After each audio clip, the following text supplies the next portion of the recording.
love football.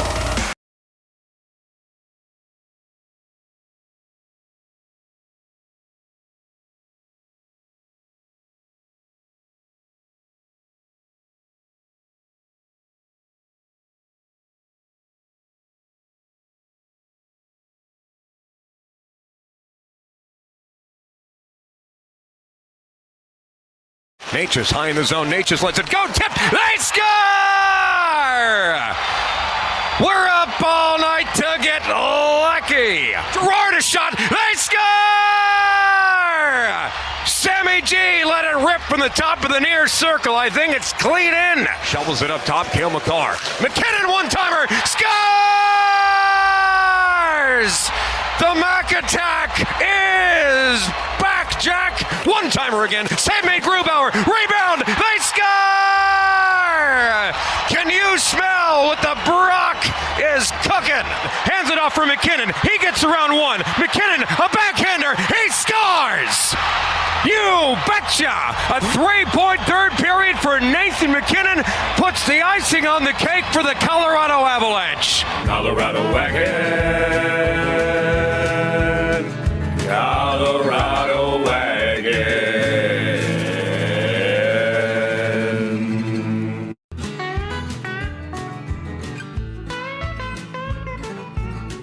Well, thank you, Steve. Thank you, Connor McGahee and Riker and Kiefer and Moj for the intro there. Yeah, Riker's voice is actually not bad, as much as it pains me to say that. Welcome into the show, everybody. Altitude Sports Radio 92.5. I'm Dan Tanner filling in for Brett while he is out on daddy duty. Steve Nelson is here with me. The Avalanche are unbelievable, this team. They beat the Kraken last night in Seattle. 5-3 is your final. Nathan McKinnon takes back the points lead from Connor McDavid, who took it over from Nathan McKinnon earlier last night. And this team is just stupid good. It's so fun to watch. You know, I was looking at the standings this morning. We all know the Avalanche have the best record in the NHL. They're 24-2-7. They lead the league with 55 points. They're 6 points ahead of the second place team in the NHL, Dallas Stars, with a game in hand. But that's not the most impressive number that the Avs have put up. A couple of numbers that are just mind-blowing. How good of a start this has been for the Colorado Avalanche. Goal differential. The Dallas Stars are the second best team as far as goal differential goes in the NHL at plus 25. Okay, in 34 games played for the Dallas Stars, pretty good. The Avalanche are plus 56. They're 31 goals better than the second best team as far as goal differential goes. They're not just the best team in the NHL. They are far and away the best team in the NHL as of December 17th, 2025. I was expecting a really good season from the Avalanche. I was not expecting this dominant of a start. We're 2.5 months into the season, everyone. The Avs have 2 regulation losses. Unbelievable start from your Colorado Avalanche. It really is wild. And they're not doing well on the power play. Like, that's what's so weird about this team. I was watching the game last night. They did end up getting a power play goal in the third period. Finally, Brock Nelson, Marty Netchus whiffed on it. Brock Nelson was right there, sends it into a wide open goal mouth. But they have one of the worst power plays in the NHL right now, which is wild to me because the firepower that's out there for the Avalanche's power play is some of the best players on planet Earth. but they're still winning games, and they're not just winning games, they are dominating. I mean, just imagine if this team gets the power play going. Would they have any regulation losses if they scored, I don't know, 5 to 8 more power play goals so far this season? Maybe not. But the Avs' true calling card has been their goaltending and their defensive effort. In fact, Nathan MacKinnon was talking to the TNT crew after the game last night, and they were asking him, another impressive stat for the Avs before I get into what MacKinnon said. They're first in goals for, they're first in goals against. So they're the highest scoring team in the NHL. And they've given up the fewest goals of any team in the NHL. I don't know if I've ever seen anything quite like this to start an NHL season 2.5 months in. Really, really impressive. So the TNT crew, MacKinnon was talking to them after the Avs won in Seattle last night. And they were asking him about how impressive it is that not only are they the leading scoring team in the entire National Hockey League, but they've also given up the fewest goals against. And he said from day one in training camp, Jared Bednar made it a point to have the entire team buy in to the defensive side of the ice. He said, we're all pulling from the same rope. Everybody's defensive effort has gone up. Now, I think having a guy like Gabe Landeskog back certainly helps with that. Boy, I thought he was excellent forechecking last night. Excellent on the defensive end. Getting sticks in the passing lane. He was great on the penalty kill. But it is wild how good this team is on both sides of the ice. So what a win for the Avs. Unbelievable. 5-3. MacKinnon gets 2 goals in the third period. Brock Nelson gets one on the power play. Sam Girard, he gets his first goal of the season. And Arturi Lehkonen opened the scoring in the first. The Avs were down 3-2 going into the third. I believe this was their first game this year where they were trailing going into the third and ended up winning the game. Because they hardly ever trail games going into the third period. But really, really impressive what the Avalanche are doing right now. The only thing I'm worried about with this team is is this sustainable throughout the regular season? I mean, if they stay healthy, knocking on wood, I think they absolutely can. But it's so impressive to see what's going on with this Avalanche team. They are just dominating the NHL right now. We had the Josh Manson and Brent Burns, Marshment, fake tough guy thing going on last night. You know, I thought the refs did a really good job. As much as it pains me to say that, I thought they did a really good job in that situation. You had, I don't even know who the player was for the Kraken, punching Brent Burns when he was on the ice. I don't know how he didn't get an extra penalty for that, but they end up giving all 4 guys, 2 for the Avs, Manson, Burns, Marchment, and then I forget who the other Seattle Kraken player was. They give them all double minors. I thought that was a good decision by the refs. There were no majors called, both double minors, and they just let them cool down, and let's keep playing hockey, boys. I thought that was a good decision there from the refs. But a 5-3 win for your Colorado Avalanche. Nathan MacKinnon, the first star of the game, 2 goals, 1 assist. He takes back over the points lead. He has 58 points in 33 games played. 28 goals, 30 assists on the season for Nathan MacKinnon. Connor McDavid is second with 56 points, but Mac does have a game in hand. McDavid has an extra game played. So Nathan MacKinnon is scoring 1.76 points per game.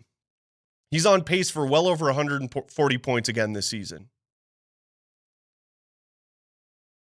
Absolutely great stuff from the Colorado Avalanche. All right, we're going to get into Broncos Jags by the numbers coming up here in just a little bit, but I did want to mention congrats to the New York Knicks, everybody. They win your Emirates NBA Cup, defeating the San Antonio Spurs last night, 124-113. Yeah. Yeah. Live it up, Manhattan. Do you think Knicks fans are like stoked about the NBA Cup win?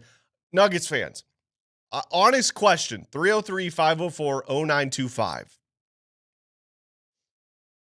How excited, on a scale of 1 to 10, how excited would you be if the Denver Nuggets won the NBA Cup?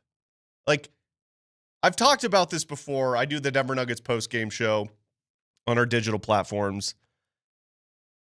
I like the idea of the NBA Cup, okay? I do. I'm fine with the NBA trying new things. I'm fine with any sports league trying new things. My problem with the NBA Cup has always been how they're going about doing the NBA Cup. I have several issues with how they're executing the NBA Cup. First of all, I don't think it should be in November or early in the season. I know it concludes in December, but it starts in November. And I know Adam Silver said, well, we're trying to get more attention on the league earlier in the season while they're competing with the NHL and specifically the NFL, while the NFL is in the heart of its season. Okay. Good luck with that. I don't think the NBA Cup is really going to draw any attention away from the NFL towards the NBA at this point in the season. I think that Adam Silver and the league needs to reevaluate how they're executing the NBA Cup. And my idea is, first of all, don't space the games out. Have the tournament all as one tournament. Have it all together. Here's a 2.5 week, however long period where this is the NBA Cup tournament, okay? I would have it after the Super Bowl in February. Maybe it's right after the All-Star break. Maybe it's right before the All-Star break. However that works out on the NBA calendar. That's the first thing I would change. The second problem I have with how they're doing the NBA Cup, and this is my biggest issue, yes, there's incentive for players, okay? I believe each player gets a $500,000 bonus if you win the NBA Cup. Great for the players. Not complaining about that. Don't have a problem with that. What's the added incentive for fans to care more about these in-season tournament games? And don't tell me it's the NBA Cup. I'm just speaking for myself. I couldn't care less about the NBA Cup. And maybe in a couple years, the excitement for the in-season tournament championship will grow. I don't know. But as of today, that's not an added incentive for me to watch. Now, look, I'm still watching these games. I still care about these games because they count towards the regular season standings. So I care about the in-season tournament games as much as I care about any other regular season game because it counts towards the standings. But what's going to make me care even more? And I think that's what the NBA was trying to do in the first place with this tournament. Well, make fans care more. Because Scott Hastings on your show, wow, excuse me. I'm so choked up talking about the NBA Cup, Dan. I'm so emotional. I got a frog in my throat. What are you, a Knicks fan? You crying back there, Steve, celebrating? Hey, forget about it. So a couple things on that. First of all, in answer to your first question, do Knicks fans care? Yeah, of course, because Like, New were York, they partying in the street in New York New last York night? finally won something. We got a cup, Tommy. We could finally do something. The Knicks are actually relevant again, so good for them. But then what I was going to say is Scott Hastings on your show, he always says that the NBA season should start on Christmas Day, that should be the grand opening to the season, and that fans don't care really about the season until Christmas Day. So I get that Adam Silver was trying to make fans care about the NBA before Christmas, but the tournament hasn't really succeeded in that. Would you agree that it hasn't really brought that extra buzz to the first chunk of the season? Absolutely, and that's my entire point.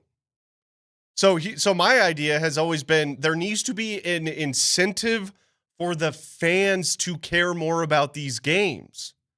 So my idea, a couple of ideas I have. Number one, if you win the in-season tournament, you automatically get a playoff spot. No matter what, you are guaranteed a top 6 seed. I would care more about those games, especially if you're a team kind of like on the outside looking in. Maybe you're in the play-in tournament. You're an automatic top 6 seed. I'm going to look at where the Knicks are in the East. They're having a good year. I mean, they're going to be a playoff team. In fact, they're second in the East. So if that were to happen, okay, the New York Knicks just won the NBA Cup. By doing so, my idea would be, okay, you automatically get to move up one spot in the standings. You think New York Knicks fans would be stoked about that? So they surpass the Detroit Pistons, who are the current 1 seed in the Eastern Conference. Or my other idea would be you get a top 14 pick in the draft. Do you think fans would care about that? I certainly would.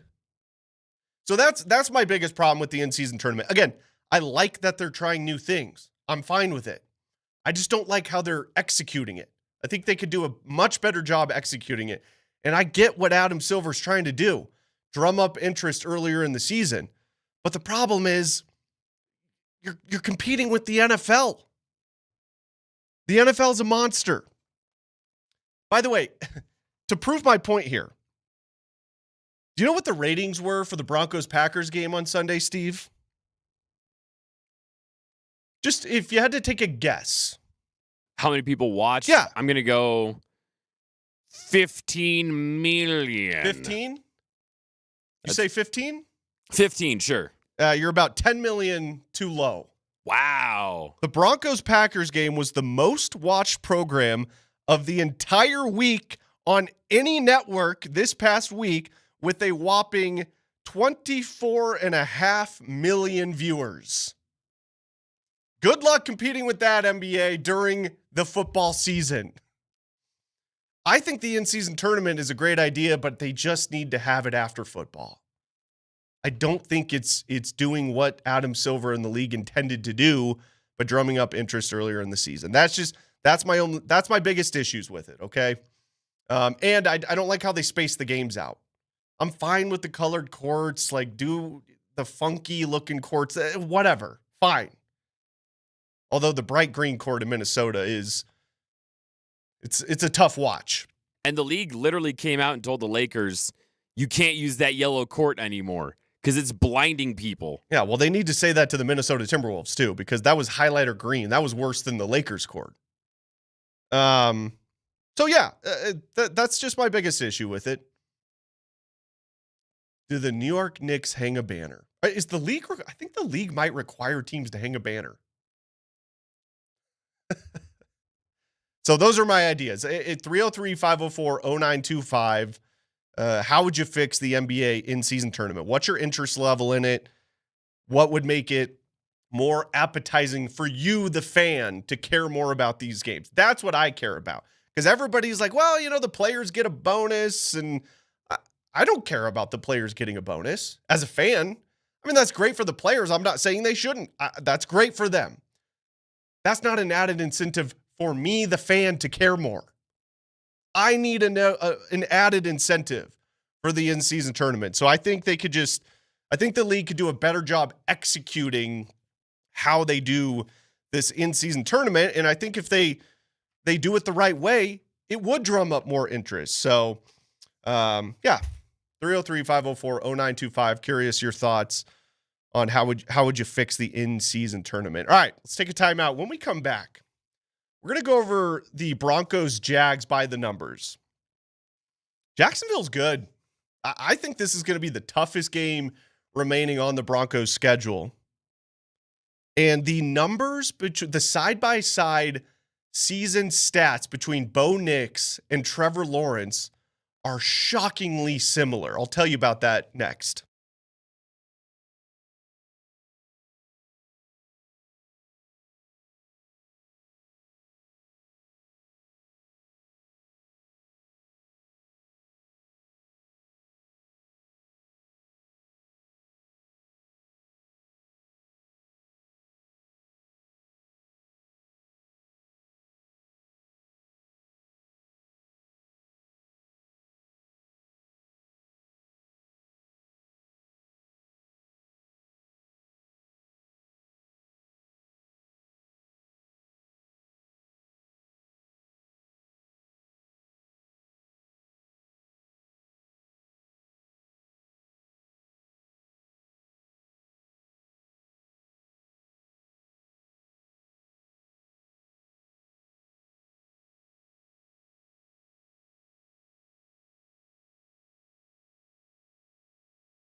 Dan Tanner here filling in for Brett Kane as he's out on daddy duty alongside Steve Nelson. Welcome back. Altitude Sports Radio 92.5. We'll have Matt Smith, Moser, Vic Lombardi coming up at 7 a.m. The Broncos, everybody, can clinch the AFC West title and the number one seed this Sunday. Sunday night at around 5:30 p.m., it is possible that the Denver Broncos can clinch the number one seed in the AFC. Here's how they would do it. So the Broncos, who obviously play the Jags, 4:05 or 2:05 Mountain, excuse me. Denver clinches the AFC West Division title and the AFC's number one seed if they win against Jacksonville and the Chargers lose or tie and New England loses and Buffalo loses or ties. That's how they can clinch the number one seed in the AFC coming up this Sunday. Pretty wild. They can clinch the AFC West Division title with a win and a Chargers loss or tie, or a Denver tie and a Chargers loss. So the AFC West Division title and the AFC West or AFC number one seed are potentially up for grabs this weekend. Now, it's going to take a lot to go right for the Broncos in order for that to happen. So I'll simplify it, okay? If the Broncos beat the Jags on Sunday and they beat the Patrick Mahomes-less Chiefs Christmas night, they're the number one seed. So win the next two games and you're the one seed. Then it doesn't matter what happens in the final game of the season at home against the Los Angeles Chargers. Doesn't matter if you win your next two games. So those are your clinching scenarios for the Denver Broncos. Looking at the numbers here between the Broncos and the Jacksonville Jaguars, I got to say the Jags defense is much better than I anticipated coming into the season. Now, I actually predicted the Jags to make the playoffs this year. Had a couple people here at the station laugh at me when I said that. Well, they're 10-4. They're leading their division. Playing good football. They're on a roll. Now, not as big of a roll as the Broncos are on, obviously, who have won 11 games in a row. But the Jags are a good football team. I think this is going to be the Broncos' toughest game remaining on their schedule. I get it, there's only 3 games left, but no Patrick Mahomes for the Chiefs. They're out of the playoffs. Thank God. And you finish out the season with a very banged-up Chargers team. The Jags are rolling. And Trevor Lawrence, over his last 4 games, has 12 touchdown passes and 3 interceptions. He had 5 touchdowns against the Jets last Sunday. Bo Nix, over his last 4 games, 5 touchdowns, 1 interception. But Bo has been... Really, it was the Chiefs game here in Denver that started, I think, the elevated play from the Broncos offense and Bo Nix. The offense has just looked different since that Chiefs game, really starting with that Chiefs game right before the bye week. Bo and Sean Payton just look like they're much more comfortable. They're on the same page. They're going more up tempo. He's having Bo Nix roll out a little bit more where he's so good on the run. Really happy with what I've seen from the Broncos offense over the last 4 weeks. The offense to me has played well enough over the last 4 weeks to give me confidence that they can win a game in the playoffs for the Broncos if they need to. Just look at the Packers game. I know the defense won them that game in the second half, but the Broncos offense kept them in that game. And Bo Nix made a lot of big time throws in big time situations in the second half of that game. Now, obviously, the interception by Patrick Surtain flipped the game. Also, Christian Watson gets hurt on that play, and then Micah Parsons goes down. Bit of a stroke of luck there for the Broncos. You never root for injuries, but clearly that was a part of the momentum swing in favor of the Broncos, and they end up winning the game. And Bo Nix and the offense made the plays they needed to make to win the game. So I think the offense is trending in the right direction as far as their ability to help this team win in the playoffs if they need to. I mean, the defense is so good, but you just never know. You need your offense to be able to make the plays they need to make in order to win you a game in the postseason. And from what I've seen over the last 4 weeks, I think they have the ability to do that. And Bo Nix has been on a roll. I'll tell you, if you doubted that he was the franchise quarterback for the Denver Broncos for the next 10 plus years, I'd be hard pressed to find any doubters after his performance on Sunday. I thought he was fantastic. So the Broncos and Jags, by the numbers, they're pretty similar for the most part. The turnover margin, the Broncos are -2. The Jags are +10.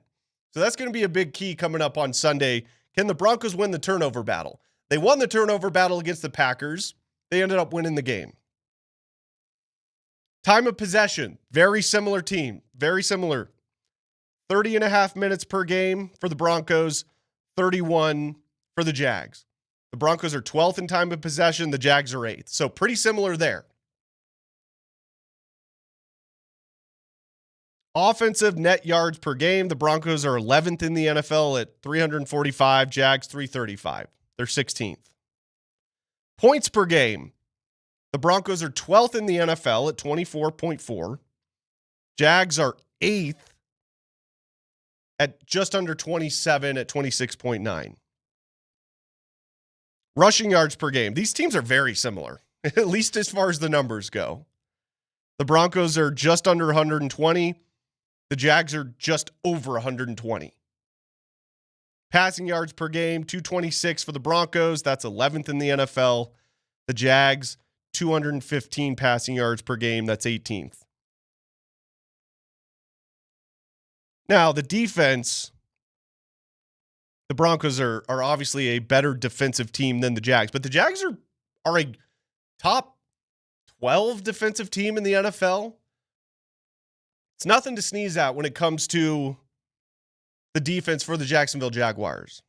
You know, the thing that really sucks about this game, when you saw it on the schedule before the season started, that would have been, in my mind, the big storyline of this game is Travis Hunter's return to the state of Colorado, where he obviously played his collegiate ball. Sucks that he's not going to be in for this game. But these teams are really similar. And if you look at Bo Nix's stats this year compared to Trevor Lawrence's, they're shockingly similar. So Bo Nix on the year has 3,256 passing yards. Trevor Lawrence, 3,210. So Bo edges him out in passing yards. Completion percentage, Bo's at 63.5%. Trevor Lawrence, 59.7. Okay, Bo edges him out there. Touchdown passes, 23 for Bo, 23 for Trevor. Bo has 9 interceptions. Trevor Lawrence has 11. Quarterback rating, 89.7 for Bo Nix, 87.9 for Trevor Lawrence. They are shockingly similar. And this is the best season of Trevor Lawrence's career, by the way. I mean, he's on a heater. And I know he played the Jets. But you throw 5 touchdowns against an NFL defense. I don't care if it's the Jets. That's impressive. Bo Nix played the Jets. He didn't throw 5 touchdowns. And I know that was kind of a weird game. It was in London. Weird travel schedule, I guess, if you want to use those excuses. But Bo Nix did play the Jets. Didn't have 5 touchdowns like Trevor Lawrence did. So there is that. Now, the big question for the Broncos, and my biggest question for this game, is going back to time of possession. I mentioned this earlier. The Broncos are 12th in the NFL. They possess the ball just over 30 minutes per game. The Jags are 8th at just over 31 minutes a game. The status of RJ Harvey is really going to be interesting in just the running back room in general. How is that going to affect the Broncos' ability to sustain drives and keep their offense on the field and keep Trevor Lawrence and the Jags offense off the field? And I really hope RJ Harvey's not out for an extended period, especially with J.K. Dobbins very likely being out for the entire year. I would be shocked, even if the Broncos made the Super Bowl, if he was able to come back. He's got a Liz Frank. That's like a 6 to 8 month recovery I was reading up on. I don't think that's going to happen. Don't know. RJ Harvey, Sean Payton will talk later today. Maybe we'll get an update. Although with Sean, he hates talking about injuries, so I highly doubt we'll hear anything. But that's kind of my big question for this game is, can the Broncos offense, with a depleted running back room, sustain drives and keep the Jags off the field? Your own little internet shows are driving me crazy. Think there was a specific internet show Sean was referencing there? Or just kind of all of them? just you're all the same. I don't think he knows the name of any individual internet show. We're all the same, Dan. So that's my big question for this game is, can the Broncos offense sustain drives? Which, by the way, that's what another thing they've been able to do over the last 4 games, starting with the Chiefs game. Especially, you saw it play out in the Raiders game. Their ability to have these long, extended drives, keep their offense on the field while keeping their defense on the sideline getting rested up to rush the passer. One more thing, just quick thought here on Bo Nix. I know he doesn't take sacks. That, by the way, with the stats compared between Bo Nix and Trevor Lawrence, the sacks for Bo Nix are incredible. He's only taken 16 sacks on the season. Trevor Lawrence has taken 32. So double the amount of sacks that Bo Nix has taken. Okay, that's the big separator in the stats column when it comes to these two quarterbacks. But more than that, I know Bo doesn't take a lot of sacks, which is great. I was thinking about this last night. All of the injured quarterbacks around the league. You look at Justin Herbert, Joe Burrow. Tua's been banged up over the years. You look at Jackson Dart with the Giants.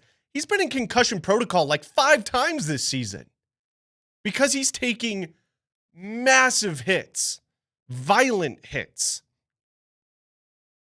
Justin Herbert, their offensive line can't keep him upright. Same thing with Joe Burrow and the Bengals. Can't keep him upright. So you see all these star quarterbacks around the NFL taking massive hits.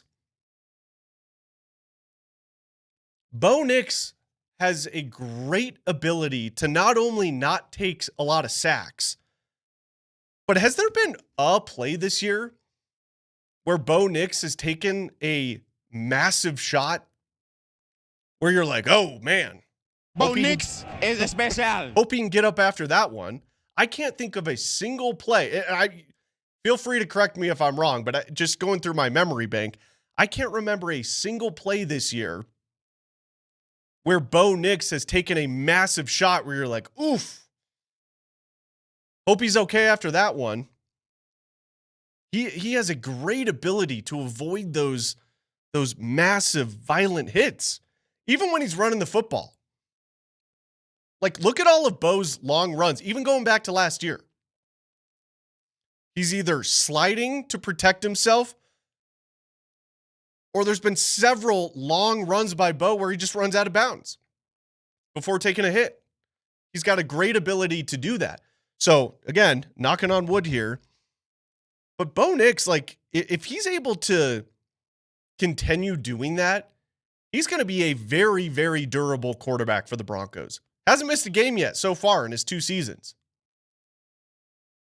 I'm thinking of all of these star quarterbacks around the NFL that have had to miss so many games because either their offensive line can't protect him or they're running like Jackson Dart like a madman, taking massive shots. The massive shot on the sideline against the Patriots is a great example of the difference between a guy like Jackson Dart and Bo Nix. Jackson Dart got smoked near the sideline. Bo Nix he's not taking that chance. So that's a kind of a hidden special ability about Bo Nix this year. He will avoid those big hits at all costs. And you know how you stay in games in the NFL and how we talk about durable players. Durability is a skill. Don't take these massive hits. That's how you stay in the game. That's how you stay healthy throughout a season. And Bo has done a great job of that. So excited for the game coming up on Sunday. Man, there are a ton of massive games coming up this weekend in the NFL with massive playoff implications. We'll get to that coming up next.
Avs get the 5-3 victory over the Kraken last night in Seattle. 24-2-7 on the season are the Colorado Avalanche. They're the best team in the NHL. They're 6 points up on the Dallas Stars, who do have a game in hand, by the way. So the Avs are 6 points up on the Stars with a game in hand. They have a plus 56 goal differential, which is absolutely insane. The next best team in the NHL are the Dallas Stars at a plus 25. So the Avs are 31 goals better than the second best team in the NHL. Think about that for a second. That is absolutely wild. By the way, the Central Division, whew, the top 3 teams in the NHL right now today are all in the Central Division. The Avs lead with 55 points. The Stars are second with 49, and the Minnesota Wild are in third in the NHL with 45 points. That is a scary, scary division, and the playoffs are going to be insane coming up in, I know we're still about 4 months away from the start of the playoffs, but my goodness, is the Central going to be tough. The first round is going to feel like the Western Conference Finals, but the Avs are on a roll right now. They beat the Kraken, like I said last night, 5-3. Here's Jared Bednar's overall thoughts on the game last night. Like, we were close in the first period, but it just seemed like they had an added step on us. And I think part of that was just the intensity that they were playing with early. And I didn't mind us, but we gave up too much and we weren't getting enough. And one way to change that is, get a little bit more physical, especially arriving into D-zone coverage and try to get the puck turned around a little quicker going the other direction. And we probably needed a little added intensity in the offensive side of it too. And as the game went on, I thought we got there, and then, good things started to happen for us. So, for me, good hard-fought game, and, I felt like they were really ready to go, and we weren't quite prepared for it. And once we got to their level, things started to turn. Yeah, the Kraken actually played a pretty good game last night, all things considered. I mean, this is a team that has been on the struggle bus as of late. They're 1-8-1 in their last 10 games. They've lost 3 games in a row. They have 30 points on the season. They're not in the playoff picture right now, 12-13-6. This was a game that the Avs, that would have been a tough loss. And the Kraken, like I said, they had the lead going into the third period. Luckily, the Avalanche are the best third period team in the NHL. By the way, the Kraken, if the Avs didn't get a power play goal last night, that would have been a tough pill to swallow, because the Kraken have the worst penalty kill in the league, in the entire NHL. Here's Bedsy on that power play goal from Brock Nelson last night. Well, I think they deserve that one. I think, on a couple of the earlier power plays, we had some really good looks, and they made some big saves, got a couple blocks. We ended up gloving the one in off of secondary opportunity that gets called back. And, they were working hard, extremely hard tonight. It was kind of a continuation of what we saw the other night against Nashville from the new units, and they get us a big goal. We finally got a little bit of a break and a bounce off the inboards there to put it in the back of the net. Hopefully that goal last night from Brock Nelson on the power play can give a little spark to the Avalanche's power play, because really that is literally the only thing that you can nitpick or criticize with the Avalanche so far this year is their struggle on the power play, which, by the way, it's still just, I'm having a hard time understanding why they're struggling as much as they are on the power play. When you look at who they have out there on the ice, they did add Gabe Landeskog to PP1.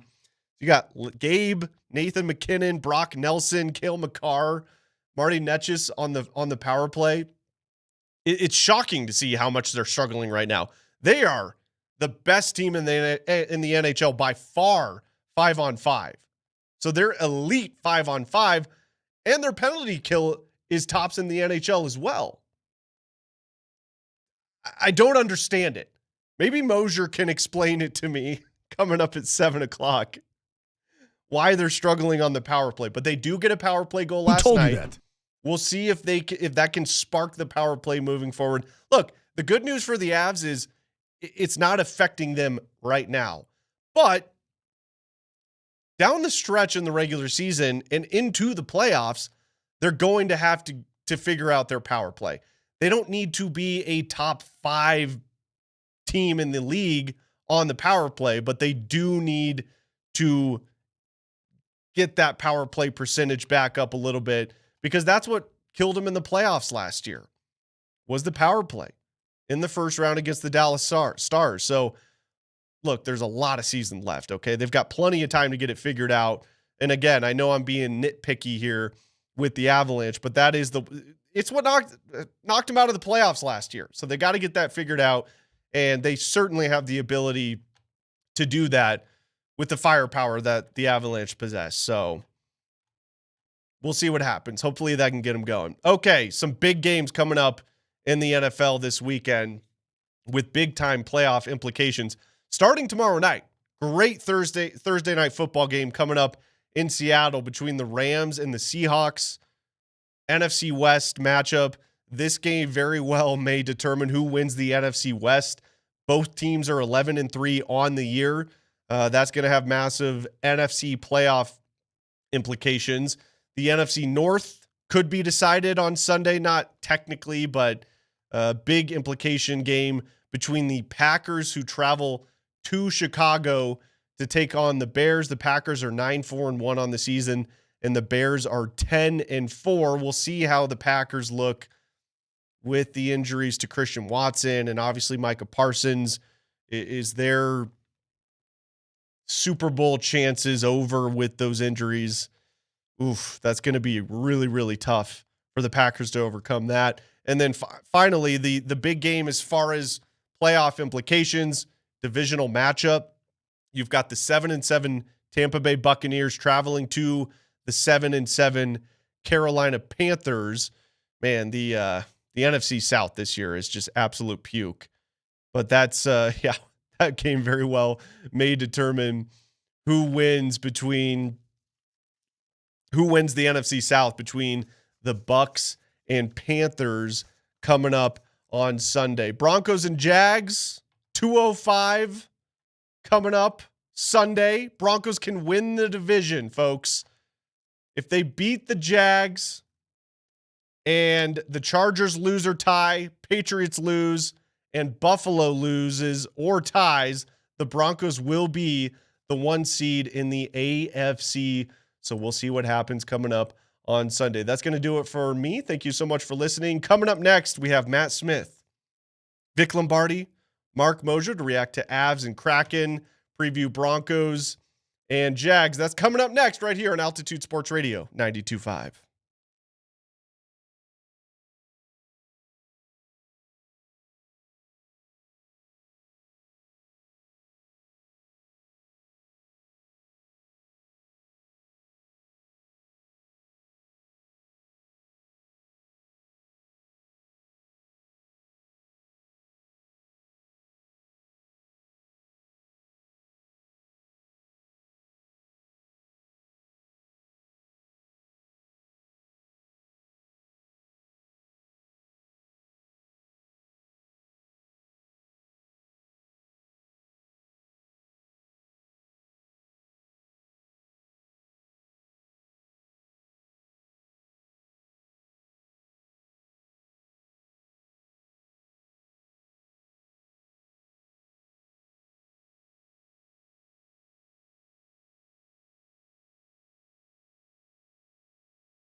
Nature's high in the zone. Nature's lets it go. Tip. They score!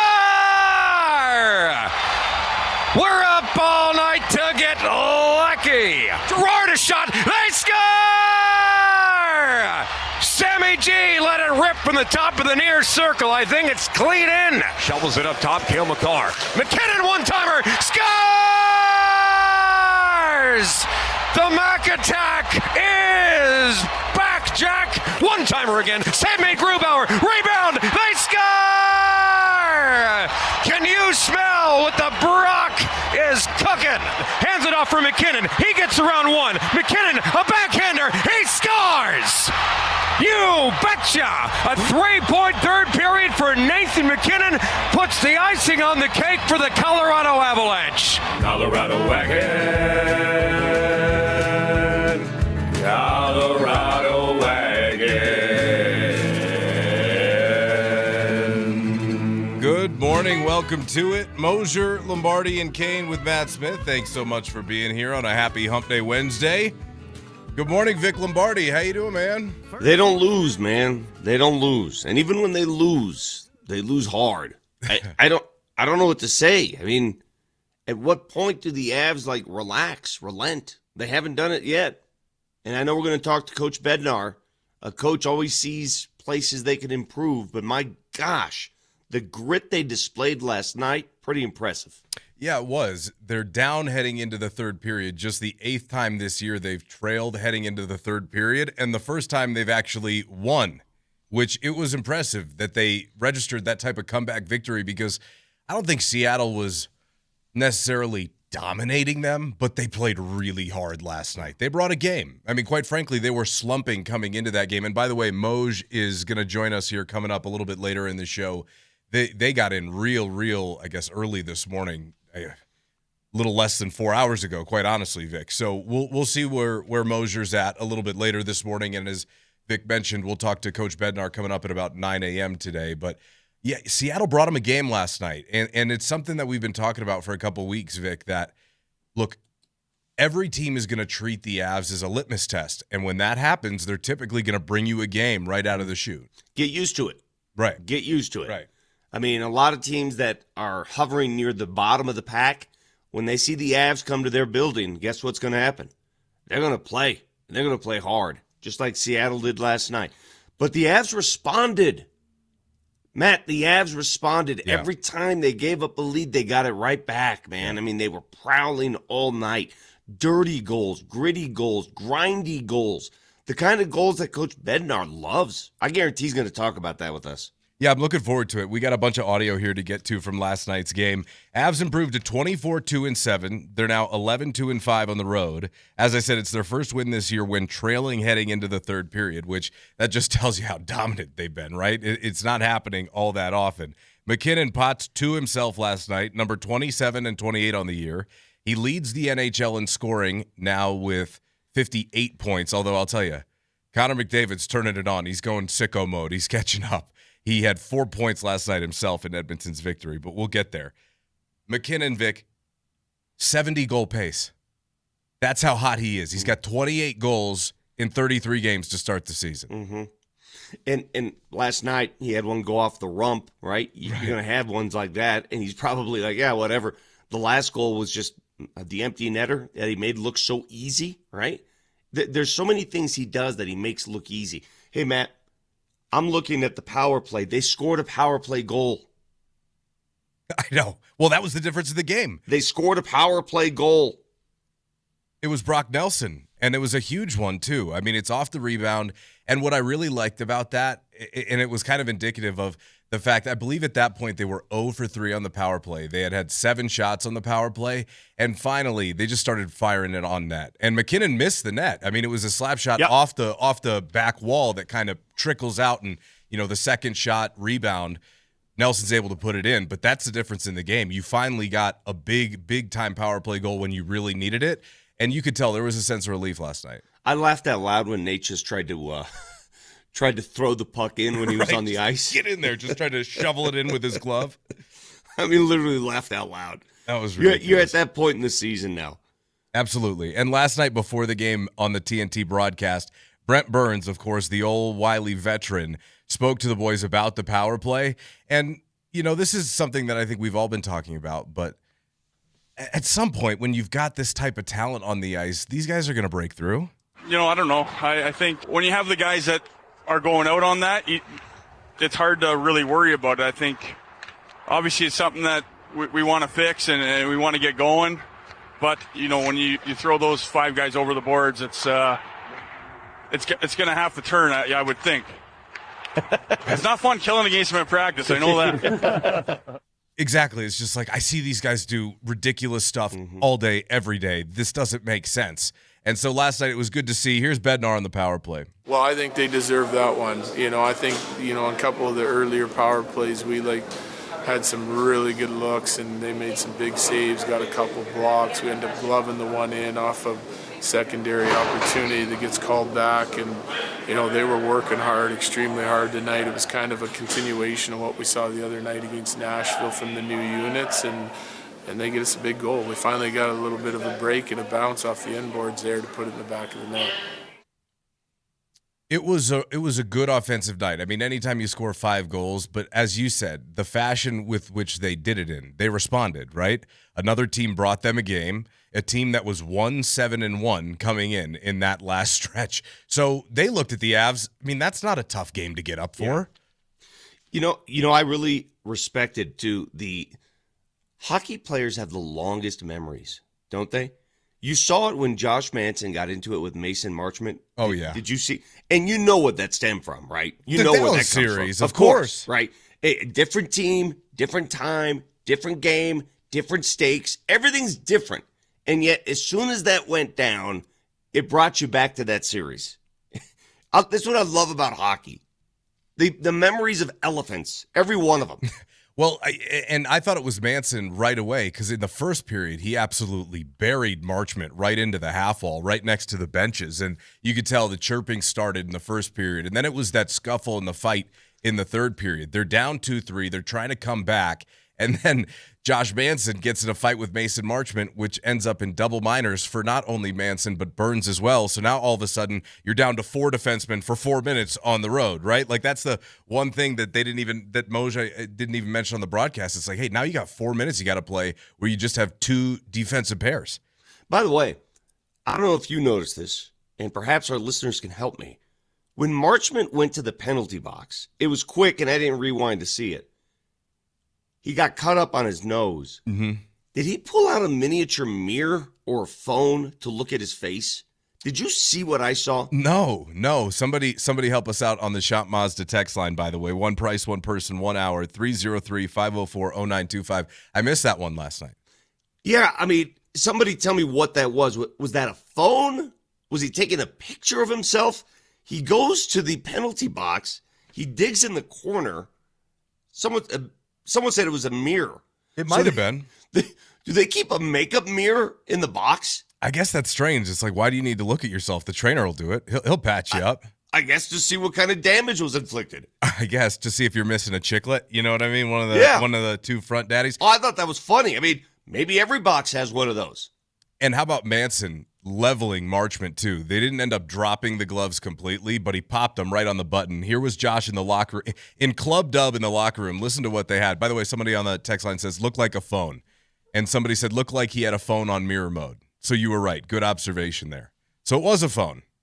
On the bench? Who the hell keeps a phone in the penalty box? That's strange. I guess when you're not playing for anything, right? And you just check in on what your plans are going to be after the game. Here's Manson from Club Dub. Yeah, I mean, sometimes it happens that way. I mean, I think I only had, 1 hit or whatever in the first period, but I don't know, the scrum, felt like he was throwing punches with his gloves on, and I don't want to do that. I'd rather, get after it. But, yeah, I just felt like that was kind of maybe what we needed, a little extra push and to spark the guys. And look, guys responded well. But yeah, it was good team effort tonight. I think in the third period, that was something we were really focused on. Like, hey, let's find a way to get this win done here. Nelly, did you clean that up?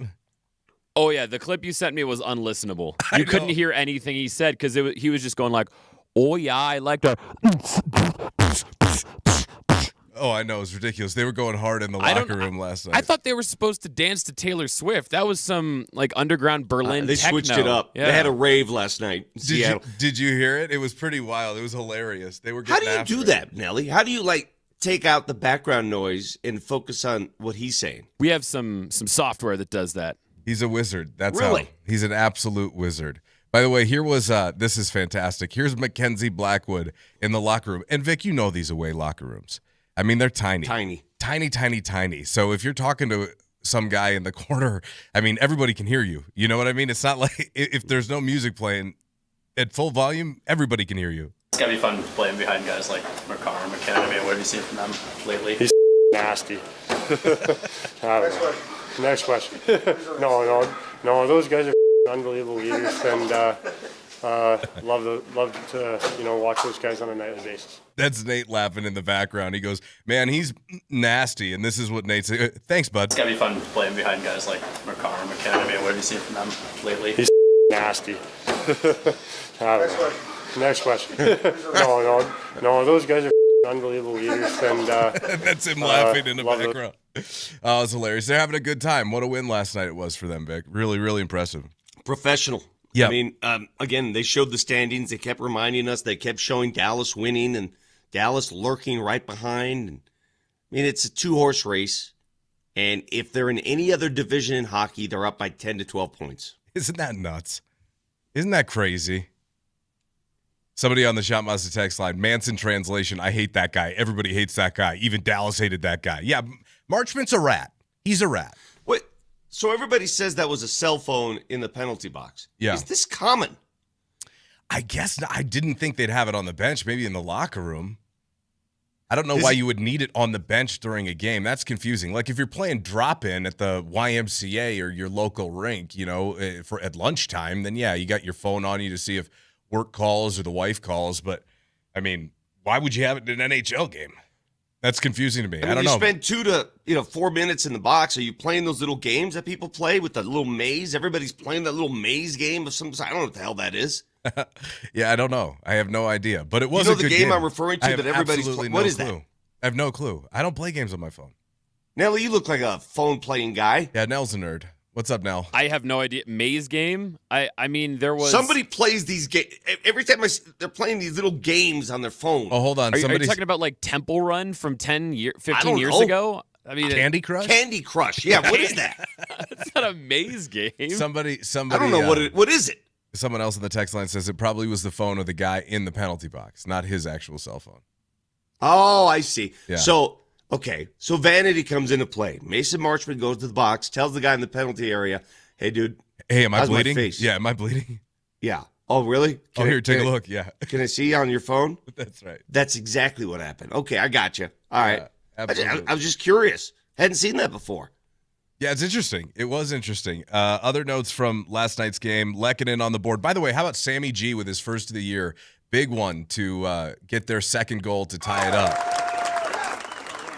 Vic, that's one thing that I'd be curious to talk to Bedsy about a little bit later. But ever since Sammy G came back from the program, he dealt with an injury this offseason, and it kind of limited him, obviously, heading into the beginning of the year. But man, he's been such a better player consistently since coming back from the program. And, the stories that normally get talked about are the guys who unfortunately have their struggles, right? I mean, I know we've got two guys here with Val and Sam that have really done a great job in getting their own life together, and feeling more comfortable in their own skin. But I think just on a consistent basis, Sam Girard's just a much better player night in and night out, and he rewarded the organization's loyalty in him. It's a cool story. Well, yeah, and he's always sort of been that target player, right? Right. When things go bad, who do they target first?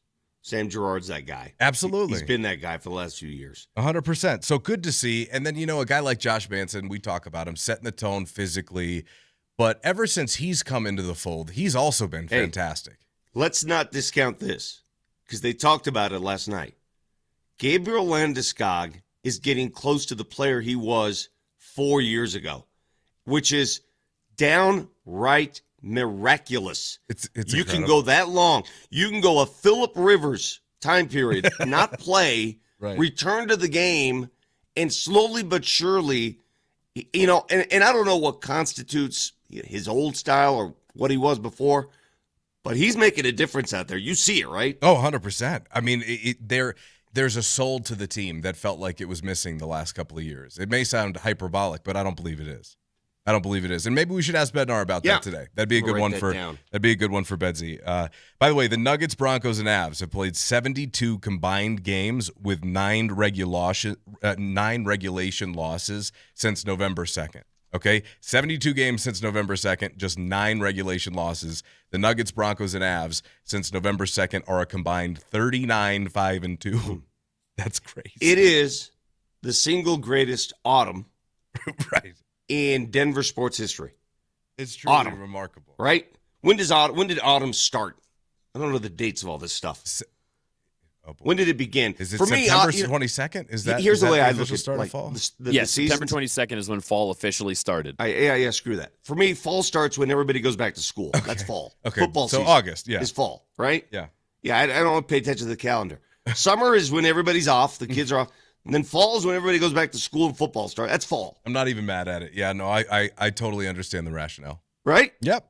And this has been the most dominant fall I've seen. It's so much fun. Never see it again. It's so much fun. I mean, the night before, we're watching an OT thriller from the Nuggets where Jokic puts up 39, 15, and 10.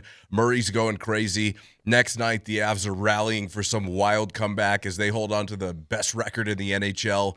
The leading scorer in the NHL pots 2 more goals. It's just like every night we're just spoiled, and it's awesome, and I love it. And more. Please, please, please. By the way, Mark Moser and the boys, the Avs got back real early this morning, not even like 4 hours ago. So he's going to join us coming up here a little bit later in the show. Moj, he needs his beauty rest. I mean, God forbid we unleash Godzilla on the listeners first thing at 7 a.m. He went to bed at 3:45 a.m. I mean, if he even got to bed at that point, that's when he said he was rolling in the house. So we'll see what happens. Coach Bednar will join us closer to 9 a.m.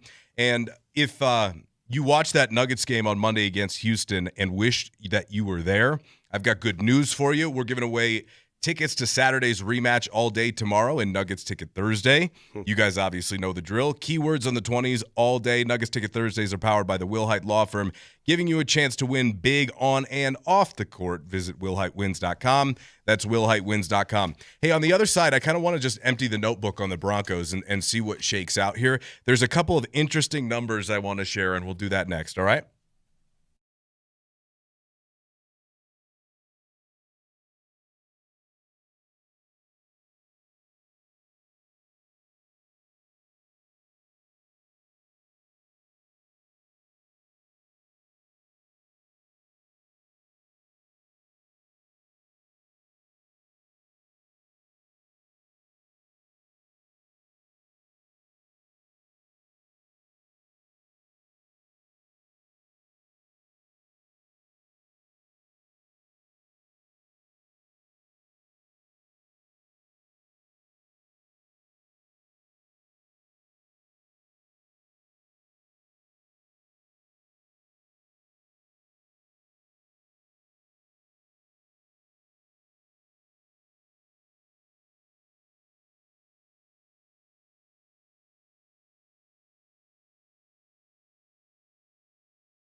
Moser, Lombardi, and Kane with Matt Smith. Thanks for being here on a Wednesday.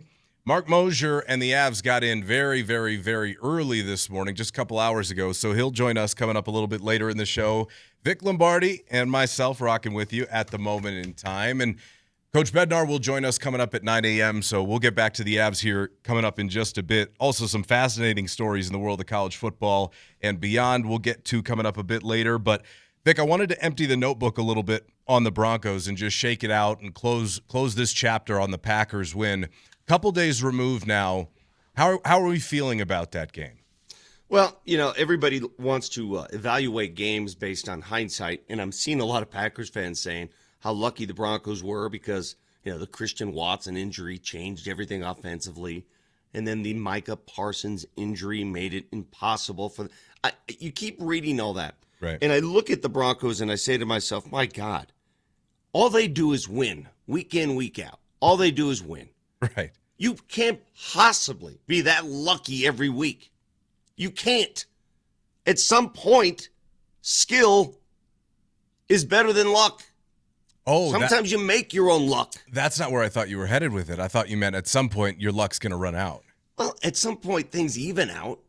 Okay. I mean, at some point things even out, but I thought things evened out on Sunday. Listen, Green Bay jumped out to a lead in the third quarter, and the Broncos responded. That's the beauty of this team. They're responding. Every time somebody throws a punch, they punch right back. That was one of the questions I was going to ask you this morning. They've come back a ton, okay? They've come back a lot this year. Was that their most impressive comeback the other day, considering you give up a score before half and Green Bay then double dips right out of the locker room with that long touchdown drive? And then you're down, 9 at that point, 23-14, and you come back from that immediately. From that point on, you outscore them 20-3. That's got to be their most impressive comeback this year. No, I wrong? thought the Giants' comeback was just miraculous. Sure. That one was that was stupid. I mean, that was ridiculous. The Giants' comeback, and granted, the opposition isn't, it's the Giants versus the Fair Packers. enough. But when you do what they did in the fourth quarter of that game, that was just silly. In terms of good teams, yeah. Although you could say the same thing about Philly, right? At Sure. that time, Philly was undefeated. You're at their place. You're up against a wall, and you find a way to win. How many times have the Broncos done it? How many times do they have to prove it to you? This is who they are. This is who they are. How about this one? The Broncos have won 10 regular season games by 8 points or fewer, so 10 one-score games this year. Tied for third all-time with the 78 Houston Oilers and the 2019 Seahawks. With one more one-score win, they would match the league record of 11 set by the 22 Vikings and the 24 Chiefs, excuse me. So, yeah, I mean, this is who they are. And it's a good point you bring up. The Giants' comeback was just, insane. It was insane. But I think my point was against a good team. This one in the second half, especially at home, considering the time of year it was and the stakes on the line, I was impressed, man. I was impressed. There's no question about it. This will be unlike the Tebow season where the games were just, ugly. Right. Offensively. I mean, they're not ugly. I mean, there's signs of life. They just find a way to win. I mean, this is a different team. At no point during that year, even when you're watching Tebow unfold before your eyes and you're watching this miracle take place week in, week out, I don't think many Bronco fans deep down said, oh, this is a Super Bowl team. Oh, look at this. They do this all the way to the Super Bowl. It was just magical to get to the playoffs and do what they did. This team has different aspirations and you have different expectations. This team can go to the Super Bowl. So I did yesterday, Matt, I did a podcast with three of my role models growing up, Tom Green, Ron Zappolo, Woody Page, and they presented the question, if the Broncos don't win the Super Bowl, is it how do you paint the picture of the season? And for me, it's pretty simple. When did you have expectations that this team was a Super Bowl team? When did that happen? When did that enter your brain? Like, oh my gosh, this is a Super Bowl team. Super Bowl or bust. Did it happen recently? Did it happen in August? Did it happen after they came back to beat the Packers? When was that? It's a good question. I mean, like I said before, I had them pegged at 13-4 before the year, so this doesn't surprise me. Now, So I didn't you think- had them all the way as a Super Bowl team in August? No. That's not what I was about to say. I had the rest of the AFC better than they've been. Okay. I thought the Chiefs would be there. I thought the Ravens would be there. I thought the Bills would be more consistent. So, honestly, probably not until Sunday night when they beat a good team like that and they put up 30+ on them. So, and I'm not trying to alter your perception of what a great season is, but I'm just saying, what's your drop-off point for expectation? For me, I always look at the start of the season. What do I expect this team to do? What is a fair expectation? And for me, hey, man, win a playoff game. Advance from what you did last year. That would be fair, right? Sure. Well, they've exceeded those on this way. They're marching right down. If they don't win a playoff game now, it feels like devastation, right? Oh, if they absolutely. can't win a home playoff game, you're going home going, what?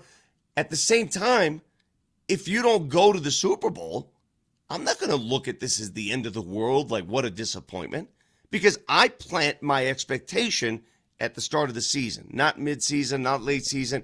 I know expectations change. I get it. But to be fair, where do you plant those expectations? Where does it emanate?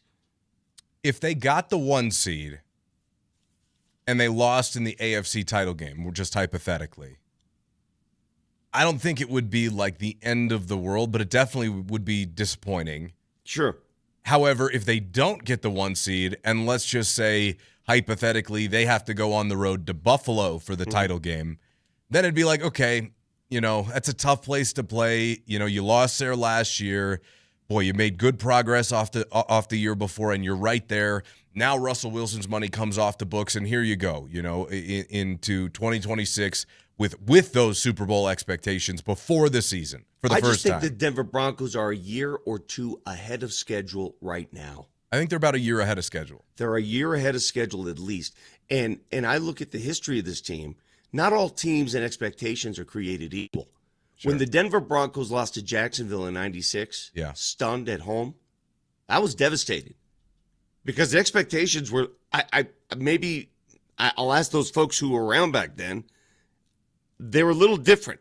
A team had been around. That team had a chance to form some chemistry. And then the team that lost to Baltimore at home, that was different. Right. Compare those losses, and I hate to get all negative on losing, but I'm just saying, I'm just measuring expectation here. Compare those losses to the one in 2005, that team that lost in the AFC Championship game, to the Pittsburgh Steelers, at home, again, at home. Those are 3 home defeats that hurt. But not all of them are created equal, in my mind. 2005, you're playing with house money in 2005, in my book. That was a great season. Absolutely it was. Who the hell expected the Broncos to be in the AFC title game in 2005? That was a house money season. Agreed. Far different than the other two. So what is this season? Win a playoff game? What? If they lose in the first round, that's disappointing. If they lose in the championship game, I'll be mad. We'll all be mad.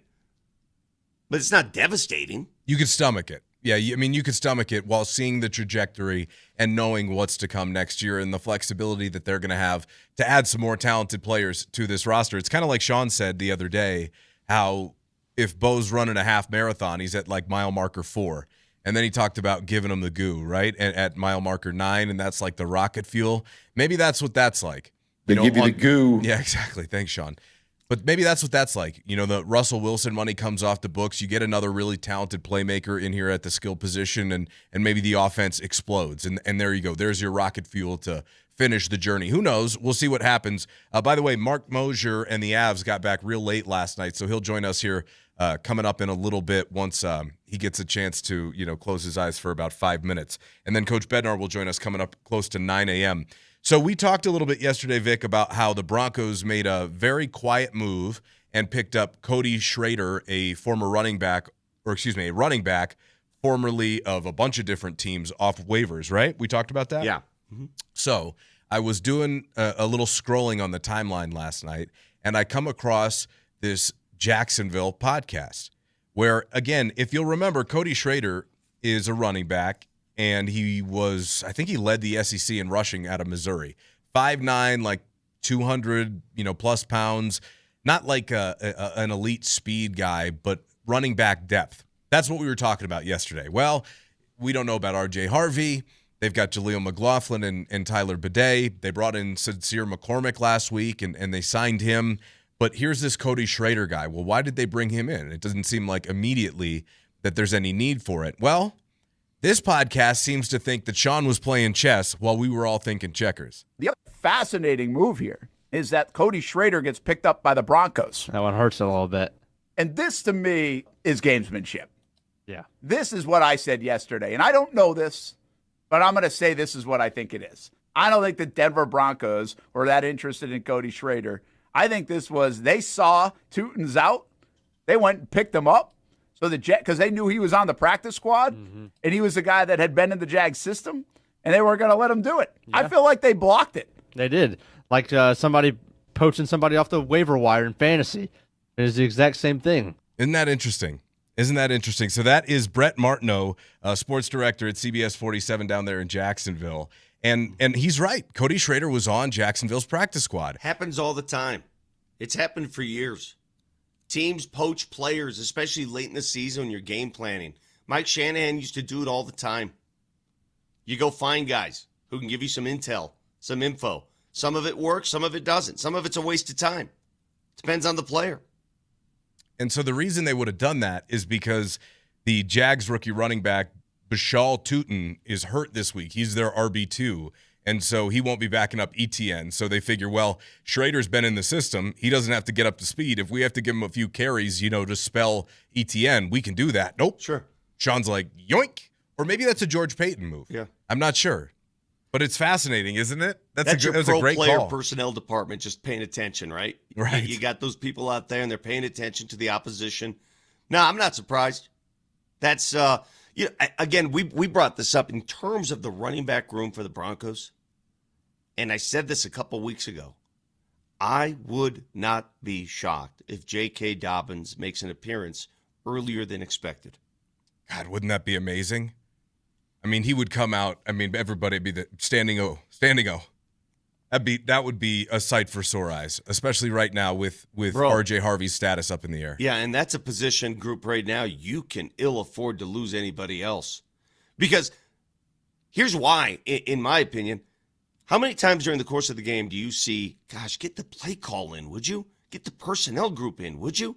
It takes a little while to adjust to what Sean Payton is cooking out there. And if you bring a dude off the street and say, go adjust, it's going to make things even more complex. You got to learn the formula. That's not an easy adaptation. Hey, come in and learn this formula. Good luck with that. How about this? Bo Nix in his first 31 games, 40 sacks taken, 4-0, okay? 0 on Sunday. Russell Wilson in his first 30 games as a Bronco, 100 sacks taken. If you want to know the crux of why Sean just could not stand Russ, besides from the personal stuff, it was the fact that he just would not make the right decisions in the pocket. He couldn't see. He'd try and bail. I mean, we all watched the Russell Wilson experience. Yeah. Right there, that number, that is why you always hear Sean talk about, well, Bo doesn't take sacks. Because those are your negative plays. Those are your drive killers. What do you think is the difference between the two? I'm just curious. What do people think? Like Russell Wilson at one point in his career was very fleet of foot. He was quick. Sure. He could do what Bo did. So what do you think is the difference that causes that? What are the numbers again? Bo in his first 31 games, 40 sacks taken. 40 sacks, okay. Russell Wilson in his 30 games as a Bronco, 100 sacks taken. 60 more sacks. That's an incredible set of numbers there. So what do you think it is? Is it a lack of foot speed? I think it's a lot of things. Is it just a lack of processing? Is it turning your back to the defense, as Russell was apt to do on many occasions? Is it Bo understanding, listen, this play's going nowhere. I'm just going to throw the ball at somebody's feet. Sometimes that's a good play. Well, what I think it is, really, I think it's a combination of a lot of things. I think it's processing speed.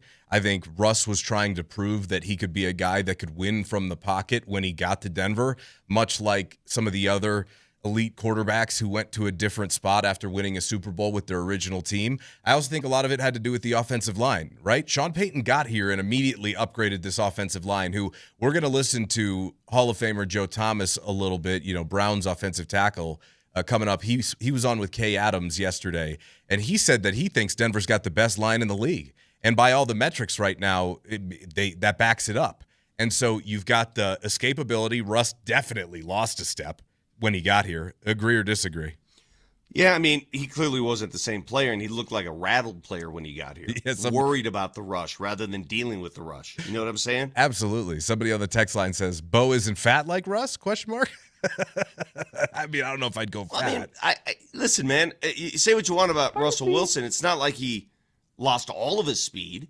No. He could still do some stuff back there. No, but maybe a few too many. That's not what he wanted to cook. Maybe a few too many danger witches. You know what I mean? Yeah. Is that discontinued at Subway now, by the way? I haven't been to Subway in years. Oh, yeah, they discontinued that long ago. All I can tell you, I think Bo Nix is a handful of quarterbacks who can navigate the pocket the way he did on Sunday, outrunning Micah Parsons, not once, but many times.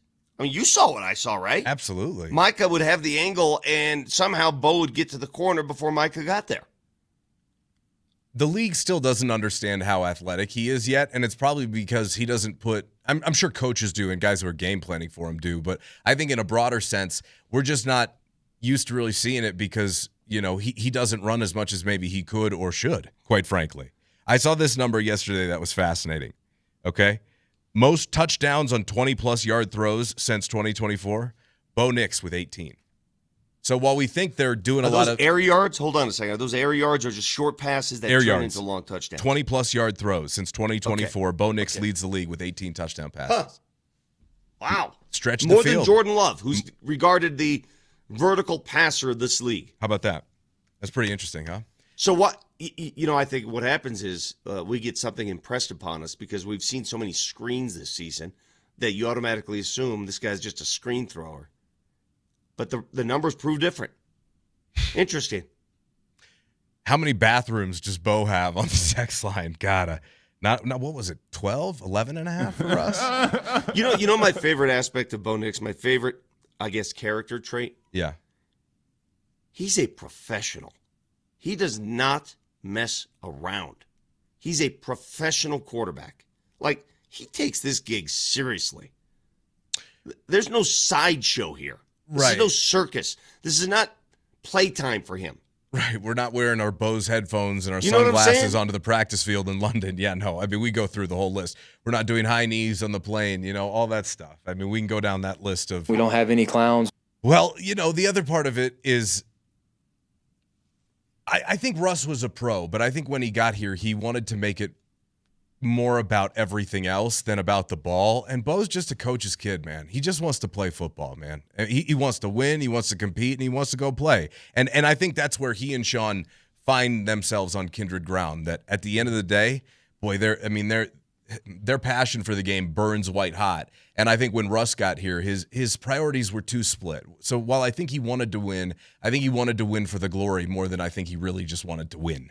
And I think that's the critical difference between him and Bo Nix. We are live from the Backus and Shaker studios where their passion is justice.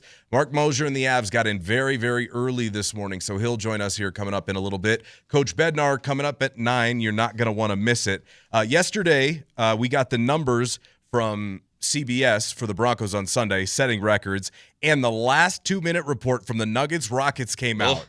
Was Ime Udoka right? We'll discuss next.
Moser, Lombardi, and Kane here with Matt Smith. Thanks for being here on a Hump Day Wednesday. Moser and the Avs got in very early this morning, so Moj is not yet with us. He will join the show here coming up in a little bit. Matt Smith and Vic Lombardi here for you this morning. Vic, before the break, I said that CBS set records with the Broncos game, and they did. At 4:25 Eastern in the afternoon window, the Broncos and Packers was the most watched program of the week on any network, nearly 24.5 million viewers. I'm not doing nothing with CBS. Next question. All right, Doesn't all right. surprise Brian. me. At the same time, Nielsen underwent some changes this year, the way they measure these things. So everything you hear now is going to be a record-shattering result. Okay. Well, good to know. Good to know. But still, I mean, it goes to prove, again, NFL is king, will always be king. And more than that, if you looked at the map from last week, almost everywhere was shown Broncos and Packers, and I think the other game was Colts and Seahawks in that window that you could have gotten. So not only is NFL king, but everybody got to see what the Broncos did last week. Matt, what makes me laugh is people are complaining that the Christmas Day games aren't going to be what everyone stacked them up to be because of injuries and Kansas City's being right. Listen to me. I don't care who plays in those games. They will rate better than any sporting event that day times 2 because it's the National Football League. We've known this. This is not going to change suddenly. It's fine. They're fine. People watch games, especially those games. This is true. This is true. There's a couple other comments here on the Shop Mazda text line. We were talking about the difference between Russ and Bo. Derek from Castle Rock says the offensive line was the same group of guys the last year Russ was here in Denver. So not as refined. Exactly. And not to mention, you're putting together a brand new group of guys who all have to learn how to play together with a guy who didn't know how to run the offense and was constantly making the wrong reads. Mm-hmm. So it's totally different. Russ made them look so much worse that year. I really think it's the processing speed. It's understanding the offense. It's not holding the ball. It's when it's not there, it's checking it down. It's making the right call. If there's a call that needs to be changed, how many times do we see Peyton just like throw his hands up in the air? Like, what was that? That's exactly right. That's exactly right.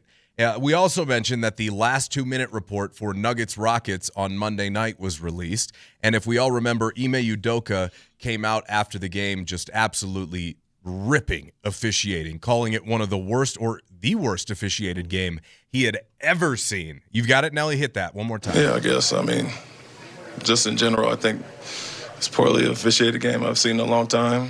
Two have no business being out there, and the crew chief is acting starstruck. So you're seeing all kind of inconsistent calls, and I'm sure we should have got a few more texts. What do you say to your team when a game is being called the way that it was tonight? Keep being who we are. We're not going to adjust to poor officials. So we're going to do what we do, and hopefully they can adjust and call it the right way. So he called Zach Zarba a star, you know what? You know what I'm saying? He called him, he had a little twinkle in his eye. So in the space of 40 seconds of overtime, according to the NBA's last 2-minute report, the refs got 3 calls wrong that all favor the Nuggets. All of them. Şengün fouled on the offensive rebound. That was the wrong call.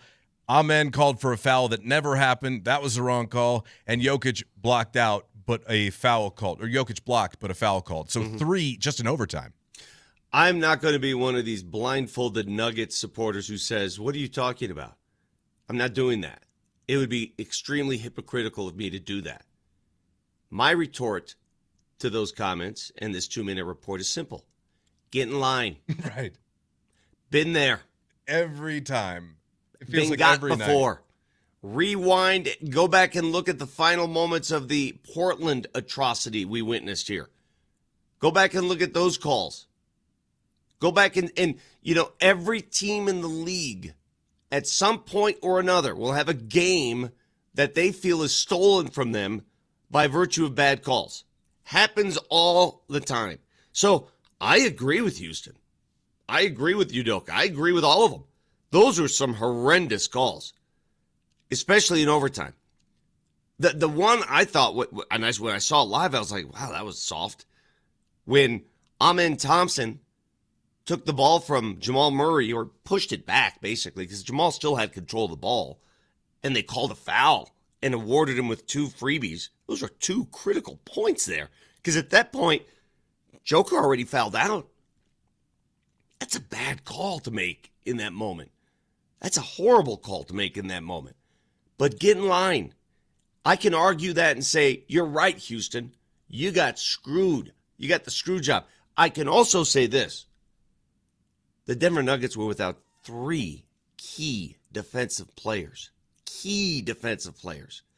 AG, CB, and Peyton Watson. And you let it come down to that? You let it come down to the whistle in the final moments? You couldn't take care of that team minus 3 key players? Right. That's on you. Yeah, agreed. Last night in the NBA, the New York Knicks knock off the Spurs in the NBA Cup final, 124-113. New York head coach Mike Brown celebrating in Vegas. How does winning this NBA Cup reinforce the standards that you need to reach the final destination? You know, anytime you can participate in any event where you're the last one standing and you're able to hang a banner, especially an iconic MSG, you take that seriously. And all of our guys took it seriously. But the most exciting part about it, I feel like we're in New York right now. Let's go! Let's go! All right, Mike. Yeah! Whenever you get a chance to hang a banner in MSG, you got to take it seriously, Vic. You know what's crazy about that game? And my God, Stan Van Gundy, how many do you get paid? Do you get paid by word by how many times you're anointing the cup? How many times did it say, well, this is the greatest game ever, this is the greatest thing ever, this is the greatest invention, this is the greatest? I didn't even watch that much of that game, to be honest, because I was focused on Avs. Big deal. The game didn't even count in the standings, Matt. Right. Matt. No, I'm with you. When you open your paper today, some of you have papers, when you go to your computer or your phone, pull up the NBA standings. Pull them up right now. I demand it. Pull up your NBA standings. Guess what? That game doesn't count. It doesn't matter in the season standings. Nothing changes. The standings you saw Monday night are the same you see this morning. This is Adam Silver last night when discussing that the NBA Cup is actually going to be investigated, at least, to be moved out of Vegas, which that's great. But you would think they would just move it to home floors, right? So you could get like an exciting crowd because you got these Melbatos crowds in these neutral sites. Tell me what you think of this idea the NBA's come up with. We're talking with Amazon Prime about whether it makes sense to maybe go to some unique locations for the final game. They've suggested, for example, some like storied college arenas. So we're just looking at other ways we could do this. Does Spurs and Knicks from Cameron Indoor do anything for you? Matt. Does Spurs and Knicks from Pauley Pavilion do anything for you? Matt. Yeah. You can play the game in my mother's living room on her old tile that she's had there since 1976. You can fashion a court there. If the game doesn't count in the standings, what is it? It doesn't count. What is that? I had that epiphany while I was watching the game. And remember, I'm not allowed to have revelations because I haven't been here long enough. But I am allowed to have epiphanies. And the epiphany in the fourth quarter was, what, these guys are just playing for money? What is this for? Who is this for? It means something to them. I get it. It means something for those players because they're getting an extra $280,000 for winning that game. Right. But for those of us watching, what is this? It's an exhibition. If you're looking to enjoy the season, head on down to the Tipsy Tundra tomorrow. Nate and Andy will be doing their show live from the special holiday pop-up bar at the Michelob Ultra Mountain House in Ball Arena. Doors open to the public at 5, and you can enjoy fun holiday drinks like the Blizzard Buzz, the warm-up, and more. No game ticket required. See you at the Tipsy Tundra tomorrow. On the other side, I think maybe we might hear from Moj. Maybe we will. I'm not exactly sure. But the Avs rallied to drown the Kraken 5-3 last night. We'll break it down and get some post-game reaction. Bednar coming at 9.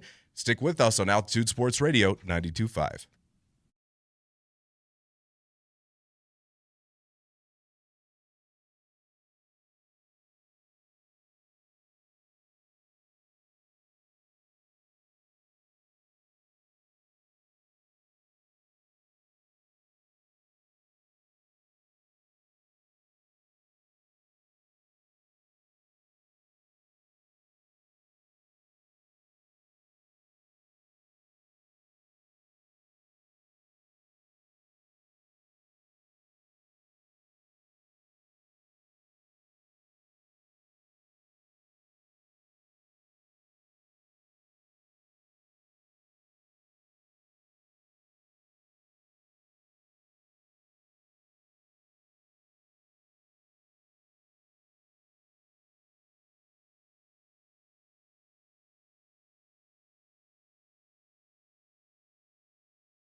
Ladies and gentlemen,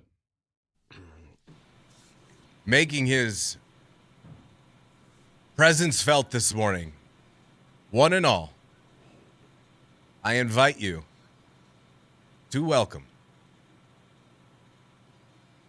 Mark Moser to the show this morning. Good morning, Moj. Sorry, I won't do that to you. That's way too hard coming in. How you doing, Moj? You look terrible.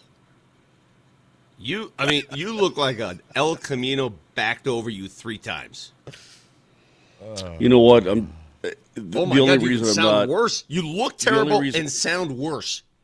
The only reason I'm not telling you to go blank yourself is because I wish I had an El Camino, and I'm glad that you picked an El Camino. He's here. Just tired, dudes. That was a late flight, and I tried to sleep on the flight on the way home, but that plane was bouncing around the sky pretty good. It was turbulent on the way back, too?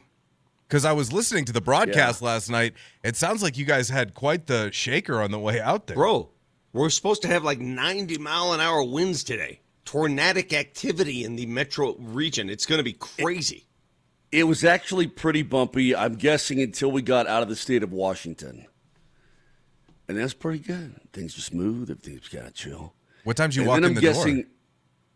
About 3:30 in the morning. Oh, boy. I'm guessing that once we got over this great state of Colorado is when things started to pick up again. There's like a little lull in the middle there, and then it's like, dump, bump, bump, bump, bump, bump, poop, poop, poop, shoot, woo, woo, that kind of thing. And anyway, so here we are.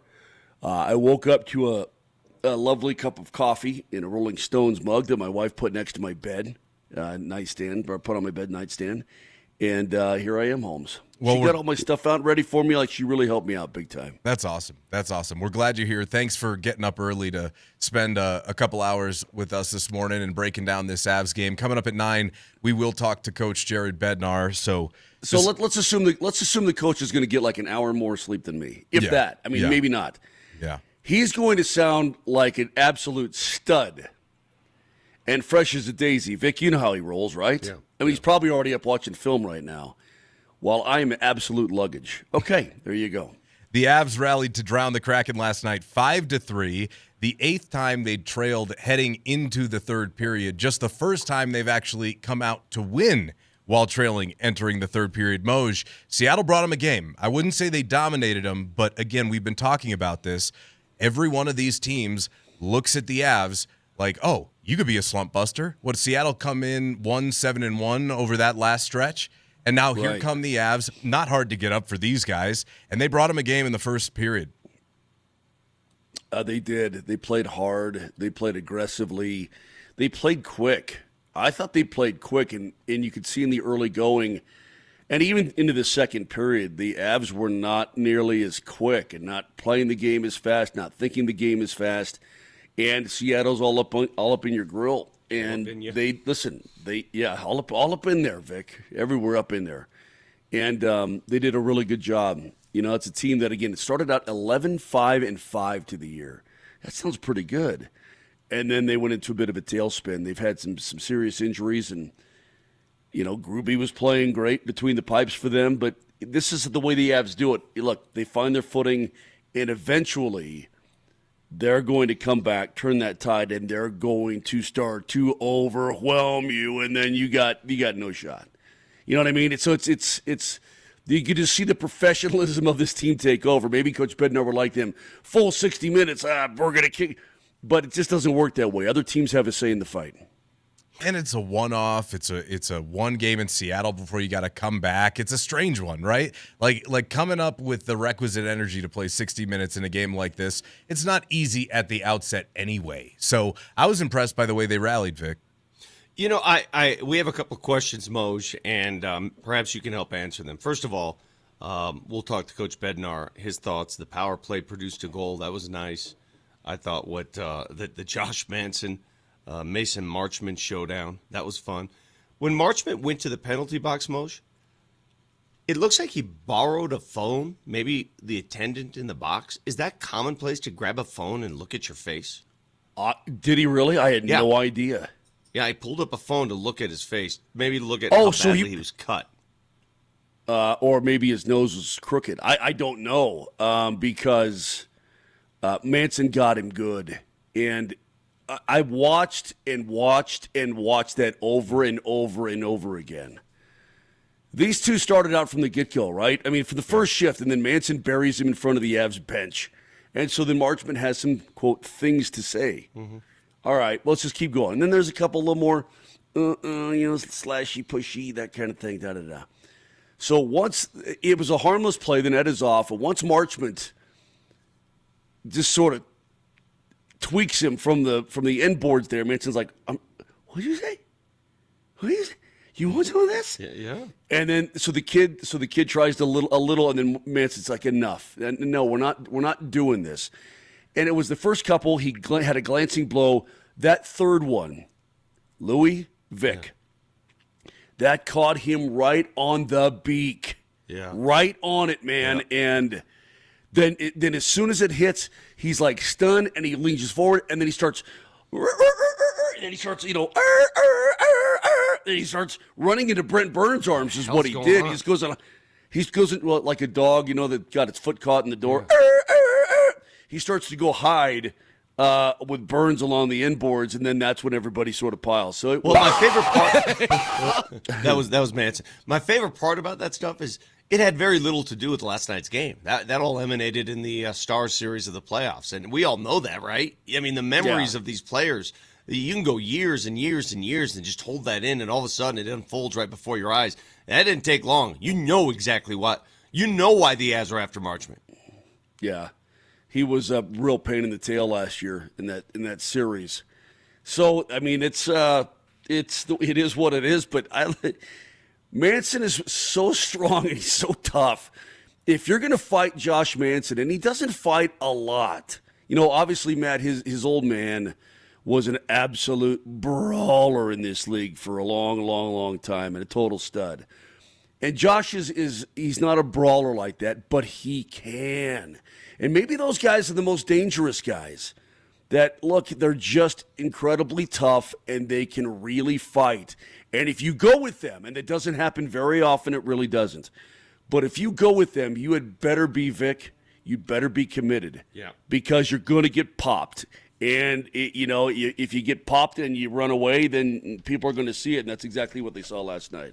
Here is Josh Manson last night in the postgame locker room talking about that scuffle with the rat, Mason Marchment. Yeah, I mean, sometimes it happens that way. I mean, I think I only had, one hit or whatever in the first period, but I don't know, the scrum, felt like he was throwing punches with his gloves on, and I don't want to do that. I'd rather, get after it. But, yeah, I just felt like that was kind of maybe what we needed, a little extra push and to spark the guys. And look, guys responded well. But yeah, it was a good team effort tonight. I think in the third period, that was something we were really focused on. Like, hey, let's find a way to get this win done here. Hey, Moj, now that Landy's back in the lineup, I mean, clearly you can see the impact. And Vic and I were talking about it a little bit earlier this morning. Boy, does he look good. I mean, he is just rounding into form. He's not needing days off. He looks good. And clearly the intangibles that he brings to the ice, we all understand that. But the last couple of years, without Landy in the lineup, Manson's had to be the one that's had to have a little bit more of that responsibility. Yep. It kind of goes unsung a little bit, just not only the production that he's given to them since coming over that year they won the Cup, but the leadership as well. That's a great point. Great point, Louis. It is a good point. And last night, Landeskog, I got to look at the final numbers. Doggone it all to snot, because he played almost 20 minutes against the Predators. I'd have to look and see exactly what his total 1954 is. Okay, there you go. Dudes, he's there. I don't know how else to tell you that. He probably wants to refine his timing a little bit. It's just like he hit a couple of posts last night, so it's like right here. It's just like it's right there. But as far as the player, did you see the best example?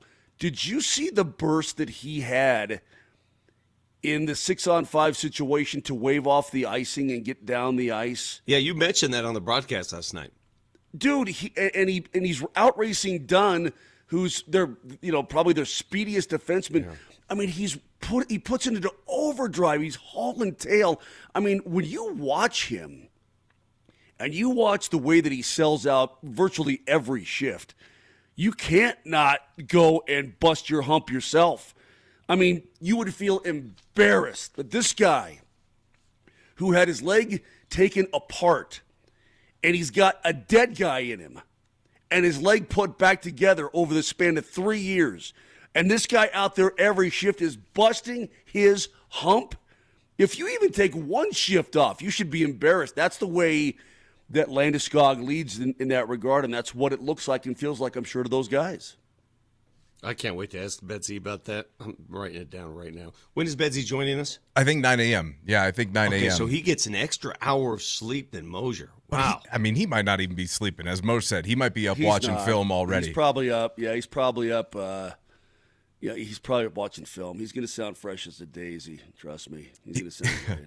Because again, for those just tuning in, Moser got in like at 3:30, probably went to bed at 4. You're more man than I am. I don't know if I could wake up 2 hours sleep like you just did, but you look miserable. You look like, 15 pounds of meat hit your face overnight. Oh. Just fell from the roof. See the standard on this show, Matt. Here's the standard. Okay. The standard is 10 pounds of meat. 10 Okay, that's pounds like the usually standard. is. That's the usual. That's a given. 10 pounds is. That's just how you roll out of bed normally. Yeah, Nelly. When did I say that? How Look long at my ago was face that? this morning. Okay, it looks like I got hit with 10 pounds of meat all night. Mm-hmm. Oh, so Okay, now it's so- like, hey, quick turnaround. That might be 15. It might be 15 pounds of meat. Yeah. I see. You're trying to open your eyes, but you can't. My eyes don't want to It's open. the best. I love my that. wife said. My wife texted me. She said, "Quit your crying. You're fine."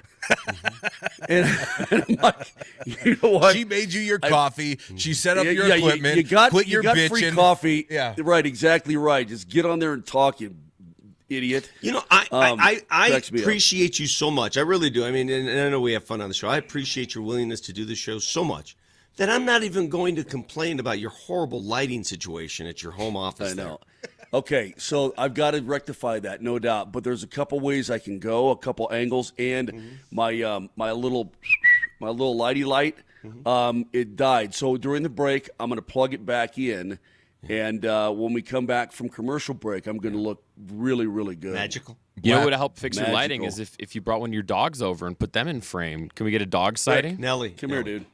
Nelly. This is what I want to see. Nelly. Nelly, You wanna attaboy, see- way to come step in with Yeah, the. this will fix your lighting. Yes, Come I on, agree. Let's get a disco sighting. I Come here, agree. boy. Yeah. Come on up. Let's see which Come on dog up. is this one. Come on up. Right. Oh my God! Oh, you right just by the pulled scruff. that dog up by its skin. Oh, you Are got a allowed to box. do that? You got a boxer. No, that was his color. Oh, what a Right there, cutie! that's Rick. What a cutie! Who we got here? That's Rick. That's Rick. Named after. Rick looks better than you do. Yeah, Rick. I know he does. Honestly, maybe just normally though. Rick is named after who, or is it just Rick?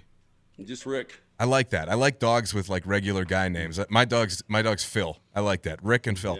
All right, we've got tons to get to throughout the course of the morning. We'll get back into the Avs. A lot to get to. Mackenzie Blackwood last night on Nathan McKinnon in the locker room. Absolutely hysterical. We talked a little Broncos, but I want to get to Bo Nix. Pat Surtain spoke about him yesterday. Garrett Bowles spoke about him the other day, and he is putting up real deal numbers. Should we expect this in the playoffs? We'll discuss on the other side. Altitude Sports Radio 92.5.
Just got to let this breathe for a second on Is a that hump better, day by the way? Wednesday. Oh, little Rick Astley. Is that Yeah, better? you look good now. Yeah. Now you can see. Now you can see every flaw in your face. Somebody said we needed to Rick roll for Rick in honor of your pooch joining us here. And by the way, follow along on the Safeway Twitch stream. Order online, Safeway does the rest. Get easy delivery or free pickup with the same great deals. Get started now at Safeway.com or on the Safeway app. Safeway, fresh foods, local flavors. If you are watching on Twitch or YouTube or Altitude TV, however you tune in, you saw Moser's dogs as Moj got back late, I guess early with the Avs from Seattle. We'll dive back into hockey here just coming up, probably top of the hour. Jared Bednar set to join us. Moj, Vic and I were kind of dumping out the notebooks on the Broncos Packers as we're closing this chapter and looking ahead now to Jacksonville. I know we have to look ahead, Matt. I kind of don't want to close. I know we have to. What's today? Wednesday, right? Yeah. Okay, today's the day to close the books on the Packers game and move on. But the more I think about that game, the more I like it. Talk to me. What do you like about it? I just the way the Broncos mentality showed through in that game. You're down 23-14. Your reigning defensive player of the year makes a super key play, changes everything, and the boys jump on board with that. They're like, okay. And not that they were really doubting before. Maybe they were. I don't know. But they're like, ha, let's go. And the offense jumps right on the field. They plow it down the field, and they make it a 2-point game. And I don't know, the way things swung, the way they sucked it up, I really enjoyed that win. The more I think about it, the more I just think about some key plays in that game. It makes me feel even better. So that's it. That'll be the last I say about it before we move to Jacksonville, but I really liked it. I thought it was the best win of the year. If you're going to rate wins, right, what would you rate as your top, in order, your top 5 Broncos wins? Ooh, that's Green a good Bay, question. number 1. Kansas City, given the circumstances at that point, I think number 2. Dallas, number 3. You wiped out a team that defensively they couldn't hold you.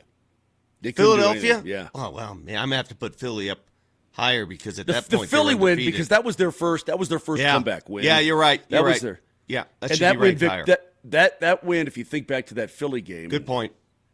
That was that's the one that put them over 500. Yeah. They were a 2-2 team that puts them to 3-2, Yeah. and they're like, all right, let's get someone. They got to go to right. We've got to go England, right? And they play for ugly game against the Jets, right? And they squeak it out, right? But now they're rolling. Then they have the confidence. They come back against the Giants. And I think once they beat the Giants in that fashion, and they put up, what is it? How many did they put up in the fourth? 33? 33.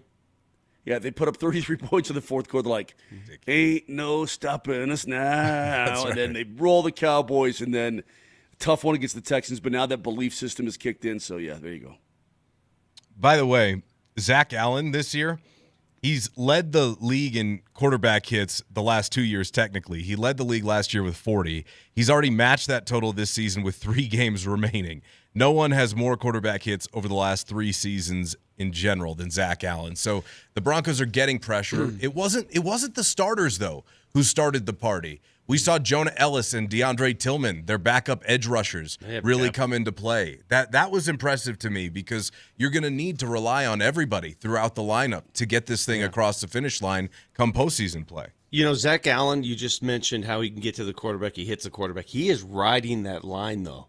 On a couple occasions this year, he has hit the quarterback late and gotten away with it. Well, it finally hit him in that Green Bay game. He got penalized. He really walks that line carefully. Watch him closely during the games. But what a pickup that's been, huh? It's been a home run. Are you kidding me? Yeah, it's been really impressive. How about this for DeAndre Tillman? All while playing around 40% of Denver's defensive snaps, so less than half the defensive snaps. He's got 3.5 sacks across his last 8 games, 3 tackles for loss in his last 8 games, 6 quarterback hits, and actually 2 picks. How crazy is that? And 2 of the best interception returns you'll see all year. Right. Yeah. Incredibly impressive. That guy was a former XFLer that they brought in on a tryout a couple of years ago. How crazy is that? It's great, but Matt, everybody is getting a piece. Wazarike gets a piece on a weekly basis. Roach gets a piece. All the guys who are in the regular rotation up front, and Allen and Jones and JFM and Cooper, everybody seems to get a piece at one point or another, and it's pretty good, man. It's like, oh yeah, and that's the way they've been the past couple of years. That whole unit has been an all for one and one for all type of unit, and guys are getting paid, and that's good too. So it's really cool. Here comes Duval. Duval. And by the way, speaking of Duval, we talked about this a little bit earlier, Moj, but I wanted to make you aware. So the Broncos we talked about yesterday signed running back Cody Schrader off of waivers, right? And we heard that R.J. Harvey was dealing with a bit of a rib injury. Injury report will come out today. Very, very curious to see how he's listed and what his practice schedule is like this week. But we said, okay, well, you got Jaleel McLaughlin, Tyler Bidet. They picked up Sincere McCormick last week. They signed him. But are they going to add somebody? Is there anybody out there on the street to add? And they bring in this kid, Cody Schrader. Played at Mizzou. Believe he led the SEC in rushing his senior year. Not like an ultra burst guy, more like a grinder runner. And you kind of look up and down the roster. You're going, well, you got Harvey, who's undersized a little bit. McLaughlin's undersized. Bidet's undersized. So why are you bringing in Cody Schrader? Is this just a depth piece? Well, the guys down in Jacksonville, CBS 47, they say Sean Payton was playing chess while we're thinking checkers. The other fascinating move here is that Cody Schrader gets picked up by the Broncos. That one hurts a little bit. And this, to me, is gamesmanship. Yeah. This is what I said yesterday. And I don't know this, but I'm going to say this is what I think it is. I don't think the Denver Broncos were that interested in Cody Schrader. I think this was, they saw Tootin's out. They went and picked him up. So because they knew he was on the practice squad, and he was the guy that had been in the Jags system, and they weren't going to let him do it. Yeah. I feel like they blocked it. They did. Like somebody poaching somebody off the waiver wire in fantasy. It is the exact same thing. That's courtesy of Action Sports Jacksonville. Interesting, Moj.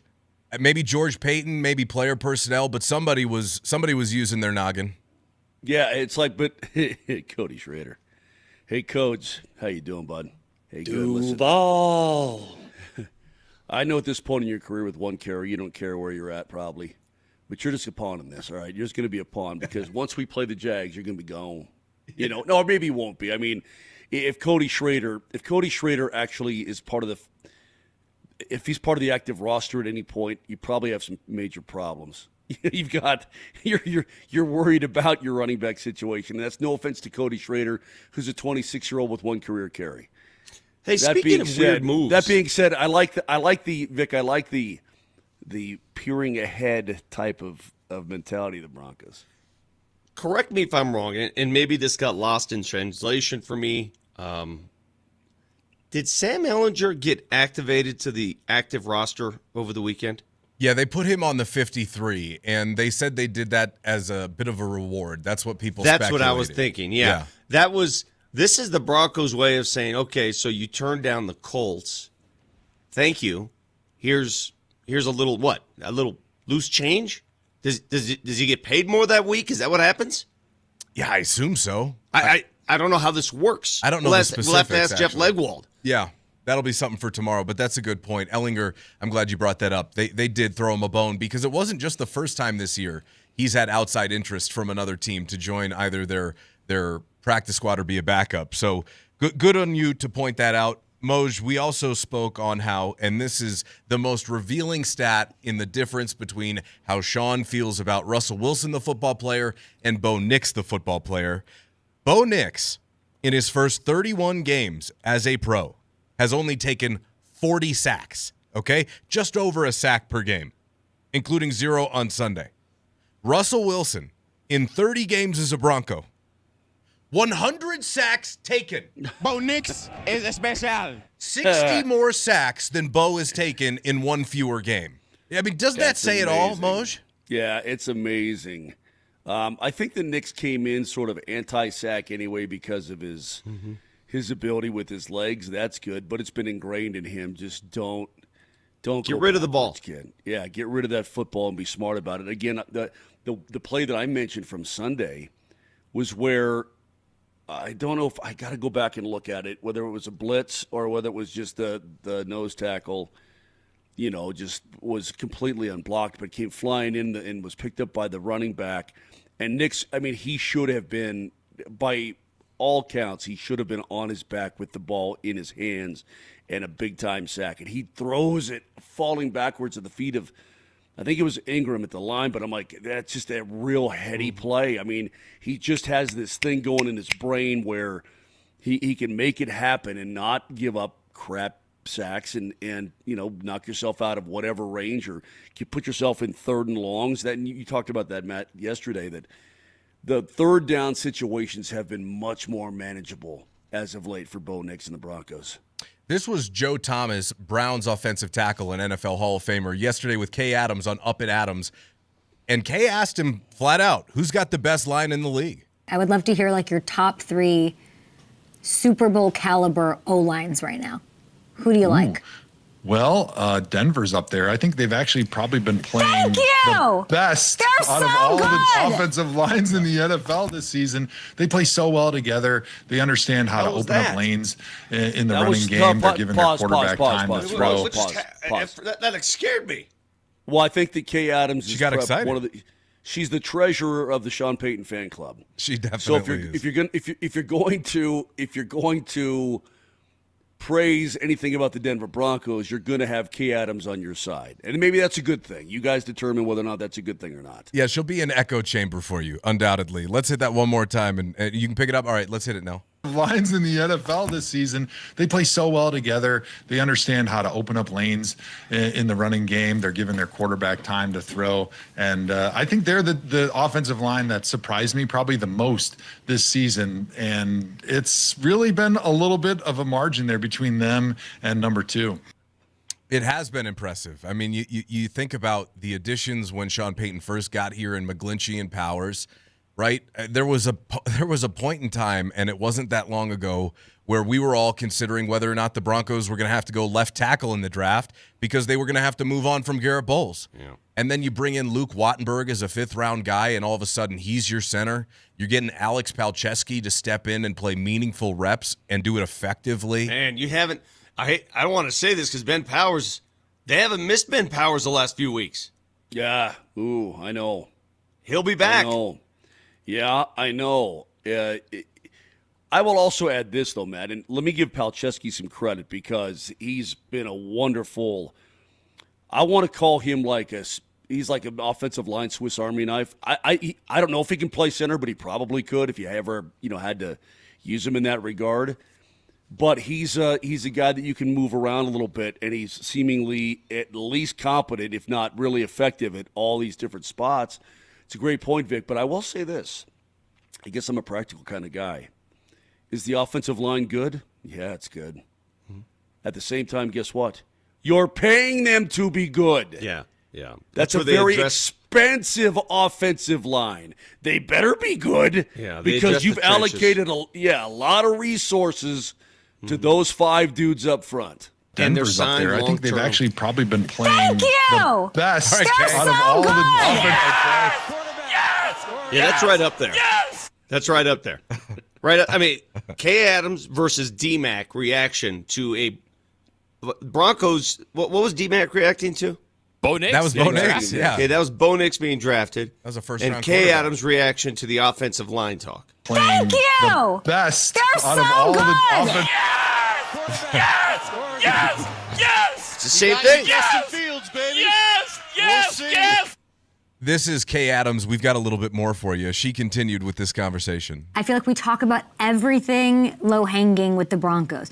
They're well-coached. Sean Payton's a key. You can put faith in him. And Bo put together 4 quarters. And they've got this defense that's going to carry them to the Super Bowl. If they go to the Super Bowl, it's because of this offensive line. I am convinced. I'm looking at this. They've given up the fewest sacks all season. They're allowing the lowest sack rate in the league. This is a Super Bowl offensive line. I'm so glad that you said that. All right, guys. If the Broncos win the Super Bowl this year, is it going to be because of their offensive line, like she suggests, or their defense? Well, hold on a second before we move on. Great question. Hold that question. Hold it. Is a sack a quarterback stat or an offensive line stat? Because we keep moving the goalposts here. Oh, well, it depends, Vic. I think it's both. Well, Sean Payton tells us. Sean Payton has quoted as he says sacks are quarterback stats. That's what he says, but he's got a guy that can get rid of the football now. So not every guy can do what Bo Nix is doing in that regard. I have your answer. Vic. when you're taking 100 sacks in 30 games like Russell Wilson did, it's a quarterback stat. It's also a quarterback stat when you're only taking 40 in 31 games because you're just much more effective, to Moser's point. So is the offensive line just there then? Does the offensive line play a role in that? Of course not. It's complimentary. Yeah, Vic, I would say this, though. If I'm a quarterback, a right-handed quarterback, and I drop back to pass, let's say I have a 7-step drop, right, and I'm just looking, scanning downfield. And the left side of my offensive line, if my tackle gets beat cleanly and I get blindsided, right, then that ain't on me. That's on as soon as I plant my feet to set up. Okay. Yeah, I get it. Then watch the Cleveland Browns play. Watch their offensive line. Exactly, and I get blown up, then that's on my tackle. That ain't on me. All right, that's fair. So, your question was? My question was, God, that's a good point. My question for you was, what was my question? I don't even remember. If the Broncos win the Super Bowl, will it be because of the? Yeah, because of the offensive line or the defense? I don't know if that was a question. I don't either. The defense.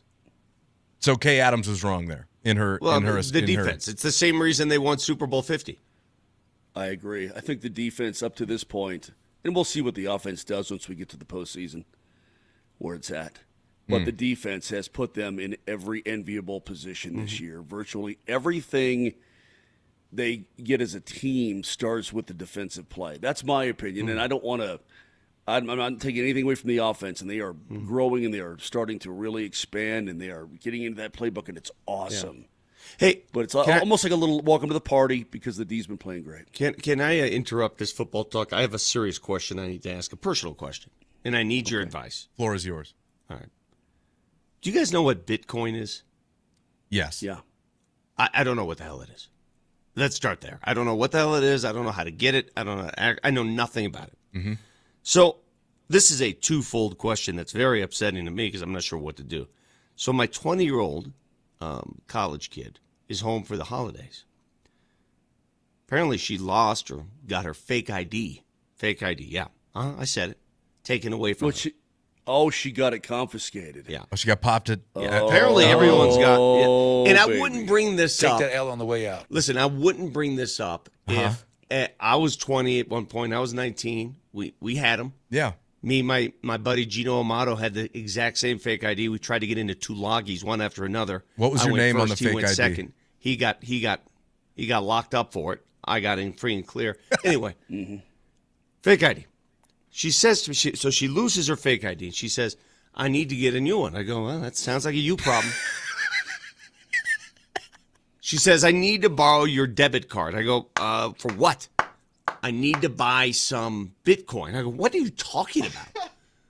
With this online service that provides fake IDs only deals with Bitcoin because they're trying to circumvent. They don't want to be seen. They don't want to be found. They don't want to be heard. That's exactly right. No paper That's exactly trail. right. So, I go, at no point will you use my credit card or debit card to buy any of this fake money I don't know what the hell that is, but I'm not going there. Figure it out. Talk to one of your Bitcoin friends.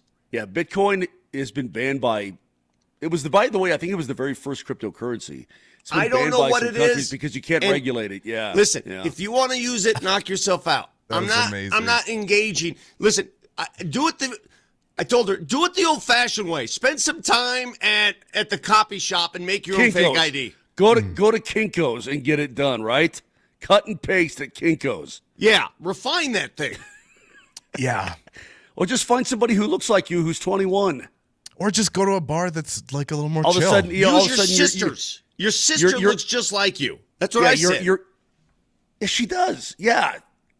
That's amazing. Vic, I would bet if you pay for if you grease Alexis's palm a little bit and pay for the replacement ID for her, I'm guessing the little one would get off scot-free. Bro, there was this place in Boulder back in the day before you got there, Matt. It was called Tulagis, and it was a place where we'd all go, and me and Gino had the same fake ID. First of all, I'd look like I was 12 years old and I was 20, so I don't know how it possibly worked. Same face, same name, everything. I think we got like 4 of those. I'm in line. We forget that we have the same fake ID. Guy looks at mine, quizzically lets me in. He looks at Gino's, same one, and goes, wait a minute. Wait. At that point, I was way down the line. You couldn't find me anymore. That's amazing. Best fake ID stories in the Shop Mazda text line are pouring in. I want to hear yours. That is fantastic. Should Vic lend his daughter the money to buy a new fake ID? Not the crypto. We'll dive into odds and ends on the other side. Tons of headlines from this morning, and we'll share next.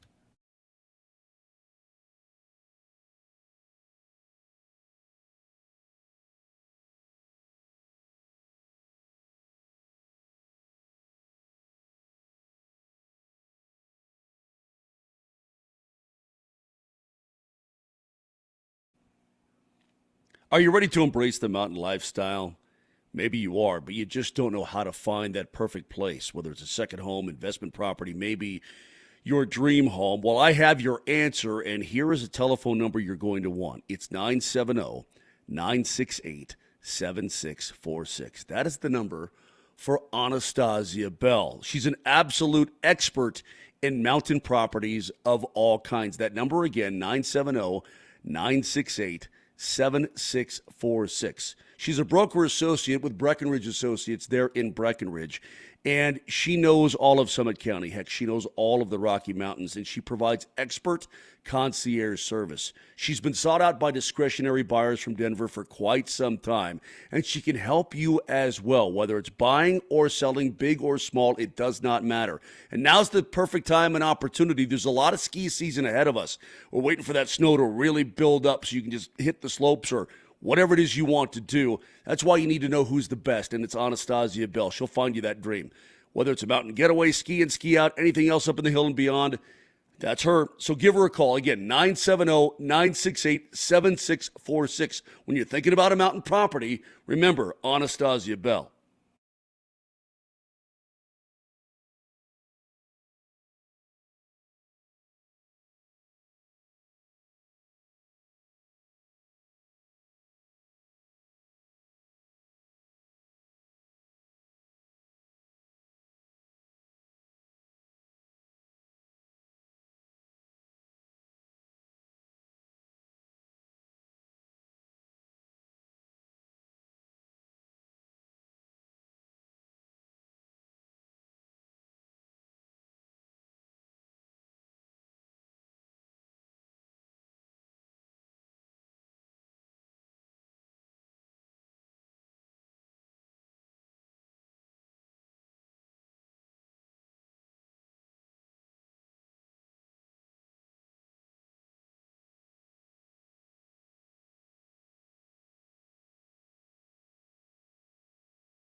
No, man, I got it. It's flawless. Check it.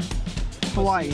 All right, that's good. It's hard to trace, I guess. Wait, you changed your name to McLovin? McLovin? What kind of a stupid name is that, Fogel? What, are you trying to be an Irish R&B singer? Oh, they let you pick any name you want when you get down there. And you landed on McLovin. Yeah, I was between that and Muhammad. Why the would it be between that or Muhammad? Why don't you just pick a common name like a normal person? Muhammad is the most commonly used name on earth. Read a book for once. Fogel, have you ever actually met anyone named Muhammad? Have you actually ever met anyone named McLovin? Oh my God. Such a good movie. Moser, Lombardi, and Kane with Matt Smith. Thanks so much for being here.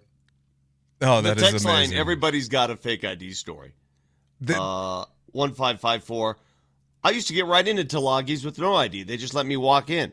Yeah, that's because you're probably one of those dudes who had a full beard at the age of 12. Right. I know those dudes. Not me.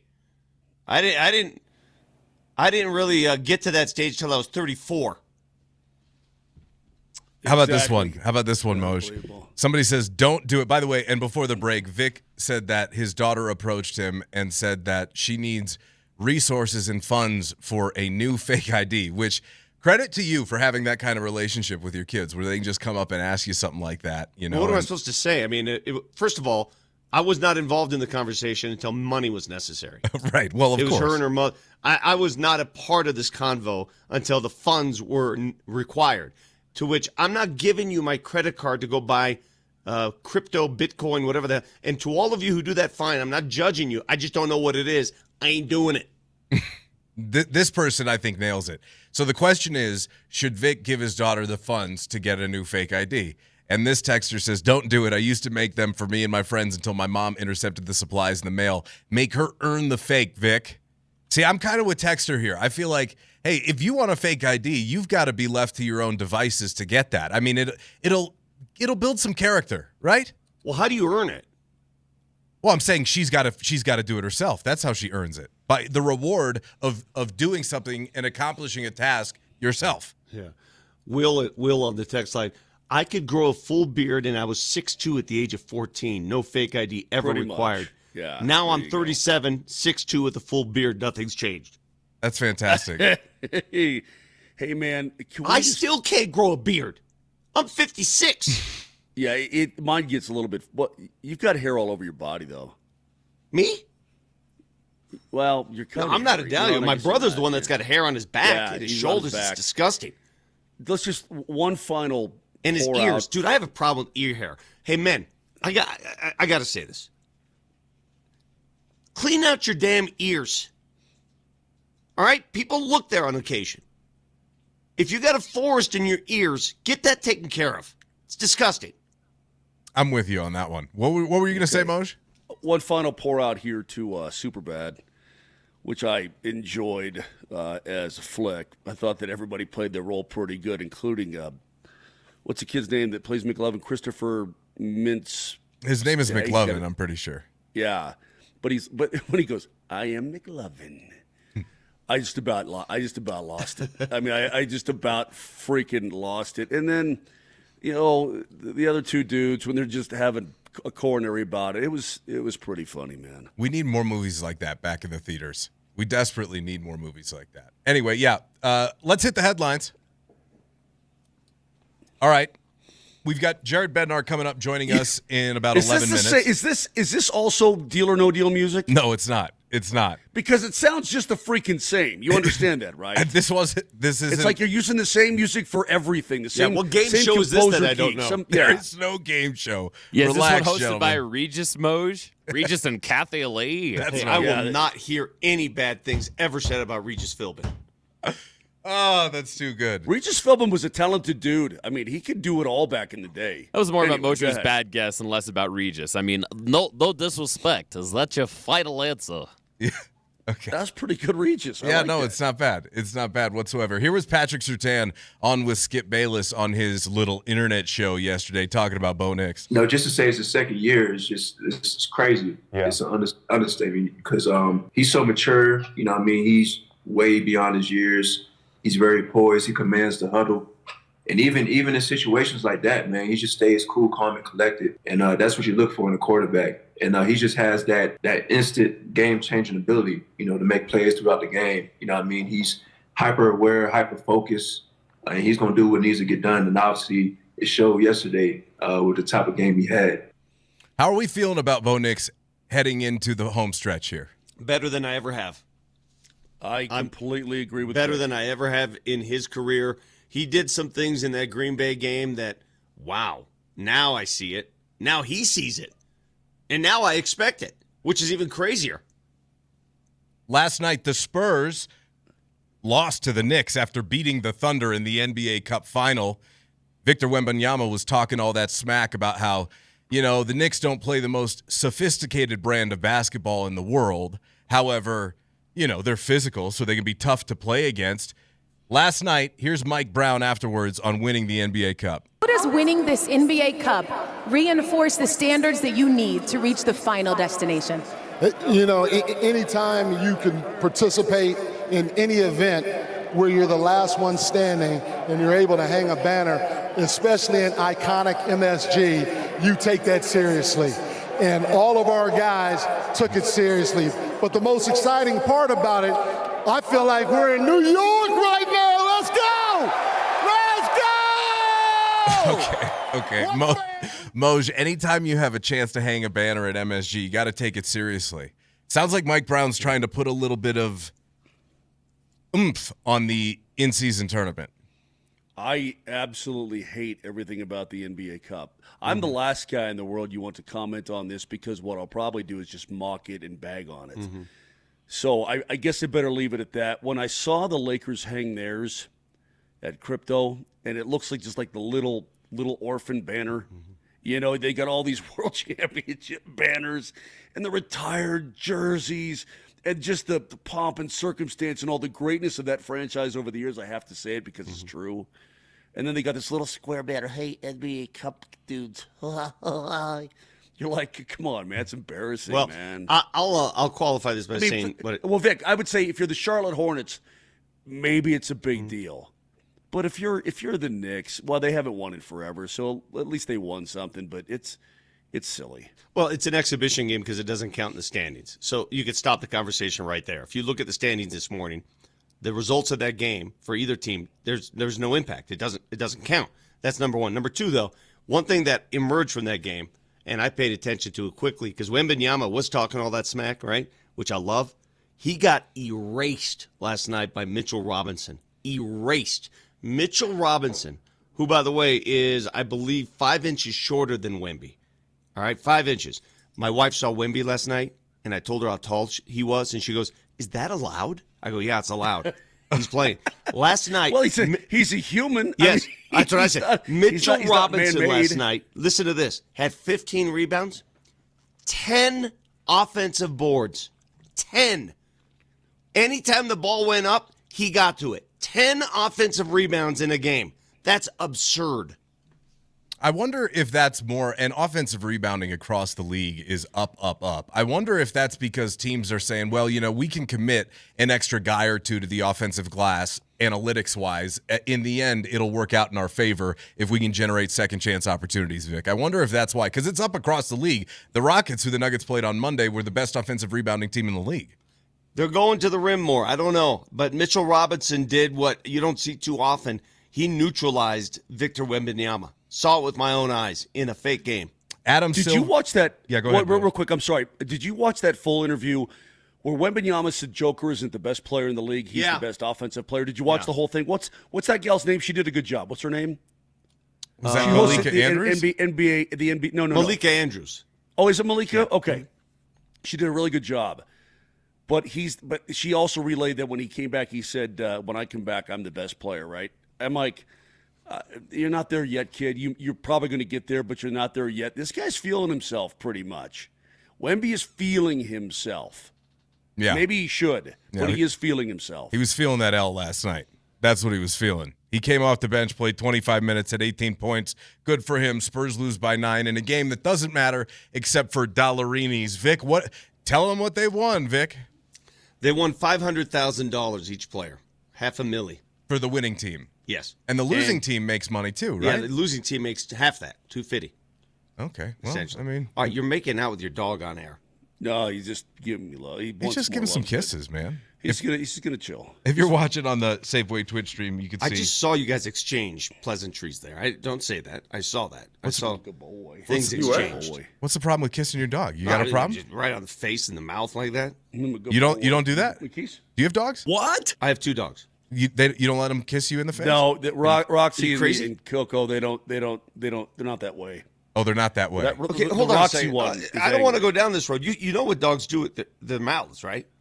Yeah, they love you. They bark. Yeah, what else are you talking about? Dog's mouth's pretty clean, though. Yeah, I mean. Oh, really? Okay. Very sanitary. Very sanitary. By the way, Moj, I don't know if you know, but you're going to be down at number 38 in Rhino starting at 6 o'clock Thursday night. Join Moser and Tullamore Irish Whiskey tomorrow. Yeah, just so you know. Grab a do and a brew and enter to win all kinds of prizes, including an autographed Steve Atwater helmet. Get to number 38 tomorrow, Moser and Tullamore Irish Whiskey. Well, I mean, I guess we'll just have to wait and see. On the other side, the head coach of the Avalanche, let's hope he got a little bit more sleep than Moj did. He joins us next.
Moser, Lombardi, and Kane with Matt Smith. Thanks for being here on a Hump Day Wednesday. Jared Bednar, head coach of the Avalanche, joins us now. Brought to you by Mr. Rooter Plumbing, proudly rooting for Colorado's hockey team. Good morning, Coach.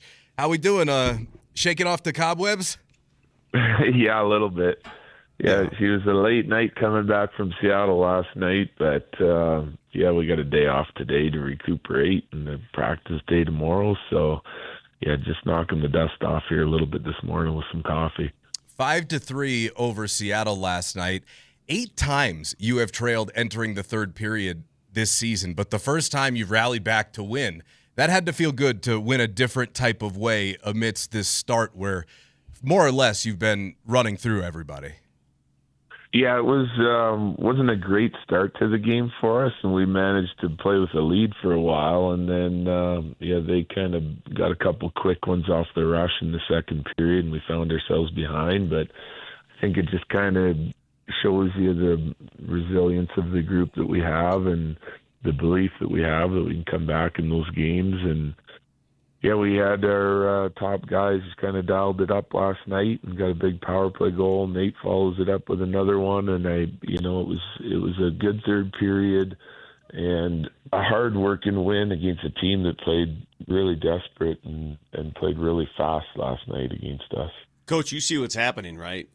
Every team now is bringing their A game against your team. You are that team everyone's chasing. Everyone wants to be measured against the Avs, and it's going to require you to dig on a nightly basis. And you know what? That's a great thing to have as a coach. Here's your motivation. Look at them. They want to beat you. It doesn't get much better than that. Yeah, no, I totally agree. We've been talking about it here for a while, like especially when you kind of get on those streaks, right? You're playing well pretty much the whole season now, but you get on a couple of these streaks and you come into buildings hot and they know that they're going to have to play well against us to win, and B, if they have an off night, it could get ugly. So they are bringing it, and for me that's a great test for our team. It puts a challenge in front of them right away. We know that we have to be at our best in order to beat them, and it kind of keeps you dialed in and focused on what you're trying to accomplish, and it's like a new test every night, and it's hard to take a night off or take it easy on any of these nights. It's the pride portion of your team kind of kicks in. Like after the first period yesterday, I thought we were playing hard and doing the right things, but when they got the puck into our zone last night, both off the rush and in ozone play, they were zipping it around, and there was an intensity to their game that we didn't match early on, and Blackwood was outstanding, and yeah, we got a goal to take the lead, but we needed to ramp up our game as that game went on, and we did that. We're able to come back and get the victory, so good on our guys, but I get the feeling like that's going to be the norm sort of going through this middle portion of this season. Coach, correct me if I'm wrong, but let's say years gone by, you guys have a lot of talent. You feel like at times if you don't have it that night, we'll turn the switch and we'll be okay. And then, a lot of times you were okay. But this year, let's say you don't have it, or another team like Vic was talking about, Seattle last night, they're coming out, they're playing hard, they're playing their butts off, they're doing everything they can. And your guys aren't playing bad, but then this professionalism kicks in. It's a different sort of switch. I mean, maybe it is a switch, but it's a different kind of switch. It's the determination switch. It's not the, hey, let's try to out-talent them. It's the, let's go work hard and play our game. And then you guys grind, the opposition into submission.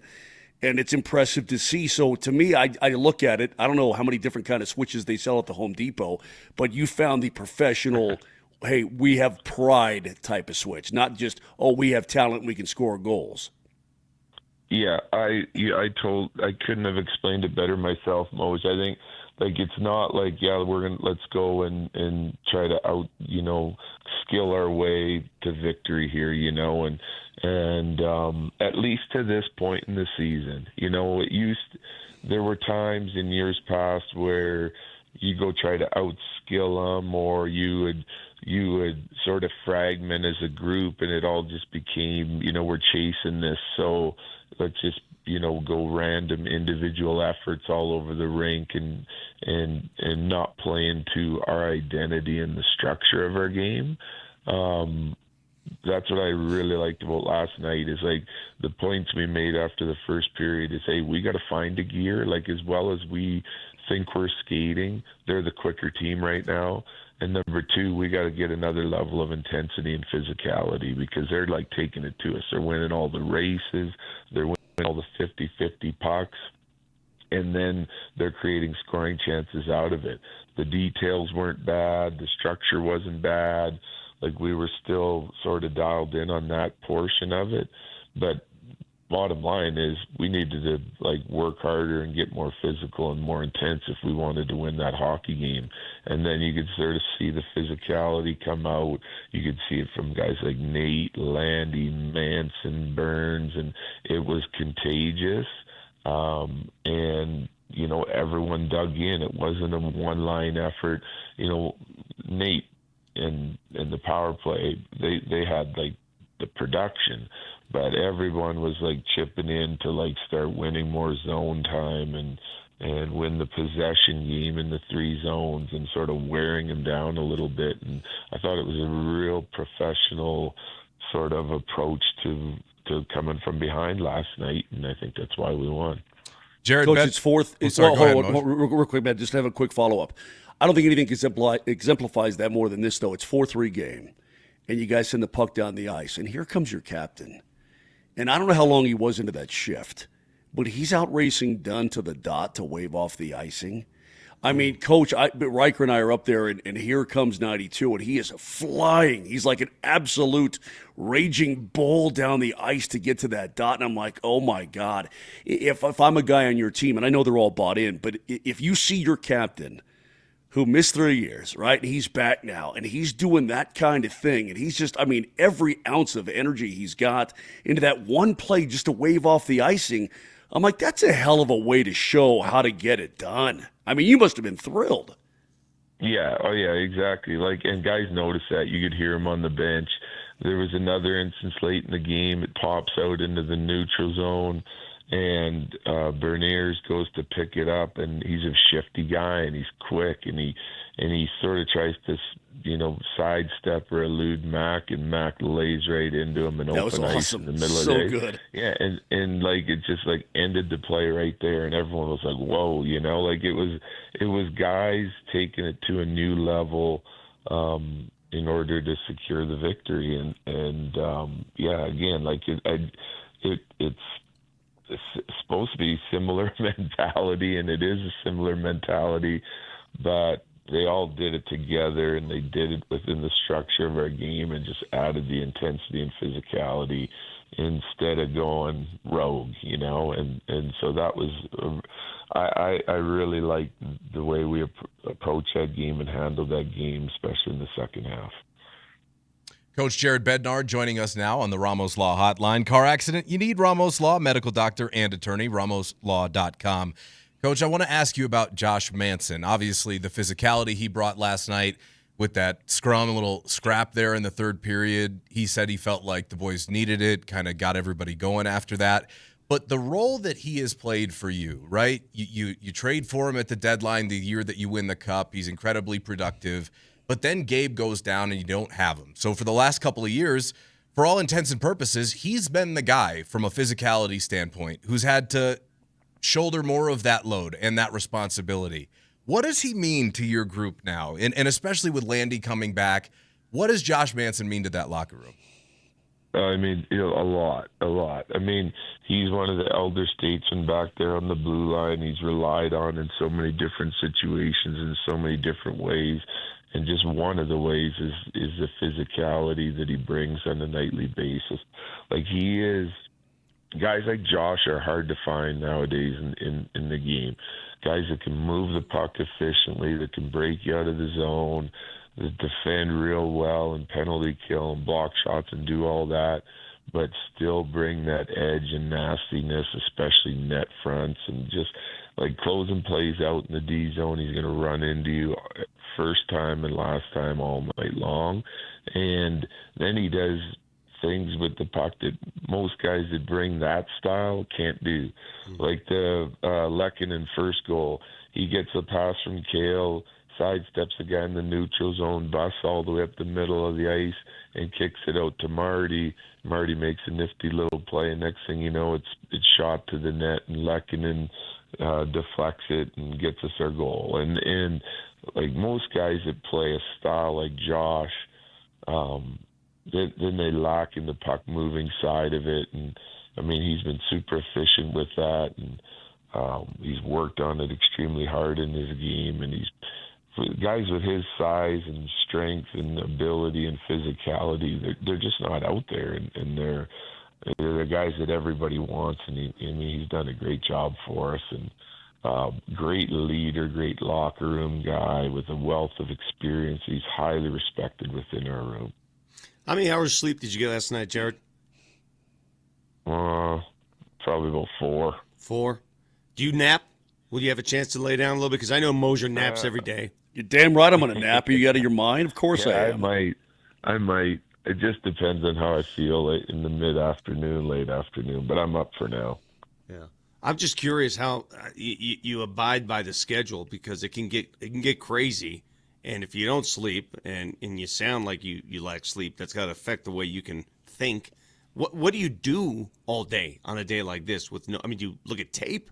What's on the agenda for Jared Bednar? I'll do a little bit of work today, or and then like tomorrow morning I'll be in early. So I'll make sure I get good sleep tonight, and then go in early tomorrow before all the guys, and get a lot of work done, and get the review done, and we'll sit and go through it. We got a practice day, so I can work on our opponent tomorrow after practice and everything. So today I'm probably going to get outside and take the dog for a long hike someplace, and spend some time with the family. And I don't know what the family's got planned for this evening, but definitely be an early night, getting some sleep, getting ready for tomorrow.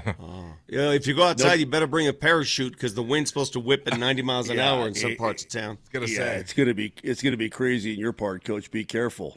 Yeah. Real quick though, some things need to be they're just left unsaid. We've already discussed it on this program, and you're a very calm guy. You're not an angry guy, that sort of thing. But you could take any one of us quite easily, right? And maybe he sounds tired now. I think I could take advantage of that. You could take it. Okay, you might get a couple of knee bites. Okay. That being said, back in your playing days, we know you were tough on the back end. If you had to throw down a little bit, you could do that from your blue line spot. Did you ever take one on the beak, like Manson delivered last night? Because there's something about a guy like that where if you're going to go against Josh Manson, I know that Matt was just talking about him, but you better be damn committed, because he's not screwing around there. You know what I mean? He's going to set a tone in your face, and that's exactly what happened. And I rewatched that, and then Marchment, he dives back into the pile to get away, and it's hard to blame him. But you ever take one right in the beak like that? Yeah. Well, yes. The answer is yes. You've seen my nose. That's true. Yeah, good point. Yeah. I got my nose fixed once and straightened out, and I was like, okay, I'll be good. And then, a couple of years later, it happened again, and then I was like, all right, like, what's the point here? I'm playing hockey for another 8 years, and the surgery's worse than breaking your nose, so I just left it and never got it fixed. I still probably have to have that deviated septum surgery.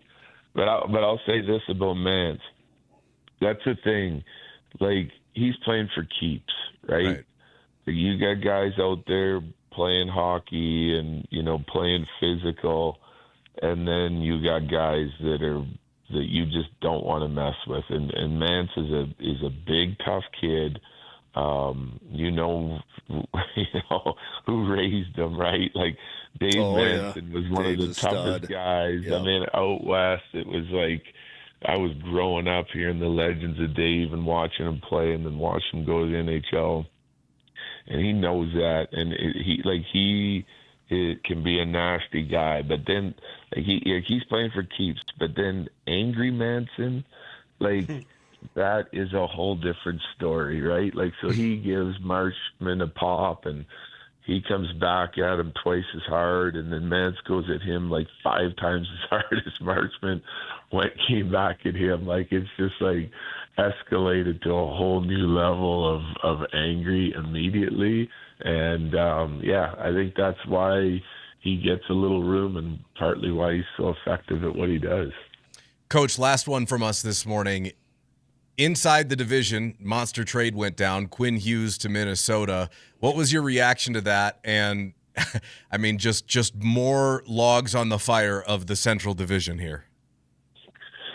Yeah, my first reaction was, wow, and it's like you're kind of hoping, like when you're watching it unfold in Vancouver, that he doesn't end up against someone you're playing all the time or someone you got to beat. I mean, he's an impact player, one of the best in the game at what he does, and it's like you got a team that's like a really, really strong team. And, I looked at the standings the other day.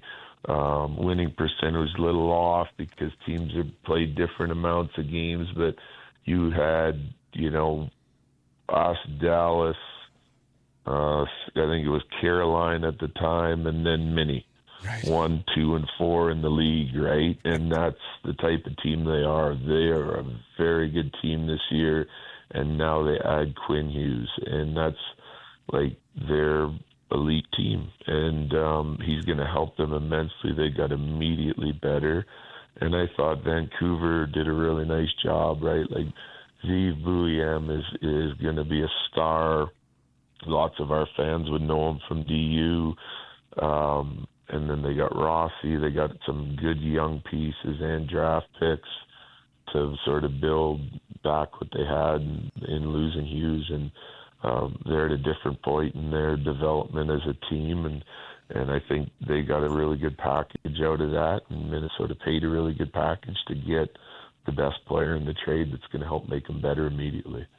Well, you guys get to see him Sunday, so you'll get a look soon enough. We appreciate your time this morning.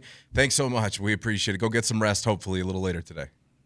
All right. Thank you, guys. Appreciate it. Bye. That is Avalanche head coach Jared Bednar, who joins us always on Wednesday. Great stuff from Bedsy there. We'll get back to the Avs here coming up in a little bit. But on the other side, tons of news pouring out of the sports world, and we'll chop it all up with you next.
Fellas. Fellas, Mm-hmm. I have an idea. Hit me. Mose, you remember when we've done this twice now where we've online, live, canceled Kyle Keefe's tea times, rightfully so, Yes. because he's been a Yeah. bad friend. He's been a really bad friend in that regard, yeah. We've canceled his tea times because he'll ask one of us to play and then later call and say, no, you're out. We got somebody else, so we'll cancel. Well, his tea here's the thing. You can't ask somebody to play golf. Yeah, and then say, renege on I that. need a Can't do it. response in 38 seconds. Sometimes you don't see your phone. And then like 45 minutes later, you say, oh, yeah, I can play. And then he says, well, it's already filled. Sorry. So here's what we'll do today, and we could do this off air. Let's call 3 or 4 golf courses that are knee-deep in this wind tunnel that's supposed to hit us. And we're supposed to get winds in the metro area upwards of 80, 90, 100 miles an hour in some spots. So I'm sure the golf courses are jam-packed today. Let's go ahead and make a few tee times for them at some of these courses. What's that course on the way to Boulder? I know like some of those courses in that wind tunnel are going to be nuts. What's the one on the right as you're driving into Boulder that's right outside of Louisville? What's that course? You talking about Coal Creek? Coal Creek, yeah. I'm sure Coal Creek today is going to catch wind that will be borderline tornadic. Or how about Omni? Omni, Any it'll course- be whipping any out there. course Oh, like Omni Interlocking? Yeah. Oh, Oh, my my God. God. Just anywhere without any of the trees. By the way, Moser Well, Lombardi. go ahead. Sorry, go Oh, ahead. I was just gonna say Moser Lombardi and Kane with Matt Smith. Brett's still out on paternity leave. Yes, Moj. Do you golf at all? Oh yeah, I'm a huge golfer. I'm enormous. I love the game. Well, let's give Kyle You're kidding. Let's No. give him 3 or 4 tee times around noon today and just see what people say. I'm trying to think on a day like this. Get it up, let it ride. If you're downwind, Club down. every par 4 is You a can't drivable play. par 4. You can't play when it's this bad. And I had one time out at the Pinery. I had a par 3 that was like 150 yards. It's straight downhill, right? It's just that over the pond, right, straight downhill. And it was so windy into my face. I hit a hybrid as hard as I could, and it went straight up like beautiful. And then it came and dropped right in the middle of the pond. I'm like, that. I don't know what the knots are in that wind, man, but I couldn't have striped it any better. It's just insane. I just got a text from Kyle that says, don't. Oh, no. Do, Kyle. Not don't. Do. So just give me a list, as long as you're listening, of 3 or 4 courses that you're going to go play today, allegedly. Because you're going to get on that list today. Are you asking this from Kiefer or from Texter? I just, like, where should we have him play that he'll miss his tee time? He wouldn't care. I mean, the canceling of the tee time is way better than making one for another. If you really do try to play golf in these conditions today, you are a better person than I am. You are a lifer. You are, I don't even know what to say. You're a mutant is what you are. You're an absolute mutant. Or if you ride your bike in this wind, like if you see anybody out there riding their bike, I hate You mean riding DMac? my bike in the wind. You Hate mean it. DMac? So, just so you know. DMac, exactly. Yeah. Just so you know, there are expected to be over 50,000 different homes that'll have their power turned off today. XL's going to turn it off. And it's on their outage map. So you might want to take a look. I got lucky, according to this outage map. I'm right outside it, like a block away from me. I usually lose my power where I live, but like a block away from me, everyone's losing their power on the west side of town. So that generator you bought yesterday is just going to be sitting there then, huh? Generator, bro. I'll just go to my mom's house. That's my generator. By the way, you brought up Kiefer. Got to play this moment from the pregame last night. This is, I would just say, late regular season game delirium. But, boys, I wanted to ask you, have you ever laughed at your own horrendous joke like Riker did here? The turbulence in Kiefer's shorts is actually called flatulence. Big difference how that rolls. Okay, that's wonderful. Hey, all right, let's start off on the hockey. Quinn Hughes goes to Minnesota. Shocks the world. We lost him. Shocks the world. He gets a goal the other night. How much, Riker? How much does he change? He can't answer. The segment over. I mean, are these guys doing nitrous before they get on Hold the on, air? dude. So up. I gotta let you behind the curtain a little bit. Riker told me it was before the pregame even started, way before, and they're going to talk turbulence and this kind of thing, And he goes, I got a joke. I'm going to talk about Kiefer's flatulence. I go, it's going to drop. It's not going to hit.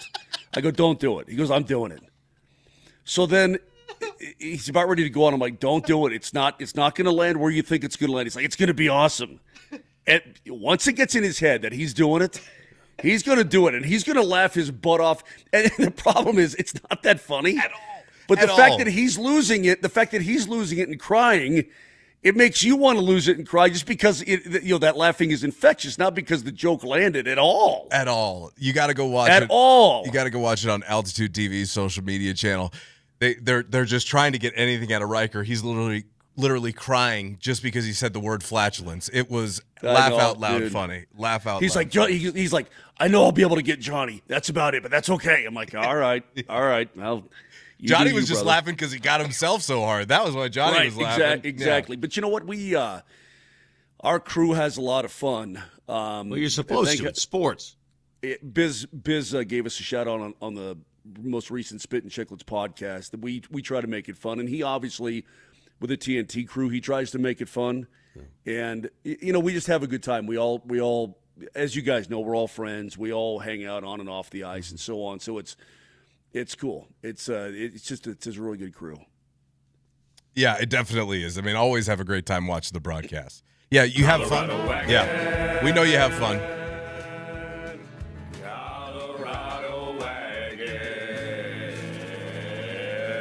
Well, the wagon rolls on, undoubtedly. By the way, last Avs note here. Here's Mackenzie Blackwood after the game, and Vic and I were talking about this earlier, Mose. You know those road locker rooms. I mean, they're like an 8-foot by 8-foot room. If you have one conversation in the corner, everybody could hear you. This was Mackenzie Blackwood talking about playing behind Nathan McKinnon and Cale Makar, and Nate was he goes, oh, thanks, bud. It's got to be fun playing behind guys like Makar and McKinnon. I mean, what have you seen from them lately? He's nasty. I don't know. Next question.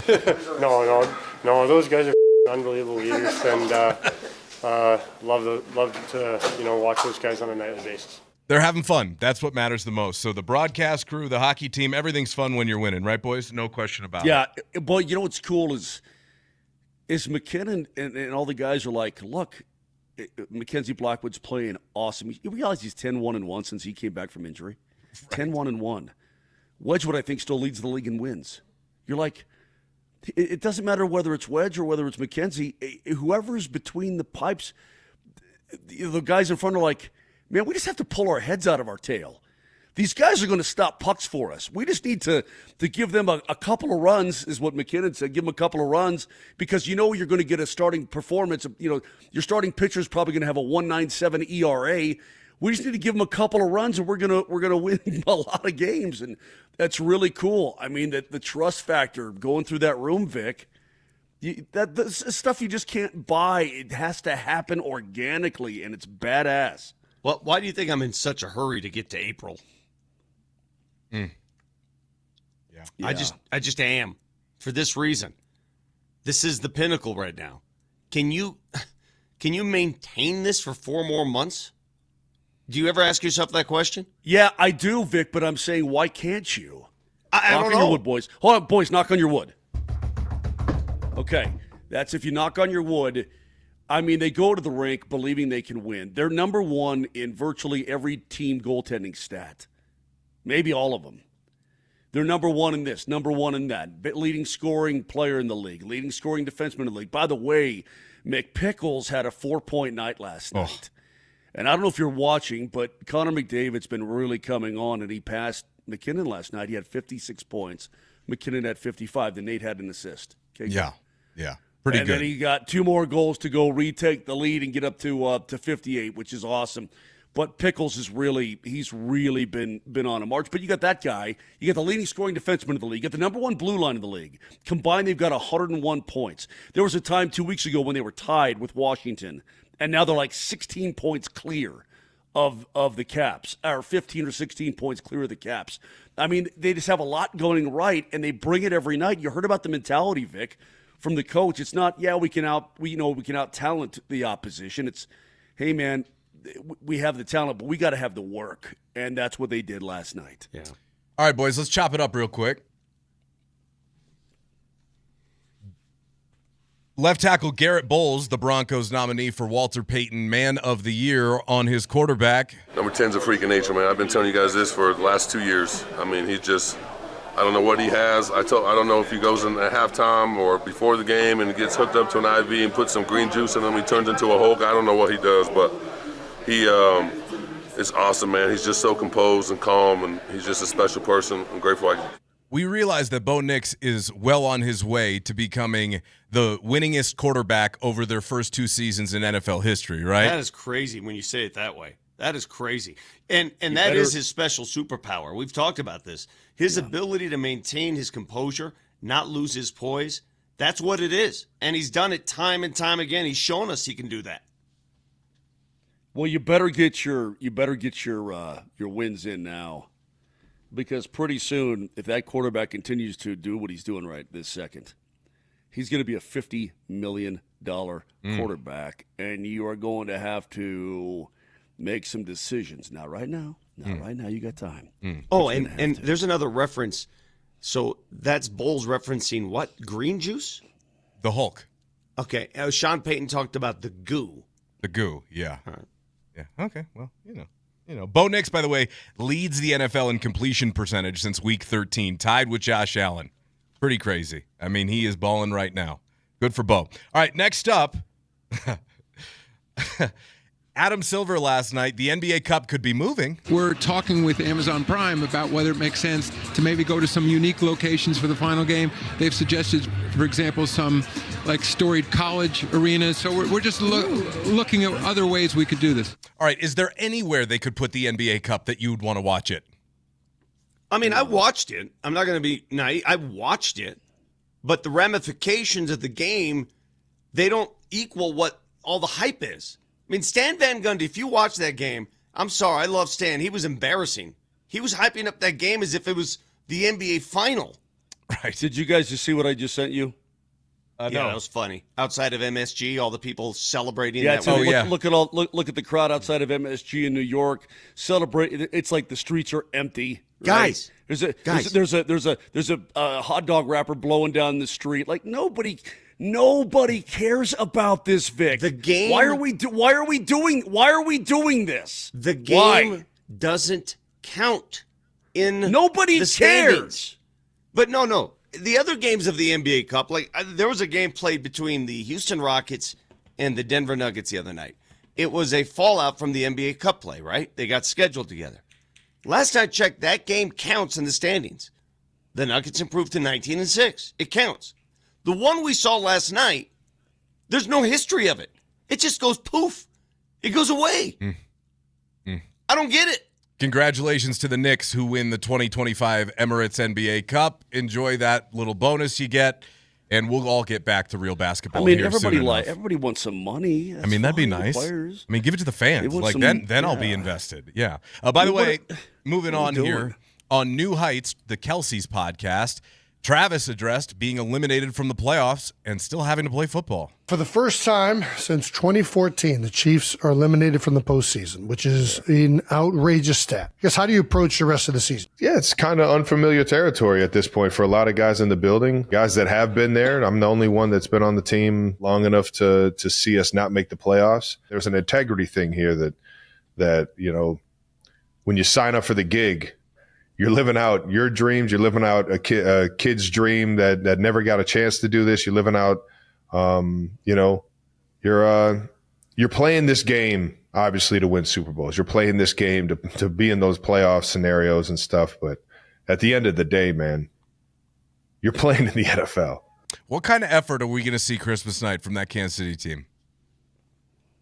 I think that's a pretty healthy way to look at it. Yeah, I'm eager to find out. I really am. I want to know what they do. That was a question I asked. Now that they've been eliminated, what happens to the guys with lingering injuries? I mean, if you're a player, a veteran, and you've got your contract coming up and you got a sore hammy, why not shut it down? What do you have to play for? It's a good point, Vic. And at the same time, I mean, that's a healthy way for Travis Kelce to look at it. I commend him for that because they've never been in that position. That being said, your starting quarterback is going to be Gardner Minshew. And no offense to the jean shorts wearing, RV driving hippie quarterback, but that Broncos defense is going to destroy him again. And I don't think it matters how much want to you have or who's in the lineup. Gardner Minshew ain't beating the Denver Broncos defense. Period. End of story. So, doesn't matter. It's a dub. They've got an opportunity Matt. Yeah. Say it with me. Big time dub. Big time dub.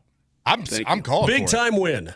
Broncos are going to wrap up the AFC on Christmas night, and we're all going to have a very Merry Christmas. Sign me up for that. By the way, Chiefs have a chance to at least find some sort of momentum for Gardner this weekend. They're in Tennessee. And there was a report yesterday that Kelsey was considering and leaning very heavily towards retirement before the season went off the rails like this.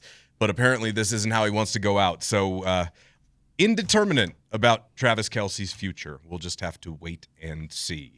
Moser with us, back from Seattle after a big Avs win last night. Tons more to get into. Stick around. On the other side, it's more Moser, Lombardi, and Kane with Matt Smith.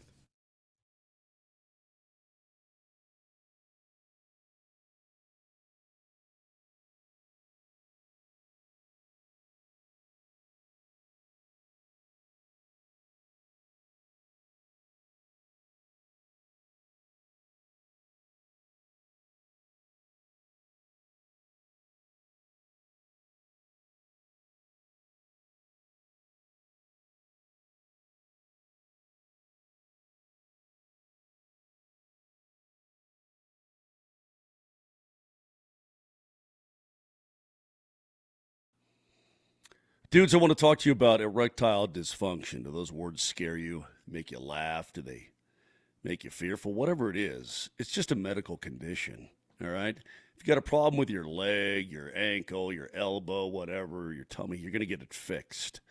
And that's what the Rocky Mountain Men's Clinic can do for you if you're suffering from any form of ED or whatever the case may be. Don't laugh it off. Don't say it's no big deal. Go to the Rocky Mountain Men's Clinic because their treatments work when the pills or the herbals fail. Success rates well over 90%. And they've been here in the Front Range in Colorado for nearly a decade, successfully treated tens of thousands of men. So if ED is affecting your intimacy, your life, don't let it happen anymore. Schedule a consult today. It's only $99. They've got an expert staff. If you're like a lot of men, you're back in business before you know it. 5 locations in Colorado to serve you from Fort Collins all the way down to Colorado Springs. So get it done. 720-440-7900. Don't be embarrassed. You're just a dude getting fixed. 720-440-7900 or go to RockyMountainMen'sClinic.com.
Did you watch that Nuggets game on Monday against the Rockets and wish you were there?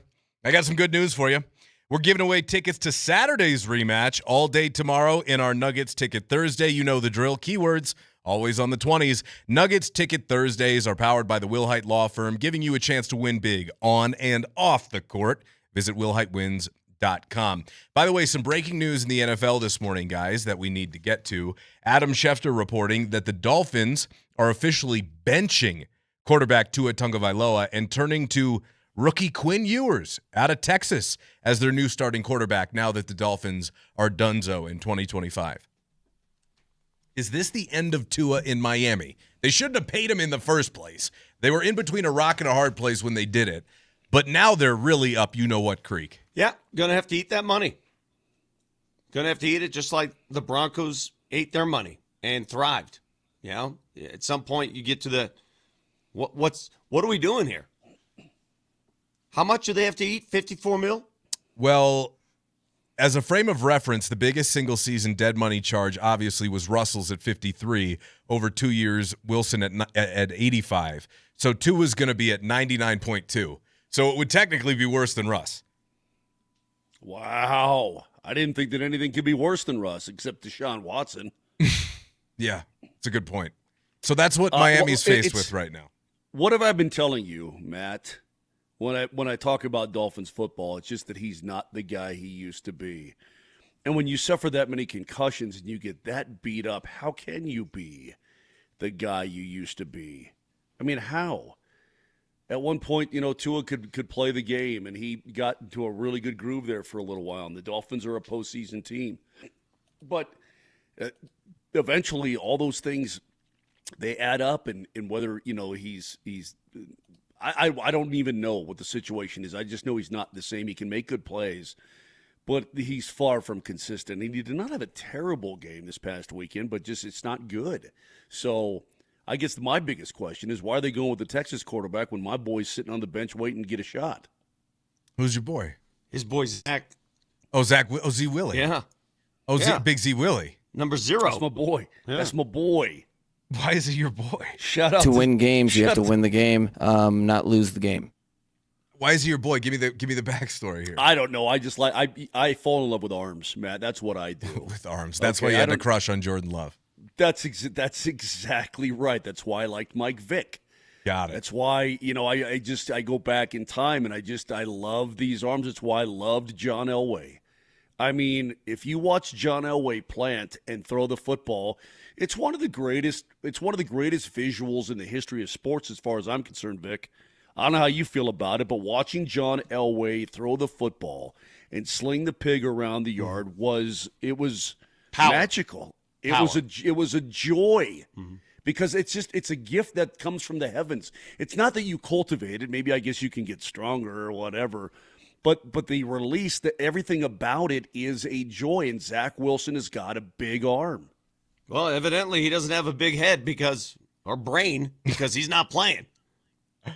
By the way, news out of Arizona. Reportedly, Kenny Dillingham, the head coach of Arizona State, is trying to leverage ASU into a bigger raise and more resources for the school because Michigan has been flirting with him to hire him as their head coach. I mean, we've already seen the Penn State job be used as leverage for all these other guys across the country to get raises. Sure. That's what's going to happen with Michigan. And Michigan's in a weird place because they are at the end of the hiring cycle. The portal opens up here on January 2nd. I mean, we heard Biff Poggi yesterday. It has been a tumultuous time.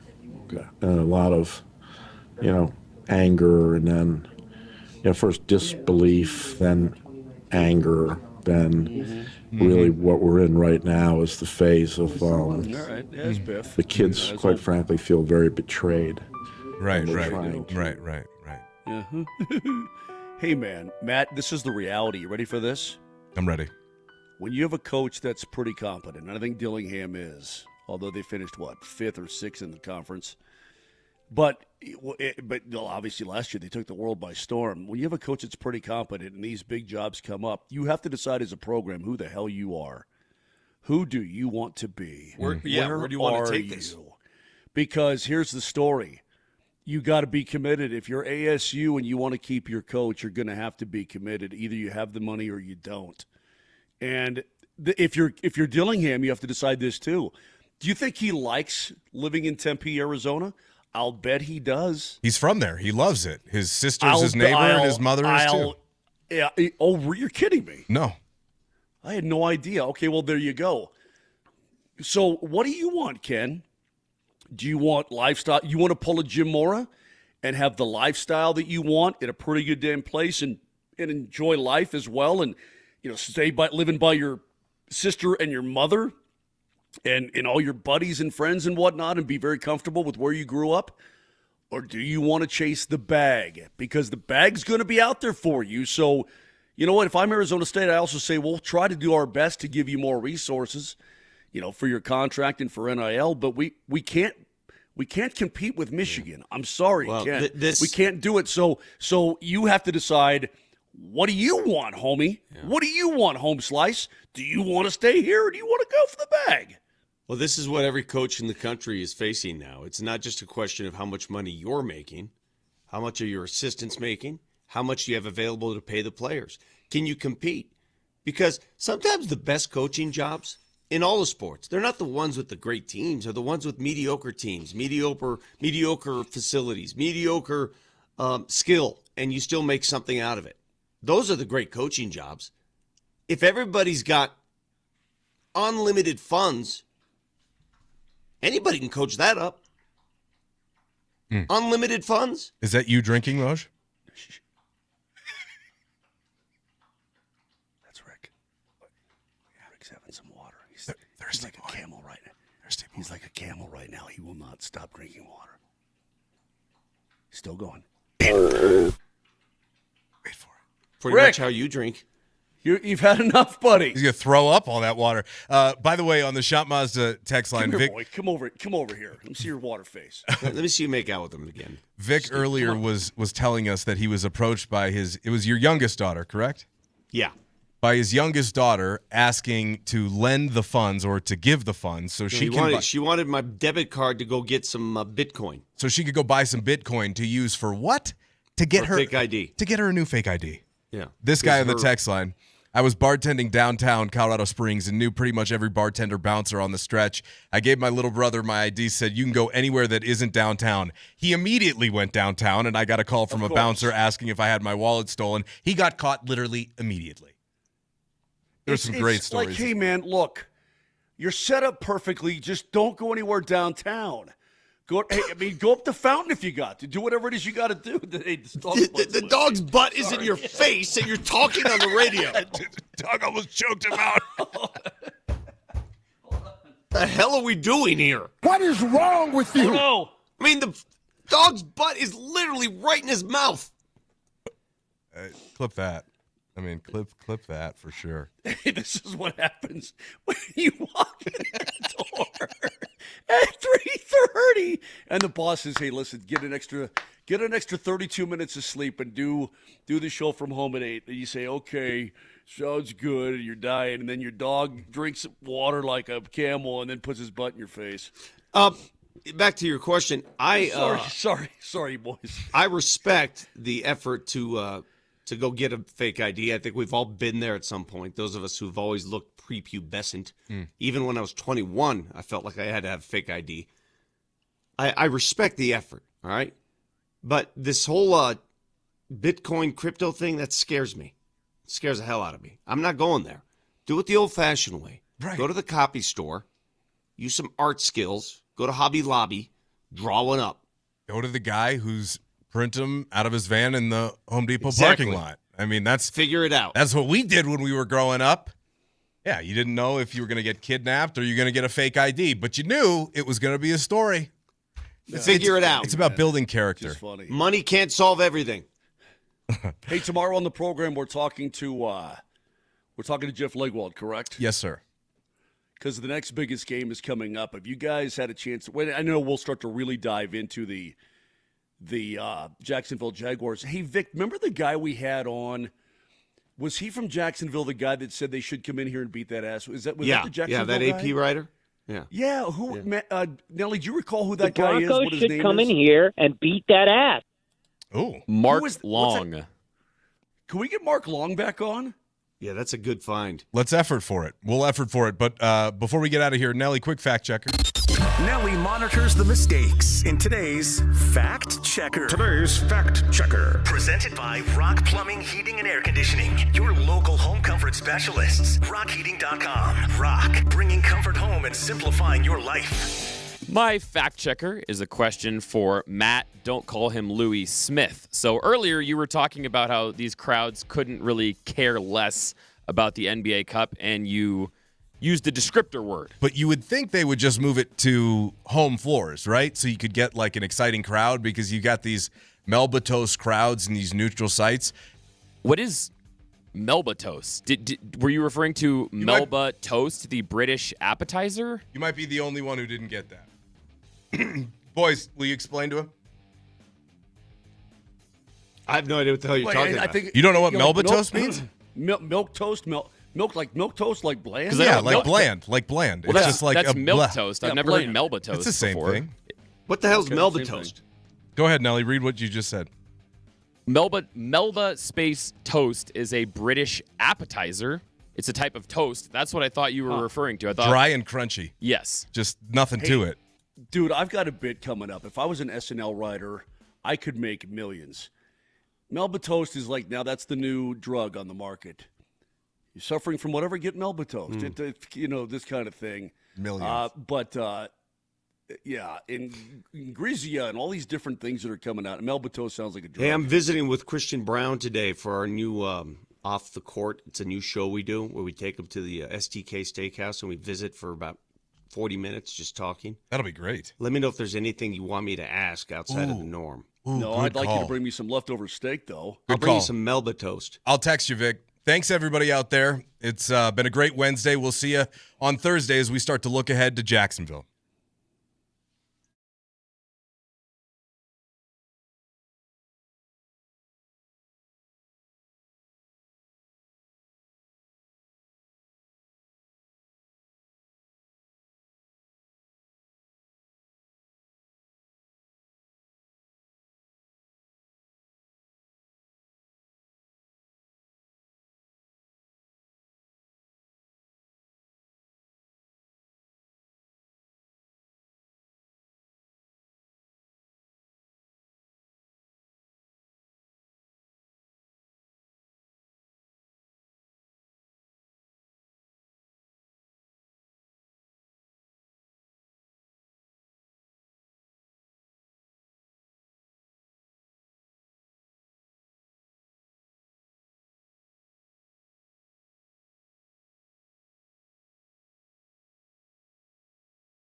Marchment cross-checks Josh Manson. Boy, and now Manson has just had enough of Marchment. Oh, they're going to go!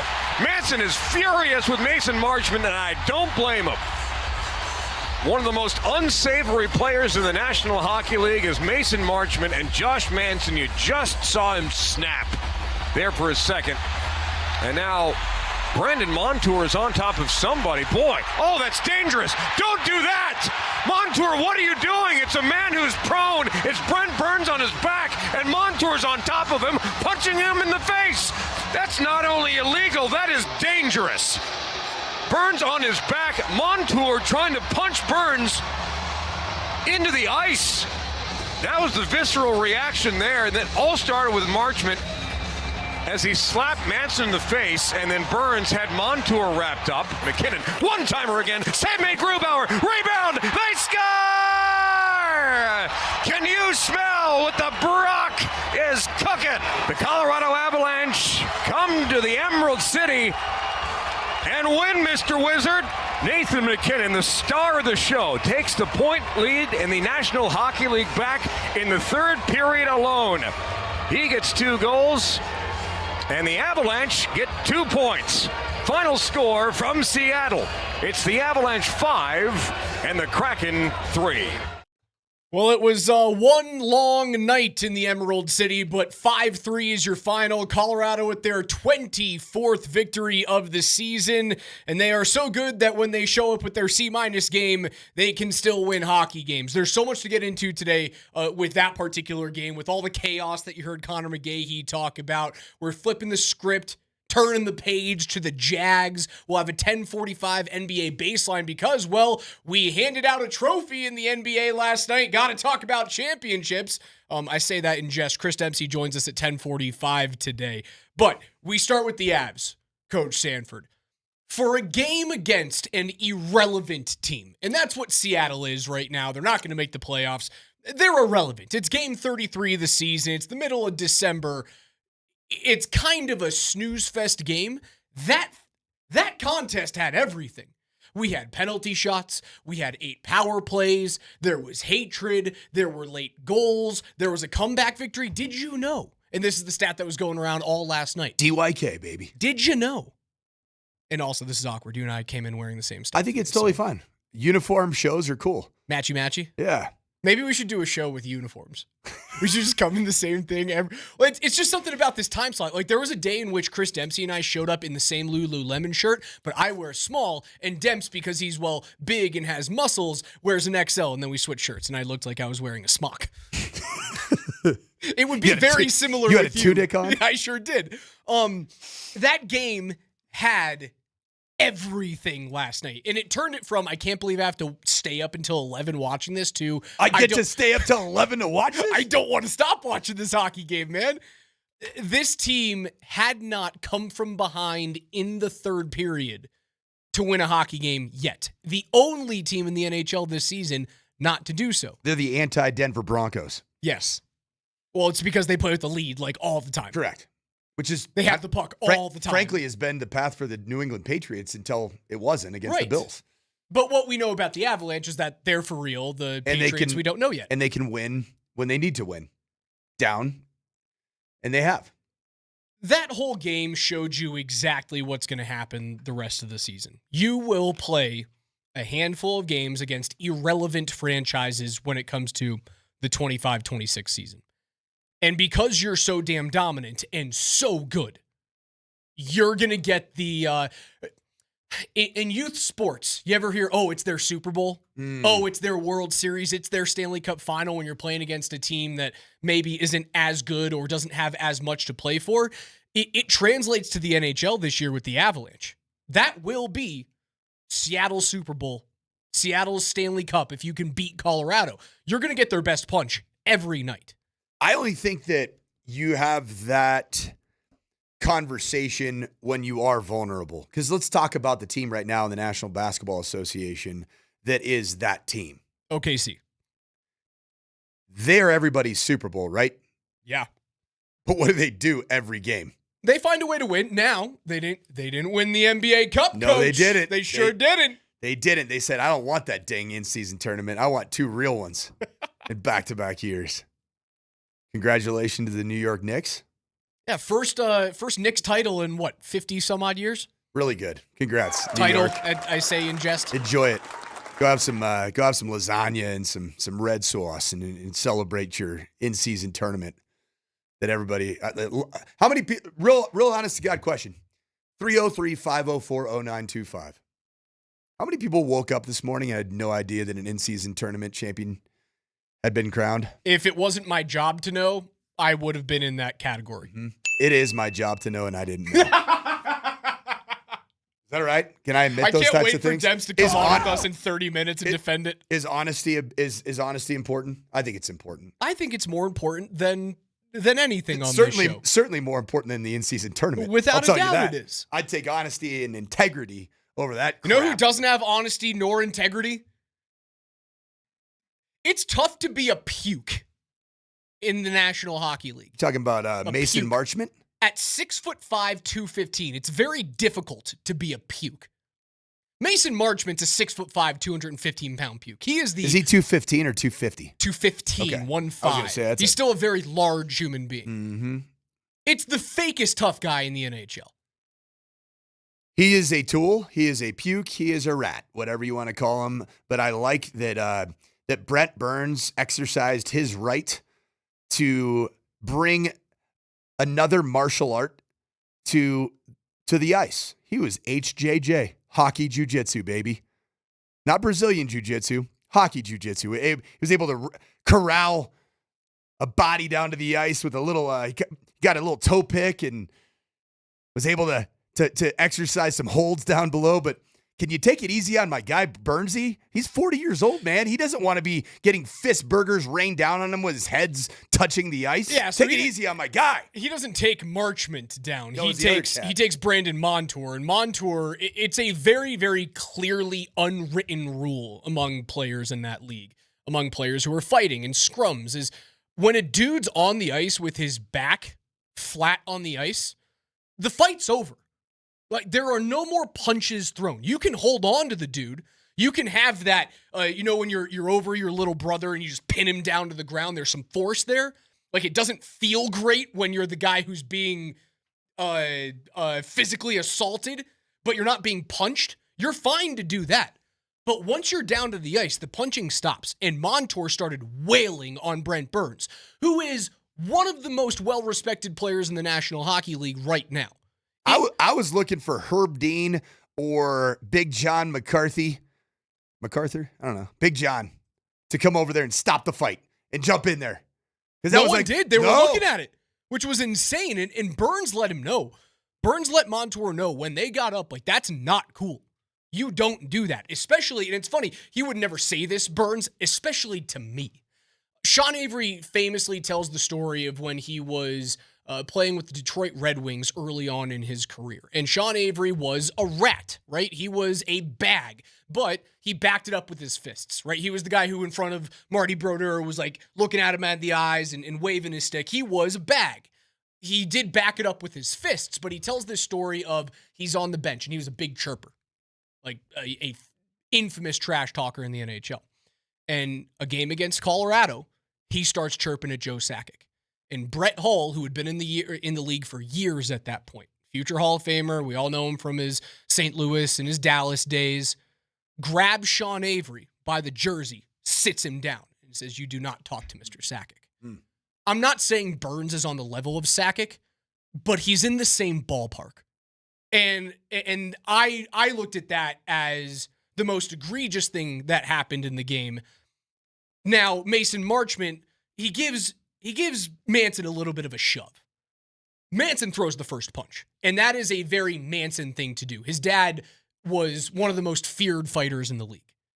And what does Manson do? He responds with 10 times the force that Marchment did. And as soon as Marchment gets punched, he starts to shrink back into the scrum. He's the fakest tough guy in the NHL. And what Mason Marchment and Brandon Montour did last night was lose their team the hockey game because the Avalanche were sleeping up until that point. They were uninterested. They were bad. They defended poorly. And what do your two big, beefy defensemen, your veteran defensemen do? You go in and you pick a fight at the right time. and it changed the game. How good was that to see? Awesome. And that's intentional from Manson. Was he playing chess? Was he playing chess to Marchman's checkers? Marchman's just being, okay, so we have a bag, we have a rat, and then what's the one you called him? He's a puke. Puke. A puke. Quick 5-word definition for bag in hockey. The hockey term of bag. 5-word definition. Define it. Define bag, rat, and puke. Give me bag. They're first. all different variations. That's why I need a definition. Bag. For me, a bag is a player who's willing to step across the line every now and again to elicit a reaction. Rat. A rat's the same guy, but he does it in a little bit of a dirtier manner. A behind the scenes, referees aren't watching. Puke. A puke is a guy who just talks, and throws a punch, and when it's time to step up and actually answer for your crimes, you run the other direction. Pigeon. Just a guy who talks. That's it. But just nowhere to be seen when it's time to go down. But not even a guy. A pigeon's not even a guy who will like chirp and then go after you with punches and then run the other direction. He just talks and then goes away from the altercations. I love Raj hockey definition time. It's my favorite thing. And yesterday we spent time, we didn't even know it. We were previewing the Kraken Avalanche game by talking about all of these things ahead of probably one of the more notable defining moments, at least for the Av season, with regards to these terms of bag, rat, pigeon, puke. You got them all? You got them all. Yeah. You're dialed in right there. Good. It was Brent Burns and Josh Manson are so integral to where this team is going to go. It matters when you pick your fights. And the reason why I thought Marchment and Montour lost the game for their team is at that point, you don't wake the dragon. You don't do it. You have a sleeping giant in Colorado that has just steamrolled everyone this season. And you got the lucky or maybe the trap gamey type of feel with them where they looked disinterested. And for some reason, you decide to start a little bit of fisticuffs behind the net with the only dude who you don't want to. Like you were a Dallas Star last year, brother. You saw Josh Manson cave in Jamie Benn's face. You chose that guy? It was a bad decision, right? Like there are perfect spots in hockey to choose to fight, to choose to be a bag. That was the worst spot for Seattle, the best spot for Colorado. And that's the reason that Colorado is at or near the top and will be the entire year, and the Kraken will just be mired in mediocrity and below. They scored a power play goal, too. It was good. Smokes. A go-ahead power play goal in the third? On the road, On the nonetheless? road? Get out of here. What is that? No, not say us. it ain't Could so. it be us? Sure could it be. That was a fun win for the Avs. Back-to-back nights where the Avs and the Nuggets get exciting wins on sloppy nights, right? Like the overtime win for the Nuggets the other evening was a sloppy game, exciting win. Just like last night. Colorado, sleepy, sloppy game for 2 periods. Exciting win for them. They continue to roll and extend their lead, not only in the Central, but in the National Hockey League standings. So much to get into today. We'll flip the script over to the Jacksonville Jaguars. Make sure you guys join Moser and Tullamore Dew Irish Whiskey tomorrow at number 38 in Rhino, starting at 6 p.m. for the LA-Seattle Thursday night game. That might be the biggest NFL game of the week. Grab a Dew and a brew and enter to win all kinds of prizes, including an autographed Steve Atwater helmet. Again, that will be number 38 tomorrow for Thursday Night Football alongside Mark Moser. Have fun, have a drink, hang out with Tullamore Dew.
Did you guys watch that Nuggets game on Monday against Houston and wish you were there? Well, there's great news. We're giving away tickets to Saturday's rematch all day tomorrow on a Nuggets Ticket Thursday. You guys know the drill. Keywords will happen on the 20s all day long. Nuggets Ticket Thursdays are powered by the Wilhite Law Firm, giving you a chance to win big on and off the court. You can visit wilhitewins.com. Nuggets Ticket Thursday coming up tomorrow. Again, keywords every single hour, 6 a.m. to 6 p.m.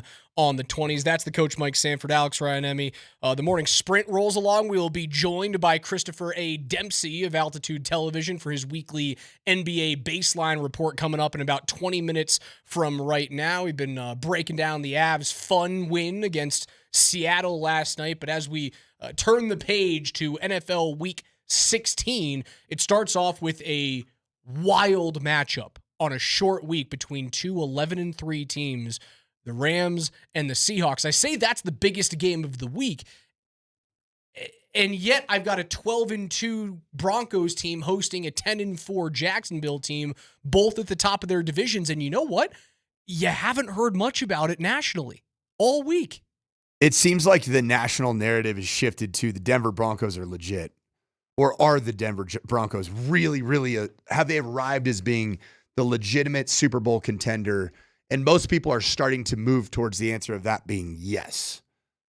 Even Tom Brady in his power rankings. I don't know if you just saw the Tom Brady power rankings came out that the Denver Broncos, not the New England Patriots, are number one. Well, because Tom knows you go to Mile High in the playoffs, you lose. Yeah. Tom also knows you go to Foxborough in the playoffs, you lose. Well, when Tom's playing. The Bills go to essentially for a de facto playoff game before the playoffs start, and Josh Allen goes there and wins. It's not Tom Brady. We're not there yet. Brady understands the magnitude of home field advantage in this AFC playoff. Yeah. And what I would tell you, too, is that this national narrative about the Broncos is getting so big. Do I kind of worry about the old rat poison, as Nick Saban used to call it, that when you're getting patted on the back so dang much, man, that rat poison just keeps on being fed to you by all these people that don't have your best interest in mind, and then all of a sudden you find yourself in a position where you die a slow death against a team that is coming in with a lot of momentum. They certainly are. Player of the week on the offensive side of the ball for the AFC, Trevor Lawrence, 6 touchdowns in that game. Now, it was against a really crappy New York Jets team whose defense has disintegrated. They've also traded away their best players on the defense. They fired their defensive coordinator. Everything about the Jets is and always will be a dumpster fire. So take that win with a grain of salt. They put up big time offensive numbers. Yeah, Trevor Lawrence had the highest fantasy football point game basically it felt like history. It wasn't, but it was ridiculous. But as good as Lawrence has been, dude, they run the football so well. Like Travis Etienne has been sensational this year. They've gotten their wins when they play well on the ground. There's only been 3 instances this year in which they haven't run for north of 90 yards. Do you realize that Travis Etienne had 4 targets in the game as a receiver? 3 touchdowns and 72 yards? Was that it? 3 catches, 73 yards, 3 touchdowns. Okay, there we go. 57 yards after contact. Pretty impressive. That's where this game is going to be won and lost. Can you find a way to contain Travis Etienne? Now, where it's going to be won and lost is, can Lawrence on the road check into the right fits to make sure that Etienne is hooked up against, Alex Singleton, and you can get him out on the flat so that catch where most of the yardage is yards after catch and yards after contact happens against a linebacker, right? Singleton, we know, struggles in coverage. Yeah. That's probably the one matchup you're going to have to look at. How do you, as Vance Joseph, protect against that? You just played a bunch more zone against the Packers, and while it was a little uncomfortable there in the first half, it didn't look like the Broncos were as proficient in terms of some of their passing off of zones, and Jordan Love looked way too comfortable. At the end of the day, Jordan Love threw his 2 interceptions against zone coverage. At the end of the day, Jordan Love threw for a total of 61 yards in the second half against predominantly zone coverage. You pressure them and you play zone and you keep it in front of you, because you don't want to get in a situation where you have, like a week ago, Josh Jacobs, not known as a pass-catching running back. He's matched up. He's matched up one-on-one, and granted that actual snap was a version of zone coverage, but within zones, just like in hockey, if somebody runs through your zone, you match him, and it turns into man on the fly. You can't just go, not my problem. Yeah, not my job. You had him earlier. Not my job. But you don't want to be in a position all that often where Dre Greenlaw, Alex Singleton, and then we'll find out more as the week goes on Justin Strnad, because he probably is one of your better man players. I think that's probably why Vance maybe moved away a little bit from some of the pure man coverage. I don't know. Do you play more nickel and utilize Jahdae Barron in that role? Yeah, I mean, Jahdae Barron is the kind of player that could do a really good job. And so here's the interesting part is the Jaguars are a very high 11 personnel team, meaning it's just a one running back, one tight end team. A lot of spread concepts to be able to allow a guy like Trevor Lawrence, who likes to see a spread field because he played in a very spread offense, is involved in the quarterback run game. It has been throughout his career. And as a result, you're going to probably play a ton of nickel anyway. What I think would be really, really appetizing is play a lot of dime. And dime would put, say, Dre Greenlaw as run stuffing in the box human. Jaquan McMillan is more your slot corner, your true slot corner defender. And then guess what Jahdae Barron can end up doing? He's your extra box. Basically, he's a hybrid linebacker slash. He's a linebacker slash defensive back that can cover better. We have seen him struggle, though, in handoffs in zone, though. Or is that just early? That was midseason. Yeah, I mean it was the first game against the Raiders. The first Brock Bowers game. Yep. And the Tyler Warren game. That was early. Early, but yes. I see growth with the player and knowing full well from having a conversation with his defensive coordinator the day after Jahdae Barron was drafted, the defense coordinator from Texas. He's a really smart player that works really hard at his craft. So I have a lot of trust in him. I'd love to see some more dime package, and that'll be interesting to see because the Broncos. I can look into some of the numbers in terms of what their overall packaging has been with the dime packaging, but they have the personnel to do it, especially if Strnad's banged up, and you don't want to leave Alex Singleton too often in compromising positions of coverage. No, the rush defense has been really awesome this year. I know there's a few games that you look at. You know, the Washington game is sketchy, but you find a way to come away with the win. The game against Indy where they kind of do whatever they want on the ground. That was when Jonathan Taylor was starting to build his case for could you be a running back that wins MVP? That's now petered off, certainly. You give up 100 yards on the ground to LA in week 3 in back-to-back losses. But you have now 1, 2, 3, 4, 5, 6, 7, 8 instances in 14 games where you have held the opposition to shy of 100 yards. And again, when you look at what Jacksonville does well, they win via the ground game. They win via Travis Etienne. I know the offensive player of the week in the AFC was Trevor Lawrence with his touchdowns, but you read off the numbers. Every time he touched the ball, and this wasn't even in the run game, every time he touched the ball from a passing standpoint, he scored. That's the one player you have to take off the field. Yeah, and force Trevor Lawrence to throw the ball somewhere else. He doesn't even have his Ferrari. That's still in the garage right now. Travis Hunter's still injured. They're doing this without the Ferrari. Force him to do it with somebody else. It's interesting when you look at just the way that Vance Joseph has employed his personnel throughout the year. And I mean, the reality right now is that Jaquan McMillan is by far your starting nickel. I mean, he is this past game against the Packers, Jahdae Barron only played on 28% of the defensive snaps. Jaquan McMillan played on 74.6% of the snaps. Now, there have been games where Jahdae Barron, like against the Chiefs, he had a season high, just shy of 50% of the overall total snaps.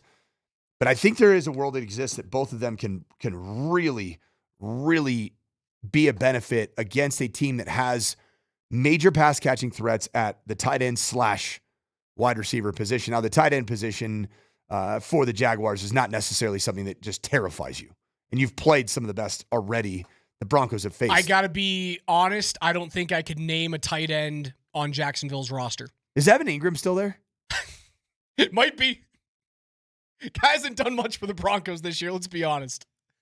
Maybe we're just waiting, right? We're just waiting for the time where he has a big game in the playoff, the divisional round. That's when Evan Ingram's going to show up with a 98-yard game on 4 catches for a touchdown, and it comes in the fourth quarter. That's when he's going to show up big time. Could you even name can you name 3 pass catchers right now that are playing for the Jacksonville Jaguars, not named Travis Etienne? Because he's actually, statistically, he's not even really that high. This game was a bit of an outlier for him. Brian Thomas. Yep, number 1. So Brian Thomas Jr. has second-year player, 76 targets, only 39 catches on 76 targets. That's a very low catch percentage. Devon Vele's a Saint. There's a former Bronco on there. It's who Devon Vele was modeled after, Tim Patrick. Isn't Tim Patrick a Jacksonville Jaguar? He, my friend, is a Jacksonville Jaguar that has 13 catches for 172 yards. However, 3 touchdowns. Tim Patrick Jr. on 13 catches has more touchdown receptions than Brian Thomas Jr., who has 2. That's insane. I don't know if ETN doesn't count as a pass catcher because he plays so much in the pass game too. He is the sixth highest pass catcher. I don't know. You got to give me a hint on a third one. You ever heard of a guy named Parker Washington? Yeah. I haven't. I know. I mean, where do you know Parker Washington from? I know the name. I've just heard the name. Where did he play beforehand? He's been a Jaguar. I've heard the name. He has always been a Jag. The acronym Jag. I don't know anything about him, but the name Parker Washington rings a bell. Parker Washington's your second leading receiver for the Jaguars currently. He's got 39 catches for 500 yards and 3 touchdowns. And then the tight end. No, like anybody out there, don't look at your phones. Don't cheat. 303-504-0925. The Jacksonville Jaguars have a tight end that is their 3rd leading pass catcher. And frankly, he's only about 100 yards off of the number 2 receiver, Parker Washington. None other than Brenton Strange. Couldn't have told you. No clue. Had no idea that guy was a person. Both of those players played at Penn State. Okay. And they are Maybe both, that's why I know Parker Washington they're essentially is a Penn State connection. They're third-year players that, I mean, Brenton Strange last year had 40 catches for 411 yards. I mean, it's wild to think what Liam Cohen has done offensively. And I know a lot of it does go through Travis Etienne. But with that, I mean, people look at the Broncos and they're like, who are their receivers, man? I mean, just about everybody nationally would have remembered Troy Franklin from his time at Oregon. At one point, he was like a bona fide first-round draft pick, no doubter. I think that league-wide people know Cortland Sutton. Yes. And then probably after that, you could say, okay, it's a little bit like not Tim Patrick, not a national household name. Certainly not. Evan Ingram is a guy that people are like, oh, he's there? Oh, is he? How's he doing? That'd probably be the national conversation. Yeah, he's not doing much. Troutman, nobody knows about Troutman. Nationally. I agree. Who else in the wide receiver room would anybody know? If you're not a particular watcher of special teams, Marvin Mims. Yeah, Pro Bowler. Pro Bowler, but most people around the league that aren't avid Broncos watchers, you probably go, oh, I didn't really know about that guy. Second round pick, kind of a superstar at OU. So that'd be like one reason where you'd say maybe. So in a sense, Liam Cohen, what he's done with the renaissance of Trevor Lawrence, does it kind of mirror what Sean Payton has done with the 6th quarterback taken in the first round a year ago? A little bit. With a kind of a cast of no names? A little bit, but he has a bona fide one at running back. And Bo has never had that. The closest he had was J.K. Dobbins. And you were still waiting for the other shoe to fall with J.K., and it finally did with the injury. Not his fault. It's just what his body is in this league. Like, he's at least been able to rely upon the run game to get Trevor Lawrence back to bona fide number 1 QB status. That's the one thing that you're waiting on. Is R.J. Harvey going to be that guy? Could he be a version of Travis Etienne? I don't know at this point. Probably not to that level. Now, do you look at who's the kid from Notre Dame that was just a Heisman Trophy? Jeremiah Love. He's now going to the NFL. Mm-hmm. Would you maybe risk a first-round pick on that guy? Go, hey, I want you. If he's there. Or do you have to use that pick next year to go after an inside linebacker? You have to use that pick to go after a tight end in a class that is not as heralded as the last 2 draft classes for tight ends. Yeah, name a college tight end that's got you super fired up right now. Got to do some research. I don't know. Yeah, got to do some research. I do too. No like, idea. where's the Trey McBride? Where's the Bowers? There's the Brock Bowers last year. Where's the Colston Loveland? Yeah, I mean, where's the Tyler freaking Warren? Where's the Tyler Warren? We all knew about Tyler Warren. Where's the Harold Fannin Jr.? Yeah, who we knew actually about him having a good pretty year. Solid in Cleveland. Yeah, really good. Travis Etienne, man. This season, 213 carries, 949 yards. He's averaging 4.5 per carry. Really good. 7 tutties. And then on the receiving side, man, 29 catches, 254 yards, which if he has a good finish to his season receiving the football, which he's on a good track right now, he's got 5 touchdowns, man. So 12 combined touchdowns for Travis Etienne. The one I should have had, Jacoby Myers. That's a miss. That was an off-season acquisition or a mid-season trade deadline acquisition. I was impressed with myself on Tim Patrick. That's a miss on Jacoby Myers. Mm-hmm. I'm upset about that one. That's a demerit on the side for Raj. And really, like, Jacoby Myers, player that I really liked. Like, I liked him. He was a bit of a Bronco killer as a Raider. I know his career wasn't entirely heralded because the Raiders were so bad for so much of that.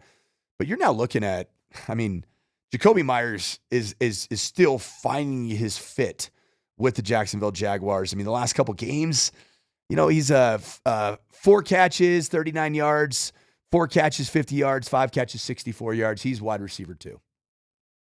If you guys are looking to enjoy the season, head on down to the Tipsy Tundra tomorrow. Nate and Andy are going to be doing their show live from a special holiday pop-up bar at the Michelob Ultra Mountain House inside Ball Arena. Doors open to the public at 5 p.m., and you can enjoy fun holiday drinks like the Blizzard Buzz, the warm-up, and more. No game ticket is required. We'll see you guys at the Tipsy Tundra tomorrow at Ball Arena alongside Nate and Andy. Once again, doors open up at 5 p.m. at the Michelob Ultra Mountain House. On the other side, for his weekly NBA baseline report to tell us why the NBA Cup was so exciting in the Knicks, Christopher Dempsey of Altitude TV is next. Don't miss him.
Every week here on the Morning Sprint, we are joined for his NBA baseline report with our friend from Altitude TV. He is Christopher Dempsey as we going out to the Ramos Law Hotline.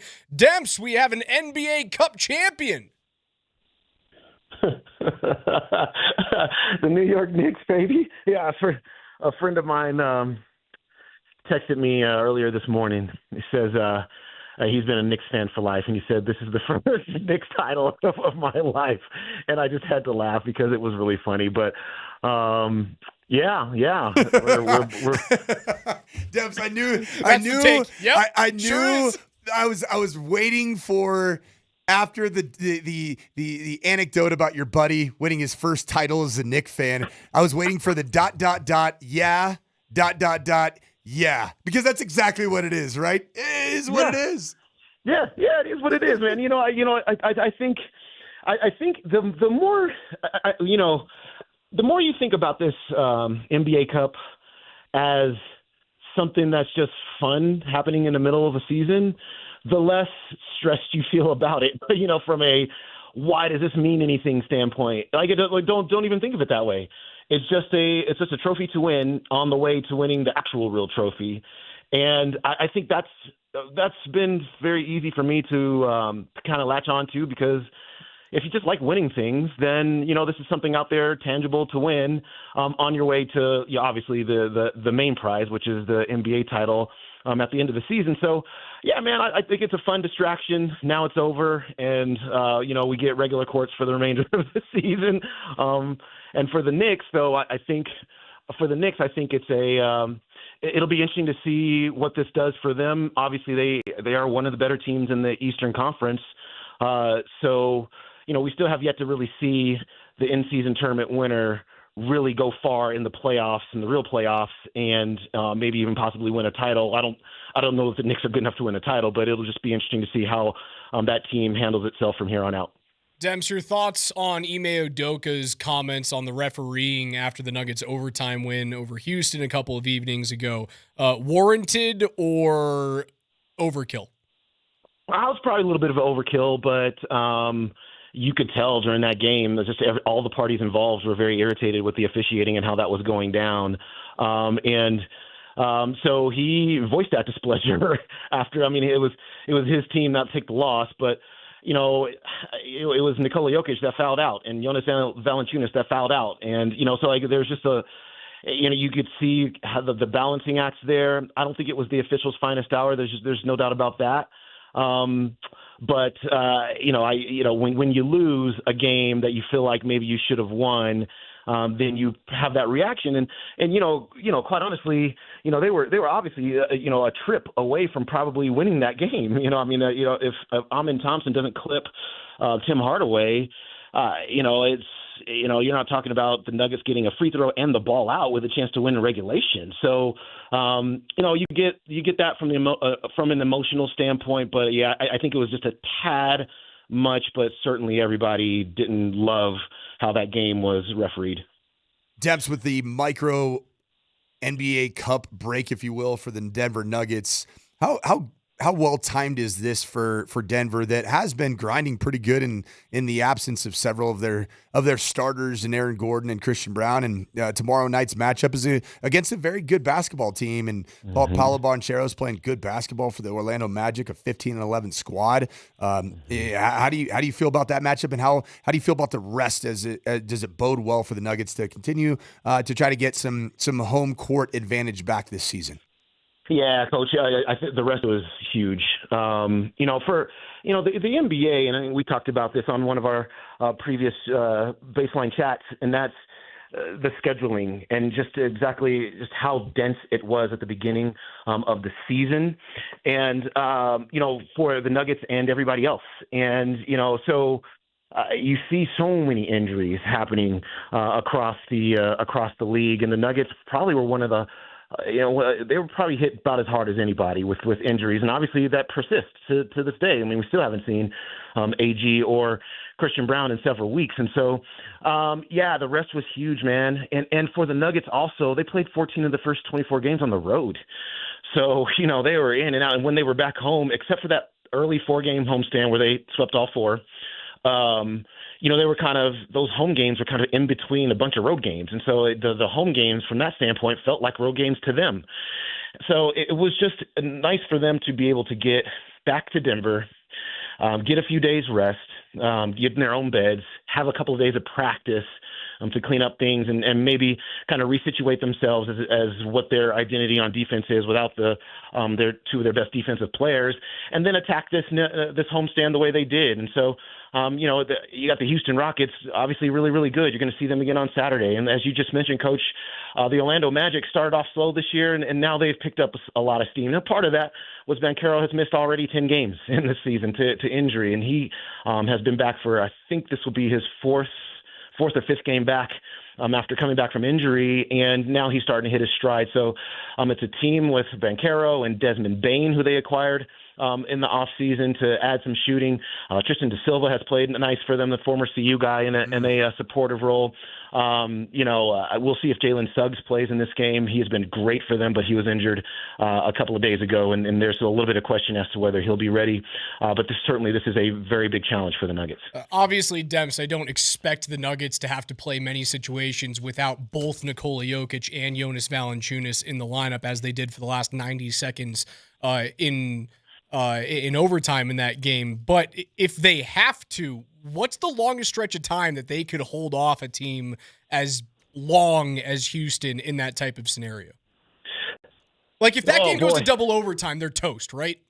Yeah, it just becomes, you're correct. Yeah, it's just a lot more difficult. It's one thing. I think Nikola fouled out. Maybe there was maybe a minute, 20-something seconds left to go in that game. And so it's like, okay, can you just hold on for basically a minute and a half in this game? And, of course, they could. But, it becomes exponentially more difficult if another 5 minutes is added onto that clock because, the one thing that they really did need, and the defenses were having a very hard time kind of containing the other offense. But what with the removal of Nikola Jokic was doing what it would have done to the Nuggets is remove that pressure on the Houston defense. And so where are your points coming from? Can you create advantages anywhere on the court? The answer is no. Jamal Murray would have been the only player that could help you create an advantage. And then I would just see Houston just blitzing him off the ball and then trying to fly out to other shooters. And so, diminishing returns as that continues to go on. But, it also speaks to how many good players the Nuggets have that you can start losing them. You lose Peyton Watson in that game. You lose Jonas and Nikola to fouls, and you're still able to pull out a win against a really good team. Debs, in the absence of Julian Strawther and even before his injury in November, was struggling behind the arc. Spencer Jones he has his career high of 3-point percentage, including his collegiate career at Sanford. We had a chance to talk to him yesterday on the morning sprint. Cool. Known as a guy that's a defender, he set out and said, I'm going to become a 3-and-D guy, and he's put the 3 in the 3-and-D. Is that something that you see? I mean, certainly different positions, but in terms of Spencer Jones trying to make up maybe some of the bench depth as a 3-point shooter that Julian Strawther has, is that an opportunity for him to continue to assert himself into the future plans for the Denver Nuggets? It's huge. It's huge. Well, the way he's playing is massive for him. And obviously for the team. I mean, they put him in the starting lineup because they know they need to kind of replicate some of the defense that they lost. And then he's also rewarding them with the 3-point shooting that you just mentioned. But more than that, obviously there's benefits to the team. The team needs to stay afloat while the players are gone. He's helping them do that. But for him, it's really, really well done, and it's really good. And he's on a 2-way contract. And so what he's basically forcing them to do, and we won't see what their ultimate decision is going to be on this until a little bit after the trade deadline. He is forcing their hand into converting his contract into a standard contract.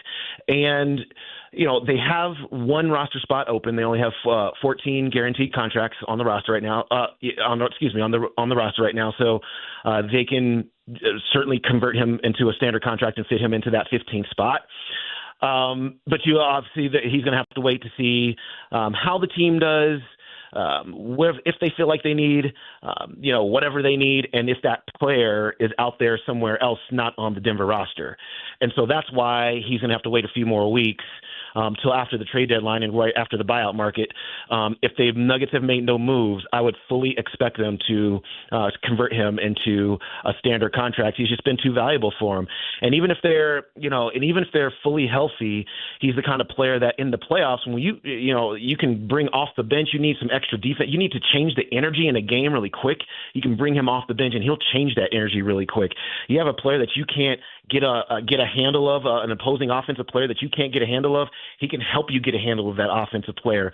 And in this Western Conference that has so many teams, especially these really good teams that have multiple threats on the perimeter, you had better be able to be switchable. You had better be able to keep ball handlers in front of you, and you had better be able to be physical with your defense.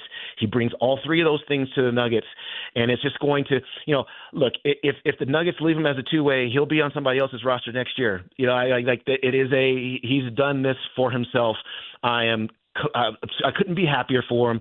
He's such a great dude, and very confident in his abilities, and he's putting them on full display for all of us. That is Christopher Dempsey of Altitude TV with his weekly Nuggets NBA Baseline Report. Thursday night, Nuggets host the Orlando Magic. You can watch him and watch them on KTVD Channel 20. Listen to the game right here on Altitude Sports Radio 92.5. Demps, we appreciate it, man. Appreciate you guys. See you, man. Follow him on Instagram at Christopher A. Dempsey. Every single week here on the Morning Sprint, we are joined by our dear friend from Altitude Television. Hour 2 of the Morning Sprint on the other side.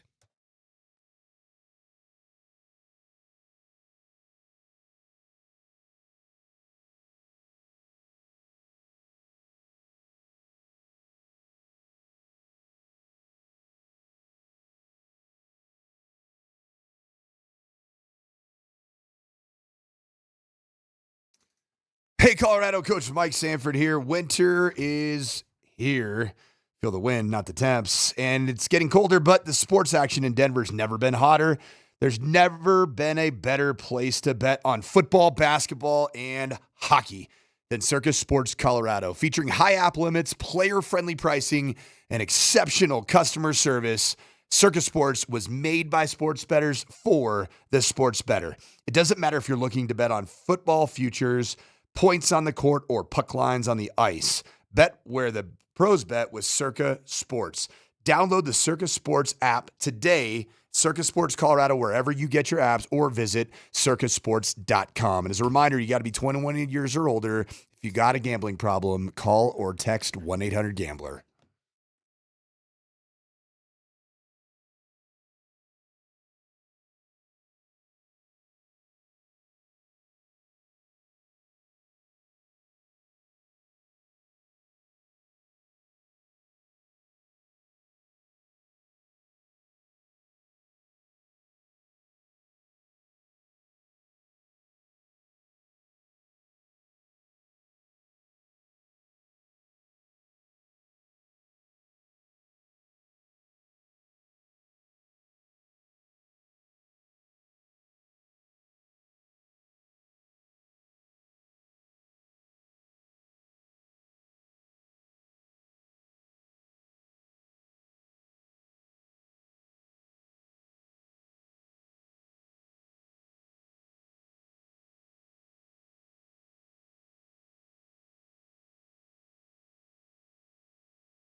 The morning sprint rolls along into hour number 2. Alex Ryan-Emmy alongside the coach, Mike Sanford. KJ Granderson spinning the 1s and 2s behind the glass today.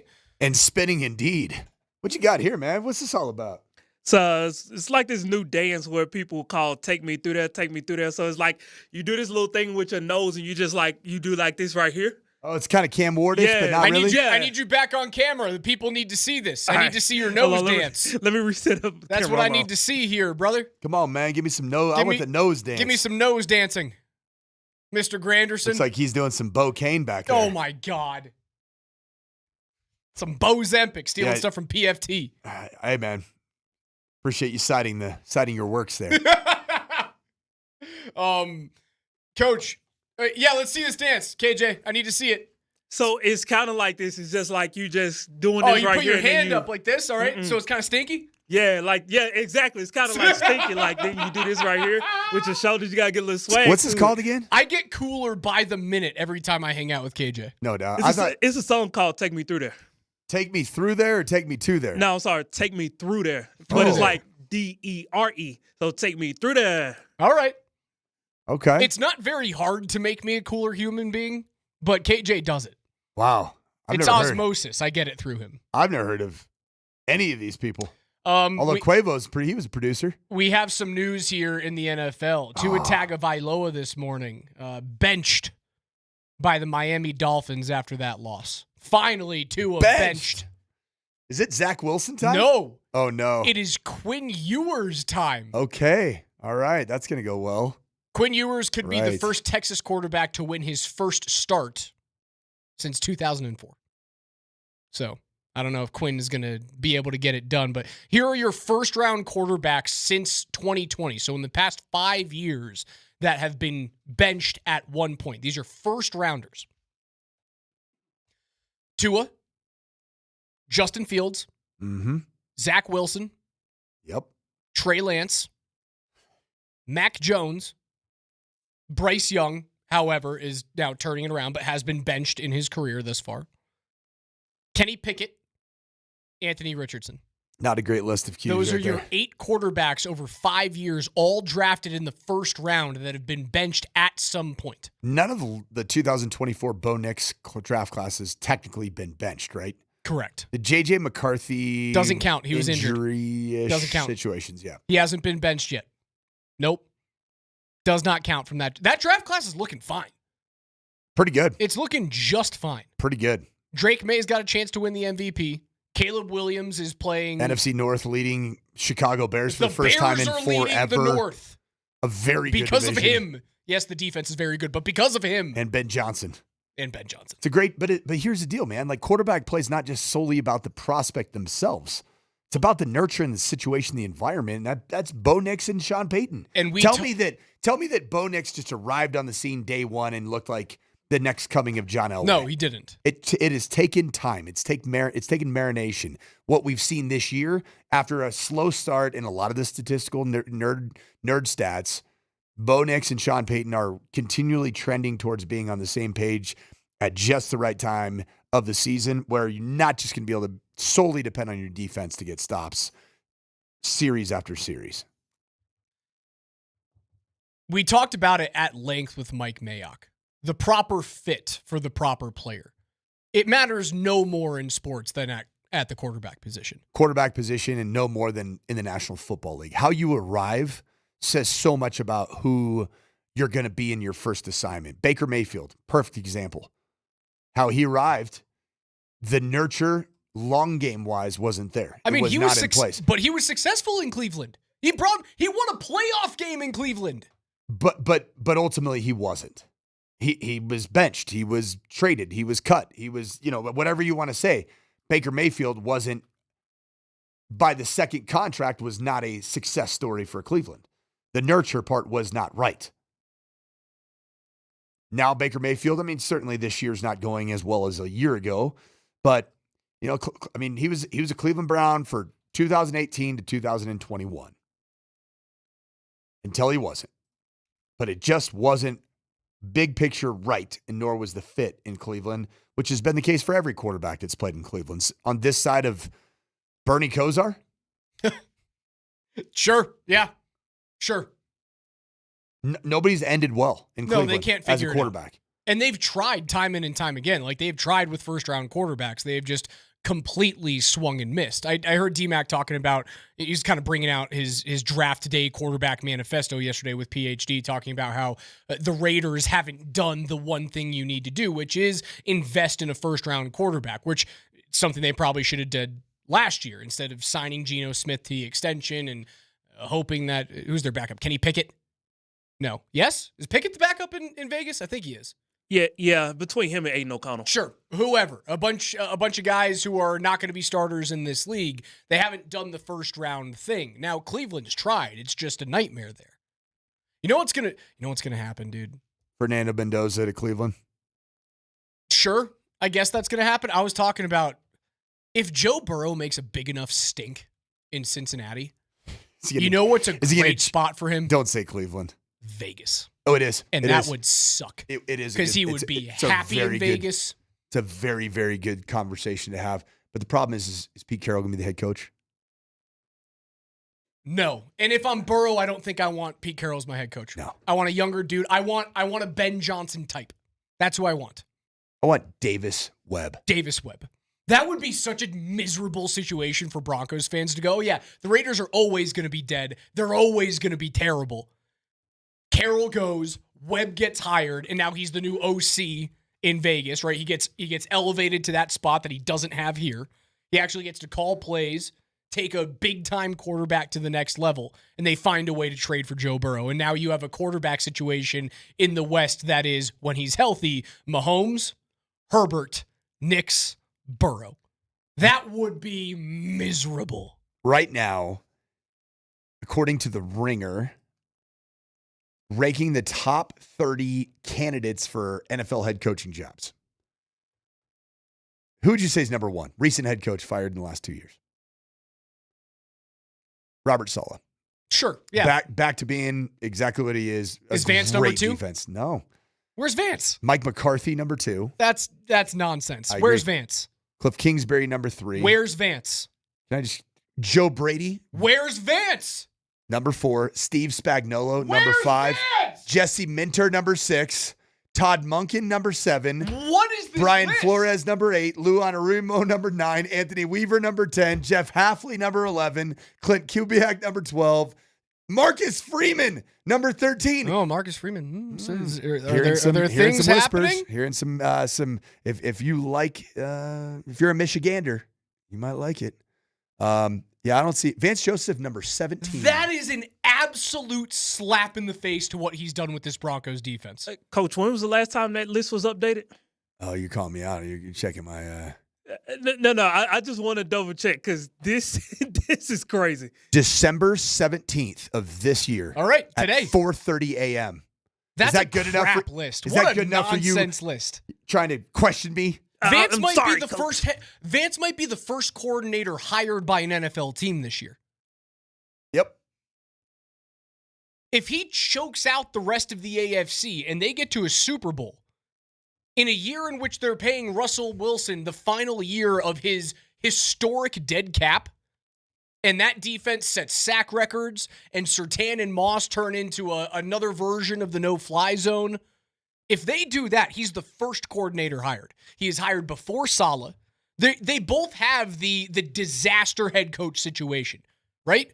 But you can make the argument that Saleh's was even worse on a larger scale in terms of coaching in New York. Last year, like he had the benefit of a first-round quarterback. Vance never had that. Last year's was a lot cleaner. The two hottest names for NFL head coaching jobs at this time a year ago. Number 1, Ben Johnson. How's he doing? Great. Number 2, Mike Vrabel. How's he doing? Great. Yeah, isn't that wild? Just how, I mean, and the Bears seemed like the biggest poverty franchise, and the Patriots looked like they had. I know a lot of people that really followed the roster build of the Patriots felt like they were a competent head coach away from being good. I didn't see this happening this fast. It's more about the quarterback, isn't it? The fit is great. The nurture's great. Yeah, he's played great. I think the Vrabel head coach, tough guy, that he's got that Harbaugh effect. Immediate, belief and tough guy mentality that you become the bully on the block. When Where you hire must Mike be Vrabel, successful in the first 3-4 years. or it's not going to go well. You know what it is also in the NHL? It's like the Patrick Waugh effect. Yep. You got to be successful. Look at the Islanders right now in their first full season with Patrick. Bravado is on full display. You got to be successful in the first 3 or 4 seasons. Then you finally start looking over your shoulder. John Tortorella was like that too in the NHL, where you go, all right, I get it, John, cool it back there. We're okay. Vrabel might be that guy. Mm-hmm. Is Sean that guy? No, he's not. Which is weird because he can rub you the wrong way, but he's not a coach that would rub his players the wrong way and like, I've been with you too long. I either need to leave or you need to leave. You know what we just described, at least in football coaching circles, the Mike Vrabel and Jim Harbaugh. The thing that those two guys are that Sean Payton is not, those two guys are meatheads. Like they are bona fide like. They're still getting under the bench bar Yes. every morning trying to prove something. Yes, and Sean, they can. Whereas Sean Payton's more smartest guy in the room and follow my plan and we'll get there. Whereas those two guys are day one, we got to compete. We got to beat everybody. We have to. If not, like run through the wall while Sean Payton's like, I'll find the way around the wall. Yeah, I'm going to find a really, really good plan that's going to get us there quickly. And he has. Because like year one of Sean Payton wasn't fun. Really at all. I mean, there were a couple fun games. The win over the the win over the Bills and the win over the Chiefs. Those were fun wins. But Sean Payton was playing 4D chess with regards to the Russell Wilson contract. And playing the perception game where, kind of, I'd say appropriately and intelligently now in hindsight, winning the public perception battle of Sean Payton is here and he does not want Russell Wilson, nor does this franchise, nor does this fan base, nor do the people in the building. And a lot of leaks came out, right, about Russell Wilson. It started with don't have my head coach or don't have a quarterback coach in this building. You don't get your own office guy. Of course, that was not held privately. That was information that got to USA Today. Pretty easily. It was offered up after 2 lattes. Sean Payton's he's gonna win the narrative.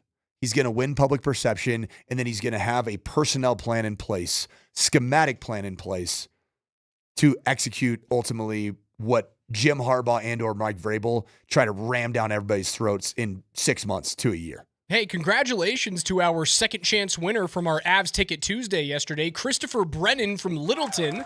He's going to go see the Avs take on Central Division rival Winnipeg on Friday night. We'll be back with more Avs Ticket Tuesdays next week. Make sure you guys come tomorrow for a Nuggets Ticket Thursday all day long in Altitude Sports Radio 92.5. We're the only place in town that can get you guys tickets every single week, every Tuesday with the Avs, every Thursday with the Nuggets.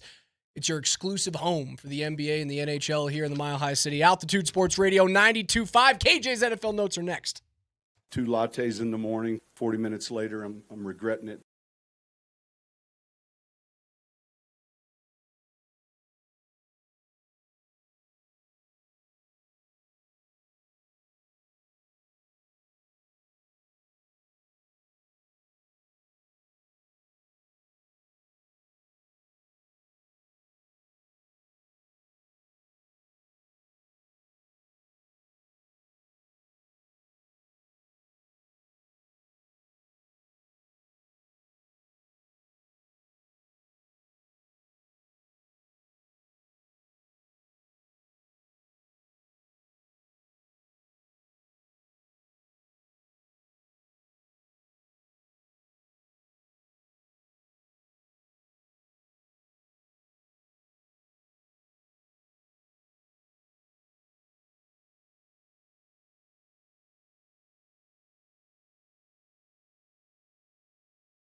Every day here at 11:20 on the morning sprint with Coach and Raj, we go through the biggest stories on the gridiron with KJ's NFL notes as we turn the page to Jaguars week. We've got a whole bunch of football going on here. Friday starts the college football playoff. Get out of here with that. We not only have college football playoff on Friday, we have it on Saturday and NFL games on Saturday starting this weekend.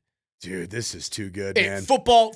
And we get to watch bloodbaths of James Madison and Tulane to watch them just get obliterated. Did you catch the spreads on those Yeah, games? it's more than 15. Tulane's a 21-point dog. Mm-hmm. James Madison's a 17.5-point dog. Or is James Madison playing Oregon? Yes, So, JMU. sorry, Oregon. JMU is a 21-point dog. JMU is going to get beat by more than 21. And Mississippi is a 17.5-point favorite. Neither of them have their head coaches, right? Correct? I mean, Bob Chesney's going to UCLA as the head coach. All the way, somehow, James Madison, head coach Bob Chaney, East Coast guy, recruited the state of Colorado, signing Jaden Fox, running back out of Cherry, and quarterback out of Legend. I like to go to UCLA. Like, how did he do that in a day? And we can't see any of the in-state teams sign any in-state players. Yeah, not good enough to play for a 3-win team here. KJ, what's first? As we detailed yesterday and today, the Denver Broncos are number one in just about every power ranking that matters across America heading into Week 16 versus the Jacksonville Jaguars. Star of the show First Things First on Fox Sports, or should I say FS1, Nick Wright, he admitted that he was wrong about Denver in the preseason, but now he has another bold take that he's standing on. Listen, the Broncos potentially being the 1 seed when I picked them to finish last in the division, that's already a category 3. Yeah. That is just stone wrong, and I got to eat it. Bo Nix turning into a legit franchise quarterback, I might have to create a new category on how wrong that would make me. I still have a hard time believing that's actually going to happen, but I can't pretend like that Packers game didn't happen.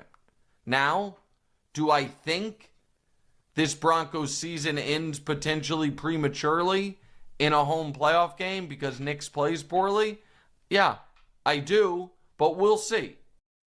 It's okay, Nick. You once upon a time thought that Joel Embiid was a better basketball player than Nikola Jokic, and were pretty adamant about it. That's really a take that's played out really, really well here over the last couple of years, isn't it?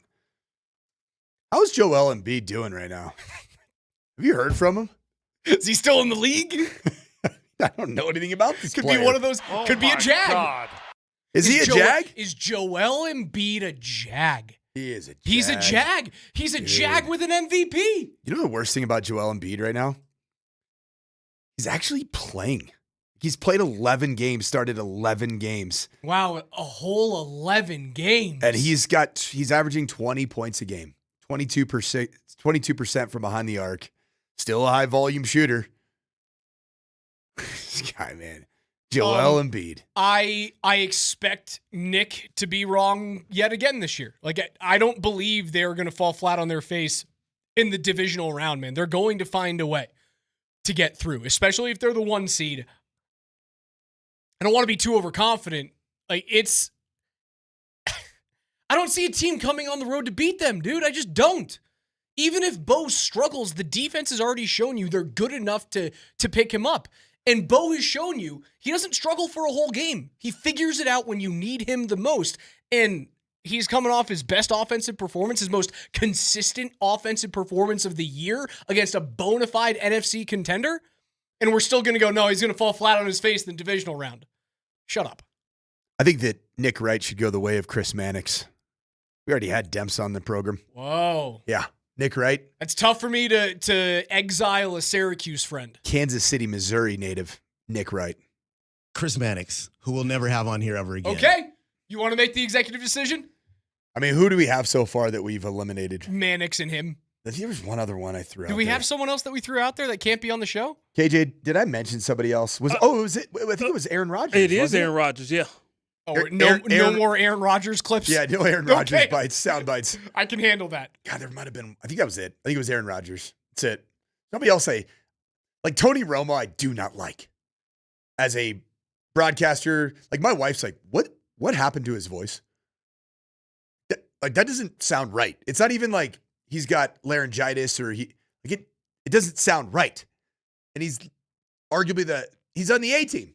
He is the A team. Yeah, he's the number one team. CBS A team. And you're going to have a lot more games with Tony on the call because the Broncos, well, they're damn good. And Tony still leans into the fact that he's going to predict the play call. Like the amount of times that we hear his sound bites here when we're going through our NFL Monday replay. What's it called? Big play replay? Big play replay. The amount of times it's like, this is going to be a screen here. This is going to be a screen here. And it's like, Bo Nix hands it off to RJ Harvey. Brother, the best part of last week's game when he's on the call with Nance, what's the Tony Romo-ism that I hate the most? Well, he's always clearing his throat like, he goes, here we go, Jim. And Jim, without missing a beat, makes fun of me. He goes, here we go. And he laughs through it. No, it's like, I can't wait for you to say that again. Even Jim Nance is leaning into it. Like, I understand my co-host is a little bit of a punchline. Well, I think there is a drinking game to be had for every time that Tony Romo says, like, here we go. Here we go, because Jim. I think that he has his own drinking game going on for himself during the broadcast. KJ, or so it would seem. What's next, KJ? Duval. Jacksonville Jaguars quarterback Trevor Lawrence is your Week 15 AFC Offensive Player of the Week. T-Law. That boy going crazy down there in Duval County because they are on a 5-game winning streak, and he was responsible for 6 of their touchdowns last week. They scored on 8 of the first 9 possessions versus the Jets. Absolutely crazy. He went 20 of 32 for 330 yards. Ran 5 times for 51 yards. Coach, what is the scariest part of Trevor Lawrence's game? I just think that he's played a lot of football. He's had his ups. He's had his downs. He is a good athlete with good stature. In a sense, he's like a different body type version of a Bo Nix in the sense that he does have the athleticism. He doesn't feel as powerful. He's not as powerful. Different body type version. So there's athleticism. There is the ability to become a streaky hot passer like Bo did against the Packers and frankly like Trevor Lawrence did against the lowly New York Football Jets.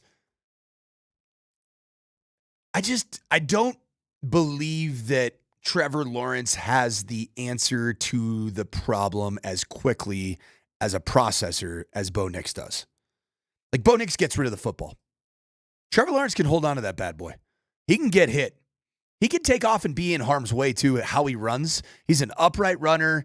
I'll never be able to unsee the hit that Al-Shaair put on him from the Houston Texans. And I know everybody was mad at Aziz Al-Shaair because it seemed like it was a very, very brutal, and it was, hit. Trevor Lawrence had to put himself in that position as well. He stayed upright, and then, that's part of who he is because he is a tall drink of water. I recruited him. I evaluated him out of high school, and he was great. He's a tough guy. He was great at Clemson. He was great at Clemson. He can't miss at Clemson. He's a great dude. He's a really good, like grounded, humble dude. But man, he can get obliterated both in and outside of the pocket. He's been sacked the 7th most times by a quarterback this year. Now, he does have 23 touchdowns. He's thrown 11 interceptions. Yeah. If you take away last week's game against the Jets, like his stat line really isn't all that sexy. It's definitely not generational. Which is why when I opened up the show here, or rather opened up the second segment, because we were talking about the Avs and their come-from-behind victory against Seattle, when we talked about him at 11:15, Coach, I went, the one thing you have to do against Jacksonville is not worry about 5 touchdowns from Trevor Lawrence. He had 18 going into the game. Etienne. 18. You got to worry about Etienne. Travis Etienne that you have to worry about. You take him away, you win the football game going away. That'll be the key to this game, is minimizing Etienne both predominantly as a rusher of the football, 4.5 yards per carry. And then put the onus on Trevor Lawrence and what we've really established as not a terrifying group of skill players at receiver and tight end whatsoever. I mean, Brian Thomas Jr. is the big name in the class. He's got 2 touchdowns. It's really nice that you don't have to worry about Travis Hunter this game, but I was looking forward to seeing Travis Hunter in Denver Back whole in year. Colorado. The whole year. When did it all got derailed? What was it, week 6? Was that when the injury was sustained, and then it was pretty early, wasn't it? Hunter's last game was played on October the 19th, which is week 7. That was his final game of the year in their 35-7 loss to the LA Rams. How many yards did he have in that game? No. It just, what was his season? His season this year, receiving 298 yards, 1 touchdown on 28 receptions with 45 targets. He was conceivably on his way to a 1,000-yard season. On defense, he had 3 pass defenses. He had 15 combined tackles. He played... I don't have a snap count in front of me, unfortunately. I don't have that very easily available. It seemed like they were kind of treating him with kid gloves in terms of the two-way thing. And now that he got injured, I'm really nervous it's going to die. It's going to be offense. Before it even started. He's going to be an offensive player. That sucks, man. It sucks. It would have been better for the league. It would have been better for the league. It would have been better for the college game if they committed to having him be a two-way player. Only now, 1 touchdown? Only 1 touchdown. Yeah. And after him being injured, you can't do it. It sucks that we don't get to watch him. It sucks that we don't get to see him be a two-way player because the dream of find the next Shohei Ohtani in a sport that doesn't have them is dying in front of our eyes. Even Shohei Ohtani, I mean, he's been injured. He's had to deal with Yeah, but he comes back and pitches. I know. They don't stop him. He still throws gas. He's just a unit. He's the best baseball player I've ever seen. He's the best baseball player in the history of the game.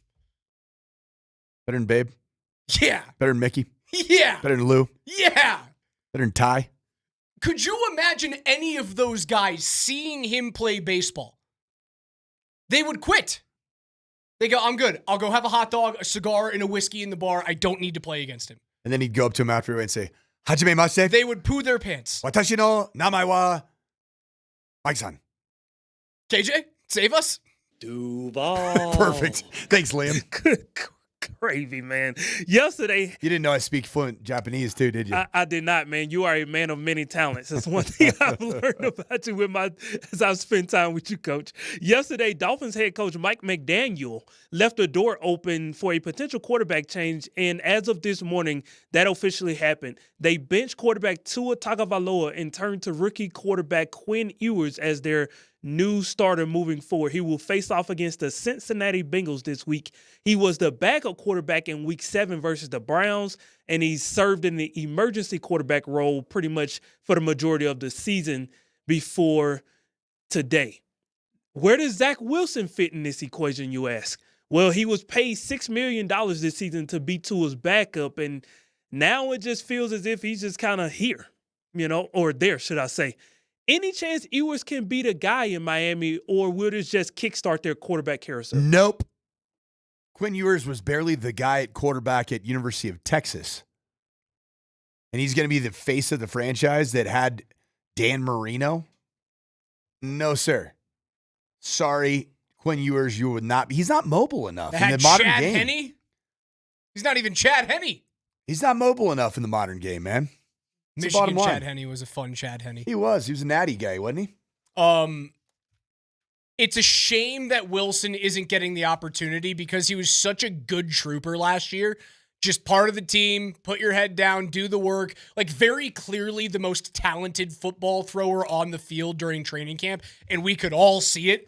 He just panicked when you actually started to play full 11-on-11 football. Yeah, He 11-on-11. panicked at 7-on-7 too. Yeah, he did. He'd always scramble. Yeah, we're not doing that here. Like, this is your chance to let the laser loose. It's a shame that he hasn't been able to get it together because I am pulling for him just off of the one season that we got to watch him at training camp. I mean, here's the deal. Quinn Ewers is going to look good. He might be a good, smart fantasy football addition because he's playing the hapless Cincinnati Bengals at home. That's a cush first assignment. And there's a reason that McDaniel did this. McDaniels. Without the S? Mike McDaniel. Josh McDaniels. Mike McDaniel did this. Very good. Mm-hmm. It's good. We're going to do the show for a decade. We're always going to screw it up. KJ, give me one more quick. Duval. The Dallas Cowboys ranked 32nd in pass defense, 30th in scoring defense, and 30th in red zone defense. So Jerry was asked about his DC Matt Eberflus, And his response in regards to where things stand for the 2026 season is, quote, the adjustments that we should be making defensively should be with these next 3 games in mind. With 3 games left in the short time, we've got to play them in. Then that will impact any adjustments that you make regarding coaching with the time frame we're dealing with. That's a legit question, and quote. Will Matt Eberflus be one and done in Dallas, and has Shoddy done enough to keep his job in Dallas?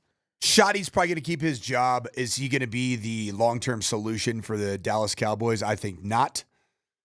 The offense has been good it's been very good at times, but overall it hasn't been good enough to win in a division that was kind of there for the taking. I mean, yeah, you have to be the healthy Cincinnati offense to overcome the Dallas crappy defense. Cincy and Dallas right now similar? Very similar. 2 big-time wide receivers, a legit regular season quarterback in Dak, right? Legit regular season MVP caliber quarterback in Joe Burrow, with 2 awesome tight ends, or rather 2 awesome wide receiver options.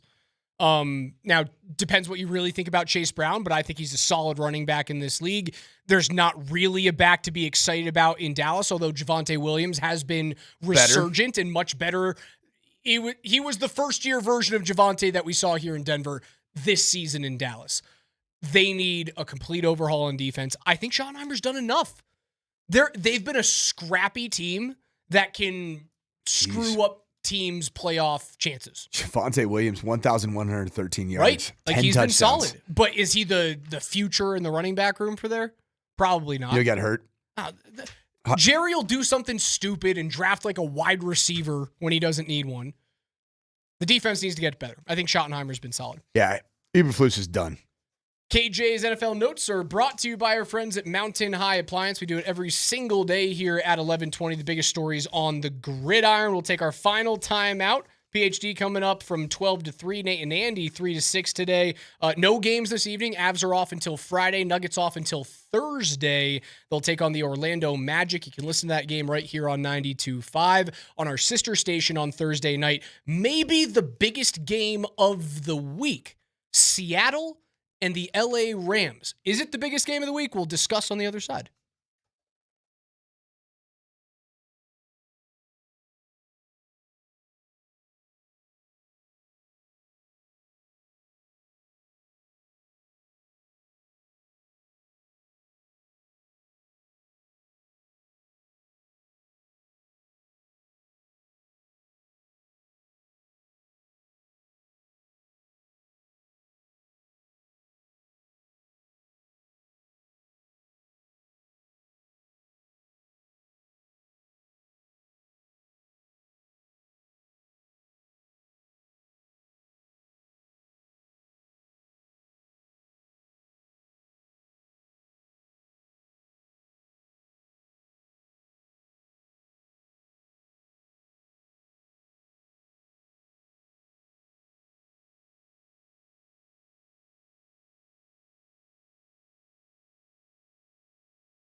Wrapping things up here on a Wednesday, the morning sprint. Raj alongside the coach, Mike Sanford. KJ Granderson is behind the glass. 303-504-0925 is where you can reach us on the Champ Mazda text line. You can watch the programs on YouTube and on Twitch. Just search at Altitude SR on Twitch, at Altitude Sports Radio on YouTube. Hit the red subscribe button so you don't miss anything, including In the Paint with Dan Tanner, Between the Pipes after every Avs game with myself and Mark Springer. Avs get a big 5-3 win over Seattle despite having like their C- game for the first 2/3 of that hockey game. Power play scores a big time goal. And I saw a lot of people like upset about the power play last night because they were 0 for 3 going into the third period.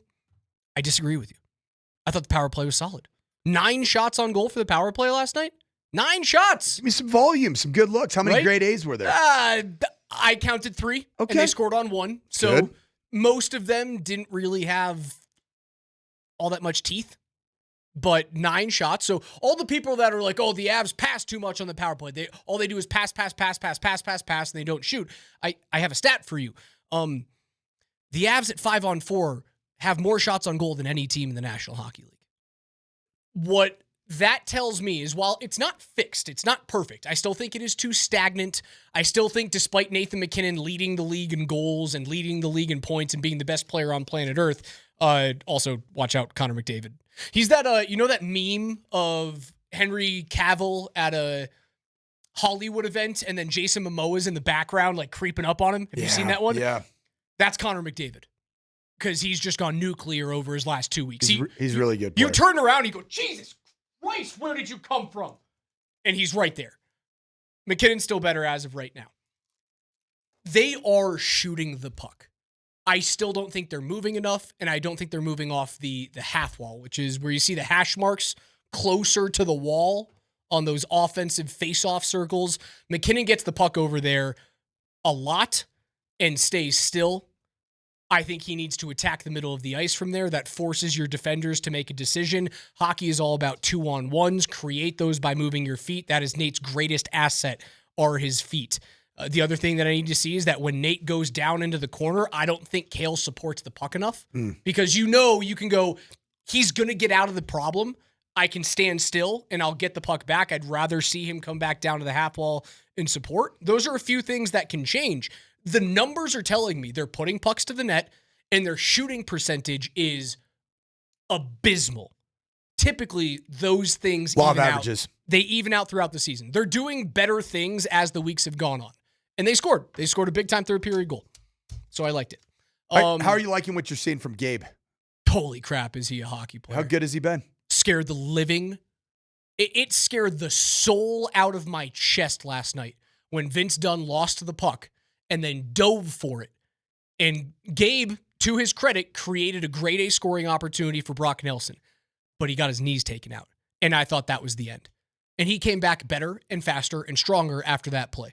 He is $7 million. Remember when I was nervous about $7 million for Gabe Landeskog? Gosh, man. He's playing at like a $9 million clip right now. Not that dude rocks. I know I'm a big net rating guy, but in just the overall goals plus minus, he's plus 12 on the year, which puts him as the 27th most. His presence on the ice is incredibly tangible, I would say. You feel it. Sure. Because you're not going to get Gabe Landeskog putting up crazy numbers. No, he's not going to be a point per game guy.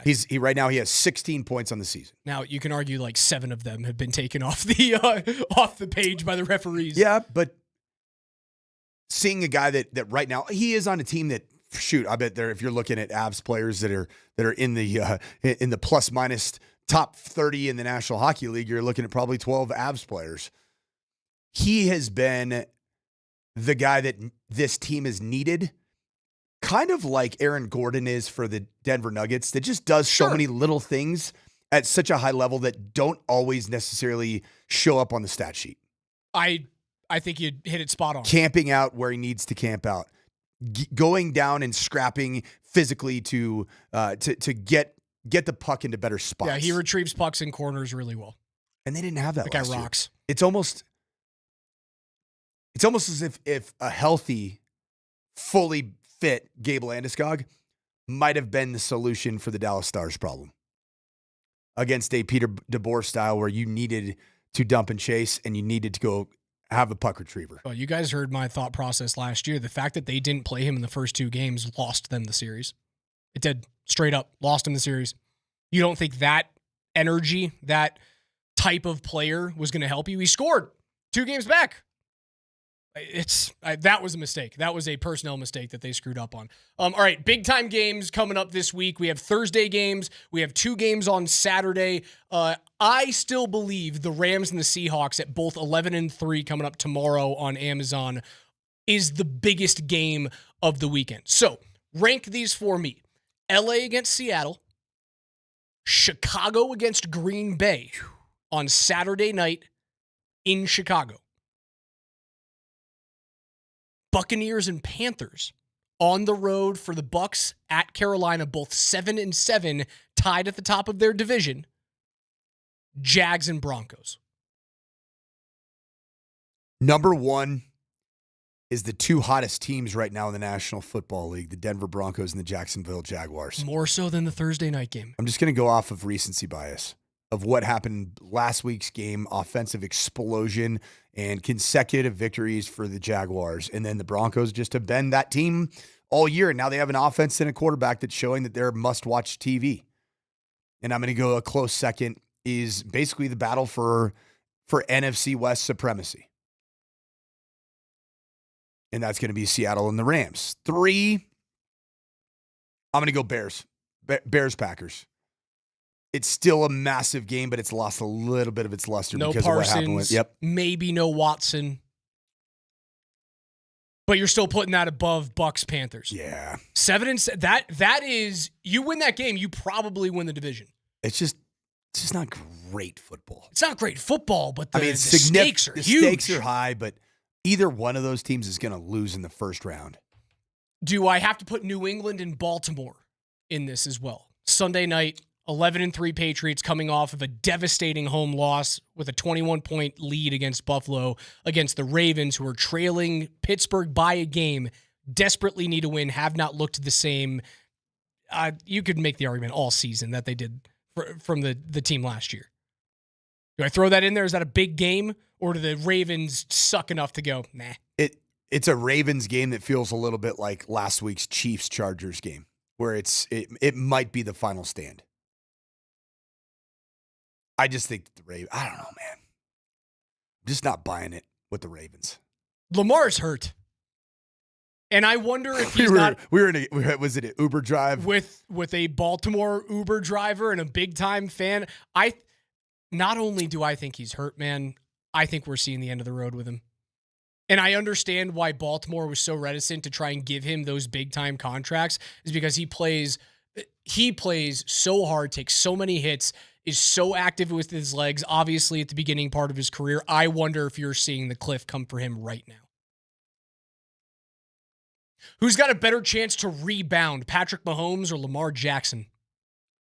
Next season, it'd be Lamar Jackson. Well, yeah, because he doesn't have an injury that's going to bite into the next year. But I think the roster also acquits itself better than what the Kansas City roster is going to be for the next year and a half. Fine, 2027. Who's got the better chance to have you're fully healthy, both teams? Who's got a better chance to bounce back? Who has a better chance to win the Super Bowl? It would definitely be Patrick Mahomes. Because Lamar Jackson's proven that even when he's got his generational runs during the regular season, he doesn't do jack squat in the postseason. No, he doesn't. Not a big game quarterback.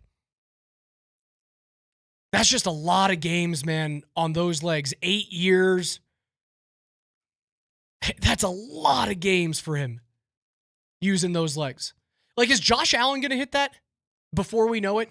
Or is he the type of player that can use his legs that much, take that many hits because of his frame, that he can do it well into his 30s? Is he that type of player that's going to hit the cliff at some point? Yeah. Obviously, father time comes for everybody in this game. I'm talking about Father you're time 32 and you go, oh, that guy's done. I don't. More so for Mahomes than for Brady or Manning, because their style of play didn't rely so heavily upon second play plays. That's Mahomes' game, and if you're not if you lose your mobility, then Patrick Mahomes is going to have to shift the way he plays the game. He's going to have to become the elite from the pocket quarterback that makes great decisions as opposed to relying on big play hunting outside of the pocket, off schedule. I don't know. PhD is coming up next, 12 to 3. Kreckman and Lindahl, 3 to 6 p.m. No games tonight. A little bit of a rest for your Nuggets coming off the NBA Cup. 3 days rest for the Avs. We'll have NFL football coming up on AM 950 tomorrow night. If you guys want to hang out with Moser at number 38, go do that. Can watch the Nuggets, can also watch that football game with our friends from Tullamore Dew. But for Coach and for KJ, I'm Raj. We'll talk to you guys tomorrow morning at 10.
Welcome to Jacksonville of the West.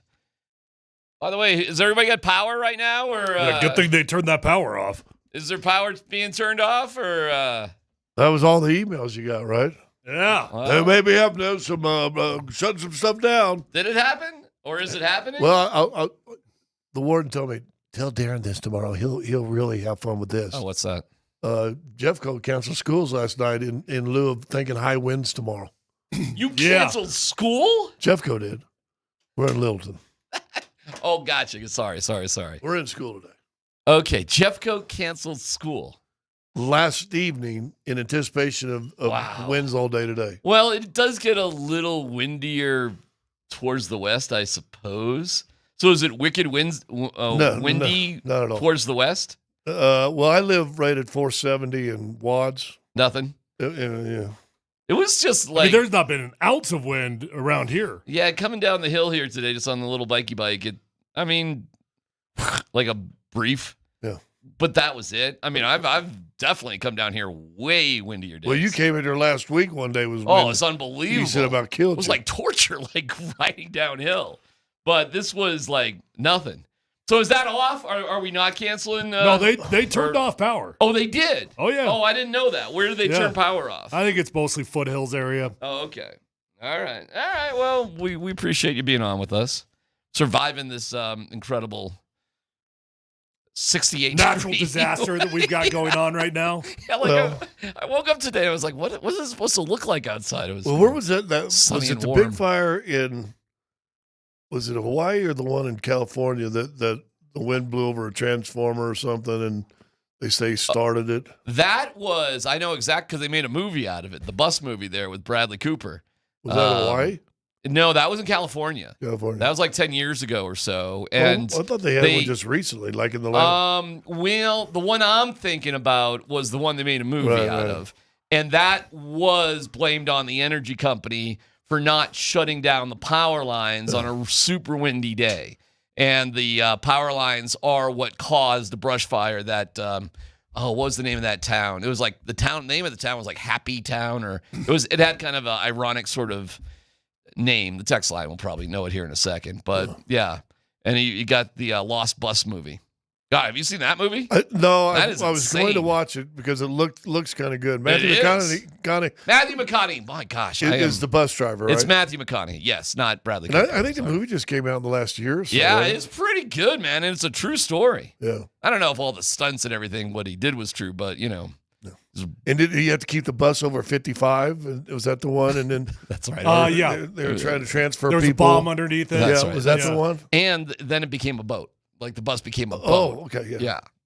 My favorite scene in Speed was when the bus got lift, over like 100-foot gap. Overpass, yeah. Yeah, just like out of nowhere, the bus is just going to rise up in the air and just I don't start recall flying. how that ended. How did that end? How did they It's all end the good. bus? Oh, it was all I know, good. but how'd they get rid of the bomb? They got it to the airport and they just blew it up. They got everybody off and they Everybody circles. jumped off the bus? Yeah. No, remember they brought Do you not really they remember? brought that flatbed this by. is like 25 years ago, buddy. They brought the flatbed by and they hooked it up to the thing. Oh, and they were yeah. getting Yeah. people off, and then they put something Sandra down. Bullock, and, though. yeah, Sandra Bullock figured it out. She's like that. They were holding Did they do each a other. Speed 3 also? Was there Yeah, Speed they did 3? like a what was Speed Speed 9. 3? Speed. What were they on? What kind of vehicle? Space shuttle. It was a Space black shuttle. pill. Oh, Yeah. Tesla. It was a Tesla. Ooh. Can't feel that one up on the go. I get this. This is the most fun conspiracy theory. Dan, you get the X-Files music right off the bat? This is so fun. Because there's in any good conspiracy theory, there's like smidgens of truth, right? And this surrounds why the Broncos picked up Cody Schrader. So we go to Mom's Basement for the Jacksonville Jaguars podcast and check out the conspiracy theory. The fascinating move here is that Cody Schrader gets picked up by the Broncos. That one hurts a little bit. And this, to me, is gamesmanship.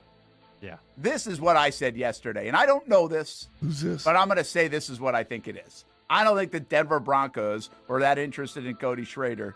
I think this was, they saw Tootin's out. They went and picked him up, So because they knew he was on the practice squad, and he was the guy that had been in the Jags system, and they weren't going to let him do it. I feel like they blocked it. They did. Like somebody poaching somebody off the waiver wire in fantasy. It is the exact same thing. Did you say who is this? Yeah, I'm talking. Oh, it's two Jacksonville Jaguar, and I'm in my mom's basement on the whatever podcast. Muggles? I don't know if they're even muggles, dude. Seriously, Dan, That's from tealstickyfingers.com, actually. yeah, it's something along those lines. But this is a really fun conspiracy theory because Cody Schrader was signed to the Jags on September 9th. He was with the team all year, but he didn't play. He was cut like on the 13th, something, just not that long ago. I mean, maybe 8th. And then he was picked up by Houston for 5 days and let go by Houston. Now the Jags are playing the Broncos. Well, Tootin is their backup running back who had a finger injury against the Jets. He backs up ATN. So the thought was the Jags would try to scoop Schrader back up, who had been with the team the entire year. And the conspiracy theory is that's why the Broncos picked up a guy who has one carry in his career. No. You guys digging on that one? I think they've done stuff like that before, the league. I mean, they do petty things. I think it's pretty damn deep for a dude that's got a carry in his career. I don't think we're overly concerned about Cody Schrader being an impact player. You want to talk about the minutia of like trying to manage a season and try to take every advantage you can. Figuring out how to stop a team that you're playing this week from having a reserve running back is a next level. Well, it's not like we didn't have a need. We talked about this. We said the Broncos are going to pick up a running back. So, I mean, maybe you killed two birds with one. You can't say that, can you? Yeah, PETA, they don't like that. Two birds with one stone. I'm not worried about my father when it comes to sayings. Oh, okay, that's good. Yeah, PETA can't be mad. We never called PETA and wishing him happy birthday. PETA's doing all right. He's doing good. Is he? Did he have a good birthday? He had a fine birthday. What was he, 89? He is 89 years of age. Okay, yeah, okay. Yeah. Well, that's good to hear. Yeah, well, I don't want to kill two PETAs back east with one stone. Okay.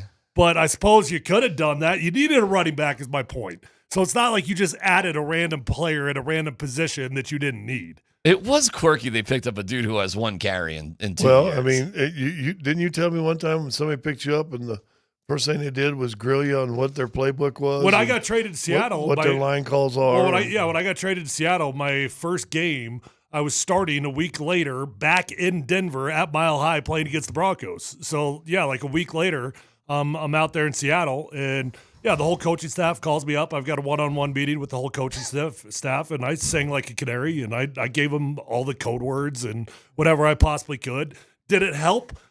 I don't know. I mean, did you win or lose? I honestly don't even remember. You know how many games I played? I honestly don't even remember. Yeah, but that would have been a big game. That might be a game you might. I know. Here's what I remember. Wanted to, well, it was Josh McDaniels the coach? I cared mostly about myself, Scott. Yeah. And I remember feeling a lot of pride walking out of that one. Like I had held my head high against my old boys. But that was McDaniels, right? That was McDaniels. And so if it was like after week 6. It was week 1. Oh, you lost it, didn't they start the season 6-0? That would have been the following year after that. Oh. Well, you might have lost that then. I don't remember. Anyways, feed two birds with one seed. That's the suggestion on the text line. Kill two birds with one stone. Yeah, old school. Screw those birds. Hey, it was good for the caveman. It was good for me. I mean, that would have been convenient if you got two with one. That's how you used to have to hunt. Yeah. With By the way, the Jags did we were talking hunting. Sign another reserve running back. They did. There's some guy named DJ Dallas. Who, I don't know. I mean, the Broncos could have signed DJ Dallas. Yeah, played for the Cowboys last week. That would be funny if he did. So, but their main guy is ATN, and Tootin was actually doing pretty good for them and hurt his finger. Had a touchdown reception from Trevor Lawrence. Well, I got something for you guys on Trevor Lawrence, man. See if you jibe with this. I'm not talking about a career, okay? I'm not talking about a lifelong thing. I'm talking about when the Broncos faced a quarterback that week, okay? So really, really, really current. Like where the Broncos are and where the quarterback they're playing is.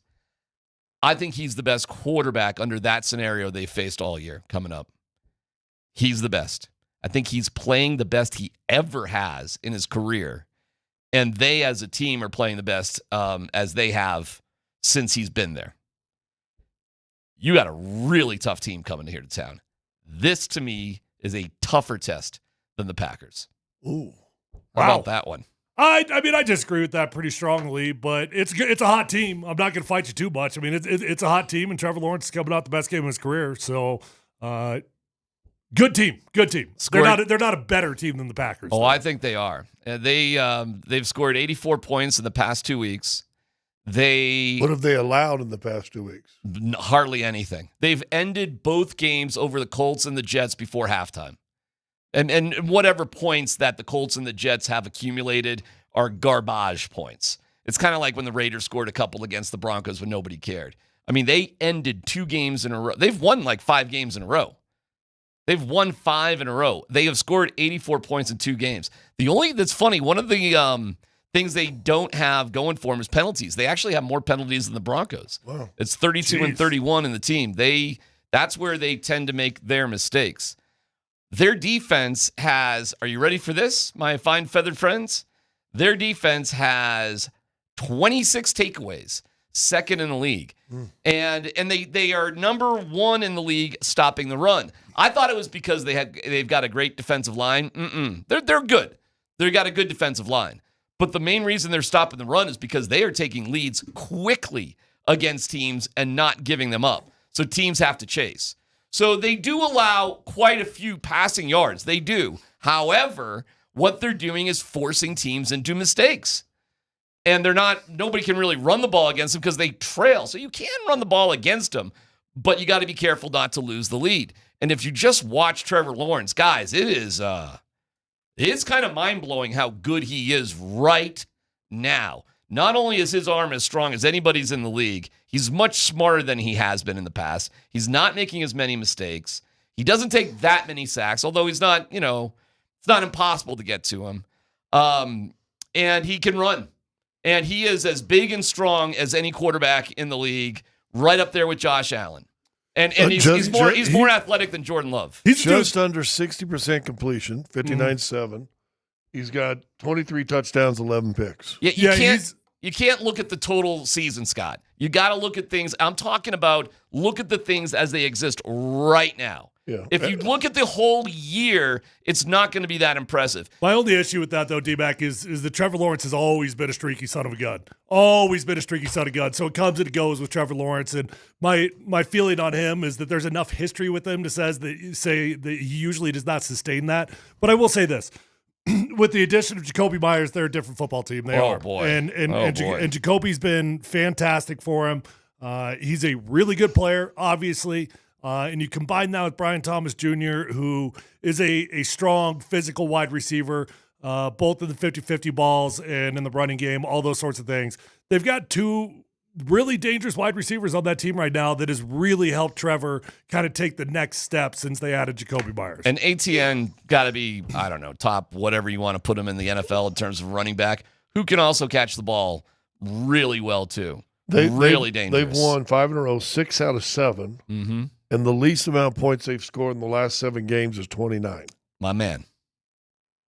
Their offense is humming a little bit. This team is rolling. They average 27 points a game. And that's just the whole season. It'd be more if you just wanted to look at, the past and the winning streak, their 5-game winning streak. But if we're going to be like the national media, who downplays Denver's win streak because of who the opponents they've played. Exactly. I mean, look at their record. Their last 5, they've beaten the Jets, the Colts, Tennessee, Arizona. Now, they did beat the Chargers. They did beat the Chargers. They did that pretty handily. Yeah, that started their 5-game win streak. But the last 4 games in particular in which Trevor Lawrence has been looking great, those are bad teams. So I'm not discounting them all. I agree. It's a dangerous football team that is very capable of beating the Denver Broncos. I'm not afraid of the Jags, though. I will say this, why this game's more important, though. After you play this weekend against Denver, you finish the season at Indy, home against Tennessee. So you got to believe they're going to win those 2 games. I would believe they would win those 2 games pretty easily. Yeah. So if you're worried about any type of seeding and everything else, you don't want to lose this game, and then now all of a sudden you go from first to third or fourth seed. It is funny to see them be a better team since Travis Hunter is out. And I'm not saying that's a direct correlation, but that is what is happening with them right now. And maybe they just, needed to get on a roll or whatever, but goodness gracious. Maybe they decided to just play football and quit worrying about trying to get one guy's popularity up. I don't know, but Trevor Lawrence is, dude, okay, man, get ready for it. Get ready for it. It is going to be one hell of a game on Sunday. One hell of a game with a ton riding on the line for both teams. We're here to talk about it. It's PhD here on 92.5.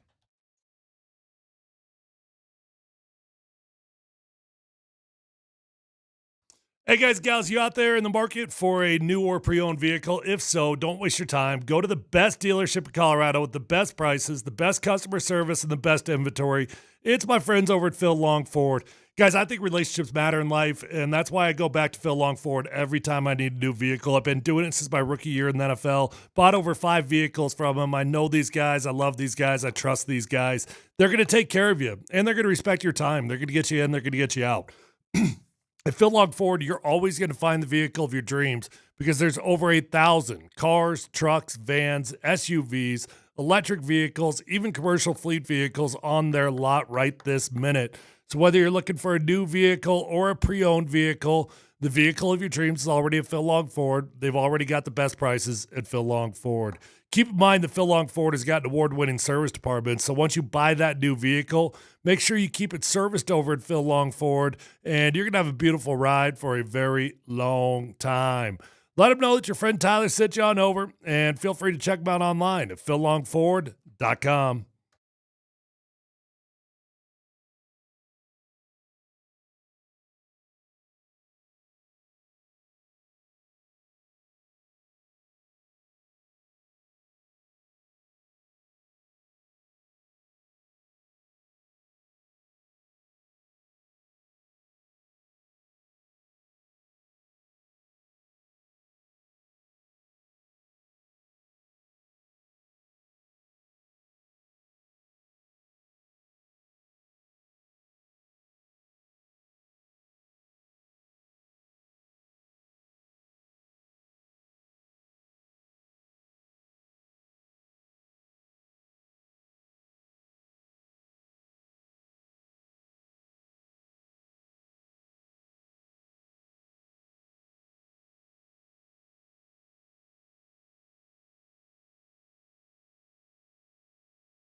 Oh my God.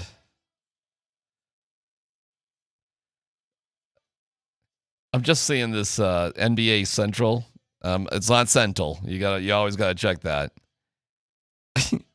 The Nets are entertaining trade offers for Michael Porter Jr. Already? Yeah. That was quick. That's a riot. I mean, it does make sense, but because his value is unreal right now. I mean, he's playing incredibly well. But I'm just laughing at that process. Like he's finally to a spot where he's lighting it up and blah blah blah blah blah. And what can you get from Michael Porter Jr. now? I mean, you probably can get some pretty good capital for him, and he costs you a couple bucks. And if you're rebuilding your team already, I guess it makes sense. But God, I almost feel bad for him if that happens. This does occasionally happen, Scott, in the NBA. So. Well, there's a certain We'll amount of see. time you have to wait, I think, after a trade, but Right. There is always that sort of stuff. let's see, what's he done lately? I thought it was a full season. No, I thought there was a full season. It's a good question. I don't know what the whole rigmarole is, and if I'm just being hoodwinked on this, then so be it. Or you know what? It might be after is it the same rules if you sign as a free agent versus if you sign or versus if you're traded? I thought it was a contract extension was you couldn't be traded for a year after you sign a new deal. Yeah, I think a trade is like 60 days or 90 days. But I don't. I mean, you could do it right away. You could trade this guy to this, then go right here. I don't know. This is coming from He's making $30-some million a year in a team that's going nowhere, and he's averaging 20, I think. This is coming from because he didn't sign a new deal, right? No, I don't think so. This is coming from Eric Slater, who is a Syracuse graduate and the Nets beat reporter. So well, he's averaging 25 points a game, so he's got value on 19 shot attempts a game. it's the teams are disintegrating all around us. You got to just sort of say, hey, what's the value? Who's good for what? Like, what can we do? And in terms of the Nuggets, you just got to keep an open mind to everything. I am not suggesting you bring back MPJ. I'm not suggesting that. I'm just suggesting you got to be open to all sorts of things out there. So when the Sacramento Kings are imploding or the Nets are moving on or, the Clippers, like what in the world is going on with the Clippers, right? Like their season's over. When you see these teams that are just disintegrated, you just got to say, okay, who's going to make you better for spare parts? Do you have anybody on your wish list there, Scotty? Is there anybody that kind of is like, oh, that'd be pretty amazing we can get that guy? Like James Worthy? James Worthy, I think, would be a little old. But yeah, probably. That's good. James. But I mean, look at, somebody, a James Worthy-like guy? No, what would I want? Listen, you intrigued me when you said Sacramento's willing to trade everybody. That was the report yesterday. Yeah, I mean, they got a couple guards over there I'd look at. Yeah, you want to put a Dennis Schroeder on your bench as your backup guard? Pretty good player. Right now it's Jalen Pickett who can't get off the bench, so sure, why not? I mean, you're not doing anything with him. Yeah. I mean, he's obviously not part of the plan. Oh, no, man. You just got to take a peek at it. I'm getting some shizzle on the text line, but that's okay. What'd you get for? For what? Well, because a lot of people want to just sort of look, and I try to put it in the proper bucket that I'm looking at the Jaguars during their winning streak and their most recent sort of time when picking them. But rightfully so, they played a lot of dog crap teams. Although the Colts weren't dog crap necessarily when they were playing them, and that was 2 weeks ago. But Daniel Jones got hurt. That's when what's his name went out in the early second quarter. Correct, Jones. That's right, Daniel Jones. Yeah, I mean, and a few of those wins weren't overly impressive. They beat the Cards 27-24. Pretty bad team. Jags, I guess, they handled their business 25-3. Titans, I'm sorry. Would you consider that a good win? Any win's a good win. They got 10 wins. By the way, they won 3 last year, didn't they? They weren't happy with that win. Now, if you weren't happy with the way the Broncos played the Raiders, the Jaguars snuck that out 30-29 in overtime. Wasn't that an overtime game? Was it? I don't remember. It was also 2 months ago. Yes, it was in overtime. 2 months ago. Here we go. This is all part of the wave that dummy surfs on all the time. Yeah. And right of the wave. Now you talking about the mouse in your pocket? This is the greatest team in the AFC and way better than Green Bay and they're better than Green Bay. Respectfully disagree. That's all right. I mean, that's okay to have a different opinion on it. But I do respectfully disagree on that. I think they're a good team. I don't think the Green Bay Packers are legitimate Super Bowl contenders. The Jacksonville Jaguars maybe win a playoff game if they get lucky. Listen, man. Okay, I'll tell you this about the Jags. They are the most overlooked team in the NFL. Ain't no doubt about it. There's no doubt about it. They're the least respected, most overlooked team right now in the NFL. No doubt about it. More so not than the Denver Broncos? Not even close to the Broncos. The Broncos in power rankings. What about the Broncos last week? Before last week? I don't know. I mean, maybe. No, not even then. I think people have just play a little Beach Boys, Surfing USA if you get a chance. What are you, nuts? Play this little Beach The Broncos have been in the power rankings, in the top 5 in every power ranking that's come out for the past 2 months. Bo Nix, if you look at top 10. No, higher than that, Scott. For the past, some of them were, but last week they were 7th in one of them. Where? Which one? Which one? One of them you read because you were going. The Broncos they dropped down to 7 after a win. Isn't it fun to do the voice? The Broncos, the voice is really satisfying. It's healthy, and I only feel that with DMac. I never use the voice on you. I only feel the voice. But before on the DMac. Green Bay game, they'd barely beat the Raiders, or wasn't a pretty win against the Raiders. And they dropped in somebody's poll from 4th to 7th or 5th to 7th. And you were like, I love it. I love it. The question is, are they more disrespected or valued than the Broncos? The answer is yes. Do you remember the middle of the year they were talking about it's done to get rid of Trevor Lawrence? That ship has sailed. He's overrated. They paid him too much money, blah, blah, blah. And now he's the best quarterback in the league? He's getting there. I mean, they were 4-3 to start, so Trevor Lawrence, Bo Nix, who do you take? I'll take Bo Nix for the financial reasons that I've outlaid before. That's still a big deal. Money's not a concern, just the player. But Scott, that it is a concern. No, it's not a concern. Dan, we make the rules of the games we play, and right now, talent-wise, talent versus talent, who's a better talent? Trevor Lawrence has a better arm than Bo Nix. I mean, it's not even close. Trevor Lawrence is just as good of a runner as Bo Nix. That is true, too. Bigger. He's way bigger. Well, way bigger. He's 4 inches bigger. Probably outweighs him by 25 pounds. I don't know if he's like that much bigger. 4 inches. Who knows? He's just as God made him, Guy's Scott. measurement. I don't know. But he's bigger. He's got a bigger arm. I don't know if he's a smarter quarterback because they've made a lot of mistakes in the past, but he is. I'll tell you this. Trevor is a far more streaky quarterback than even Bo Nix. And that's why I would take Bo over Trevor Lawrence. Historically, correct. No, it's not just historically; it's this season. Well, not in the past month, dude. The season is not like past history. The season is relevant. Well, you tell me which part of the season matters more. I would make the argument the last 3 weeks matters more. Okay, than the first 3 weeks. I agree with that. I absolutely agree. If you want to weight it more, that's fine. But you don't get to forget the season. Like it's all relevant. Tyler, it just hit me. What? See if you get Notre Dame fight song. Oh, Notre Dame. Yeah, it just hit me what Darren's doing right now. What's he doing? Killing you with truth? He's doing Lou Holtz.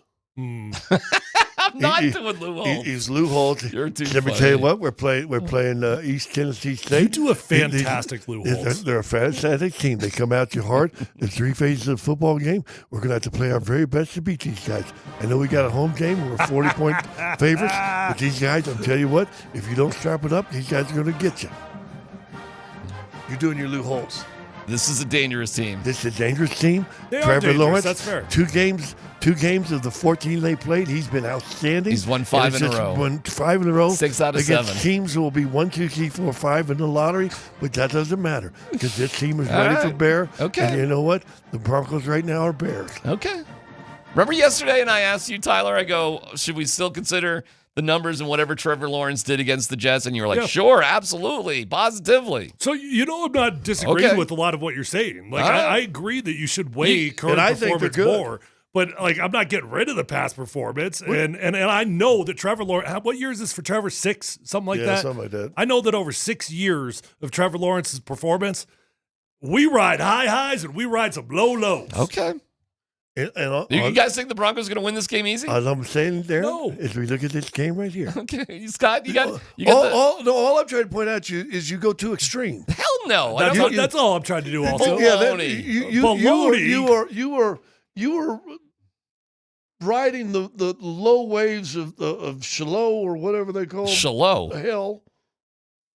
I said the Raiders were garbage. Or you're up there. Did I say the Raiders were garbage and put money on it, basically? Yes, which was an extreme. To Scott's point. It's not extreme. That was an extreme. The Broncos were killing them. You said they were going to win by 20. And they should have. They were up 24-7, knocking on the door, and then it went sideways on them in terms of the final score. And Pete Carroll is kicking field goals for no reason. Give me a break. I don't, I'm not going to get on your education, but you didn't go after Seagull? You did go to Cherry Creek. Oh, Cherry Creek. And you took math. Blue Ribbon School, by the way. So 24 minus 7, is that plus 20 right there? Nope, sure isn't. That's not 20 either. Well, did the field goal have anything to do with the 20 points? I'm not good at math, but 3 points. Does that have anything to do with it? Actually, it's 21-7, and they were knocking on the door, and they kicked a field goal instead of the touchdown, making it 24-7. And then they gave up a bunch of garbage points. Garbage points. The Raiders are garbage. And then they lose 31-0 the next week, which is what the Broncos should have done to them. They're garbage. Yeah. The Broncos were going to win easy, and that's what I said. I said the Broncos would win by like 3 points in a low-scoring game. Well, that was a bit surprising with what happened to the Packers, but they trailed in the game by 9. But they did win. You had them losing, by the way, if you recall that. Yes. 17-14. So you had them losing. I had them winning. Tyler had them winning. And this game, I got the Broncos. I'll go with the Broncos because until somebody can prove they can beat the Broncos and empower, fine. But it's going to be a tough one. Probably one of the toughest ones of the year. Broncos have to win out. They could have lost the Green Bay game because it's an NFC game, but now you're playing Jacksonville is chasing the postseason. Kansas City, even though the season's over, it's still an AFC game. And then you're going to finish up with the Chargers, who could be chasing you too. I mean, it can be a matter-of-fact game that you have to have. Not if you win your next 2 games. If you win your next 2 games, you got the number 1 seed, period. That Chargers game doesn't matter. Right. I think they'll win. If they're going to win the next 2 games, literally they should rest everybody and take 2 weeks off, and we'll see, again, somebody like, by the way, Jacksonville. It'll be somebody like Jacksonville, if not specifically Jacksonville in that round. Gosh, I saw, you know who someone last night, if the playoffs started today, you'd have the Chargers. Well, you'd be playing the winner of a wild card game. So you're assuming the Chargers would actually beat a division champ. You're assuming the Chargers would beat the Texans, something like that. Well, then you have or the Jaguars. I mean, that's a lot to assume. I mean, if the playoffs started today, the Broncos would be playing nobody. They'd have a bye. You know, I don't know what you were looking at and who was making that up. That fairy tale. I don't know. It's just $1 billion ESPN company. Is why I try not to watch them. Okay, but the truth is the Broncos are the number 1 seed. They're going to sit there for a week if the season ended today and watch other teams battle it out. I'm just telling you, they had them playing the Chargers. Okay, well, the Chargers could beat the Texans, and then the 1 seed plays the 4 seed, and okay, fine. But they could also we'll see with Jacksonville and Houston. Those guys are battling it out. You seem flustered right now. Mm-hmm. I think Jacksonville is a tough team, and I'm worried about it. I'm the most worried I've been all year about a Broncos game. Oh, you've said that before, though. Against who? Well, let's look at the schedule. Hey, Trevor Lawrence or Jordan Love? Well, on what, career or right now? Right now. Trevor Lawrence. Right now, Trevor Lawrence. It's not even close. I will say, in my mind, I am factoring in the career, but I think that all matters. So I guess whatever factor you want to utilize, but I mean, like, I'm going to use the information that I've got, right? The information on the totality is how I would process it personally, but you can process it however you want. I'm processing it right now. If we're talking about a career, it's hard to. Well, it's an evaluation, DMac. It's not discounting everything or counting only one thing. It's just an evaluation of the totality, and you got to make an opinion on what you think of the dude. Who do you like better, Trevor Lawrence or Justin Herbert? Justin Herbert. Herbert. I'll take Trevor Lawrence over Herbert this week. Ooh. Yep, it's like that, buddy. I think Trevor Lawrence this week is the best quarterback the Broncos have faced at this time. What's funny about this? I could have sworn you were the one that was actually arguing that the game against the Jets was not that impressive. I hadn't watched it yet. I watched three Jaguars games today, and it was mind blowing how good he is. I haven't really watched Trevor Lawrence in specific detail. I'm fine. It sounds like I'm anti Trevor Lawrence. I'm anti the Jags. I'm not. I'm not anti the Jags at all. I think they're a damn good football team. If we could handle the Eagles, if we could handle the Packers, we should be able to handle the Jaguars as well. I hope so. Could we lose? Of course. They're a damn good team. They're capable of beating us. This would not be a surprise whatsoever if the Broncos lose their winning streak this week against the Jags. Wouldn't surprise. And by the way, it wouldn't be the worst thing in the world. It's not great, but you would still have the tiebreaker against the Patriots. And if you win the next 2 games after that, you still have the number 1 seed. So you're okay. It's not the end of the world. All I know is after a long win streak and you finally lose, the chance of losing the one right after is big. Well, the one right after is interesting, isn't it? Because it's on a short week on Christmas against Kansas City with Gardner Minshew. And you are going to be flying to Kansas City PO'd. What do you think Kansas City is going to do for the rest of the season? They ought to tank. Right? Yeah. Correct. I think right now they're tied for 11th in the draft. If you were KC, would you shut down basically your players that you need next year? Well, look. There's a schedule right in front of us, and that's just we can just see the AFC. So you're probably not going to catch the Jets, Cleveland Jets. So those 4 right there, 5 right there, you are going to jump in front of in the draft. Cincinnati Jets, Browns, Raiders, Titans. But you could let Dolphins catch you. I mean, I don't think it's that advantageous to actually tank out. I don't think there's an advantage to winning a bunch of games either. But my only point is they've already won 6 games. So even if they lost the rest of the games, they might be, 10th, 9th, something like that? Like I said, I think they're tied for 11. That's not that huge of an advantage. They're tied for 11, but if you lose all of them, and Dan, scroll up to the NFC and see where there's 6s and teams. See, you want the teams that all have got 6s. You want all the teams with 6s to jump you. So you look at Cowboys, Dolphins, Vikings. Can the Falcons win 2? Can the Bengals win 2?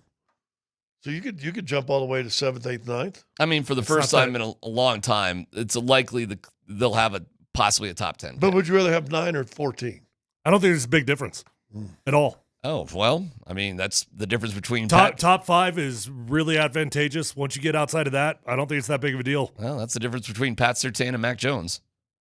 I mean, that's 9 and 14, something like that. That's where that is, whatever that's worth. Who knows, man? Listen, I think the bigger issue for Kansas City, what you don't want, is like what the Dolphins did to Bradley Chubb a couple years ago, and in a completely meaningless game, he, rips up his leg, and what was that all about? There's something to be said also, though, about not losing a winning culture entirely, and I just don't know if I'd want to put that kind of juju into my franchise if I'm Kansas City. Heard that before, but with the amount of change and the fact that the rosters turn over more than 30%, and on teams that have less successful seasons, usually it's more. By the time I think you get back for training camp or whatever, there's so many changes. I just don't. I heard that here in Denver. That was a big reason why it was so important for the Broncos to win some sort of last game, and it wasn't. It didn't mean a damn thing.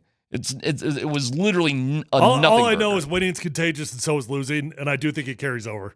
I just think in the NFL, unlike all these other sports, you can change things like that. It's so bizarrely. Kansas City's going to be in the lottery next year too. Probably. Yeah. So probably start that culture now. Play all you young guys, all the guys that want to find out if they're any good. Let them go. See what the Dolphins are doing? Yeah, starting the Ewers.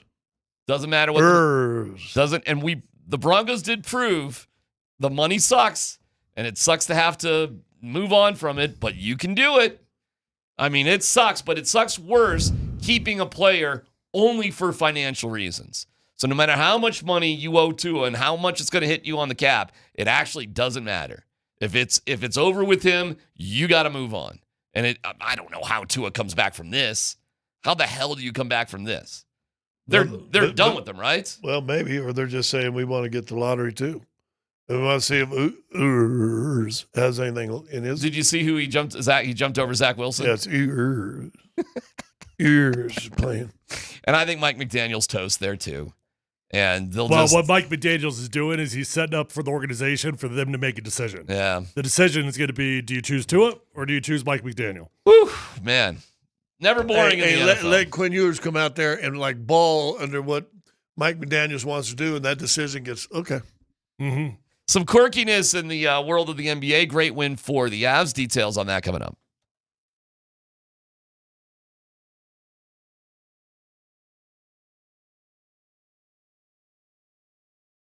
What's going on in DMac for the Rocky Mountain Men's Clinic? With low T, it can ruin your holiday season.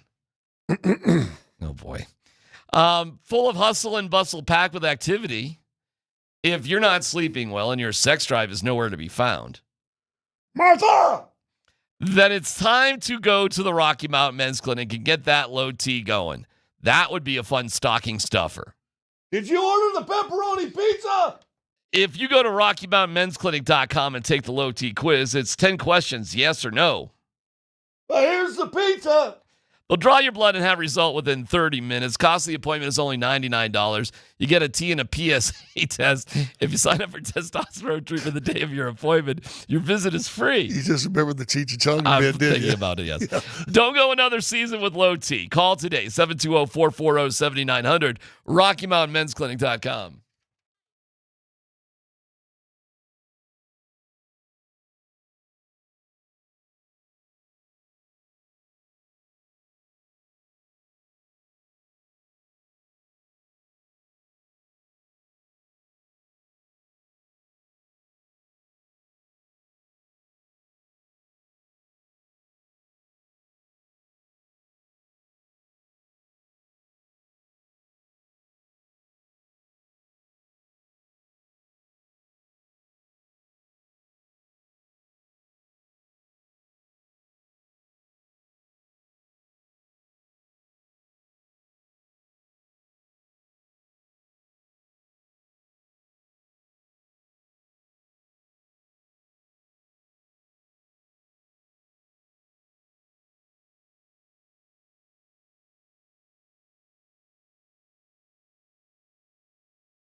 Hey, did you see what Josh Hart did to Brunson for Christmas? When they were giving him a trophy? No. Was that on last night, wasn't it? Yeah, that was on last night. The cup. It's on right here, too. Tyler, did you see what Josh Hart did to Brunson? I did not. Okay. Dan, did you see it? Unfortunately, I did. I can put it on the big screen for you guys if you want. Are we about to see it? You can if you want to. It was. You gave him a Twinkie? Is that what it's called? Well, I don't know. I'm just throwing out lingo.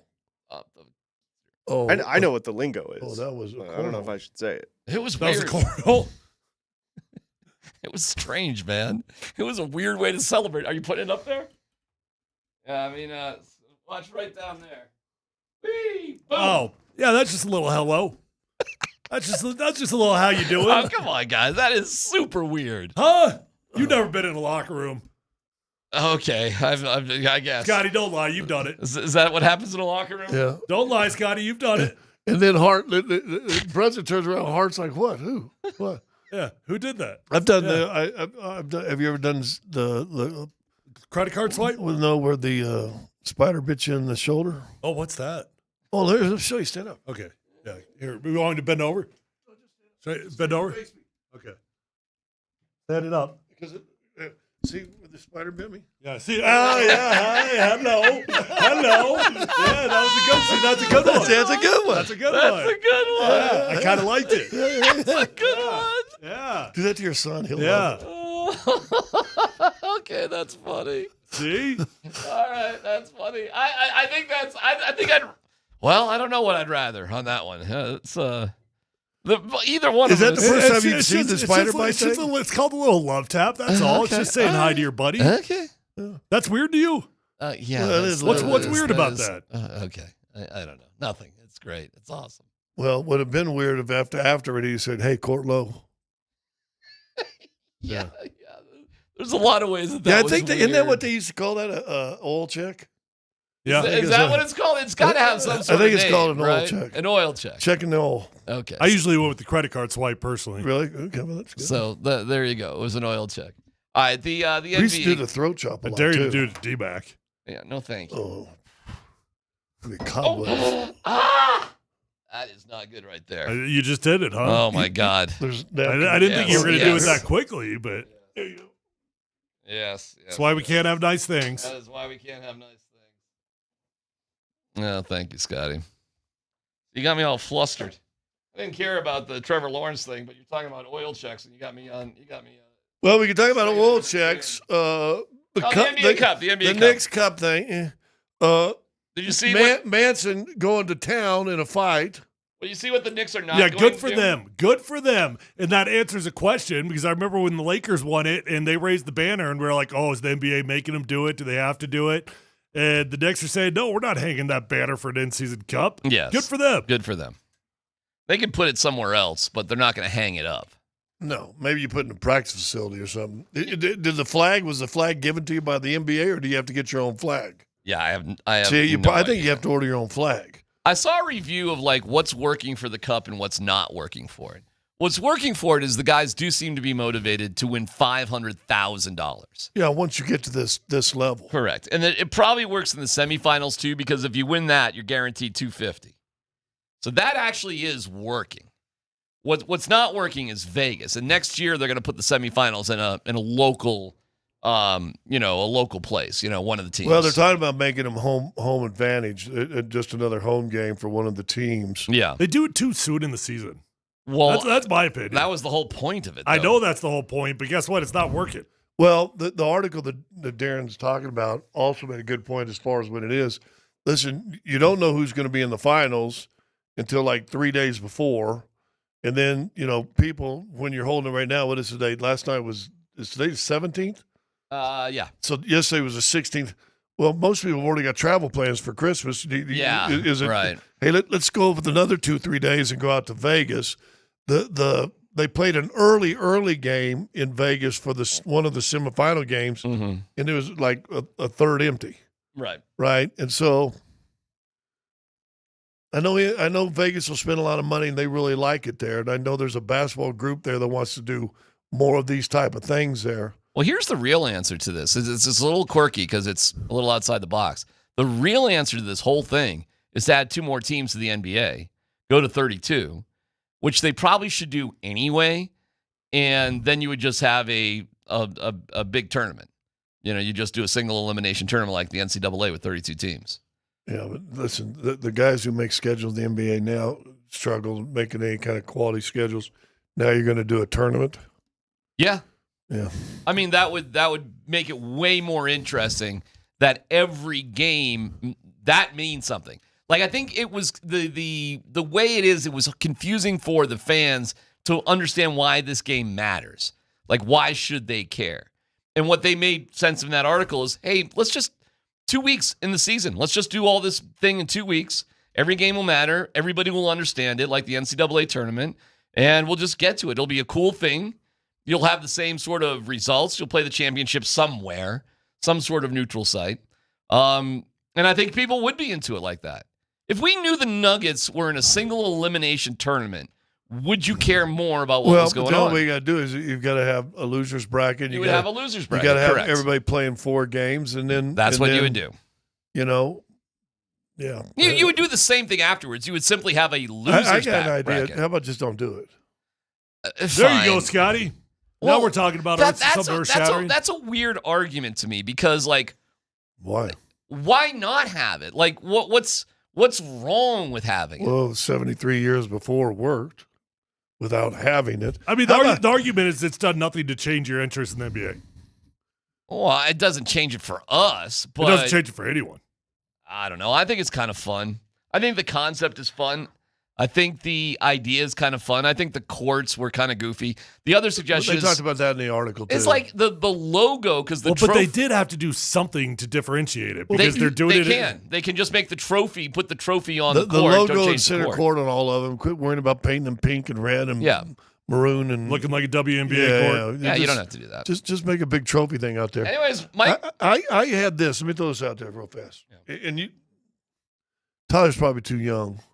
The Big 8, when it was Big 8 basketball, was the most fantastic long weekend in Kansas City. They would have a Big 8 preseason basketball tournament. And you'd have winners, losers, and it was an entire tournament with a championship in Kansas City for the Big 8 preseason champions. Mm-hmm. Why don't you, instead of having all these stupid preseason games in Des Moines and Dubuque and all these places that no one really cares anyway, other than maybe one of the players played there. How about you, if you want to do Vegas, how about you have a take the 2 winners, if you only got 30 teams, take the 2 winners, get by that were in the finals last year. Sure, you can do that, yeah. And go play a tournament preseason and make that all your preseason. I do think that would be far better. Yeah, absolutely. And now you're in one spot, everybody's training, everybody's working out, bing, bing, boom, you could talk to our teams. You have inter scrimmages and practices together, and then you have a preseason tournament and have the preseason champs. It was funny. That's a good idea. Sure. I mean, there's a lot of ways, but here's Mike Brown, coach of the Knicks afterwards. How does winning this NBA Cup reinforce the standards that you need to reach the final destination? Anytime you can participate in any event where you're the last one standing and you're able to hang a banner, especially an iconic MSG, you take that seriously. And all of our guys took it seriously. But the most exciting part about it, I feel like we're in New York right now. Let's go! Let's go! What fans we got? Love you guys. Can you hear my eye roll? Yeah. Spike Lee was there, wearing all his Knicks gear. Congratulations to the Knicks, your NBA Cup champs. There was an interesting basketball thing that happened in that game. And Wembanyama got shut down in the fourth quarter, which was pretty interesting. That there is a way to play against him. There is. And stay physical and make him become a three-point shooter only and contest all of his threes. It was interesting to watch happen. Yeah. Because that guy's going to be a problem.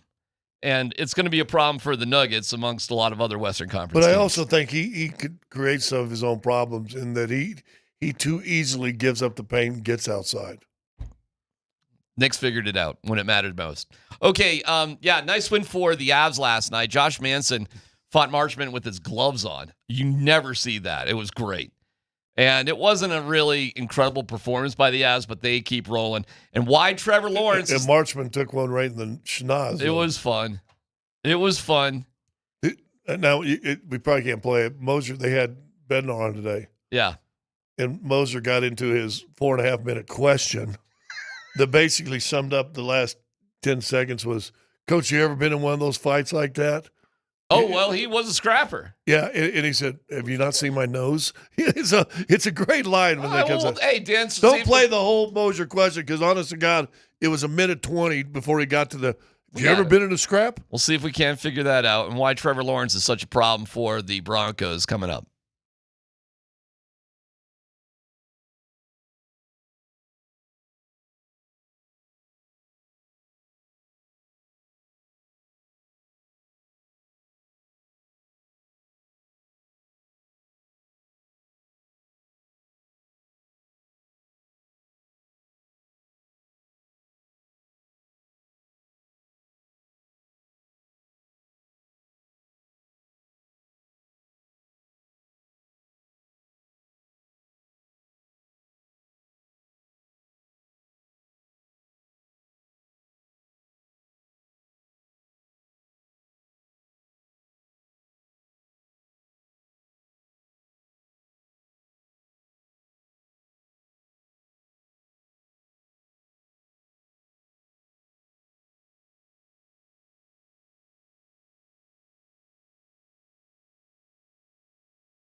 He's got room, leaves it for Nathan McKinnon. He tied the game at 3 earlier in the period. McKinnon, one-timer again. Save made Grubauer. Rebound. They score! Can you smell what the Brock is cooking? Brock Nelson gets his 3rd power play goal of the season, and the Avalanche have their 2nd lead of the game. It's 4-3 Colorado. Nice win for the Avs last night. By the way, we'll get to the issue with Trevor Lawrence here in just a couple of minutes. Hang in there. It was a weird game because the Avs are so much better than the Kraken. And I think they basically treated it that way for the beginning of the game until they were down a couple of times. And you were just like, oh, okay. How was your wife watching that game? She was a little pissed off that it wasn't going better. Then the cat sat in her lap and it quieted her down. She stopped hollering because she didn't want to disturb the cat. But she was frustrated. She's happy with the win. But then we find out that Riker's asking the guys pregame about the flight. And apparently they had some sort of like insane turbulence, like we're gripping onto each other, kind of freaking out sort of moments on the flight. You guys ever have that on any of your team travels? Like, of course. This thing is going down? The worst I ever had was after Denver beat Seattle in Game 5 of the playoffs, 8-1. Mm-hmm. And our flight leaving Seattle to go to Denver was the bumpiest ride I've ever been on in my life. We had one out in Washington. You guys remember Chris Baker? He was here, a big defensive lineman from Penn State. We had one in Washington, and that dude was screaming for about 20 minutes. Really? Screaming at the top of his lungs. Screaming? High-pitched screams. Yeah. Can you give us a... Well, I can't do high-pitched. You know how it goes when I try a high-pitch, but like... Well, the flight I was on, I'm sitting beside Jerry Schimmel. Oh, well. Who was on that plane wreck that was in Iowa? He survived a plane crash, which is he's sitting there and he's getting queasy. He wasn't feeling great. He goes, we never had this kind of turbulence when we had the crash You in don't Iowa. want to hear that. He said. Thanks a lot, Jerry. Yeah. Hey, Jerry, pipe down on this one. We're here, though. We're good. Everything's good. Well, they had that going in there. And then the game itself, their power play still, they were 0 for 3. Seattle's penalty kill's the worst in the league.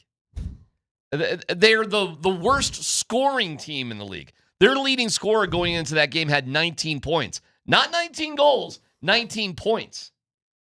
So when you find yourself down in the third period, it's the first time the Avs, how about that one, have come back to beat a team in regulation being down in the third period. Wow. That's how good they've been.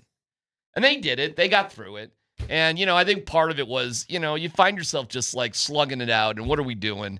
And then Josh Manson decided to punch a guy, Marchmont, which is, it's these, troublemakers. But they're throwing fists at each other with their gloves on, which, like, you really don't see all that often. Well, it protects your hand, doesn't it? I think it's like when the emotion just really kind of crazily overtakes you. And listen, man, it's the days of having the thug on your team is over, but it's cool that we've got a guy on the team like Josh. Yeah, well, Josh is old enough, though, that he was kind of maybe a little bit of a holdover from the old ways. Well, wasn't his dad kind of a tough guy, His dad was way more of like a tough guy thug than Josh, but Josh is more than capable. And he's not going to back down. No, he's a big, strong dude with the right attitude, but he's a real player. He's not just like, he's not there just because he's a tough guy. Right. He's a tough guy and a real player. Anyways, here is Moser's question, as you requested. Yeah. Edited. To Bednar about it. You ever take one right in the beak like that? Yeah.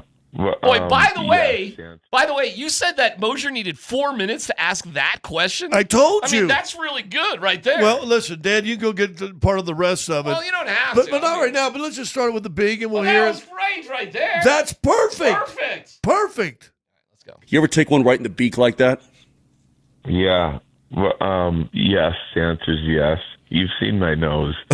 That's true. Yeah, good point. Yeah. I got my nose fixed once, and straightened out, and I was like, okay, I'll be good. And then, a couple of years later, it happened again, and then I was like, all right, like, what's the point here? I'm playing hockey for another 8 years, and the surgery's worse than breaking your nose, so I just left it and never got it fixed. I still probably have to have that deviated septum surgery. Oh, that's pretty funny. Yeah, but that's pretty good, though.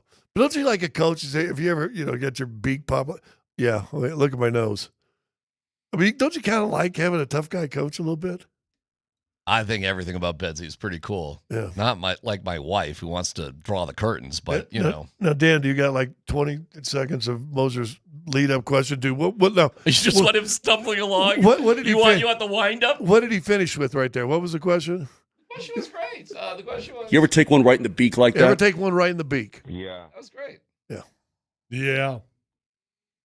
All right, here is Josh Manson. We'll get to Moser here in a second. Here's Sometimes It Happens. Yeah, I mean, sometimes it happens that way. I mean, I think I only had, one hit or whatever in the first period, but I don't know. The scrum, felt like he was throwing punches with his gloves on, and I don't want to do that. I'd rather, get after it. But, yeah, I just felt like that was kind of maybe what we needed, a little extra push and to spark the guys. And look, guys responded well. But yeah, it was a good team effort tonight. I think in the third period, that was something we were really focused on. Like, hey, let's find a way to get this win done here. You know what I love? I think fighting in hockey is absolutely perfect right now.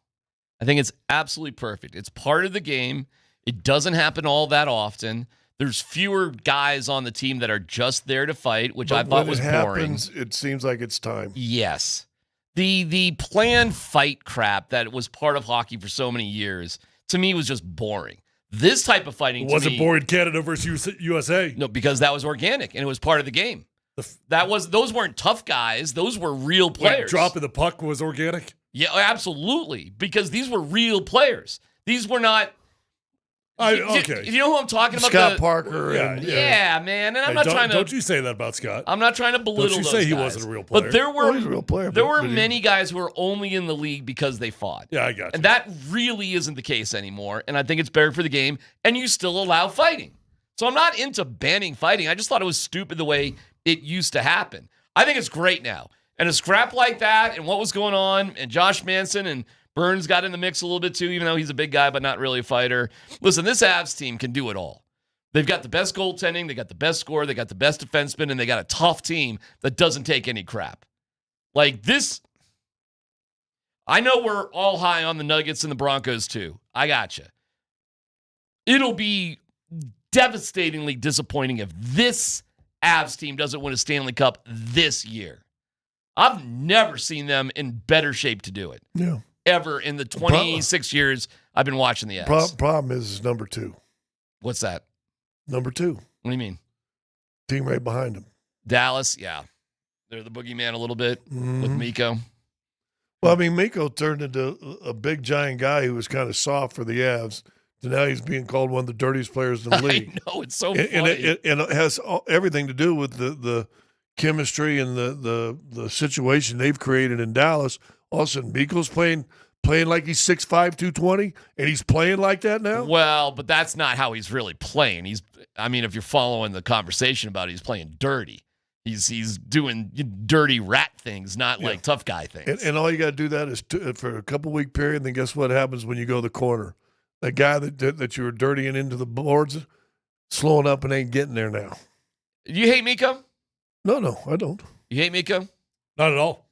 I think Mikko got a bad rap on his way out of town. If Mikko ran Cale Makar in a corner, would you hate him? Yeah. No? I wouldn't. Yes. He's got to do that. I'd want to get him back. Sure. I'd want there to be retribution. So do you think Gabe But would it change my opinion of Mikko? No, I love Mikko, and I think that the reputation that he got on the way out of town for just wanting to get paid, to me, was not the same as a lot of guys that wanted to be out of town no matter what. If Mikko takes a run at a beloved player, like if he took a run at Colton, it probably wouldn't be the same. But if he took a run, what if he took a run at Gabe? I mean, what's he supposed to do? Not take a run because he used to play on the team? I don't know. Maybe I can answer. That's a good question. When is that game, by the way? Not till the spring. They played a couple times, and now they don't play again until March. So it's going to boil up eventually. You know what's going to happen. You know right now it's going to be freaking Dallas and the Avs in the Western Conference Final. Or second round again. I don't think so. I think Dallas will hang in there. I think they'll be the second seed. I think we'll see them in the Western Conference Final. I think the Avs are going to roll to the President's Trophy with the best overall record and win the Western Conference in their division and all that. And I think they're going to steamroll and then lose through the first second round. No, I don't think so, Scott. I think they're going to steamroll through the first 2 rounds, and we're going to get to the Western Conference Final with Mikko and the Stars. Dan, when was the last time a President Cup winner won the Stanley Cup? Well, it was the Blackhawks in 2014, I think. I got you. Somewhere around there, I early know, 2010s. and I know what happened to the Bruins when they set a record for points and they lost to Florida like in the first round. I got you. That just happened a couple years ago. That would be mind-blowingly stunning based on how this team is As playing. did it in, the 21 season, right? Did they win in 21-22? Yes. And so it was 2021 they won the President's Cup. Were they the number one? Were they the number 1 seed when they won the Stanley Cup? No. They weren't? No. Well, they didn't win the President's Cup. I'm confused because they did have home ice against the Oilers, though, and they had home ice against the Blues, and they had home ice against the Predators. Yeah, but they didn't win the President's Cup, which is the best record in the league overall. Okay, I'll take your word for it. My memory's not great on that. Seriously. But mile wide. They finished second in the NHL the year they won the Cup. Florida won the President's Trophy. And then they lost. They didn't They make it. lost. Yeah, they lost. All right, anyways, nice night for the Avs. They get going again, I believe, on Friday back here at home. They're doing like a slingshot schedule, too. They're kind of going back and forth. So hopefully their travels went okay. Trevor Lawrence and the Jaguars. We'll kind of dig into them. No dumb questions. And our pal Joel Klatt sounding off on college football. That's all coming up.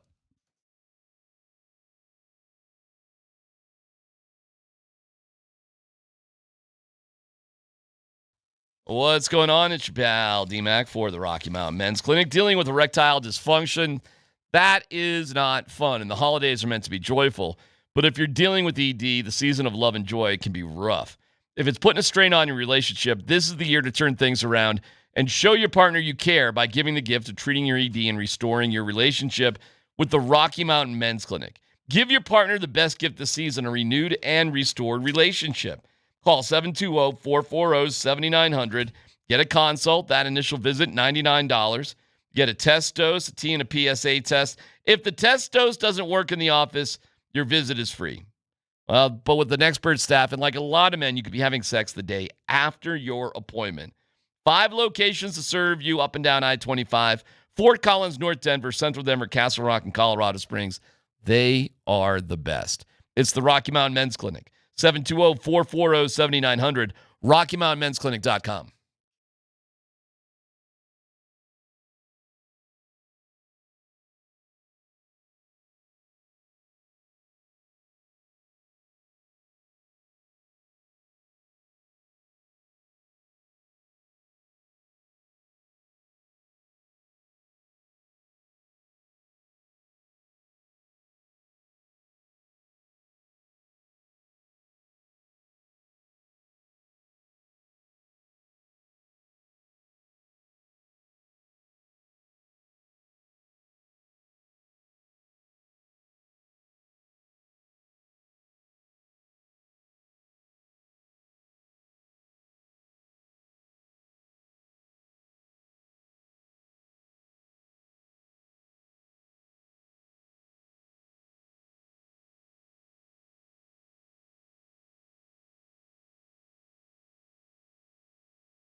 Jingle bell, jingle bell rock. I got to apologize for something. Oh, what'd you do now?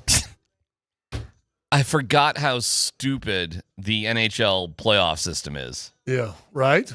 You know, oh my Lord. The NHL. It's the dumbest playoffs in pro sports. It's so dumb. You penalize great teams.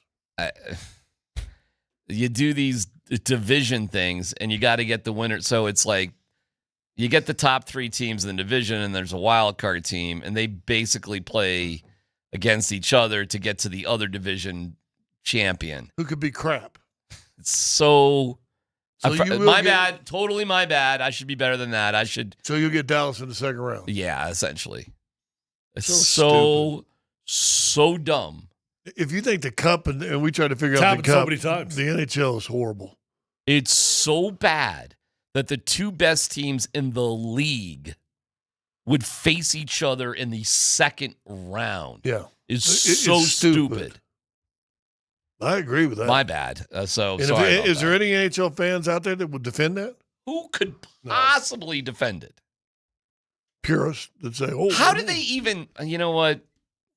NHL. I feel bad for the hockey fans out there. They're insecure already, and they really have some dumb things that make people question why we pay attention to their sport.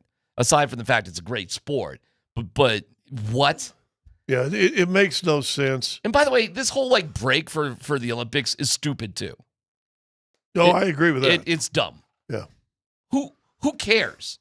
Let another team besides U.S. or Canada win the Olympics or compete for it, and just play your U19 guys like Miracle on Ice did, and just be done with it.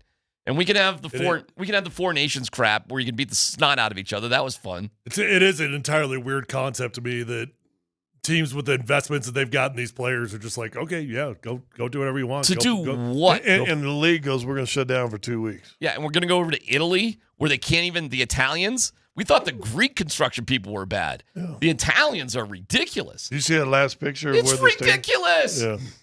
How about this? They don't even have the seats in. You should just play the Olympic tournament. How about this for a hot take? The Olympic tournament should be played in the Canada and the U.S. You know what you do? You could pick 4 cities, Montreal, Toronto, New York, and Chicago. Whatever. Chicago, and that's the Olympic tournament. Sorry, Italy, you couldn't figure it out. Yeah. Or the other is just use another country that already has these rinks built out and is ready to go. Yeah. This is absurd. Okay, enough. I'm just pissed that I screwed up the playoff thing. Hey, you got to read something? Kind of, yeah. You got something you want to get into? Go ahead and read something. I got something. Let me just let you know. And Jeff Legwold's coming up in about 25 minutes to tell us about the Broncos today. The Nuggets game on Monday in Houston was great. Well, we're giving away tickets to Saturday's rematch all day tomorrow with Nuggets Ticket Thursday. Keywords on the 20s. Nugget Tickets Thursdays are powered by the Wilhite Law Firm, giving you a chance to win big on and off the court. Visit WilhiteWins.com. That's pretty cool. So we heard the great answer from Bednar on the morning show today. Yes. Have you ever been hit on the beak? Yeah. You ever take one right in the beak like that? Right there. And then he goes into his answer about You finally got the audio? So Dan finally put together, that was the question that was needed. Okay. But this was the part of the question we cut out for Moser. Go ahead, Dan. You could take any one of us quite easily, right? And I don't know, maybe he sounds tired now. I think I could take advantage of that. You could take it. Okay, you might get a couple of knee bites. Okay. That being said, back in your playing days, we know you were tough on the back end. If you had to throw down a little bit, you could do that from your blue line spot. Did you ever take one on the beak like Manson delivered last night? Because there's something about a guy like that where if you're going to go against Josh Manson, I know that Matt was just talking about him, but you better be damn committed because he's not screwing around there. You know what I mean? He's going to set a tone in your face, and that's exactly what happened. And I rewatched that, and then Marchman, he dives back into the pile to get away, and it's hard to blame him. But you ever take one right in the beak like that? Yeah. I think that was what was the question? All right, thank you, Dan. I'm listening to that Holy this cow. morning. Boy, Well, that at is first, I'm something. gonna be honest. At first, when I thought you were over exaggerating this thing because he asked the question once before, and I was like, yeah, well, it really wasn't that bad. Did you I know? over exaggerate? No. He actually said the beak thing a couple times before he. Yeah, that's what I'm saying. Yeah. You got it, Moser. You landed the plane. It's like he landed And the they- plane and he then did he a took little off. touch and He go. did a touch and It was go. a touch and go. He did a touch and go. It was a touch and go question. Requesting a flyby. Yeah, that was a touch and go question. It was a touch and go. We have a new expression, the Moser touch and go. Meaning you ask the question, let's keep talking. We're going to take off again. Yeah. Yeah. Good job, Dan. Moser touch and go. A Moser touch and go. A Moser touch and go. We got something new. Yeah, that could be the Moser touch and go of the week. We have Muggles asking talk show questions. That was a talk show. Well, but he is hosting a talk show, so that's sort of fair. But when we're in press conferences, the guys just go. It's like, hey, the guy you're asking just played in the game. He knows what happened. Yeah. What was? Hey, you remember the second? What was the key coming back in that second quarter? Yeah. Hey, you remember the second when you're down by 14 and then you hit a couple threes, but then all of a sudden your defense really started picking up. You guys got some crucial stops in there. They made that big substitution. In fact, you forced a timeout. It looked like their coach was going to get a technical. What were you guys doing different in the second quarter? I love when coaches and athletes occasionally, when they get a talk show question, go like, "Yeah, I was there." I feel that's part of why sometimes we'll get from Jamal. He'll give you that just a short. If someone gives him a talk show question. Well, yeah, but Jamal will be a wise guy in any sort of scenario. But the talk show question is classic. But we found a Moser touch and go. A touch and go question. We basically asked the simple question twice. He did. All right, that was good. That was funny. So now you see what I was talking about? Was I legit in my concern? Yeah. Let me play Joel for a little bit, our good old friend Joel Klatt. I did not know that college football, guys, was doing re-signing ceremonies, that they were announcing re-signings. Here's Joel. I can't with the re-signing of players. I'm sorry. I started seeing some of these announcements on social media. Guys would text me these announcements. And this is going to sound like I'm picking on guys. This is not their fault. Okay? But like Malik Washington, Wayman Jordan, Lenora Sellers. All right, he goes on and on and on. Did you guys know they were doing this? Announcement and re-signing ceremonies? I think what he's talking about is like players themselves are announcing like, hey, I'm coming back to the University of Colorado. Congratulations, Bus fans. I'm here. I'm yours. I think some college social media sites are doing it too. Are they? I think they are. Listen, I think it's like sitting at a table signing something. It's all insane. This is why I wouldn't touch college football with a 10-foot pole if I was a coach. Like, why? Who would want to live in this world? It's a lot of money, and I get it. You do a lot of things for a lot of money, but other than the money, man, the stress of having to recruit these kids every single year, it's stupid. How do you I heard Diego Pavia talking on a podcast with Theo Vaughn, and he was talking about the end of last year. He said at the end of the season, the coaches handed them a piece of paper, and they're like, what did you like about your current deal? What did you not like? And how much money do you need to come back? And they put it on a line. There was an empty line, and they just wrote how much money they need to come back, and then they turned in a piece of paper. It's like, this is what we've come to? That's crazy. We're asking our own players, how much money do you need to come back to the university that you currently play for? The 60 Minutes did a great piece, by the way, on Indiana. You guys got to watch that piece. Like, how did Indiana get to where they are with football right now? And Cignetti, the coach who was at James Madison, he's a cocky dude, man. He is a cocky dude who does not take any bull junk. But he said, if you didn't see it, it's kind of a classic quote. How have you done it? And he goes, I win. Google me. And yeah, he does. Yeah, that was last year. Yeah. He does come from Alabama originally, but he worked his way back up as the head coach. They were 3-9, guys, 3 years ago. 3-9. Same record CU is. So you tell me, if you talked about a 3-9 team having a chance to succeed, would you think about Indiana or CU? You'd be crazy to think of Indiana because they have the worst winning percentage in the history of Division I college football, okay? You'd be nuts to think that they were going to do it over CU. But this Cignetti guy, wow. And, listen, what'd they do? How'd they do it? What do you think they did? The same thing Prime is trying to do with money and the portal. But then they put good coaching alongside the money. Exactly. You're not joking. He ain't lying. I ain't lying. They're doing, CU Prime has tried to do the exact same thing as Indiana. So why does it work in Indiana and it's fallen off the rails at CU? Coaching. Well, it's a huge factor for sure. I mean, we keep firing offensive coordinators, firing defensive coordinators. Head coaches got struggles with calling timeouts. I mean, I'm not discounting that at all. I do think, I don't know. I couldn't explain why there would or would not be more money, more resources available at Indiana. I think there is. I don't know why. I mean, I don't. Oh, I know a little bit why. Okay. I do. John Cougar Mellencamp. No joke. He sunk millions of dollars into the football program. Well, but I know he's obviously a very wealthy man, but we're talking about billionaires that change the fortunes of college athletics. It was, when I say Mellencamp, he doesn't have that kind of money. It's like him specifically, but it's also metaphorically along with a lot of other people. Well, But Jack and Diane also contribute. Jack and Diane, which is crazy because they were just hanging out at the, on the little pink houses. Well, that's where they moved to. Yeah. Listen, John Mellencamp, he's one of them. But of course, you're right. You've got to get a bunch of. You need a billionaire. But Fernando Mendoza makes $2 million, by the way, to be. Why a am I drawing a quarterback in blank? college. Where did he play last year? Why am I drawing Fernando a blank? Mendoza? Yeah. Cal Poly.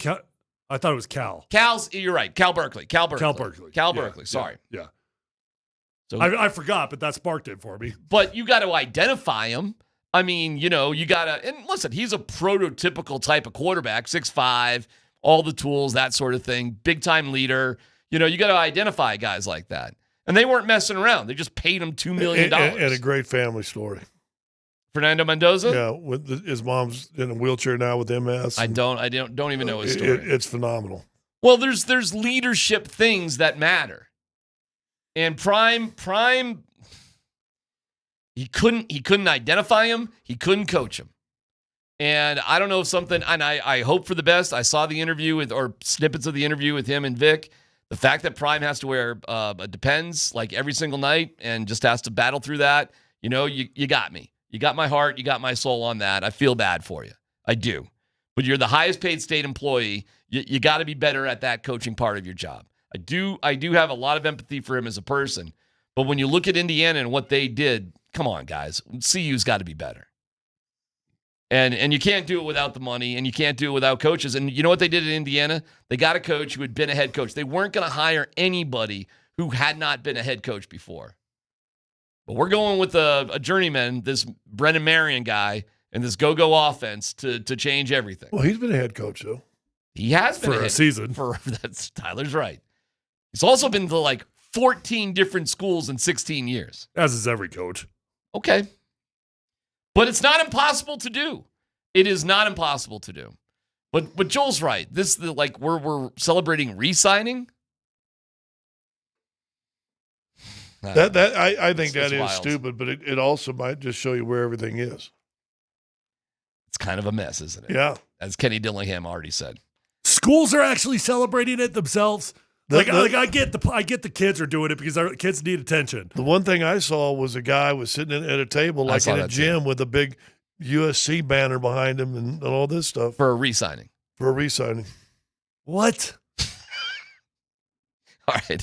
It sounds preposterous. I know. It sounds ridiculous. Hey, good news, world. I got another $1 million. What's more ridiculous about coming along as a tackle too soon? The pro aspect of things or the college aspect of things? In your world. Say that again about coming along as a tackle too soon? Would you like to be where you were now or when you came up into the NFL? Oh. Yeah, I mean, of course, now would be fantastic. But I wouldn't have been the type of kid that would have gotten a whole lot of money coming out of high school because I was always a project, even though I had a bunch of offers. It wasn't like I would have gotten a stupid financial offer coming out of high school, but I think I probably would have earned something by the time I was there. Oh, there's no doubt about it. Yeah. By your junior year, and you redshirted, so by your redshirt junior year as a left tackle, yeah, Tyler, you would have, if it was today, you'd be staring at $1 million paycheck probably. That would have been nice. I went from my freshman year, started half the season, no 3-point line, by the way, 8 point something a game to my sophomore year, 16 something. I got paid after my sophomore year. SEC? Well, Southwest Conference. Oh, okay. Sorry. It was actually good basketball before the SEC. Right. I told this story before, but I was coaching this kid, Roger Rosengarten, who's the right tackle for the Baltimore Ravens right now at Valor High School. And he went out to Washington. This is when NIL just started, so it hadn't gone crazy. Like it's not like Roger was getting millions of dollars, but he was getting some NIL money, right? And I took my son out to go visit him and watch a Washington game. We went to a UW game and went out to eat afterwards. And there's probably 12 of us at this table at a relatively nice restaurant. We're going $1,000 at least, right? I mean, probably maybe more. not 1,000, but okay. I mean, we're probably talking a $500, $600 bill, something like that, right? All right. And we get to the end, and I bust out my card, and I'm just telling his dad, I was like, hey, let's just split it down the middle, and all of a sudden Roger busted out, and he's like, hey, I got this tonight. I'm like, what world am I living in right now that a dude in his freshman or second year at college is buying a $600 meal? Welcome to the real world. Welcome to the real world. It's crazy. And then I said, thank you, sir. Will you buy the next one also? Yeah. Hey, if you're looking to enjoy the season, head on down to the Tipsy Tundra tomorrow. Nate and Andy are going to be doing their show live from the special holiday pop-up bar at the Michelob Ultra Mountain House in Ball Arena. All right. Doors open to the public at 5, and you can enjoy fun holiday drinks like the Blizzard Buzz, the warm-up, and more. No game ticket required. Oh, that's cool. So we'll see you at the Tipsy Tundra tomorrow. Jeff Legwold with the latest on the Denver Broncos and maybe their toughest quarterback matchup of the year.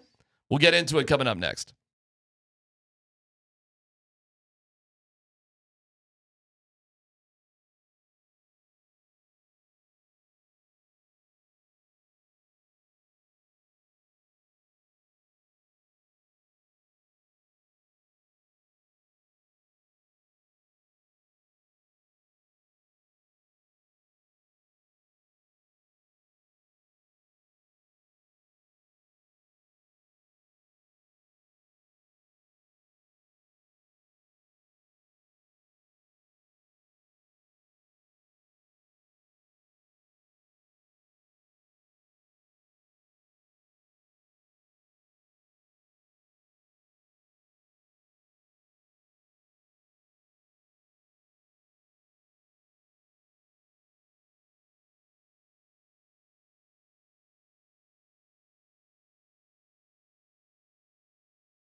Jeff Legwold is brought to you by the International Brotherhood of Electrical Workers, IBEW, Local 68.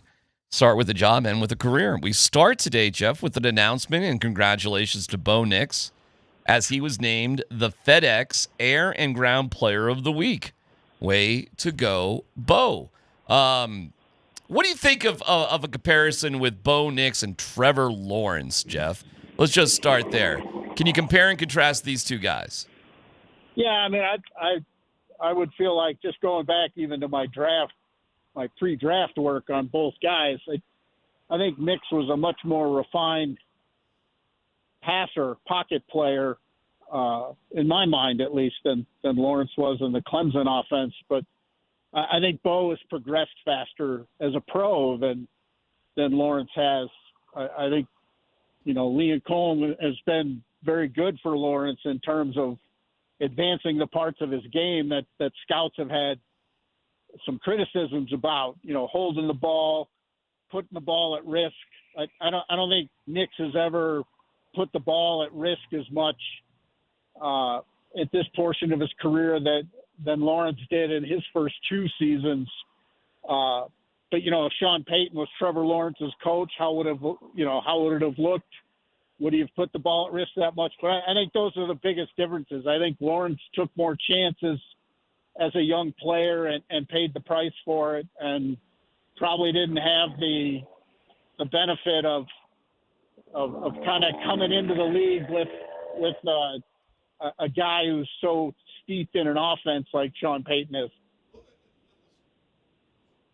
The stability that Lawrence didn't come in the league with, that Bo got to come in the league with. Stable ownership, stable the general manager, the established head coach.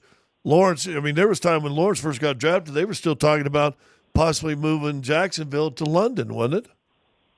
Yeah, I mean, that franchises, they've covered seats there in the stadium. They've put tarps down. They've done, they've had to do things other teams don't have to do. And I think when you're a number 1 overall pick, you do face a different kind of pressure than other players have to deal with. And there's probably some of that too. The expectations for the number 1 pick of the draft is that you immediately come in and you're spectacular and you're going to lift the franchise and do all these things they haven't done. And I don't think that a lot of times a team isn't ready for you to succeed when you're the number 1 pick, because you didn't have the number 1 pick because you were doing well. You had the number 1 pick because you were the worst team in the league. So I think sometimes being the number 1 pick can be a tougher road, and it's even a tougher road when it's with a franchise that has some coaching changes and GM changes, and things are in a little bit of a turmoil. Last week's game got a lot of attention because at least some people viewed it as a potential Super Bowl matchup. Do you think the Jaguars are legitimate Super Bowl contenders?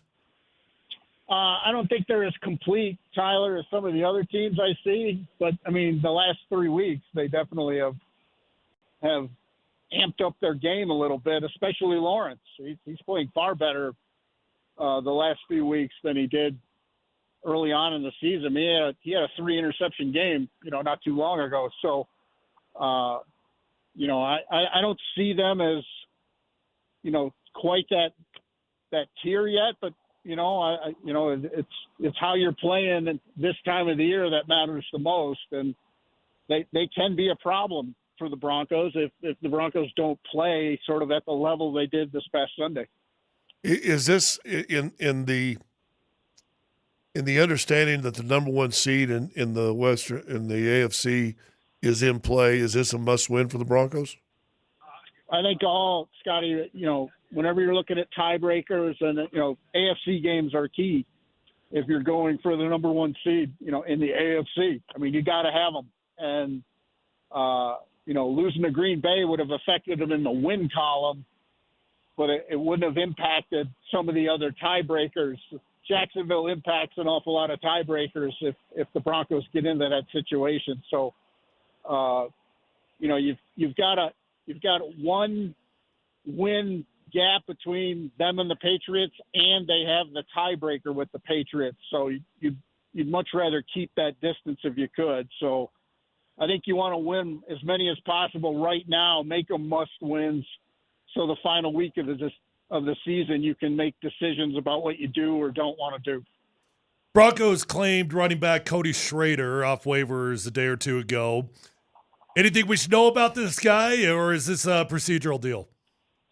Probably a little both. I mean, they did put him on the roster, so he is sporting number 5. Whoa! So today, so obviously they think enough of him, but in his couple years in the league, I think he only has one career carry. So he's one of those guys who's been good enough to be around a team, but nobody's sort of had the need to give him a lot of work. But I think they're just hedging their depth bets a little bit. R.J. Harvey left the game with a little bit of an injury, rib injury, and didn't finish the game. Now I'll be interested to see how he's listed today. He is participating, but we'll see how he's listed when practice is over. But I think it's a little of both. I think they think enough of him as a player to be on the roster and want to have him around, but I don't know that they're planning on handing him the ball a bunch right away. Well, the conspiracy theory is really fun because he was with the Jags basically the whole year. Sean Payton has traditionally, swatted away that stuff, what it means, who worked where, and all that. But I'm sure he gets asked, "Hey, what about this blitz pickup, or what's the check here?" Stuff like that. Yeah, because it just seemed random that the Broncos would pick up a guy who has one carry in his career, and then you're like, oh, he was with the Jags all year until 5 days with the Texans, and the Tootin, the backup, running back for the Jaguars, is out with a finger injury, and they may have signed Schrader back to the team. He was available. That's where it gets a little fun, Jeff. I would love to know the truth of it. If it's nothing, it's nothing. But it's kind of a fun thing if it's really something. If the Jags want him back, wouldn't they have claimed him also? He was just on the open market. No, he was claimed.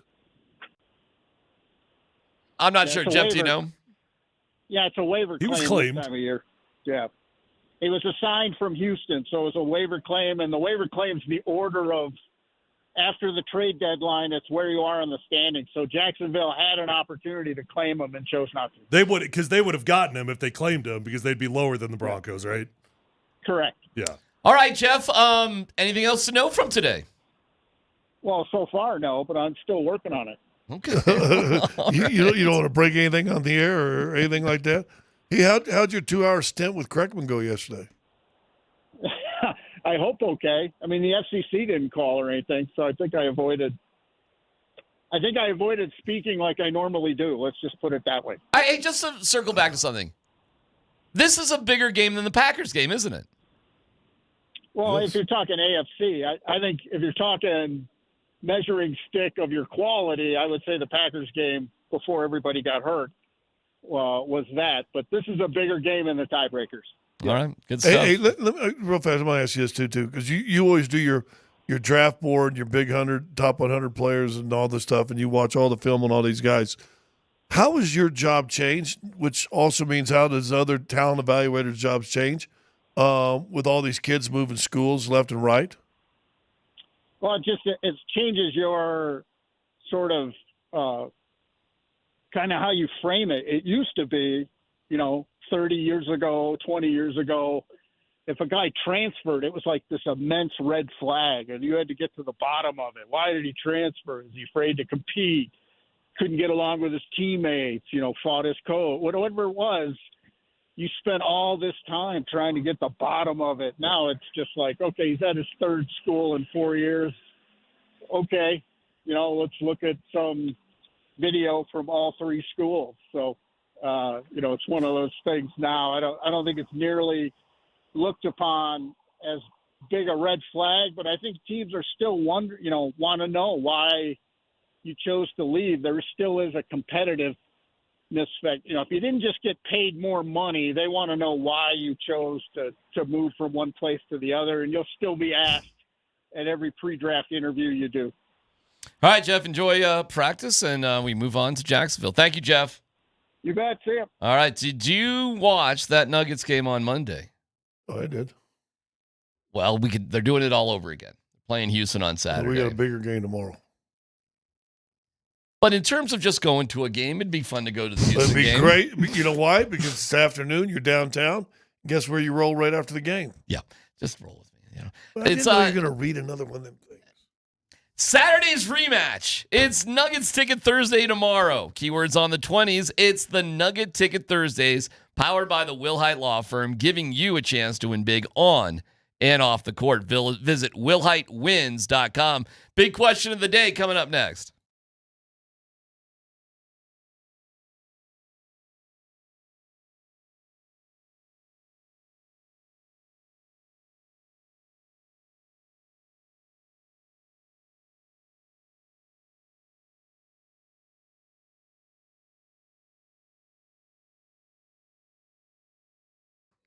Hey, if you're out there struggling with hair loss, whether that's a bald spot, receding hairline, or thinning hair, do yourself a favor. Pick up the phone. Call my friends at Advanced Hair Restoration at 720-459-HAIR. You're going to love your experience with Advanced Hair Restoration. They've already changed tens of thousands of lives. That includes mine, by the way. And you deserve to be the next one. When you go to Advanced Hair Restoration, you're going to be in a calm and relaxed environment with the best of the best working on you. You're going to love Dr. Tanya Pauls. She's legendary. The entire staff at Advanced Hair Restoration, the best of the best of what they do. Ask about their Advanced FUE because nobody can offer anything like the Advanced FUE found at Advanced Hair Restoration. Guys, what I love the most about Advanced Hair is their guarantee. They guarantee your hair is going to grow for life. Lifetime guarantee with your own natural hair starting to regrow the very next day. Call today. You're going to get 250 free hair grafts and $250 off, 720-459-HAIR. Or check out those before and after photos at advancedhair.com.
Let me run some numbers by you guys, and you guys tell me what matters and doesn't matter when it comes to Jacksonville.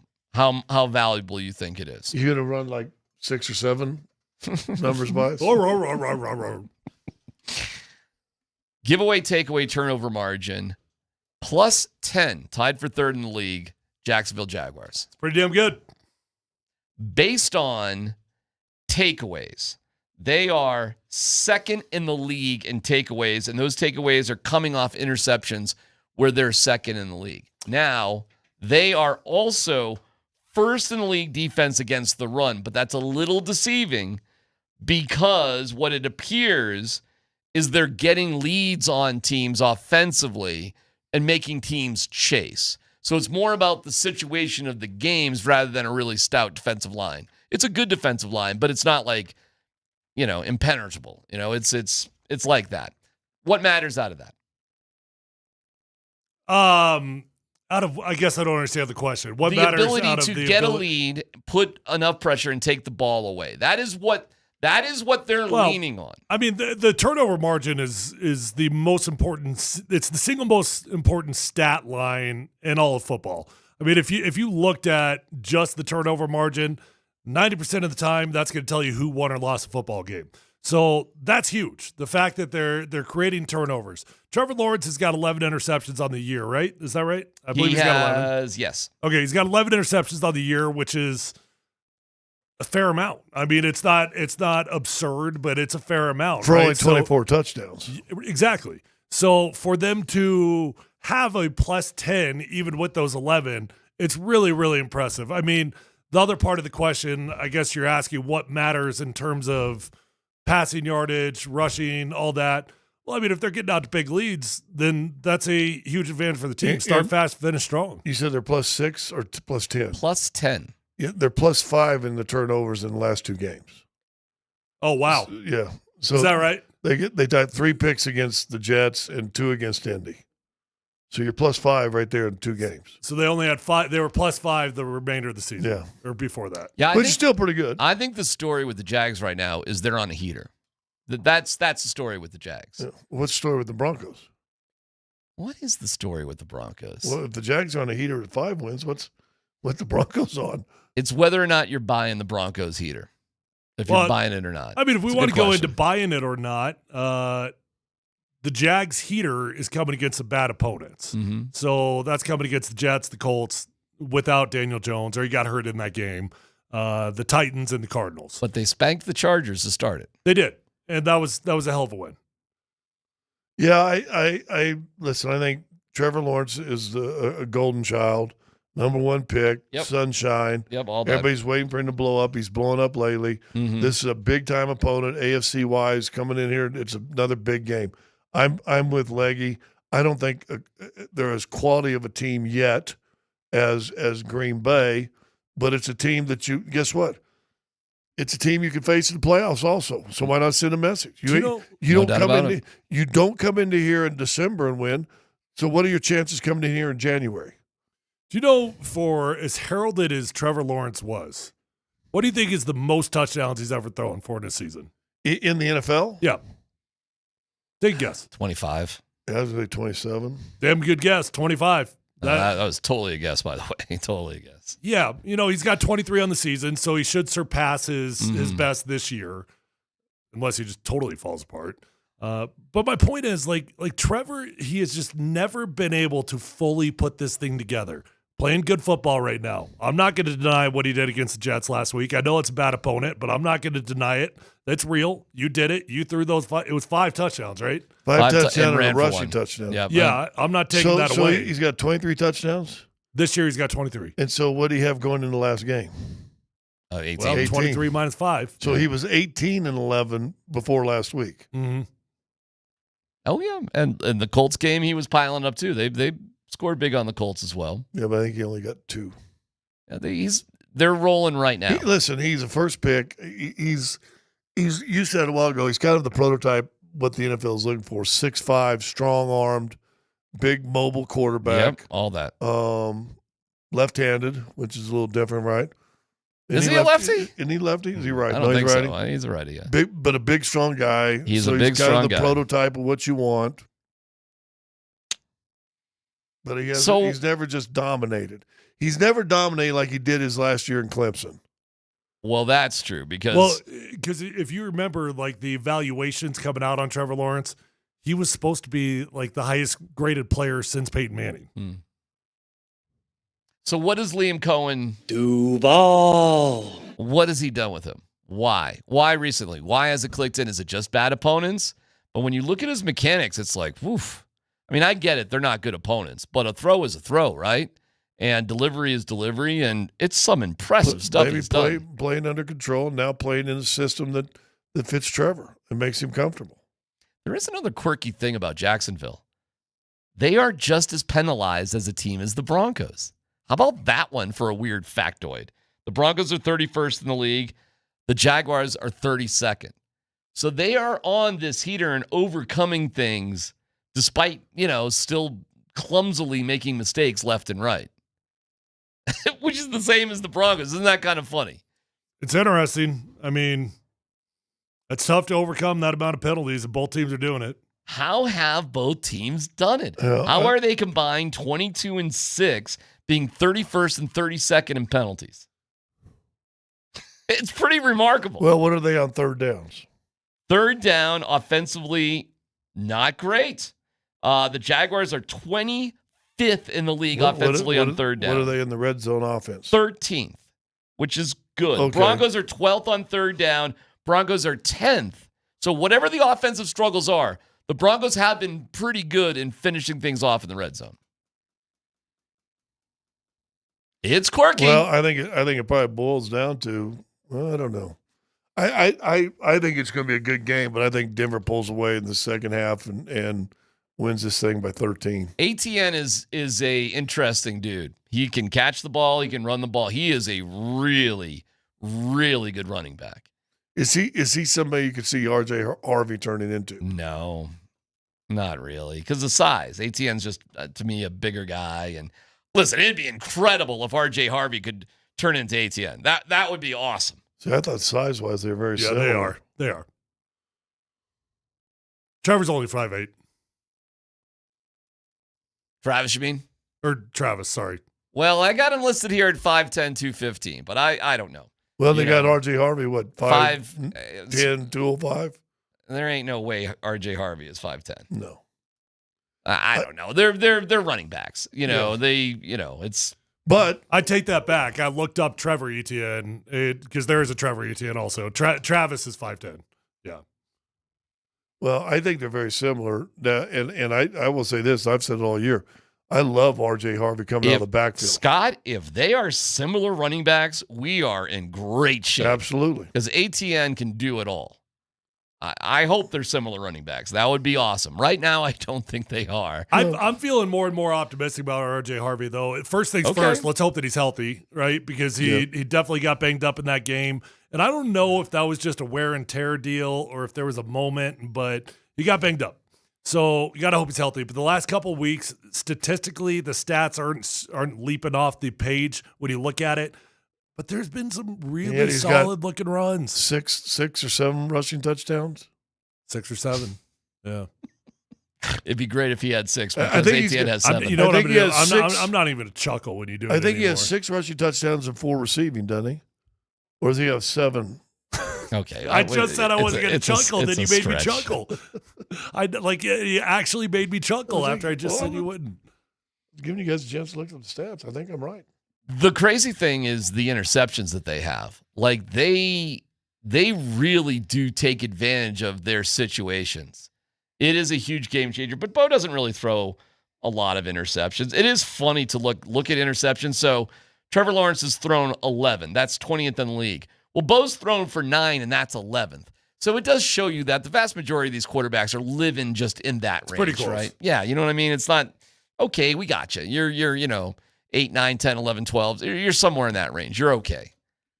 By the way, Harvey has scored 10 touchdowns this year. He has. 6 rushing, I believe 4 that's receiving. A Broncos rookie record, I believe. Pretty good.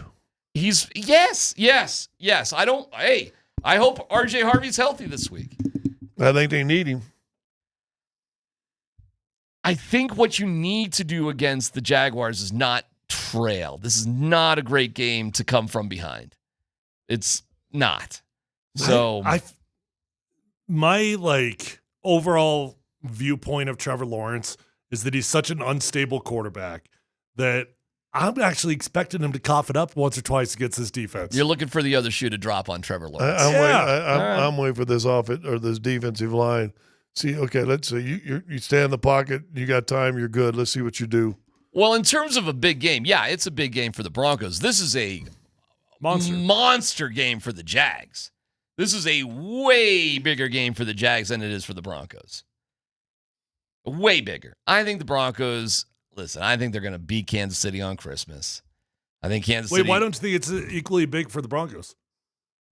Because I think the Broncos are going to wrap up the AFC West relatively easily. Oh, but isn't that not the goal? Isn't the goal the number one seed? You've got to be careful with the goals in Sean Payton. Well, I'm just asking. I'm not dreaming about AFC West anymore. I feel like you got that in the bag. It's the number one seed that I'm worried about. Yeah. Sure. But I think once you make the playoffs and you win your division, the rest is, to a degree, gravy. If you want to say level of importance, whatever, they're still the Broncos aren't really fighting to be like division winner or wild card team. Not really. Well, you win this week and you win next week. Short week in Kansas City, but you got no Mahomes. Boy, it's on your side. It's going to favor the Broncos. And you should have won there last year. You're right but about short that. weeks, we saw last time they played a short week how they couldn't do anything. That was the worst game they played this year was on that short week already, right? But you win this week and next week. I'm with you. Chances are you can rest everybody on that, or play them a half. You got to play your offensive line. You don't have a choice. Your D-line, you can kind of fiddle with the rotation, I suppose. You could certainly rest guys if you wanted to, like Surtain, Sutton, but you know guys like that, and Bo Nix. It could be the Jarrett Stidham game. You could also get Powers some nice run if that last game of the year doesn't mean anything. You get him some nice run finally. Get him back into playing shape. I believe next week is when they have to make a decision on him. Oh, is that right? Yeah, because I think you get 3 weeks from when you first start practicing. You get 3 weeks until they got to make a decision if you go on the 53 or not. And he started last week. I know that. He started practicing last week. If he's healthy, does he replace Polchowski? Yeah, it's not even a question. Really? Okay. Yeah, it's not a question. All right. How's Palcho doing? He's doing okay. He didn't do great last week. Okay. But for the most part, I mean, for a guy that's filling in, for a guy that is a tackle by trade, that is now playing the guard position and playing on the opposite side of the left side, hats off. I mean, great job filling in, dude. But he's not as good as Ben. The Jags are battling for their division lead, not anymore with the Colts, whose season is sunk. They're battling with the Texans. And guess who the Texans play this weekend? The Raiders. Well, that's a win. Right. Yeah. And so right now they do have a game lead over the Texans. So if they want to stay in front, New England goes to Baltimore. New England goes to Baltimore. This is a big week. Oh, man, it's awesome. It's not about a big game. This is about you finally listen. Can we just go back 5 years? 5 years. 5 years. What's 5 years in our life? 5 years to be able to sit there and say my life was different. We're watching. We're watching a league a lot different. We're not even paying attention to who's in the number one seed. As a Broncos fan? Yeah, 5 years ago. We're really focused on the Avs and Nuggets 5 years ago at this time. But like right now, you're like, dude, you're not only take care of your business. Let's see what happens in New England. Let's see, does the Chargers, can they lose a game? Yeah. I mean, this is huge. It's awesome. And it's a really good team the Broncos are playing, and we'll dig into it as the week goes on. Sean Payton will speak for the first time on the Jags coming up. We'll see if it's on during the show. We'll give it a little bit to you. In terms of the rest of the NFL, Let's Football Go. Dan Buds Quince Tanner is next.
You do a killer, Lou Holtz. That's one of your better impressions. There's no doubt about it. You know, through the years, you've always killed that. I was in Arkansas. My first 2 years in Arkansas, he was the head coach there. Was he really? Yeah, so I got to know Lou pretty well when I was playing basketball there. How would you cross paths? Well, we shared our weight room was the football players' weight room, and okay. And you'd always go to, and the major training room there was in the north end zone, and so all right, you'd always see Lou in there. I'd see Lou working out. Were there any football players that could have been on the basketball team, or are there any guys like that? I used to play in the evenings. We used to get had a key to go down in the Barnhill was the name of the arena. Yeah. And we'd open up and we'd go play late at night. And Dan Hampton used to always come down and play with us. No kidding. Yeah. And he could hang in there. Well, for 6'5", 285, he could hang in there. He could tap behind his back and dunk it. Wow, that's pretty impressive. Yeah.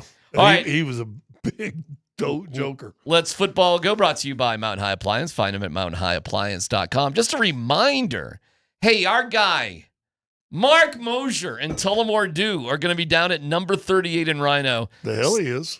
Starting at 6 o'clock for the LA-Seattle Thursday night game. So, You ever take one right in the beak like that? That is grab a dew and a brew and enter to win all kinds of prizes, including an autographed Steve Atwater helmet. We love Steve. He's just the absolute best.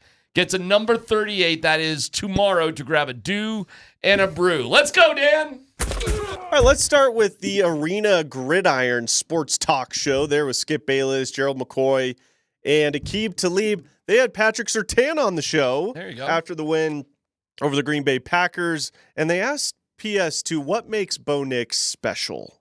Just to say it's the second year is it's crazy. Yeah. It's an understatement because he's so mature. He's way beyond his years. He's very poised. He commands the huddle. And even in situations like that, man, he just stays cool, calm, and collected. And that's what you look for in a quarterback. And he just has that instant game-changing ability, to make plays throughout the game. He's hyper-aware, hyper-focused, and he's going to do what needs to get done. And obviously, it showed yesterday with the type of game he had. With the way Bo Nix has been playing over the last 4 weeks, do you guys feel confident that if the defense were to falter in the playoffs, do you feel confident Bo Nix could win the Broncos a playoff game? Well, I think we just saw it this week. I mean, I don't know that I would describe it as the defense faltering, but for their standards against the Green Bay Packers, that was a lot of points to give up. And we saw Bo Nix do it. So the only question is, with that game that we got from Bo Nix, because that type of game, that's a top 5 quarterback, right? And has the bar been raised as a new standard, or was the bar raised and we're going to be chasing that the rest of the season? He plays like that, he can overcome a lot of defensive problems. Can you win a 43-40 game in a playoff shootout against Josh Allen in Buffalo? That's the question. Completion percentage for Bo Nix since week 13. He's number 1 in the league, tied with Josh Allen at 70.9. How many come from behind wins have the Broncos had? A ton. How many close games have they won? What is their score differential in the fourth quarter against opposition? It's number 1 in the league. Can you win it with Bo? Hell yeah, you can. Absolutely. I mean, you've got to use past performance to predict results at some point. And this isn't a small sample size. It's large. When you played basketball back in your high school day, when you finally got in, yes, were you known as a cherry picker?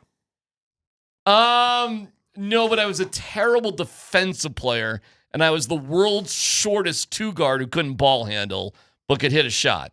I could hit a free throw, but I couldn't take it to the basket. So I was a confusing player. But I mean, you cherry pick when you got the opportunity.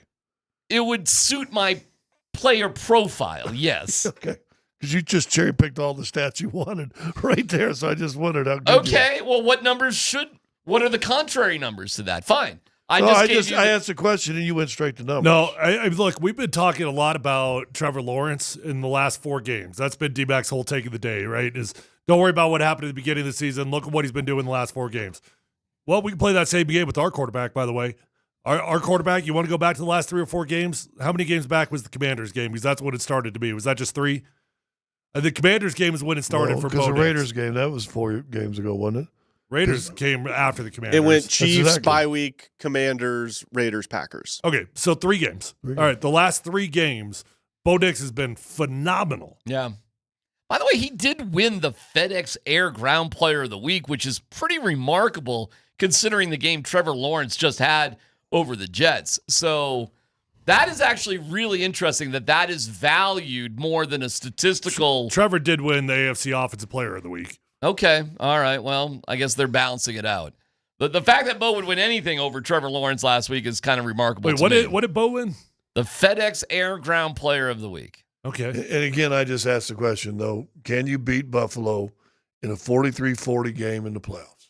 Well, I don't love the idea of having to put up 43 points. No, but I don't think that that's realistic either because I don't see this. If the defense falters, you're going to basically okay. I mean, win that's a shootout. that's an outright failure. But you're going to have to win a shootout. Where are Falter to me is giving up 27 points. We in Buffalo or Denver for that game?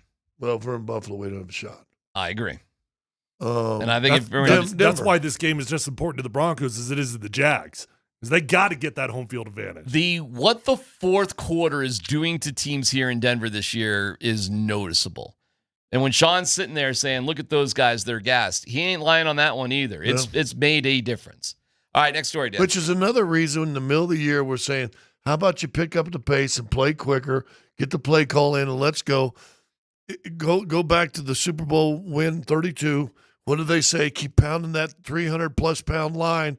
And by the fourth quarter, what were those 300-pounders? They're getting cut. Fourth quarter, they were dead. Hey, you sound like Mike They were Shanahan dead. right now. You know how many times I've heard Mike say that exact thing? Right? But in the Super Bowl, they won Super Bowl because that defensive line was dead. They didn't want no more of it. Even though Sean Payton has given My Name is Luca a hard time on the tempo questions this year, it was Sean Payton after the game talking about how they picked up the tempo against the Packers. And you are right. He just doesn't like things pointed out to him that he needs to do. He doesn't like it, Yeah. but it doesn't mean he doesn't recognize it and won't use it because they just did. And they will keep doing it. And you know what? Guess what the elevation of Jacksonville is? 3 feet. Yeah. Is it really 3 feet? Well, I don't know. It's got to be low. I wonder if it's under. It might be under. I have no idea. Next story, Dan. Scott, this story's for you because we all know your hatred for referees. That's Puka Nacua, Rams wide receiver, was on some sort of live stream. I don't even know. Some famous dude. I don't know who he is. But he was on a live stream, and they asked him the question, do you ever think NFL referees make calls up? Oh, 100%. I'm like, they had yes, the refs are the worst because there's just some of the rules aren't, and like, these guys are lawyers and like, they want to be on TV too, bro. Like, the game is, you don't think he's texting his friends in the group chat like, yo, you guys just saw me Sunday Night Football? Like, that was No way. Like, that wasn't PI, like, but I called it. I was like, Seriously, they do that? I mean, these guys are normal human beings too. Do you guys agree with Puka? I Do you think 1000 refs make up calls to get on television? I don't know if they make it up, but they're very quick to blow the whistle. And I'll give you an example. On Franklin's touchdown, that should have been a touchdown where he didn't touch the ground.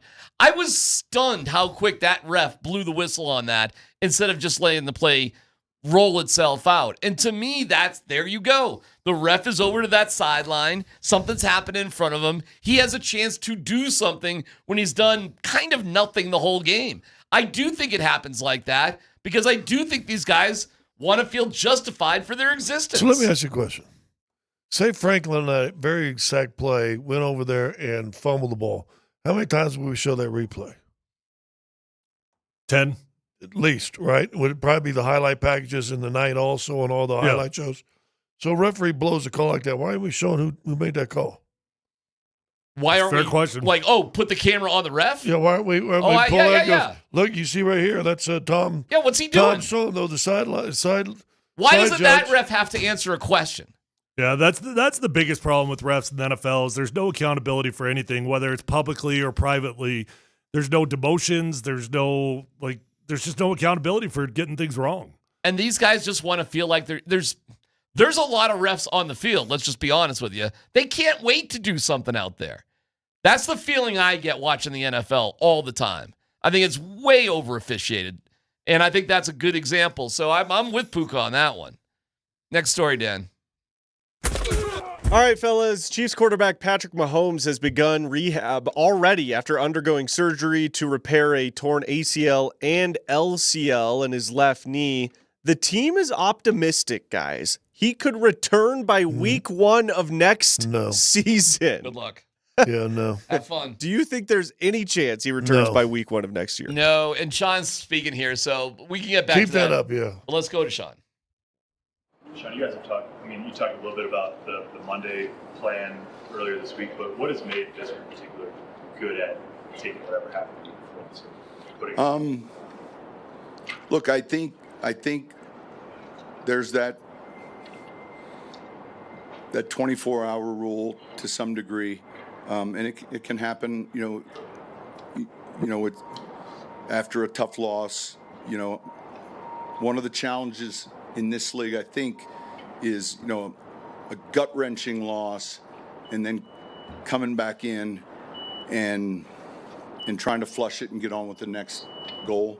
But I think it's about the leadership of the team, and I think the momentum and the understanding each week.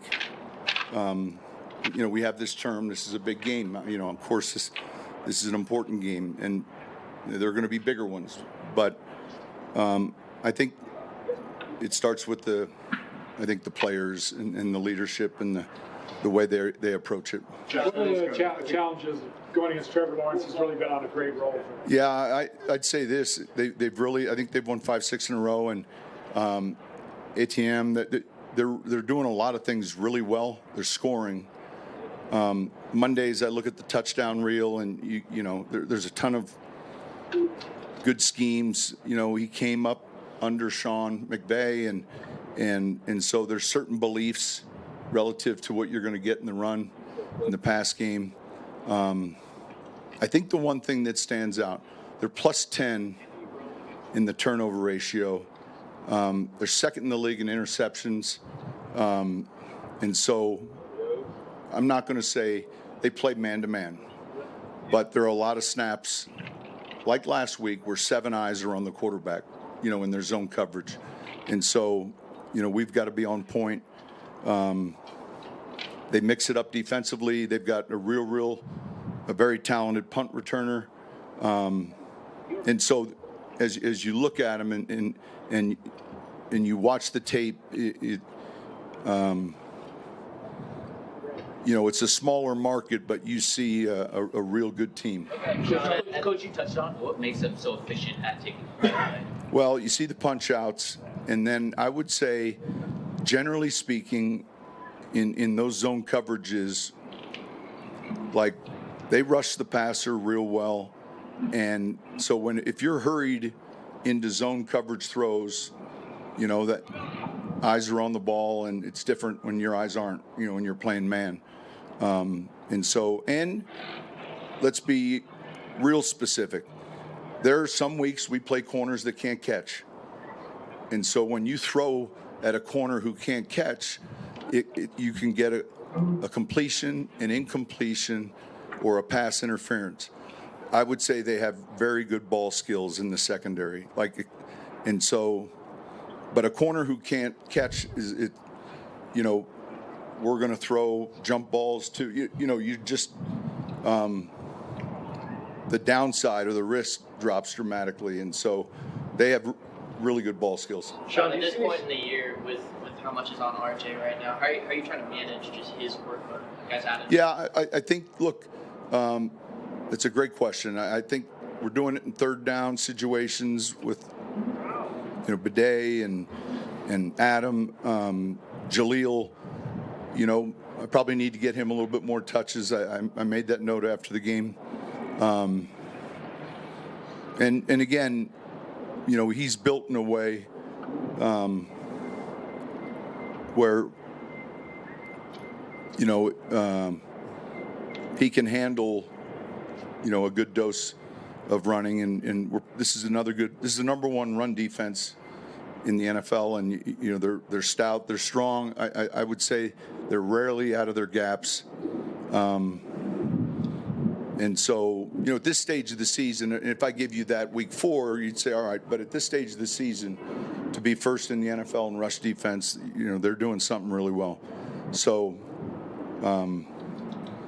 that's impressive. Any concern with the rib for him? No, he's feeling good. He's good.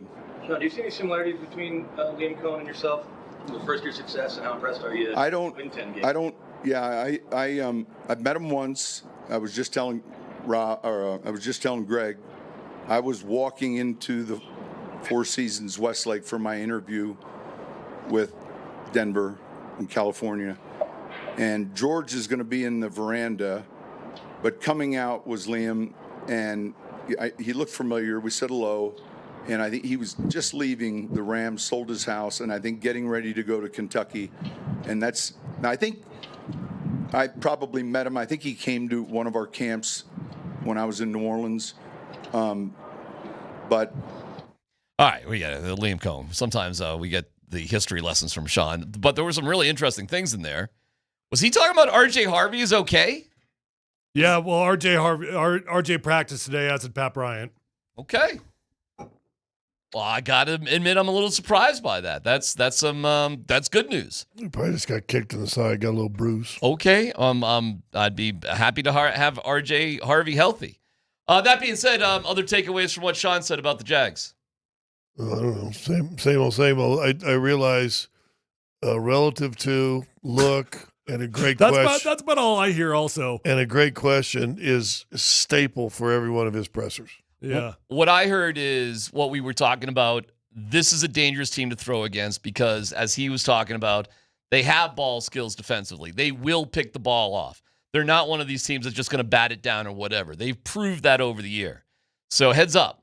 And he was talking, like you said, Bo Nix could have thrown 4 interceptions, something like that, right? You said that about the last game. Well, against the Jaguars, those are interceptions. I tell you what, that was an interesting thing when he says, when quarterbacks can't catch, when you throw the ball, it's either going to be a completion, an incompletion, or a PI.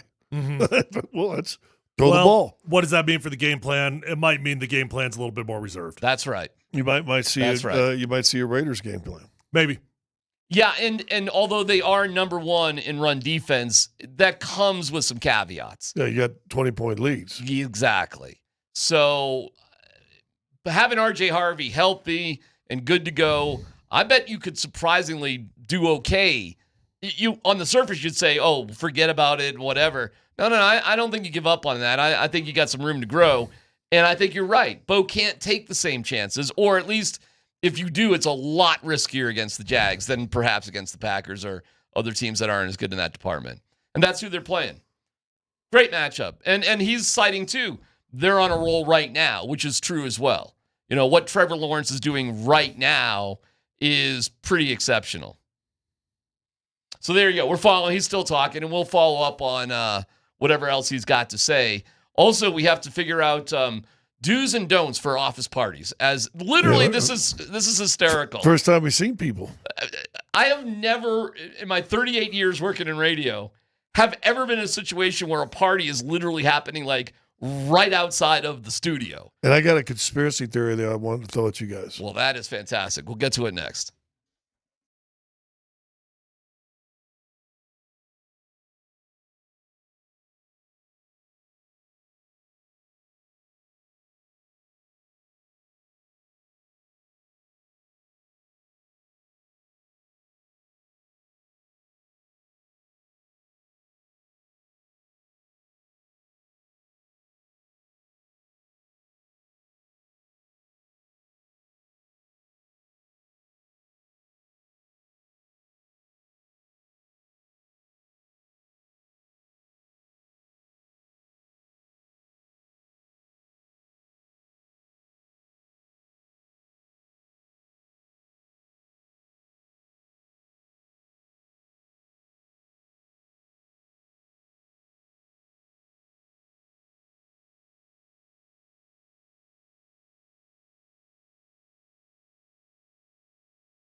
Where?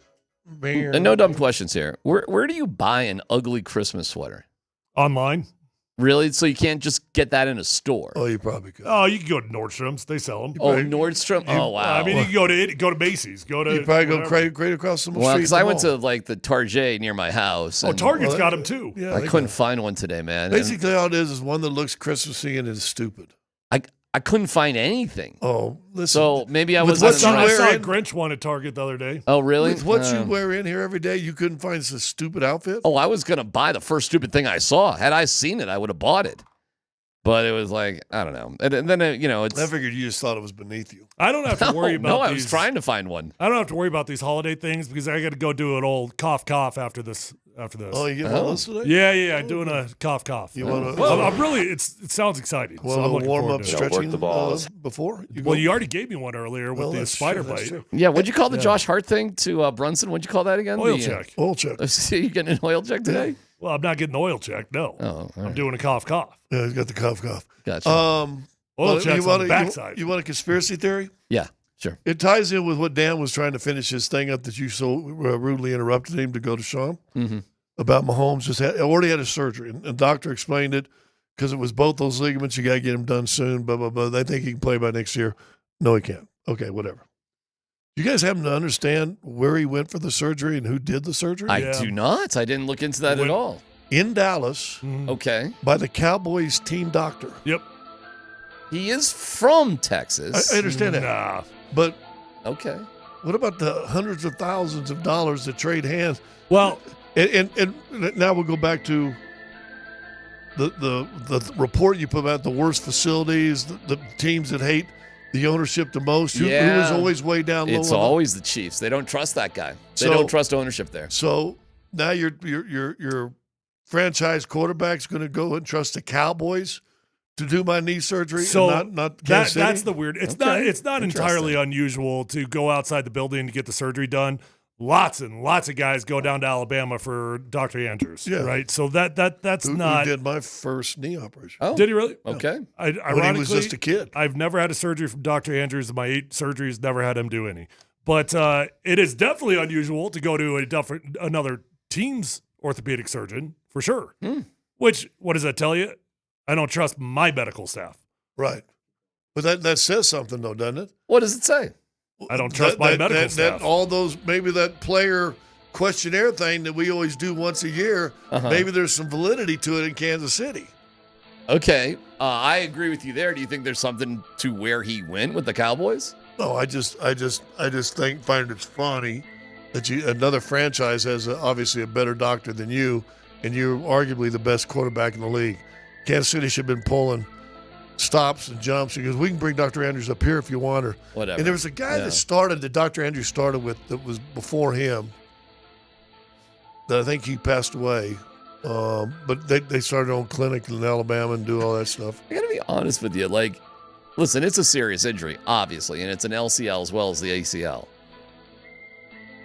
But there's a lot of really good knee doctors everywhere, Like, that is a little interesting that you would go to that kind of extreme. Like, there's nobody you trust in Kansas City where you live, huh? There's nobody the team is associated with that you would trust enough to do your knee surgery. Well, but think about this. That's talked about this. There's a lot of big health groups that now pay money to be the official, official doctors of the Kansas City Chiefs. Well, that doesn't necessarily mean they got the best. I mean, I will say this: the players have no obligation to use them. And if you got Mahomes, do you not want to go to the best knee surgeon that's ever lived if you could?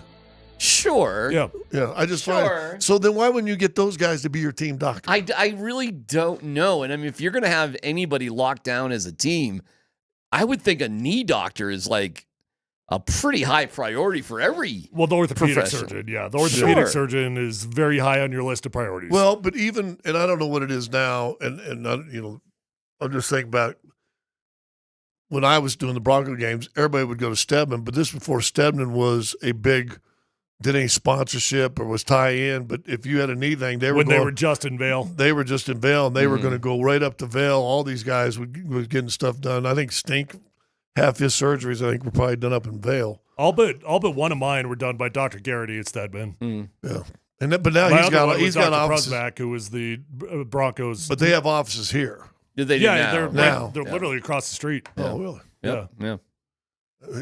Is that who's going to do your back if you do it? I'm putting that one off. Would they do a cortisone show? Oh, you think I've done I've done. Well, I'm done, talking about me. Oh, honey. for you. Oh, you're sure. right. Yeah. Oh, they'll for sure help you. Would it work? Yeah. Go. Yeah, Right, I got some people for you. Yeah. Yeah. Look up. Are you're getting to that point? I'm at the point where Well, he's been wearing I'm it. frustrated, man. Okay. You've been wearing that back brace for 2 weeks. Can't sleep. Can't move. It's terrible. Yeah. Anyway. I'm sorry about that. Oh, it is what it is. It sucks. Backs are the worst, man. Okay, now I want to go. I got to talk to Jim Bro. Hey, Dan, play some Jim Bro music. I got to ask. It's PhD right You now. talking to DMac? No. not. I want Jim Bro to step in the room. I need Jim Bro. What's up? Okay, Jim Bro. I got a question last night. Yeah. Going to get a workout. Went to my daughter's soccer game, so I'm working out later than I usually. Get to the gym about 7 p.m. Ooh. Yeah, good for you. Younger people, not a big crowd. The gym's perfect. Blah blah blah. I got a guy taking an entire bench. That's good. Bench is flat. Turn it up. Sitting on the edge of the bench. Weights to the side of him. And he's just doing those little wrist curls like this with this. Okay. Just sitting on the bench. Yeah. Does a set. Puts him down. Grabs his phone. Mm-hmm. Sits there for 10 or 12, 15 minutes on TikTok and and I'm like, I just want to get a quick set of chest in. There's only one bench? Well, there's 3, but some other guy had it in an incline doing curls with 25s. And I pulled one out from the Smith machine, but I don't want to carry 75-pound dumbbells. Big fan of the Smith machine, by the way. 10 feet, though. Way underrated. It really is. Be a good thing to have in your house. Mm. But I don't want to carry, with my back, walk 75-pound dumbbells, 10 feet. Yeah. With all the pressure on my lower back. And instead, that bench is like right there. I could just get him, sit down. So, but for 10 minutes, his rest rate was 10, and he just sat there. Yeah, you just say, bro, you going to keep doing wrist curls all day? You want to do something like a man? He's I going, got to do some man. And he was a young dude. Yeah. He had sits. And I'm like, dude, but I mean, should I have said something? Yeah. Bro, drop the wrist curls. Yeah. You're doing that later tonight anyways. Yeah. Oh, wow. Anyway. No, are you telling Scott to throw the "Are you a man or not" card? Yeah. My thing is, listen, I don't care if you're doing wrist curls, but don't just sit on the end of the bench and then read your TikToks. Yeah, but Tyler, Jim Bro is you don't saying need to be sitting on a bench to be doing you wrist don't curls need to. anyway. You can stand up and do them. Yeah. Yeah, but Jim Bro is telling you to insult his manhood and point out the specific exercise he's doing. That's what I heard from Jim Bro. Well, let the man go to work. Well, they say grip strength is a big part of things. Yeah, but Jim Bro made a joke about what he's going to do to himself later that night. That's what Jim Bro just said. That was a good joke. Oh, hello. Look at this guy. Look what the cat drug in. Yeah. It's KKSE FM HD1, Broomfield, Denver, Boulder. Thank you. Yeah. Yeah. A little bit harder. Hey, let the guy who's been sick for 3 weeks rub your back and shoulders. That's true. That's good. Listen, if he's still contagious after a month and a half, like I don't know what he's got, but that's a new strain. No, what it was, he strained and ruined his voice and wouldn't take time off and rested. He smells good. Gee, what are you wearing? Little leprechaun got out of here quick today. He did get out of here quick. What are you wearing? I was trying to get out of here quick. Well, don't give me an eye lift. Tell me what you're wearing. Ask the warden. Oh, yeah, buddy. Whoa. It's a Christmas tree smelling stuff, right? Yeah. Got a daughter that works in Bath and Body Works. I don't know. She brings it home. She's like, Dad, try this. I like this. It'll smell good on you. All right. You smell wonderful. You smell I wonderful. smell like a Christmas tree. Yeah. No, you smell better than a Christmas tree. You had some crappy trees then. No, you smell, Mr. Plastic. I know. Because White I told plastic you. wood. Did I tell you the last one I bought? We called it Big Daddy for my son because I wanted to show my son how to cut the stump off and do the real one if he ever wanted to one day. And the thing was infested with spiders like 2 weeks later, man. I had to get rid of it, so we haven't brought anything back since. Yeah, plus the only thing I hate about real Christmas trees is the cleanup afterwards. You guys ever gone to the mountains and cut down a tree? Yeah. My dad took us to do that once. I've never done that. I feel like that's like a bucket list. I got to do that. I've done that a couple times. Yeah. That's pretty cool. Although I did it when your kids were real little, and you realize about halfway through, and they're up to snow up to their You got to knees. pay any sort of fee for that? I think there is a fee to Colorado Yeah, there Parks was and once Game. upon a time. I'm sure it's not It's free. like $40, but you can get, like I had in a previous life, a house that had this one open living room that had 25-foot ceilings. And so I cut down to 22. I mean, it was massive. Yeah. Was it full, though? No, it was more one of the thin, skinny, tall ones. But it was, but you ain't going to, I'm going to pay $200 for that at a tree lot. Not back in the day. And back then, I think the permit was $30. My dad was always, you better look 60 and under tops. Better be one hell of a tree if you're paying 60 in the 80s. Right. Young's Market off of 44th and in between Wadsworth and Kipling. Still there. Go see them. Good I people. used to go, this Family one business. that would always pop up at Dry Creek in Colorado, and the guys were from Kansas. And so I got to know them pretty well because I grew up in Kansas, and they were hailing from parts of the neighborhood that I used to run around in when I was young. And so I got to know them real well. So every year I would just go over there, get a tree. Hey, you're not a like Keurig cup of coffee guy, right? You got to get like the milkshake. All right, I'm just It's called a Frappuccino or a Frappe. Just process of elimination. Who the mug culprit is over here? Oh, I guarantee it's Moser. Yeah, process of elimination. Nah, Moser sits where you are. I think it's just down to Mike. I think Mike's the only other option here, right? Has to be. He's a coach. Yeah. Vic never comes in, so it's not him. Yeah, Mike's got to be doing it. It's got to be Mike. You know what? One of those is mine. I'll own it. I think one of those is mine for my. There was a point of desperation. My guy Nate was like, just stop talking. Just stop. Matter of fact, it was Friday. He's like, I'm going to talk to Leggy. I'm going to talk to Dan Hyatt. And you leave. I got a home remedy. That requires a bottle about yay big, and I went and got one of those. Came back, and that's how we got done. Did the remedy through the work? 5 o'clock. Yeah. Oh yeah, ask Nate. He sounded great. Wait, Yeah. are you going to tell us the secrets? A little bit. Hey, you loosened little up a hot little water, bit. a little tiny hotel bottle of Jim Beam. You know, in planes, trains, and automobiles where they're doing the shooters. Right. I got one of those of Jim Beam Black, threw it in there in the hot water, and 5 o'clock was fine. He sounded great. Okay. And it was only enough. You know, it was a little one. People, $1. It was $1. I had cash on me to buy that dollar. The 6 fireballs he had in there before that. You also. shut up about that. That's none of your business.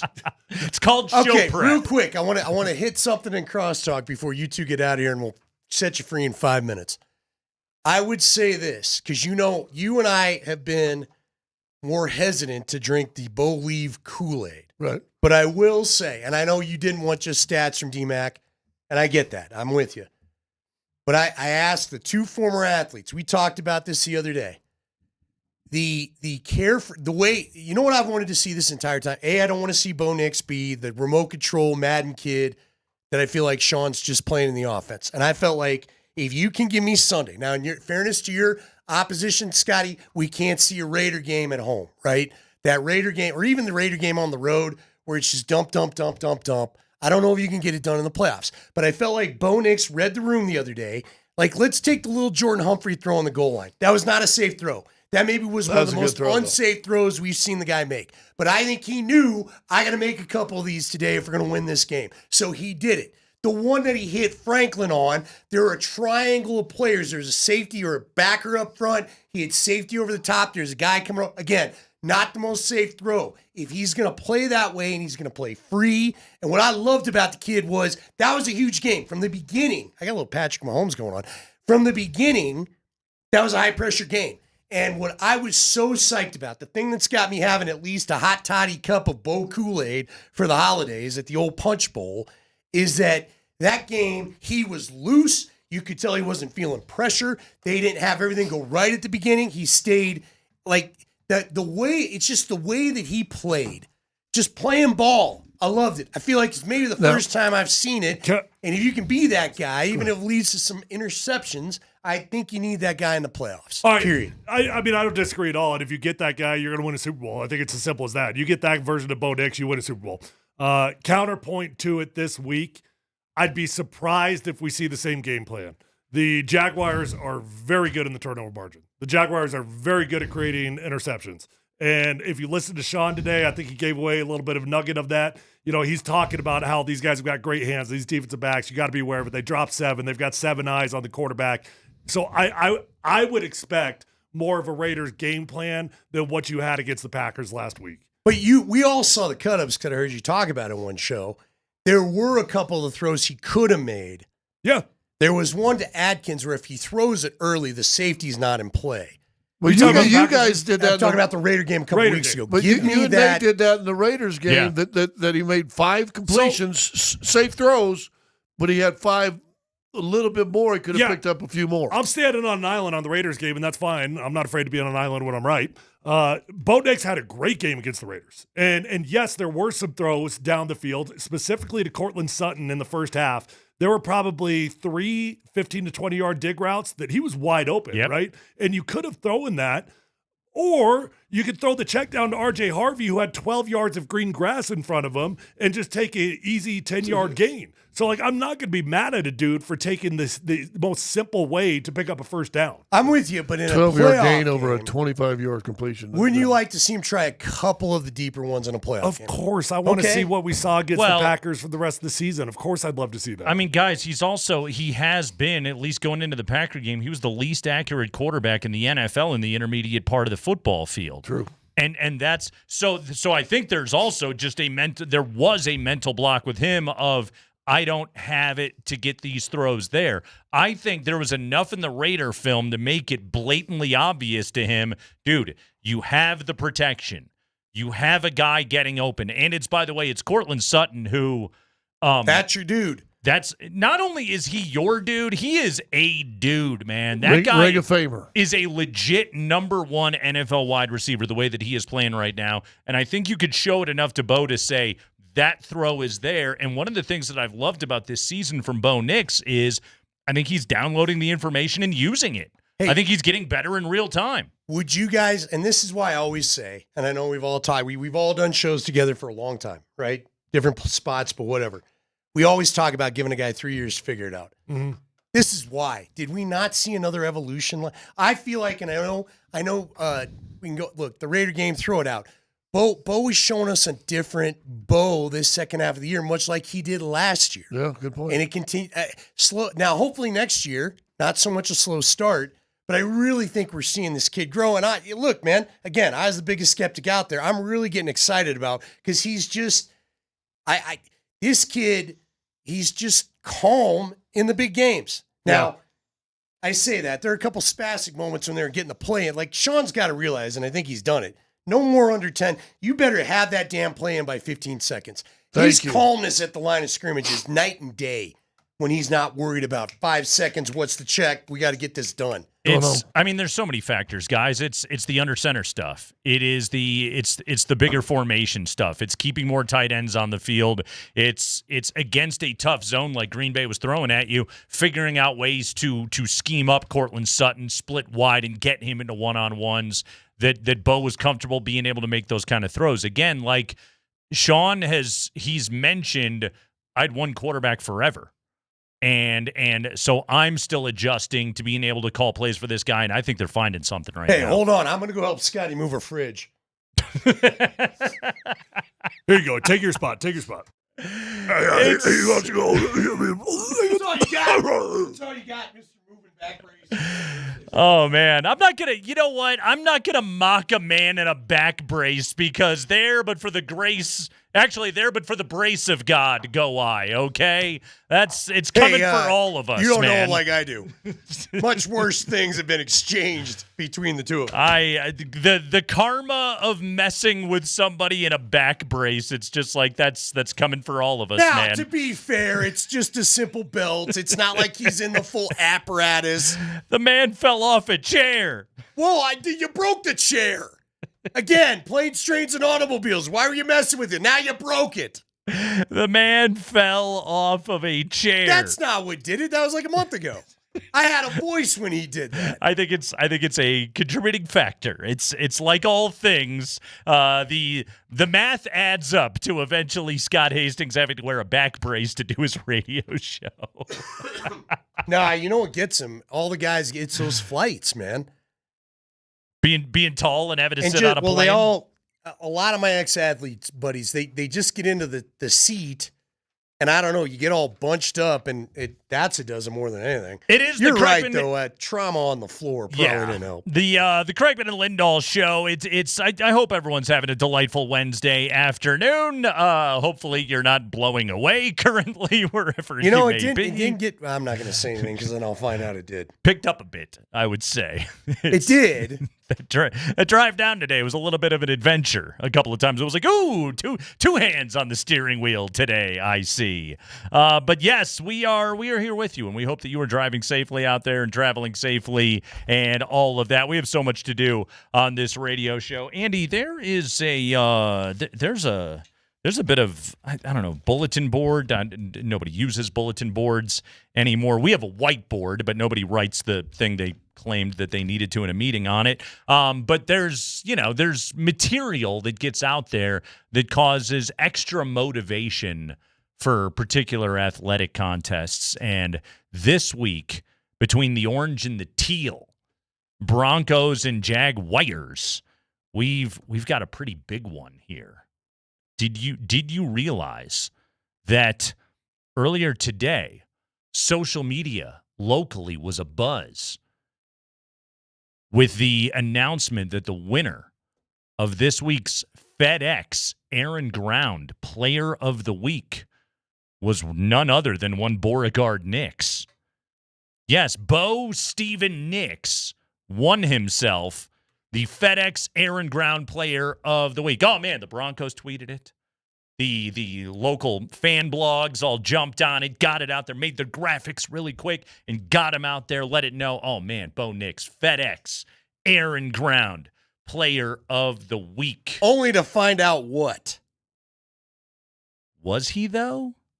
Because there was a little there was a little we'll call it a prefix that they left out, okay? A little 2 letters and a dash that they left out, Andy. Bo Nix is actually the FedEx Air and Ground Player of the Week. A detail that was mysteriously omitted when the news was broken by the local media outlets. Yes, Trevor Lawrence. One Trevor Phillip Lawrence won himself the FedEx Air and Ground Player of the Week, meaning that for the first time in NFL history, I don't know if that's true or not, but we're going to go with it. The co-winners of a FedEx Air and Ground Player of the Week award the prior week will now go head-to-head to prove shipping supremacy for FedEx Air and Ground Player of the Week honors, a grudge match to determine who is the Air and Ground Player of the Week to rule them all. You know what? Whoever wins this game Sunday should get automatic next day shipping for free out of FedEx. Yes. All through the Christmas season. You can ship something at 8:30 a.m. on Christmas Day, and it should arrive by 8:37. Boom. That's what As you if should the get. store was in your front yard. FedEx should be able to provide like an X-Wing that can jump to light speed to get across the planet if need be, if you're late on a delivery. You need a Land Rover, we're getting it here. Don't Right you worry. there. Don't you worry. Yeah. You need a boat? You need a horse? Whatever you got to ship, they'll do it for you, and they'll do it in under 10 minutes, and that's a FedEx guarantee, air, ground, and otherwise, because we have got FedEx Air and Ground Players of the Week. You know what they ought to do? They ought to come to midfield before the coin toss with a ring of Rock'em Sock'em robots set up because they don't go head-to-head technically, and the 2 quarterbacks decide who's the real winner. At the coin toss. Yeah. Yes. Real quick, then the coin toss. I mean, look, we extend halftime shows for this. Come on. Why not? Maybe throw in a thumb war or Yeah. 2. And if the wind doesn't give up, we may not find the coin anyway. It'll be something when the guy flips it in the air. Float away. Hey, do the Rock'em Sock'em. I'm going to go look for this damn quarter. Yeah, I I first off, I didn't know you could share this prestigious I didn't know honor. anybody wanted to. I didn't know you could. Do you get money off it? Like, is there at least a certificate of some kind? I would assume a nice plaque. Yeah. Something to hang in the office. Maybe a T-shirt. Karate-sized trophy just for showing up. Also, like, who am I to besmirch the fine people of the FedEx Air and Ground Player of the Week voting Do you committee? think FedEx people are sitting around going, boy, we got to figure this out? They don't care. There's an NFL committee figuring this out. Whomever is on the committee, this would have been my suggestion for you guys. Maybe go with an odd number of people on the committee. Just, 5, 7, whatever you feel is necessary. Yes, a decisive number. Just make a sure tiebreaker that we cannot be deadlocked on the FedEx Air and Ground Player of the Week award. You have one job because it's not the FedEx Air and Ground Players. It can only be one as far as I'm concerned. Because I don't know if you realize this or not, Andy. Trevor Lawrence played the Jets. Well, he did. Trevor Lawrence is the AFC Offensive Player of the Week. Yeah. So apparently they have different awards. Well, yeah, everyone's handing out an award. Hey, you want to pay for an award, we'll make an award for you. This one has no shipping, like the UPS, the post office. None of these guys have anything to do with this award. Just the old AFC Offensive Player of the Week, Trevor Lawrence, got that one. However, when you add in FedEx and then the air and ground part of the conversation, it is now a split award, and this is a grudge match. I mean, if you're one of the other 52 on one of these rosters, you've got to go in and defend the honor of your guy. It's got to be the battle cry. FedEx Air and Ground Player of the Week award winner. When they go to that huddle hype shot, which will be in the drinking game, I want to hear Bo Nix go, I expect all you to have my backs to show who the real FedEx Air and Ground Player was this week. Are you with me? That's Broncos, right. 1, 2, 3. Hey, by the way, it's not Players of the Week. It's Bo. It's Player of the Week. Week. He played the better competition. Everyone keeps saying do rock, paper, scissors. So help me out. Because Nate's knowledge helped me beat Mark Hoppus mid-concert a couple summers ago and rock, paper, scissors. What was the strategy Bo needs to use? Because I don't think he and Trevor Lawrence have had an occasion to play rock, paper, scissors. And if you don't know the opponent, what should you play? The analytics say that rock is the most famous throw. But if you're playing a thinker, they're always going to go paper, which means you go scissors. And that's how I beat Mark Hoppus, and my prize was him laughing, flipping me off, and continuing the song. Which we all dream of. As a paying member of the audience, it's really all you wanted him to do. My daughter thought it was cool. Hey, pal, I don't like that where I come from, but whatever. So there you are. I was not aware that this was going to enter into this territory. The keys to the matchup this week. But here we are. Hey, is that already an early drinking game prop if they mention that they're co-MVPs? Yes. If they whatever it is. Co-FedEx. Yeah. It's the co-FEAGPOW. I don't know if I should say any of those out we're loud. good. We're going to leave it alone. By the way, Brock Purdy, Travis Etienne, Puka Nacua, and Kyle Pitts, better luck next week, guys. You all lose. They were the nominees, but they lose. Yeah. Mm-hmm. They're all going, you darn quarterbacks. But I give FedEx this at least you give yourself a vast canyon of options. You do. Although I guess the AFC Offensive Player of the Week could be a fat lineman if they needed to. If Dan Skipper went off for 3 tutties one day. Sure. So how mad would you be if you were a fantasy owner and some lineman caught 3 lineman-eligible touchdowns? That's the old, our guy Adam Rank does that helps no one whenever a rando person scores in fantasy. Yep, I know that life. Matter of fact, we had one of those. A famous that helped no one was probably Michael Bandy catching his first touchdown. Yeah. Ain't nobody playing Michael Bandy on your fantasy team. Do you think anyone was playing Lil Jordan Humphrey? And he put up in our numbers last fantasy week. team, probably all the guys are taken. Like there's literally our fantasy league has so many teams that we are literally waiting for new players to be made eligible to pick them up off the waiver wire. Do you want to know? I have a key playoff matchup, semifinal matchup with Markey this week. Do you know who I'm starting at quarterback? Didn't you tell me you just picked him up? I just acquired him. Phillip Rivers. It's not Phillip Rivers. Nope. Who? I will be starting New Orleans Saints legend Tyler Shuck this week. Boy, you had a couple brass ones. That's like you throwing a little Jordan Humphrey on the goal line with two people real close to him. That selection is not robust.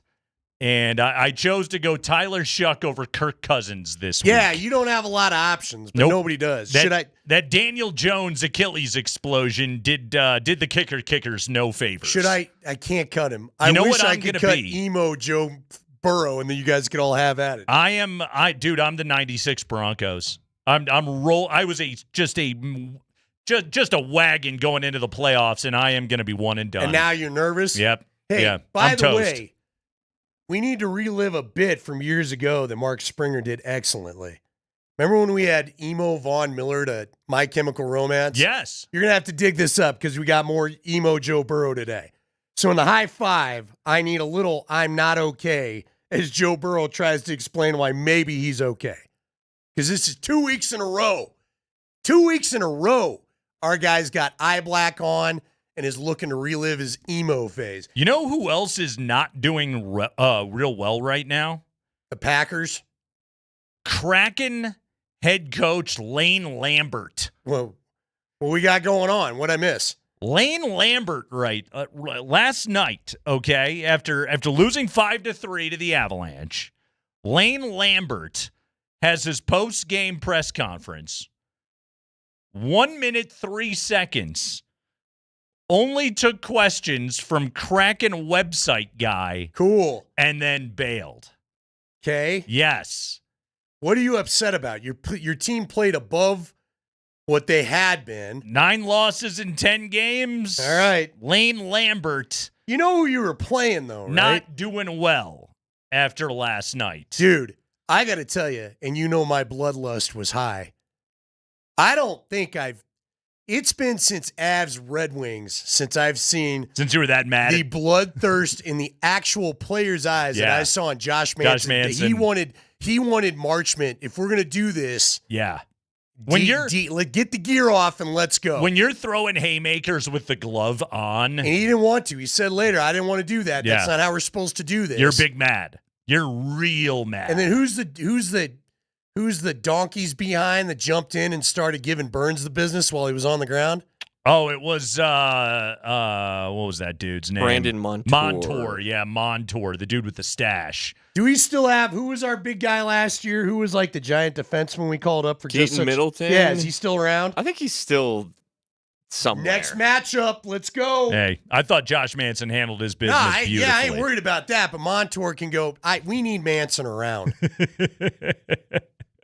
Honestly, like I tweeted this after the game last night, like, tip the cap to the Kraken. They kind of made the Avs have to sweat that one out last night. They gave him a game. Yeah, they did. The Avs are so damn good that, like, if a team can, like, make the Avs work for it, I'm kind of like, hey, good job. Hey, good effort, fellas. I would also say this, rest of the NHL, for the most part, except maybe the Stars, maybe take note that you don't want to hack off the team with 10 minutes left because that's how you lose. Yeah, they woke up. Nathan McKinnon, 2 goals last night. Avalanche beat the Kraken 5-3. It's the Kreckman and Lindahl Show. It is a lovely Wednesday afternoon, and we have so much to do with you. Again, batten down the hatches, stay out of the wind, and keep it right here on the Kreckman and Lindahl Show.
Nice throwback there from Mark Springer. It is the Kreckman and Lindahl show. Hey, did you watch that Nuggets game on Monday against Houston? That was pretty good. Well, good news. We're giving away tickets to Saturday's rematch all day tomorrow on a Nuggets ticket. Thursday, we give you keywords on the 20s every hour. Nuggets Ticket Thursday is powered by the Will Height Law Firm, giving you a chance to win big on and off the court. Visit willheightwins.com. Andy, fun tweet here today from @Nuggets. I don't know if you follow them or not.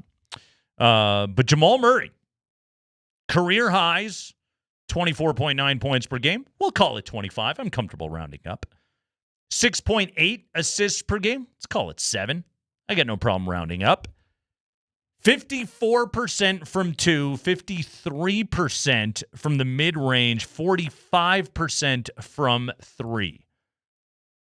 All of these are career highs that Jamal is putting up right now. He was able to help close the door the other night against Houston after the big fella fouled out. He was great before that, besides the point. Yeah, the All-Star thing, I mean, this is just, it's fait accompli. Like, as long as he's healthy, he's going to be on the All-Star team because the season that he is having is unlike anything that we have seen out of him. And I think it's a combination of two things. I think number one is health, massive, that he's healthy. And number two, it's just a veteran player that there's nothing left to throw off Jamal Murray on the basketball court. He knows exactly what he has to be, and he plays like it night in and night out right now. Yeah, is this the best version of Jamal Murray that we've seen?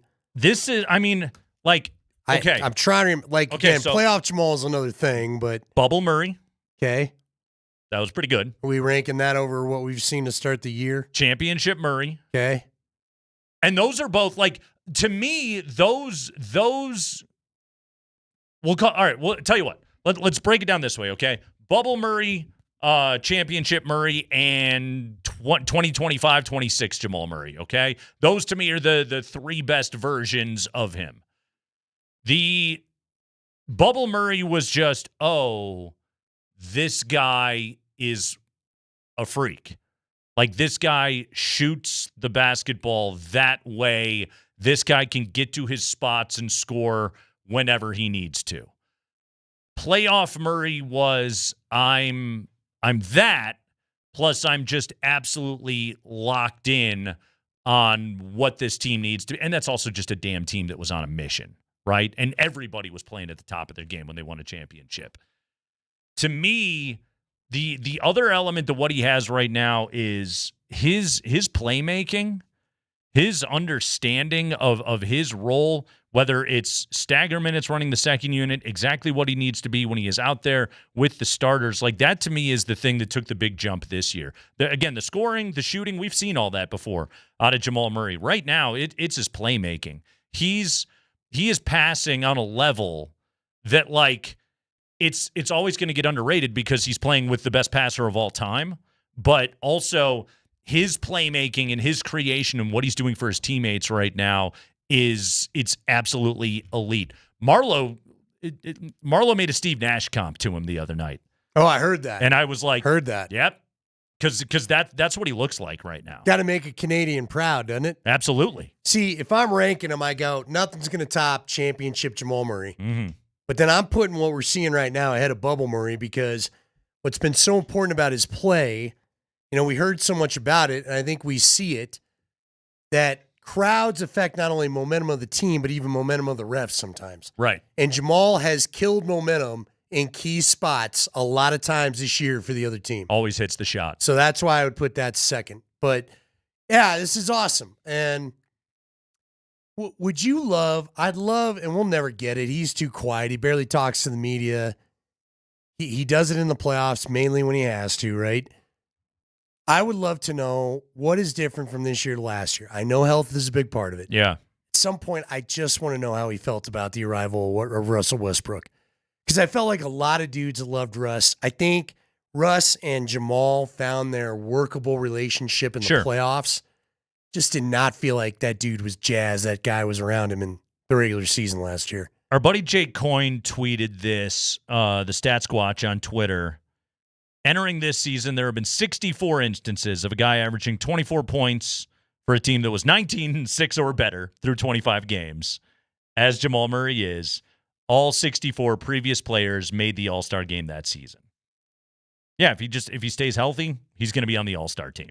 It's undeniable what he is doing right now so far this season. It's really, really cool to see. And you know what's funny about it too, Andy, is, you bring up championship Murray, like, I don't even think when they won the title, he was all the way back fully healthy. And he was great in that run. But like first half of that season, he was finding his legs and knocking off rust and everything else like that. Like that was only his first season back from the injury. Yeah, Can I tell you, too, it's funny you just kind of bring that up. Yeah. And I bring this up because I saw, the Green Bay defensive coordinators talking about Micah Parsons today. Yeah. Patrick Mahomes, I heard a little of the show yesterday because I kind of had the itch. Wasn't really ready for vacation.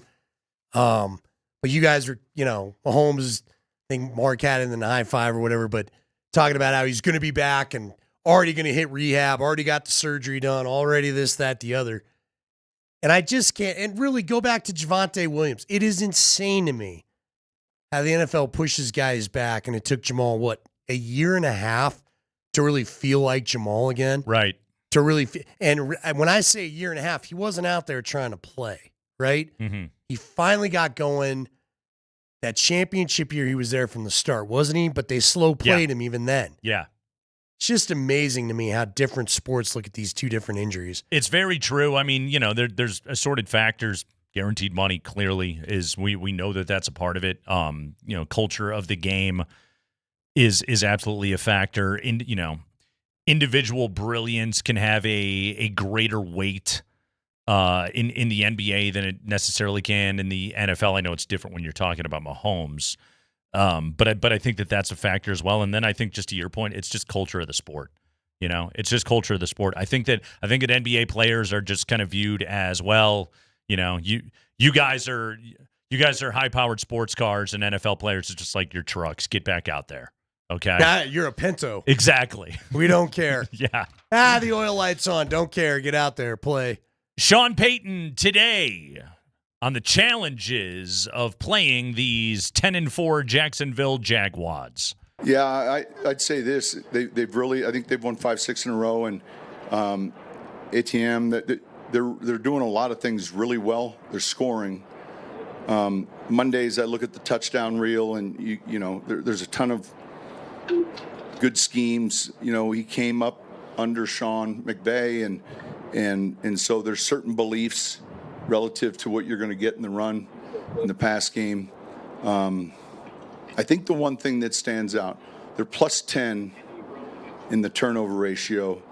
They're second in the league in interceptions. And so I'm not going to say they play man-to-man, but there are a lot of snaps, like last week, where 7 eyes are on the quarterback, in their zone coverage. And so, we've got to be on point. They mix it up defensively. They've got a very talented punt returner. And so as you look at them and you watch the tape, it's a smaller market, but you see a real good team. He's not wrong. Both sides of the football, and especially in some ways, they kind of mirror each other, Andy, in that defensively, both teams have been pretty good all year long. Offensively, like Trevor Lawrence is on a heater, much in the same way that Bo Nix is kind of on a heater right now. With Jacksonville, I think the biggest thing that you can circle is when Jacoby Myers showed up, it made everybody kind of fall into their role in the passing game, and it seemed to have opened some things up for Trevor Lawrence, and he's playing really well right now. Like, I don't know if you deal with this, and maybe because you're, a lifelong Denverite, you're not so quick to get to this place because you lived through 96. But like, I just have a mental block with the Jacksonville Jaguars. No, I hear you. And even Sean mentioned it right there. They're for this sport, they're about as irrelevant as it gets. But like you start really digging into it, and you're just like, oh yeah, no, they're pretty good. Yeah, the weird thing right now, Brett Favre was a little this way. Trevor Lawrence can't seem to put 2 years back to back together that are really great. Now, Favre, Sometimes he doesn't even put 2 games back to back. Right. You know? I just remember after Favre won that Super Bowl, he would like go good year, bad year, good year. And I was always drafting the guy in fantasy, so I kind of followed the stats a little more closely maybe than many. Trevor's just, and I've had him in fantasy too. That dude, like I finally, this is the first year in maybe 4 years I was just like, I'm not doing it. I'm not taking him this year, you know, because I'm tired of not knowing what you're going to get. I'm looking at their schedule though, man. And again, their wins are nothing to sneeze at. Yeah, they got the Titans in there, but you know, they got past a Cardinals team that's playing better. They had a real close game in Houston. They whooped up on the Chargers. Remember that a couple weeks ago? Yeah. Everybody's kind of thrown off by that. That was impressive. You know, but since that, the last, you know, it's the Rams handled them pretty good, though. Right. I mean, they got Arizona on the road. That was that game the Cardinals just flat out choked. Blew out Tennessee. Got Indianapolis, but that was the game that Daniel Jones got hurt in, and then they absolutely blasted the Jets last week by a score of 48-20, and Trevor Lawrence threw 5 touchdowns and ran for another. He was quite impressive, but yeah, this is this is the test for them.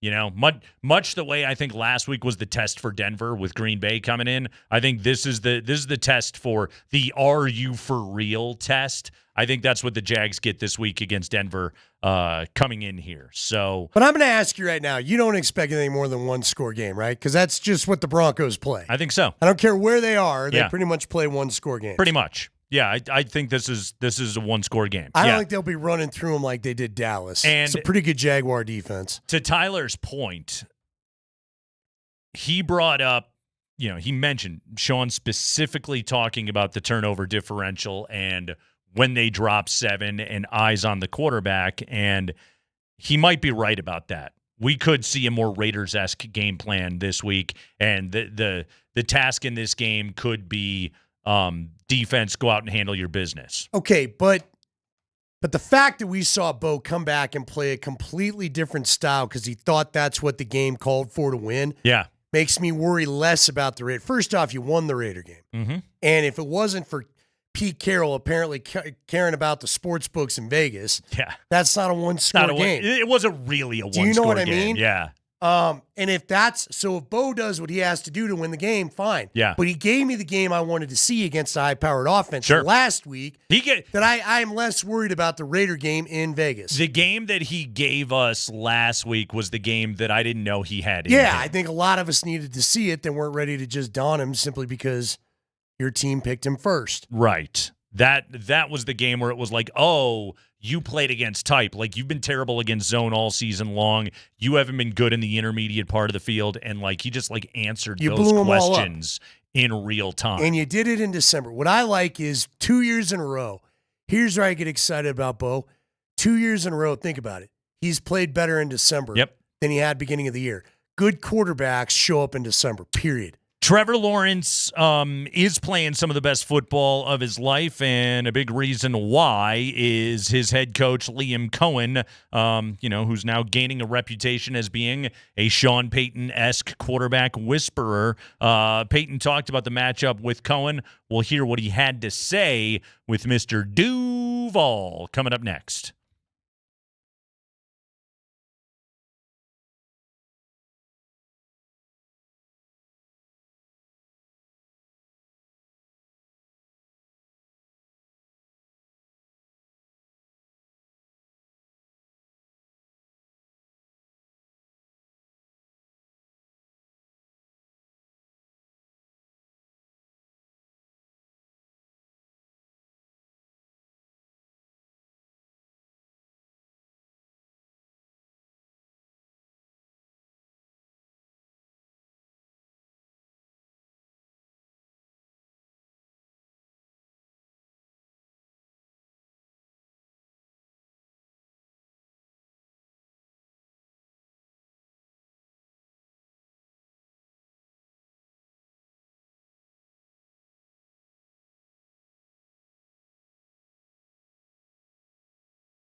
Hey, if you're looking to enjoy the season, head on down to the Tipsy Tundra tomorrow, Andy.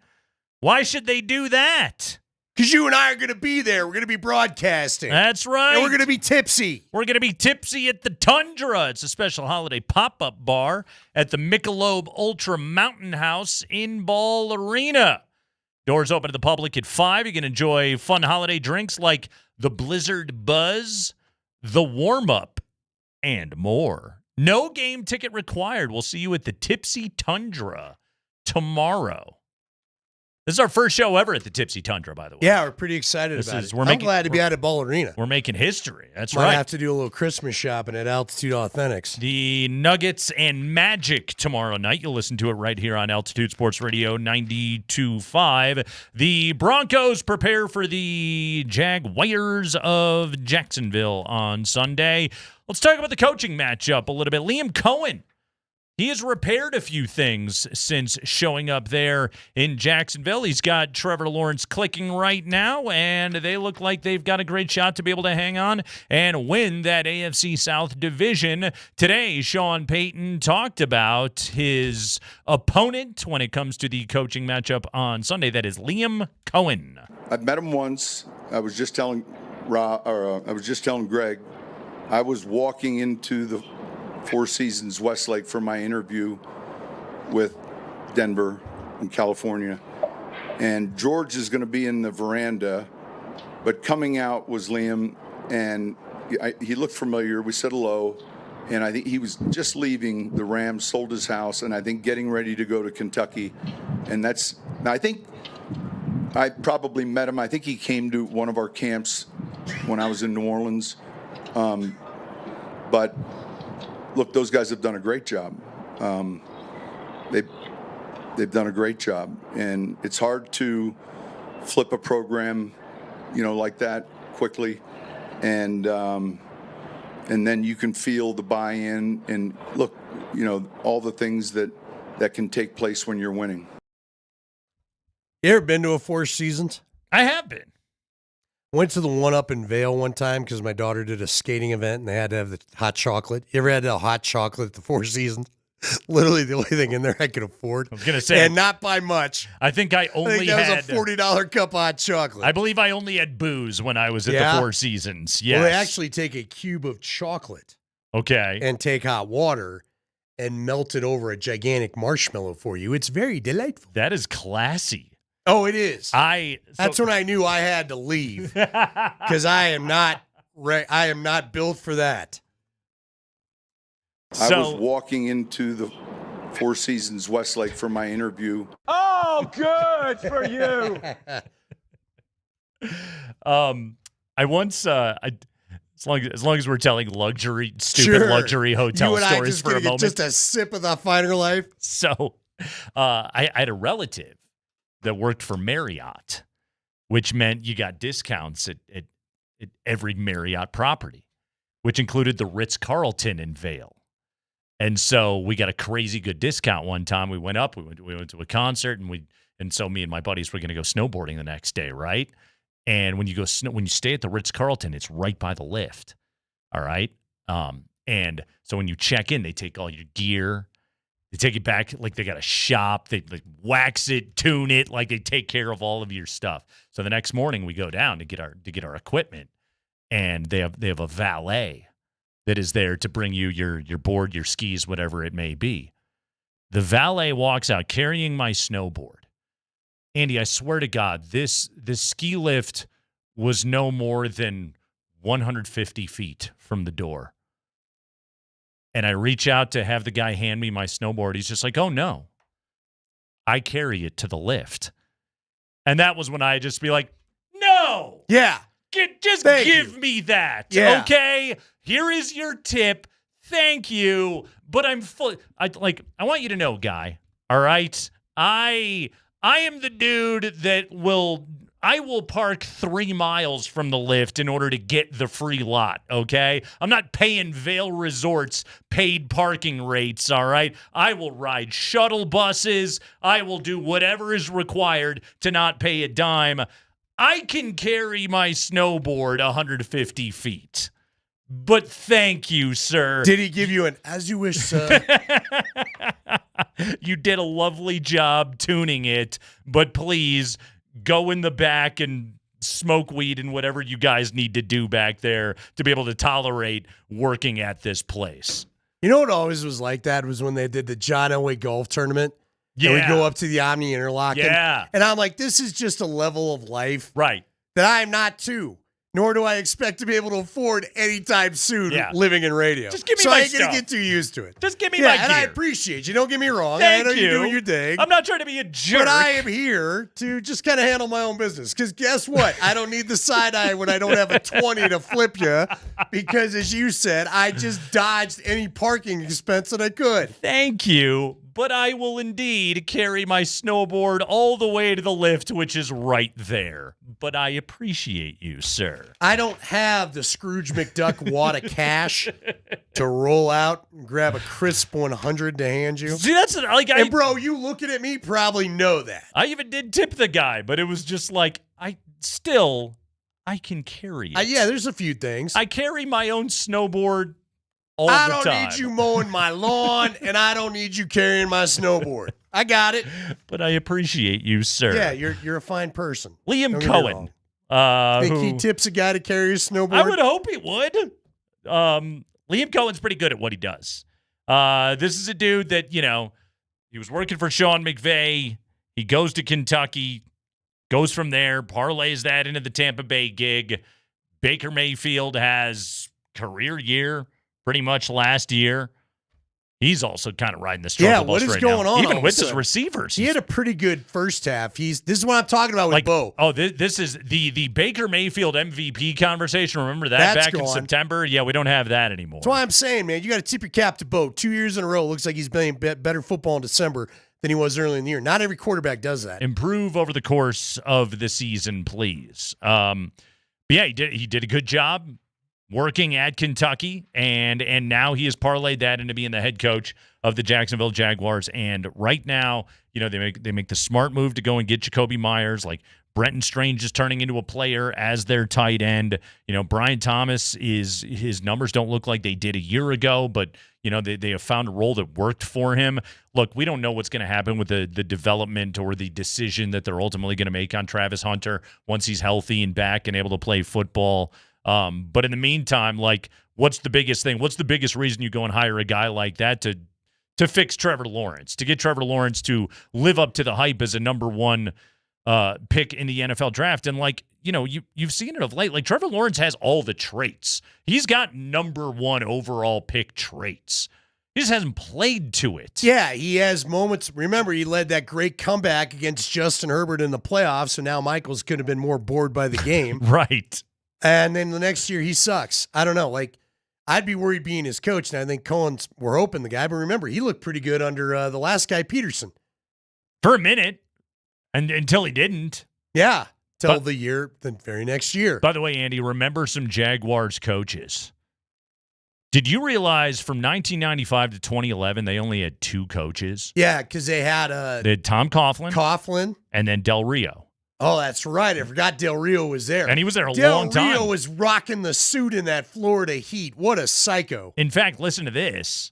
Tom Coughlin and Jack Del Rio tied for the franchise's all-time wins lead with 68 apiece. Look at that. Neither of you could get there. Neither one really had the truly nice career. They really but they didn't. were almost there. We had a year of Mike Mularkey. Yeah, I remember that. The Gus Bradley era. Did Gus Bradley who had the kicker that hurt him? Or was that Del Tampa? Rio. It was the punter. Yeah, with the hurt axe. himself with the dumb axe. Yeah. Who was it? Tampa or Jacksonville? Because to your point about irrelevancy, sometimes they feel like they run together, even though Tampa's better now. Who had the fondue incident with the kickers getting together?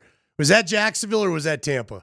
Where they spilled hot cheese all over themselves or something? Oh, I don't remember. Yeah, this. the lady friends and the kickers got together and someone got hot cheese spilled on them. Now I remember J.R. Smith throwing soup at a coach. Whoa, hey, that's not it was a legit fondue incident there, Spring. Do you remember the name of the punter that stuck the axe in his own foot? No. Yeah, here's a deep cut for you. Not the host of To Catch a Predator, Chris Hansen. Good for you on even remembering that. Yes, Chris Hansen was the punter. Oh my gosh, he's the one. Chris Hansen was the fondue guy too. Was he really? I just looked it up. In 2002, punter Chris Hansen and kicker Jared Holmes sustained severe burns when they spilled the fondue. Remember this? It's an accident that involved an overturned fondue pot where they fighting over the cheese from the opposite side. Yeah, oh my gosh. Now the funny part is, there's that. There's Urban Meyer kicking his kicker, his own kicker. Yes, which is what my fantasy team is named after. It's been an eventful, 30 years of Jaguars football, has it not? Yeah, because again, you know what's crazy? Both the Jaguars and the Panthers were, and you had referred to me maybe having PTSD from the Jaguars coming in here and upsetting the Broncos. That was a Mark Brunell team. That was a Tom Coughlin team. Yeah. Like, it was amazing how the Panthers and Jaguars started out, were like so legit very early on in their history. And frankly, it was a little like the Avalanche. Then they lost that first wave of good players and went into this just wasteland, and it finally got themselves back. Both, I think Carolina might have first place by the end of the weekend. How about that? Was Doug Marrone the one that took them to the AFC Championship when they lost to Brady? Yeah. Yeah. Wasn't Nathaniel Hackett their OC, too? He probably was. I think he was. But yeah, because he had Blake Bortles, who had terrible numbers. Yeah. But our guy Malik Jackson and company were just so damn good. Who's the corner that switched 20 teams? Now he's on the Steelers that they had. Patrick, not Jalen Ramsey? Jalen Ramsey. Yeah. Mm-hmm. Patrick Ramsey was a very subpar quarterback. Nick Kosmider coming up here in just a moment. Remember some Jags. It's Altitude Sports Radio 92.5.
We go right out to the Ramos Law hotline to begin hour number 2. Car accident? You need Ramos Law, medical doctor and attorney. Visit ramoslaw.com. Nick Kosmider is covering the Broncos and the NFL for theathletic.com. He is also the host of the Not Another Bucking podcast. You should listen to his stuff. Nick, you have spent, or as they would say in the old days, spilled extensive ink this week. And I don't know, you've typed a lot this week, but you've talked a lot about what led to Bo Nix's best game of his career. The more that you've reviewed it, what are the factors that have stood out to you? Why Bo Nix played at a level the likes of which I don't think we've ever seen from him prior to last week?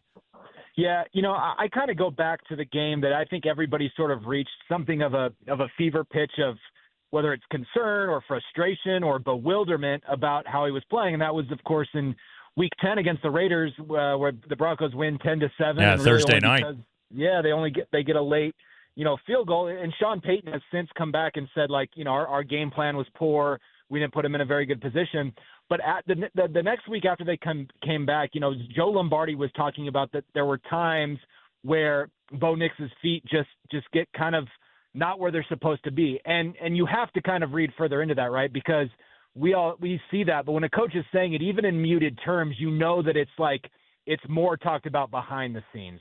And so I just think that is a real emphasis that we are seeing now in terms of, hey, you have this really good offensive line. By most metrics, it's the best in the league, if not one of the best in the league in terms of pass protection. You have to trust it. You have to stand back there.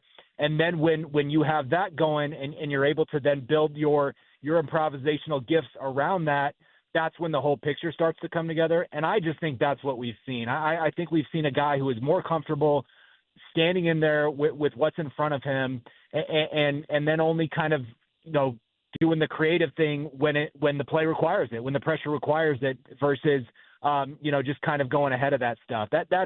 That's sort of a big way to explain it. And I think the guys around him are playing better. Part of this is that they have a young group of skilled players, among the younger in the leagues. If you take out, Cortland Sutton, obviously been around, but a lot of these guys they're leaning on are also growing in this offense. And so I think you're seeing them develop. There's been fewer drops over the last 4 weeks. And then Sean Payton, I thought it was interesting that Bo Nix gave some insight after that game in a way we haven't really heard him before in terms of how he thinks he and Sean are progressing in their relationship, that he thinks they have a really good thing going right now. I think they've kind of reached a level of understanding in whatever way that is of this is how we're going to kind of go about things. It's almost like there's been a give and take. They've played under center more, which I think helps Nix. But then, we saw against the Packers, they sped it up. They played more tempo, which again, I think that's probably a little bit more of what Bo wants. So I think the push and pull, the healthy tension has gotten to a good place with those guys. Okay, have you ever seen Bo play that free? Because that was one thing I told Nate. What I loved about the other day, Nick, it just felt like he was playing football. And I know it's not a bad thing. I know it's what Sean wants, but sometimes I feel like he's played robotic. And look, it's just a personal preference. I don't love robotics sometimes. Maybe it's because I grew up in the era of John Elway and Jake Plummer, right? But I love the way he played, and it did not feel like at any point it was a big game from the get-go. Both teams had to have it, and it never felt like he was it was like that guy. He was just out there having fun the whole night, it felt like. Is that how it felt like at the stadium?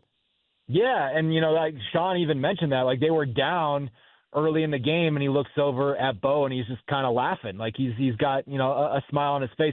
I would say that the only times really that I saw him, because I agree with your point of just sort of how loose and free he felt, the only times I'd really say that it was to that level was some of those games last year, whether it was against Atlanta when they're just kind of running up and down the field, or Kansas City, in the second game of that season, the Week 18 game where they were resting guys, just against teams where you're able to get in the flow just based on how bad they were.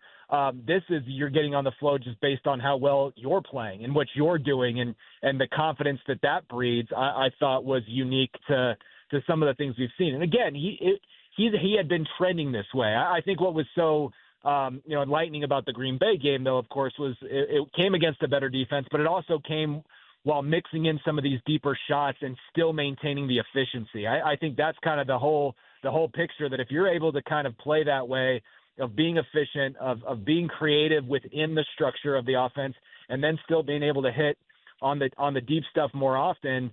Now you have an offense that is hard to handle. And guys, right now they're 10th in the league in EPA per play. Like this is an offense that I think certainly is not as bad as it has felt like at times, but no doubt has really come along. Nick's in particular, the efficiency over the last 4 weeks, you've seen it. Yeah, he overcame weaknesses that typically have stunted his performances, going up against a good zone defense, throwing to the intermediate part of the field, throwing accurately to the intermediate part of the field where he has historically struggled. Like, he answered a lot of those questions there last week. Nick, how much do you think some of this too, this development of Bo Nix is him being able to develop behind arguably the best pass protecting offensive line in the entire NFL and recognizing that he can trust that protection? Because even last week,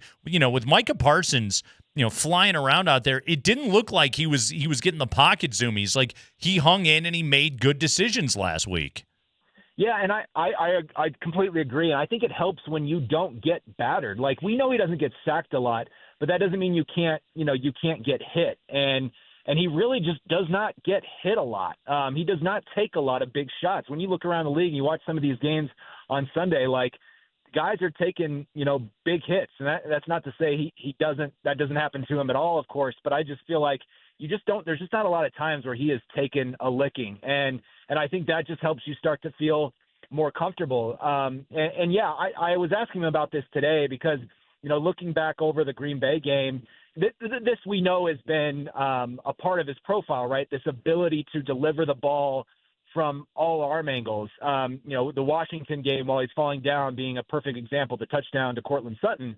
But I just thought it was all over the board from different angles. And he says, that really started with me playing baseball, as a kid and just kind of transferring that over. But when you kind of first start, there's coaches, including my dad, who tell you, no, that's not the way you're supposed to, deliver or throw the football. I think when you, again, talk about that give and take with Sean Payton, like, he wants him to utilize that ability. Like, that is, again, nobody's comparing him to Patrick Mahomes. You don't get to just have that based on, highlights or whatever, but that ability to change where you're going with the football at a moment's notice so that you can get it to where it needs to go, like that's not something every quarterback does. And I really think that, again, being able to play within structure, but then lean on that, he says that, your training and your instincts just kind of take over in those moments. Like the one that he had to Evan Ingram in the third quarter, they're still down by 2. It's 3rd and 13. Micah Parsons is there. He stops on a dime like he's a point guard doing a jump stop, and then kind of, does a 3-quarter, top down throw that Ingram catches with one hand and gains 12 yards. They sneak it for a first down on the next play. I just think he's been able to understand that he has protection and then make the plays that he needs to during the rare times that he doesn't. Are we about to see the reemergence of the multi-use role, the Swiss Army knife role of Marvin Mims after last game? Yeah, I think so. It's kind of funny today, Sean Payton, I'm sure you guys caught this, but, the touchdown that Michael Bandy scored that everybody loves because here's a guy who's 5'5" and has been in the league for 5 years and never caught a touchdown pass. Yeah, that was supposed to be Marvin Mims' touchdown pass. Like, that was the one that they had drawn up for him. He kind of went out with that stinger for about a quarter and a half in the game, and that happened to be a time that he was out, so they tossed Bandy in there, scores the touchdown. I just think that he's somebody who he messes with the defense's eyes. He puts pressure on you, and he's a guy that, like, if you just want to start a drive getting 6 or 7 yards, like, he's perfect for that. Like, and then you lull them to sleep enough with those, and you're going to have some opportunity to hit a few deep shots. Yeah, I think that he's going to be a guy that continues to be critical to what they do. But if you're asking me to sit here and say, okay, they figured out the Marvin Mims thing, he's going to have 5 catches every week and it's going to be nice and consistent, I don't think that there's a chance that that's going to happen, Andy. Because I know. I wish you would. Enough. Sure. I did. But we just haven't seen evidence of that. Like he wants to keep having it, be spread around. He doesn't want to have tendencies and all those kinds of things. And I think that's just kind of the way that it's going to be. The thing now is, even a guy like Evan Ingram, who he only had one catch in that game, ended up being a pretty important one, but certainly is a guy that you would expect to be more involved in that. But the way that they're playing now and the growth that they've had, it's kind of just like, hey, any given week can be your week. You just have to kind of be ready for it. That's sort of how it has unfolded with this group right now. Yeah, and trust given to a lot of different guys out on the football field. He's Nick Kosmider, everybody. Go to theathletic.com, subscribe, read Nick's stuff. Nick, excellent work as always, man. We'll talk to you next week. All right, fellas. Enjoy. Thank you. All right, good breakdown there with our buddy Nick Kosmider. Patrick Surtain, we spent the entire conversation talking about the offense. Let's talk about this defense getting ready to take on Jacksonville. Patrick Surtain, his thoughts on the interception and his thoughts on the nature of the penalties that his buddy Riley Moss continues to have to deal with. That's coming up on the other side. Kreckman and Lindahl, Altitude Sports Radio 92.5.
Don't miss the biggest comedy event of the year, the SpongeBob movie, Search for SquarePants. Only in theaters Friday.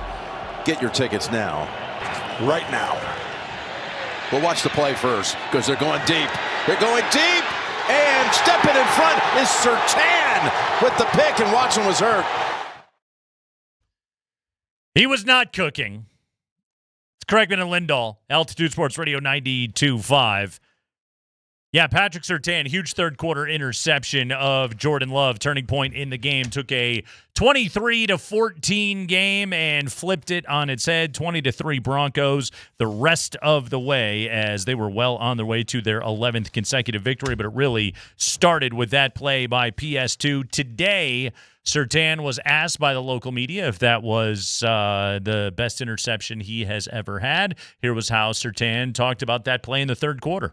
Definitely top for sure. I think I just went all out for that one. I ain't gonna lie, I ain't have pretty much, interceptions like that in the past, but I definitely say that was like probably my most cerebral interception for sure. So cerebral. It was his what do you most think about that? cerebral interception. Why do you think he feels that way? You think it's because, like, all right, follow me on this for a minute. When you watch that play, you're like, there's like 3 human beings on the planet that can make that play, right? And Patrick Surtain is one of them. Pretty darn athletic catch, which is why I'm surprised he went to cerebral. Right. But Patrick Surtain lives full time in Patrick Surtain's body. And so, like, for him, he's just like, well, yeah, of course I made that play. I can make that play, but I only was able to make it because of the read that I made on the throw and my ability to be able to make it. You know what I'm saying? Yeah, I know what you're saying. You know when you talk to, like, all-time legendary athletes? Like Champ Bailey. And you're like, how the hell did you do that? And they're like, I just did it. Yeah, I can't tell you. I do it all the time. Right. I've never not been able to do it, so I don't know what to tell you as far as how I did it. I had a conversation with Jamal Murray one time about a play that he made like that, and I was like, how in the world? And he was just like, I don't know, I just laid it in. I've done that to about 5 athletes where I want some deep cerebral answers so we can all get educated, and unfortunately they just give you I get paid to do that, bro. Yeah. It's called I can do that because I'm superhuman. I'm extraordinary, and you can't do it. I'm in the 1%, and you're not. Exactly. So is that a polite way of saying I baited him into it? I think that's a because little he bit of knew what he's if I talking lay about. back a little bit, you're going to think you got me, and I'm going to show you don't. Because and Sanford was making this point on Monday, like if Christian Watson stops and high points it, he makes the play. But if you're Patrick Surtain and if you lag a step or two behind, you tell Christian Watson, no, you don't need to do this. Are we going to get to a point? Because again, I know for a fact I watched Travis Hunter screw himself up a couple times too at CU. You think they're going to get to the point where they just tell the receivers, hey, man, you got to be careful about laying out for that ball? Because how many shoulder injuries happen on the full extension where you come down on the shoulder wrong? Oh, that's such a hard play on the body. That's one of those where, again, like when you follow on social media and all that, and it's why didn't he dive? Because it's really dangerous. Because like Peyton Manning, self-sacking, he wants to get another play. Running full speed and laying out with your body can be really dangerous, and especially, what compounded that injury for Christian Watson was that Surtain landed right on him. But yeah, so it's you got the impact, you have a dude that then lands on you, like it looked painful as hell. Oh yeah, it didn't look like good things happened. And I get it. Look, there's some guys, with all due respect to my big buddy, the Scott Hastings of the receiver world, you better lay out for that. Yeah. But when your top guy, Christian Watson, who is the guy that makes your offense feel so much different, he's basically your receivers, Pat Surtain. Don't you got to kind of tell him, hey, dude, protect yourself. You need to be smart about what you're trying. Yeah. Because that game, not only did the pick flip the momentum, your presence missing flipped what we could do offensively. It's also a damn dangerous game. Well, yeah, I get it. It'll get look, you. Competitors are going to go for it, but I just kept thinking for a guy that just got back from whatever he got back from, probably not the smartest play. Surtain was also asked about Riley Moss. Moss got another DPI against Matthew Golden in that game the other day, 8th defensive pass interference flag on Riley Moss this year, most in the entire NFL. What did Surtain think of that? Yeah, I mean, I think those calls are like pretty ticky-tacky. I just think there's examples across the league where other guys are doing this exact same thing and they don't get called for it. But at the end of the day, he holds his head high. He moves on to the next play. That's a great thing about him, man. He has a short-term memory. He looks forward to the next play because, your best play is your next opportunity, I believe. And, that's his mindset. And obviously, ball don't lie because he capitalized and got a pick off of that. So, if you're a corner, you're going to get called for pass interference, especially when you play as aggressively and with as much physicality and man coverage the way that Denver does. Like Riley Moss, does he take more flags than everybody? Yes, absolutely. But guess what? Surtain has been flagged his fair share this season as well. That's a part of when you play that position physically. Number one, you're going to get flags, and number two, again, it's the old Pete Carroll. You put the onus on the officials. You want to call it every single time? Good luck with it. In the meantime, you play it physical and you play it tight, and a penalty flag that's a cost of doing business. Yeah. Riley Moss's hat. Look, I do think he's got to be less handsy. And you know what? If we're really going to be fair about things, and you and I always try to, he did get away with one later in the game. They could have flagged, and they chose not to because I don't think the guy he grabbed was the primary receiver. But even Romo pointed out that he's a little lucky there. That my problem was, because I do admit he's got to change something up a little bit with how handsy he gets. But it was so mundane. It was so... it's the ultimate every play that you chose to flag that really got you mad. Right. And then what compounded is the very next play, Josh Jacobs, basically, I don't know where all the tackling was. You and I have talked about run fits. Yeah. This year we talked a lot about it with Chad Brown and Coach Barnett and everybody. That was the example of what happens when guys don't go to the right side and push the running back the right way. Yeah. There is no fitting the run there. So, but yeah, but again, for you to call that one of all the things, that was when I don't know how you try to uniform this thing up. It feels to me like PI is like judging figure skating in the Olympics. Half of it is just opinion, and I'd like to take some of the opinion out of it. Sure. But I don't know how you do it because you can't make all these officials agree as to what they're going to let go and what they aren't. Well, exactly, and it's we have this conversation, it feels like every Nuggets game, of, well, what's a foul on a guard is not a foul on a big. And what's a foul in the first quarter is not a foul in the last 2 minutes. Exactly. Allegedly. And when it comes to receivers and corners, it's like, well, that's just hand fighting.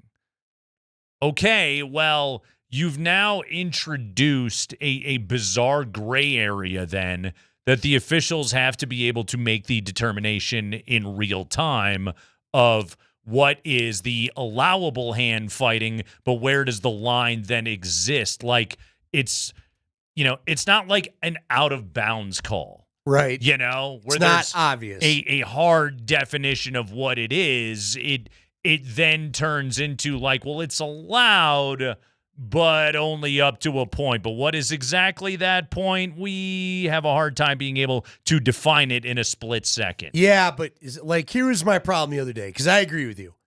And look, the gray area on what is a catch and what isn't has become so stupid. Yeah. That now they have to basically monitor it by video, and I don't know if any human really can even determine what a catch is anymore with all the nuances they've added to the rule. Controls, steps, and a move common now even to a move the we sport. thought was a move is no longer a move, and all this crap.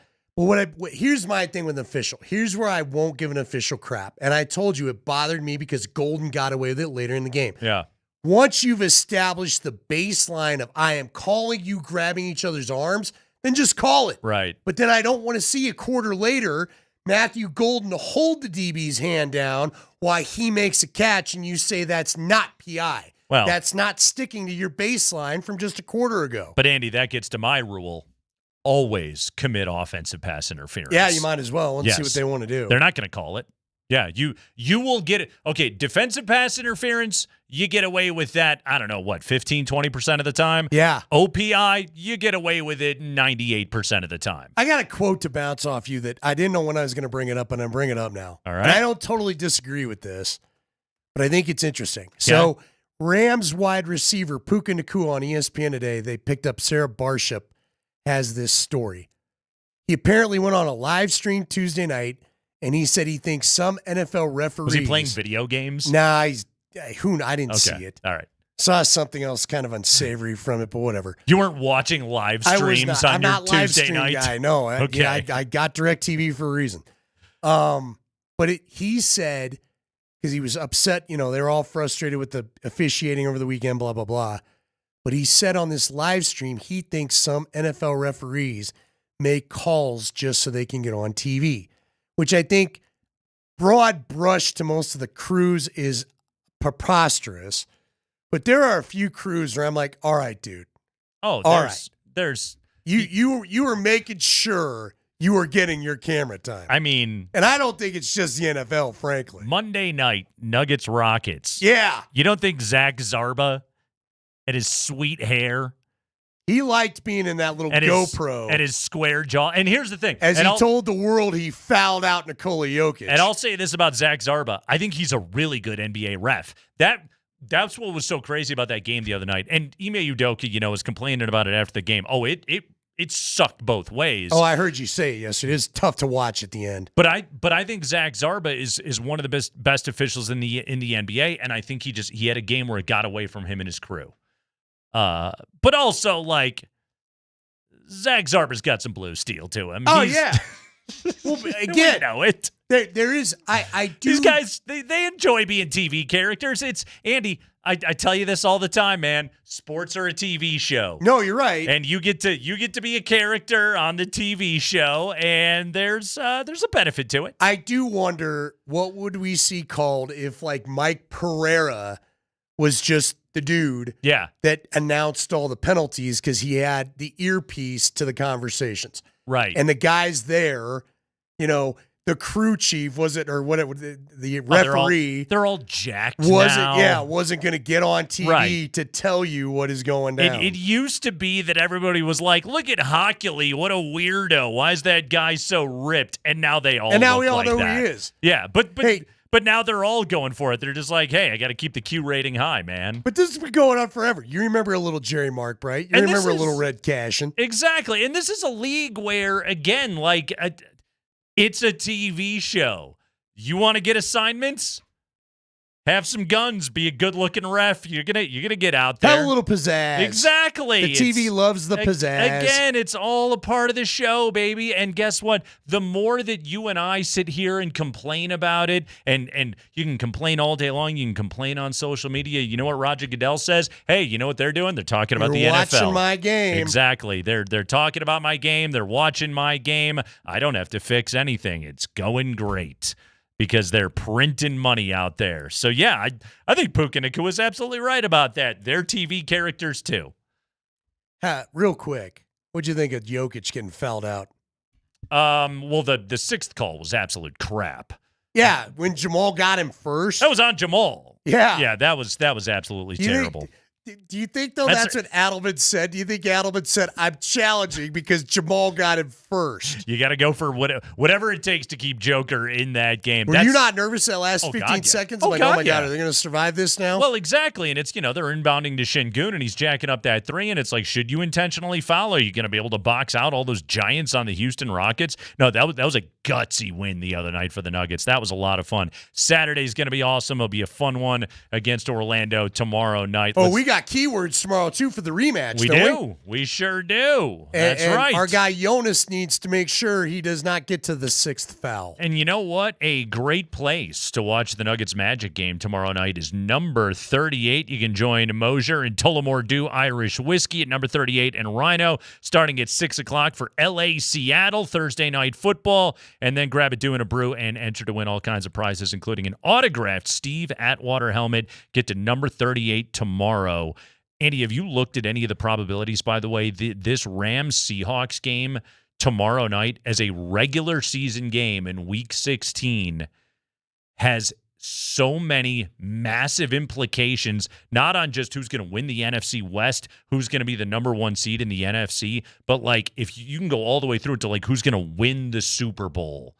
based on what is going to happen in this game. How about the NFL schedule makers figuring out how to make a massive Thursday night game? I can't wait to watch this thing. How stressed out is Sam Darnold that he's got to do this against the Rams? I Dude, know. this is last year's Minnesota scenario all over again. Yep. For those that don't remember, Minnesota was a monster except for the 2 times they had to play the Rams, and they had to face them in the playoffs, right? Yep. He's also, like his numbers the last few weeks, he's starting to turn back into a pumpkin. Yeah, Seahawks are getting carried by their defense.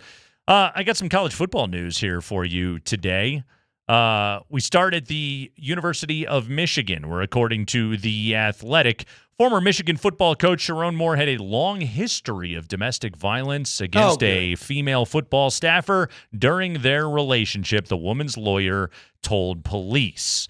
Detective Jessica Welker of the Pittsfield Township Police Department provided that information in sworn testimony at a complaint authorization hearing Friday prior to Moore's arraignment on charges of third-degree home invasion, stalking, and breaking and entering. A transcript of the hearing obtained by The Athletic reveals new details about the circumstances that led to Moore's arrest. The female staffer told police she disclosed her relationship with Moore to the university earlier that day and was preparing to leave town when Moore barged into her apartment.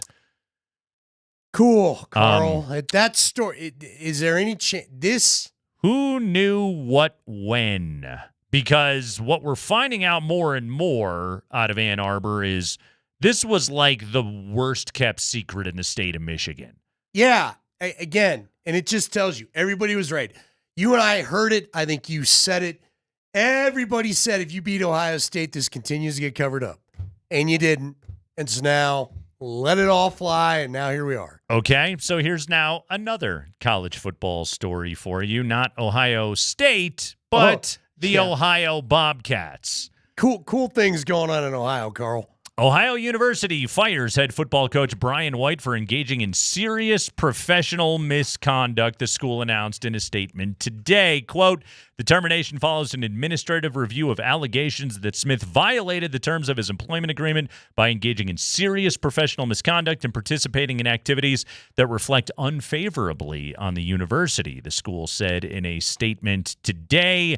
Smith went 8-4 in his first full season since taking over the Bobcats program this year. Smith's attorney said his client is shocked and dismayed by the firing, saying, we vigorously dispute Ohio University's grounds for the termination for cause of Coach Brian Smith. He is shocked and dismayed by this turn of events, and we plan to fight this wrongful termination to protect his good name.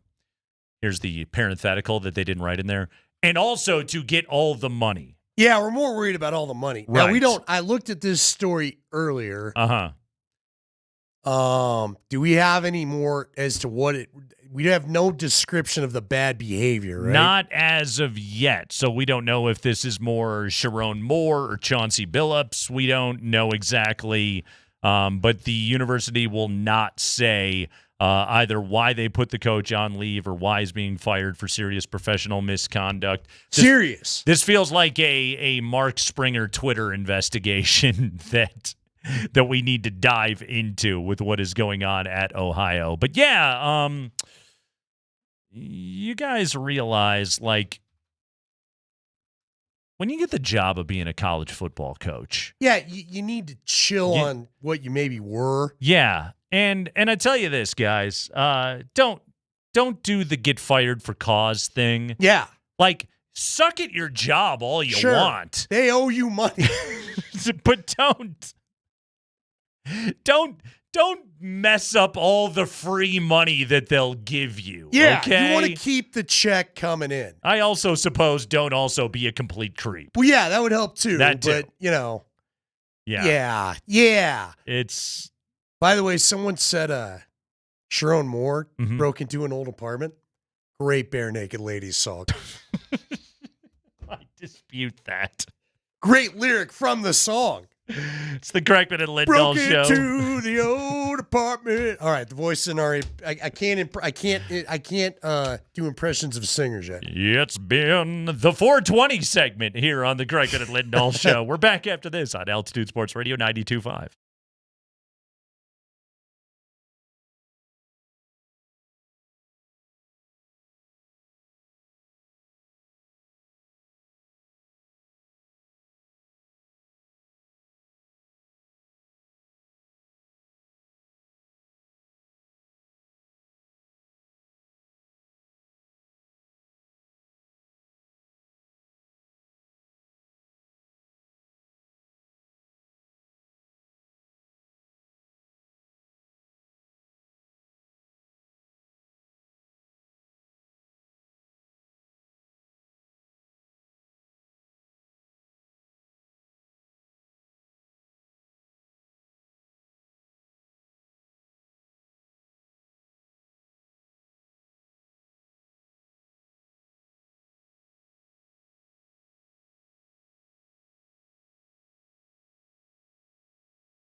Well, let's hear from the man of the week, the co-FedEx Air and Ground Player of the Week, that being Bo Nix.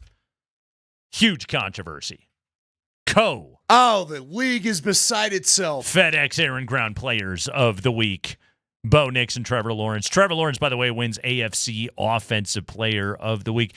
Also, because this is the first time all year that I've cared about it, or I suppose it's the first time all year that I clicked on it, Andy. Yeah. Ravens safety Alohi Gilman won the AFC Defensive Player of the Week. Okay. So did you see the play that he scored the touchdown on? I did not. So they intercept Joe Burrow. Kyle Van Noy intercepted Joe Burrow. Okay. And then he turned around and he handed the ball to Alohi Gilman and he ran it back 85 yards or whatever. Hey. Which is a smart play. I was going to say, know your role. But, and Van Noy after the game was just like, yeah, I'm old. I don't want to do all that running. Take it. Yeah, he's well, fast. He probably didn't want to get hit either, right? Yeah, so it was just like, and he took it to the house. But also, should you win Defensive Player of the Week for that? Just because you happen to be the fast guy in the area? Surtain's interception is vastly more impressive than just having your linebacker hand you the football so you can run it back for a touchdown. Yeah, I would say, yes, he deserved to win it. The intercepting is the hard Now, part. hold on. Did Bo technically steal then an honor from Surtain because they weren't going to do the same team? And is that the play you're describing? See, but these are different awards. I get it. But you know how it is. These are different committees. Is that I don't know who's on any of these committees. Is the Baltimore play a pitch six? It was like a hand six. Well, he handed him the ball. Listen, he was just kind of like, here, sounds like something you're shopping for, and I'm not here to approve it. We're going to go with pitch six. Pitch six. Thank Colfax, kid. Well, you can pitch six as a result of the hand six. Yeah. Just a pitch six. I'm playing off pick six. I see what you're doing. And you got too literal on me. Are you saying that I'm taking this too far? See, listen, if you would just listen to some of the bare naked ladies like the old apartment, you wouldn't be this serious about the details. For those that missed it last week, Nate hates bare naked ladies more than any band ever in creation. Nate would rather listen to "Hangin' Tough" by New Kids on the Block, followed by the full catalog of NSYNC over bare naked ladies. Any day, yes, without a doubt. Vastly more artistically adventurous. What band? Can I get you some? Simon and Garfunkel's pretty good. Oh yeah, I love Simon and Garfunkel. Steely Dan, are you a Steely Dan? I love the Dan. Oh, God. Yeah, give me Asia any day of the week. Yeah. Oh, you're missing out, my friend. No, I'm not. Mm-hmm. Oh yeah, give me quite the Dan. happy when I avoid it all week long. Oh, they'll drop the funk all over you, my friend. Oh, it smells funky when they One Bo Nix was asked today. I need to fact check this. Anyway, Bo Nix today. What does it mean to be in MVP conversations? Well, you've been mentioning MVP conversations recently. I think you're fourth or fifth in odds. What does it mean to be in that conversation right now in your second year? It's pretty cool. It probably, I guess it means we're 12-2. We got a good team. Good answer, Bo. Well done. Listen, I know even Jake Plummer's take. I love Jake because Jake has shown up to be kind of the guy on social media to take up for it because he's lived the life. Yeah. He's going to let you know, get off the quarterback a little bit. Sure. With all due respect. And I have been singing Bo's praises from the tallest mountains this week. So this isn't Bo hate. But seriously, the balance of work for the season is not quite to MVP levels other than the record of the team. Is that not fair? I completely agree. You've said the rankings have not spoke. So let's not get worked up on that. Let him win Super Bowl MVP, and then all will be good. He's up to plus 10,000 in the betting market. He's getting some love when it comes to the betting odds, but the heavy favorites are Stafford and May and Josh Allen. Yeah, and really with what Stafford's doing, I'm not sure anybody should. Right. That's probably the guy I would, if I had my FedEx Air and Ground committee, I'd be looking at Stafford. The two all-pro quarterbacks are probably going to be Stafford and May this year. Maybe Allen's going to get in on it if that team can, finish as strong as they need to. Like, again, I know there's the betting odds, but, I mean, what Bo Nix would have to – he'd have to basically, do this, 300-plus yards and 4 touchdowns each of the last 3 games to work his way up to what Stafford and May have done all year. So yeah, I'm with you. I mean, and again, the numbers it's been rough in some areas. Right. Now he's playing a lot better, and I'm psyched for it, and I think he's evolving, and I love it. But we can't all just ignore the first 2.5 months of the season had its ups and downs. Is Bo Nix the most important player on this team? From what I saw the other night against a playoff caliber opponent, I think he might be. Mm-hmm. I think he might be. And I would have picked over Zach Allen. Well, over Benito, over Surtain. Nate, this is not going to be the last time that they're going to need the offense to maybe get rowing the boat right first. Exactly. You know what I mean? I agree. This defense, there's a lot of tape on them. They're not playing with the full deck now with Brandon Jones down. And, the defense all year has been a little bend but don't break-ish, right? We've talked about we'd like to see some more turnovers earlier. Helps if you're going to test Surtain.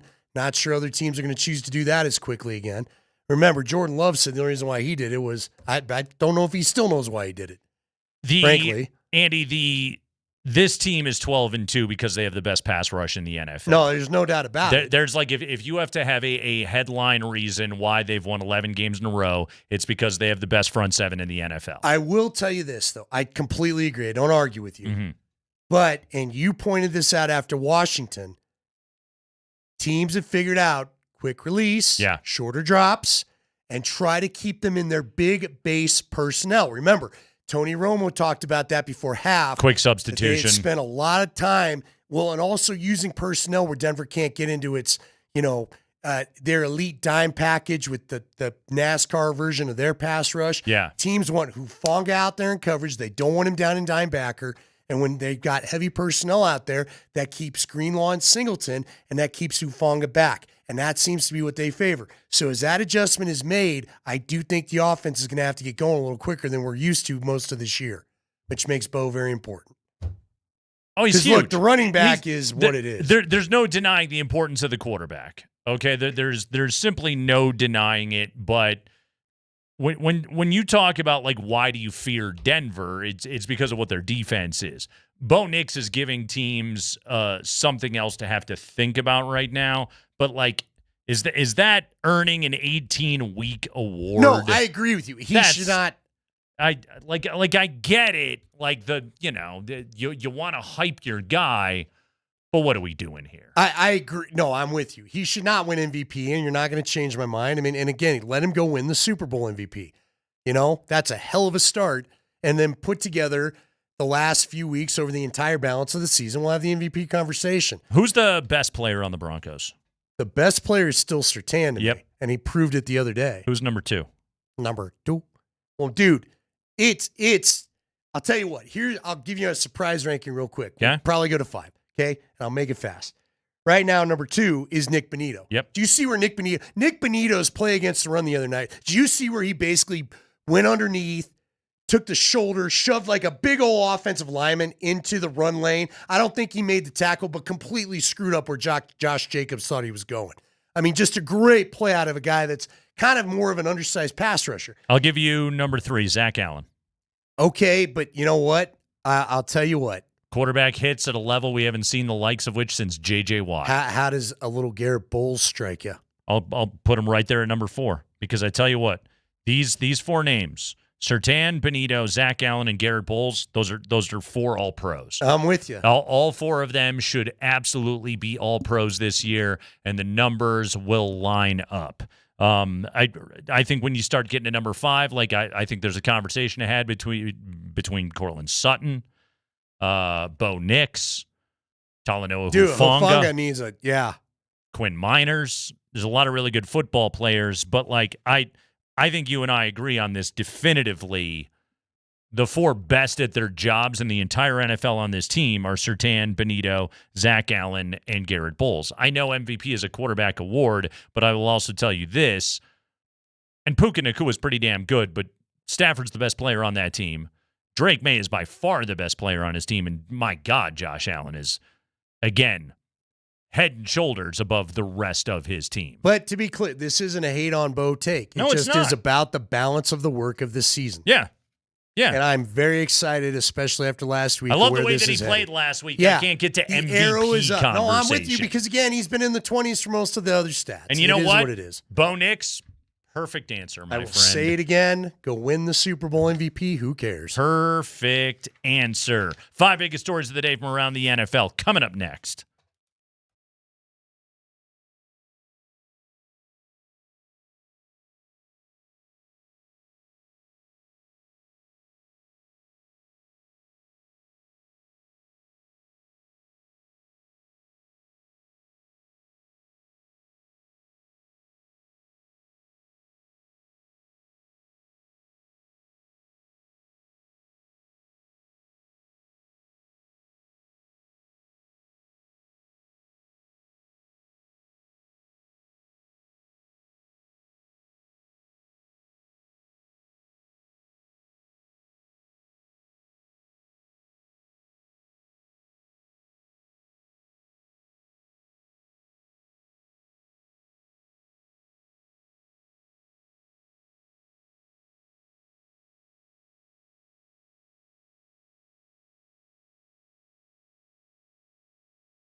Yeah.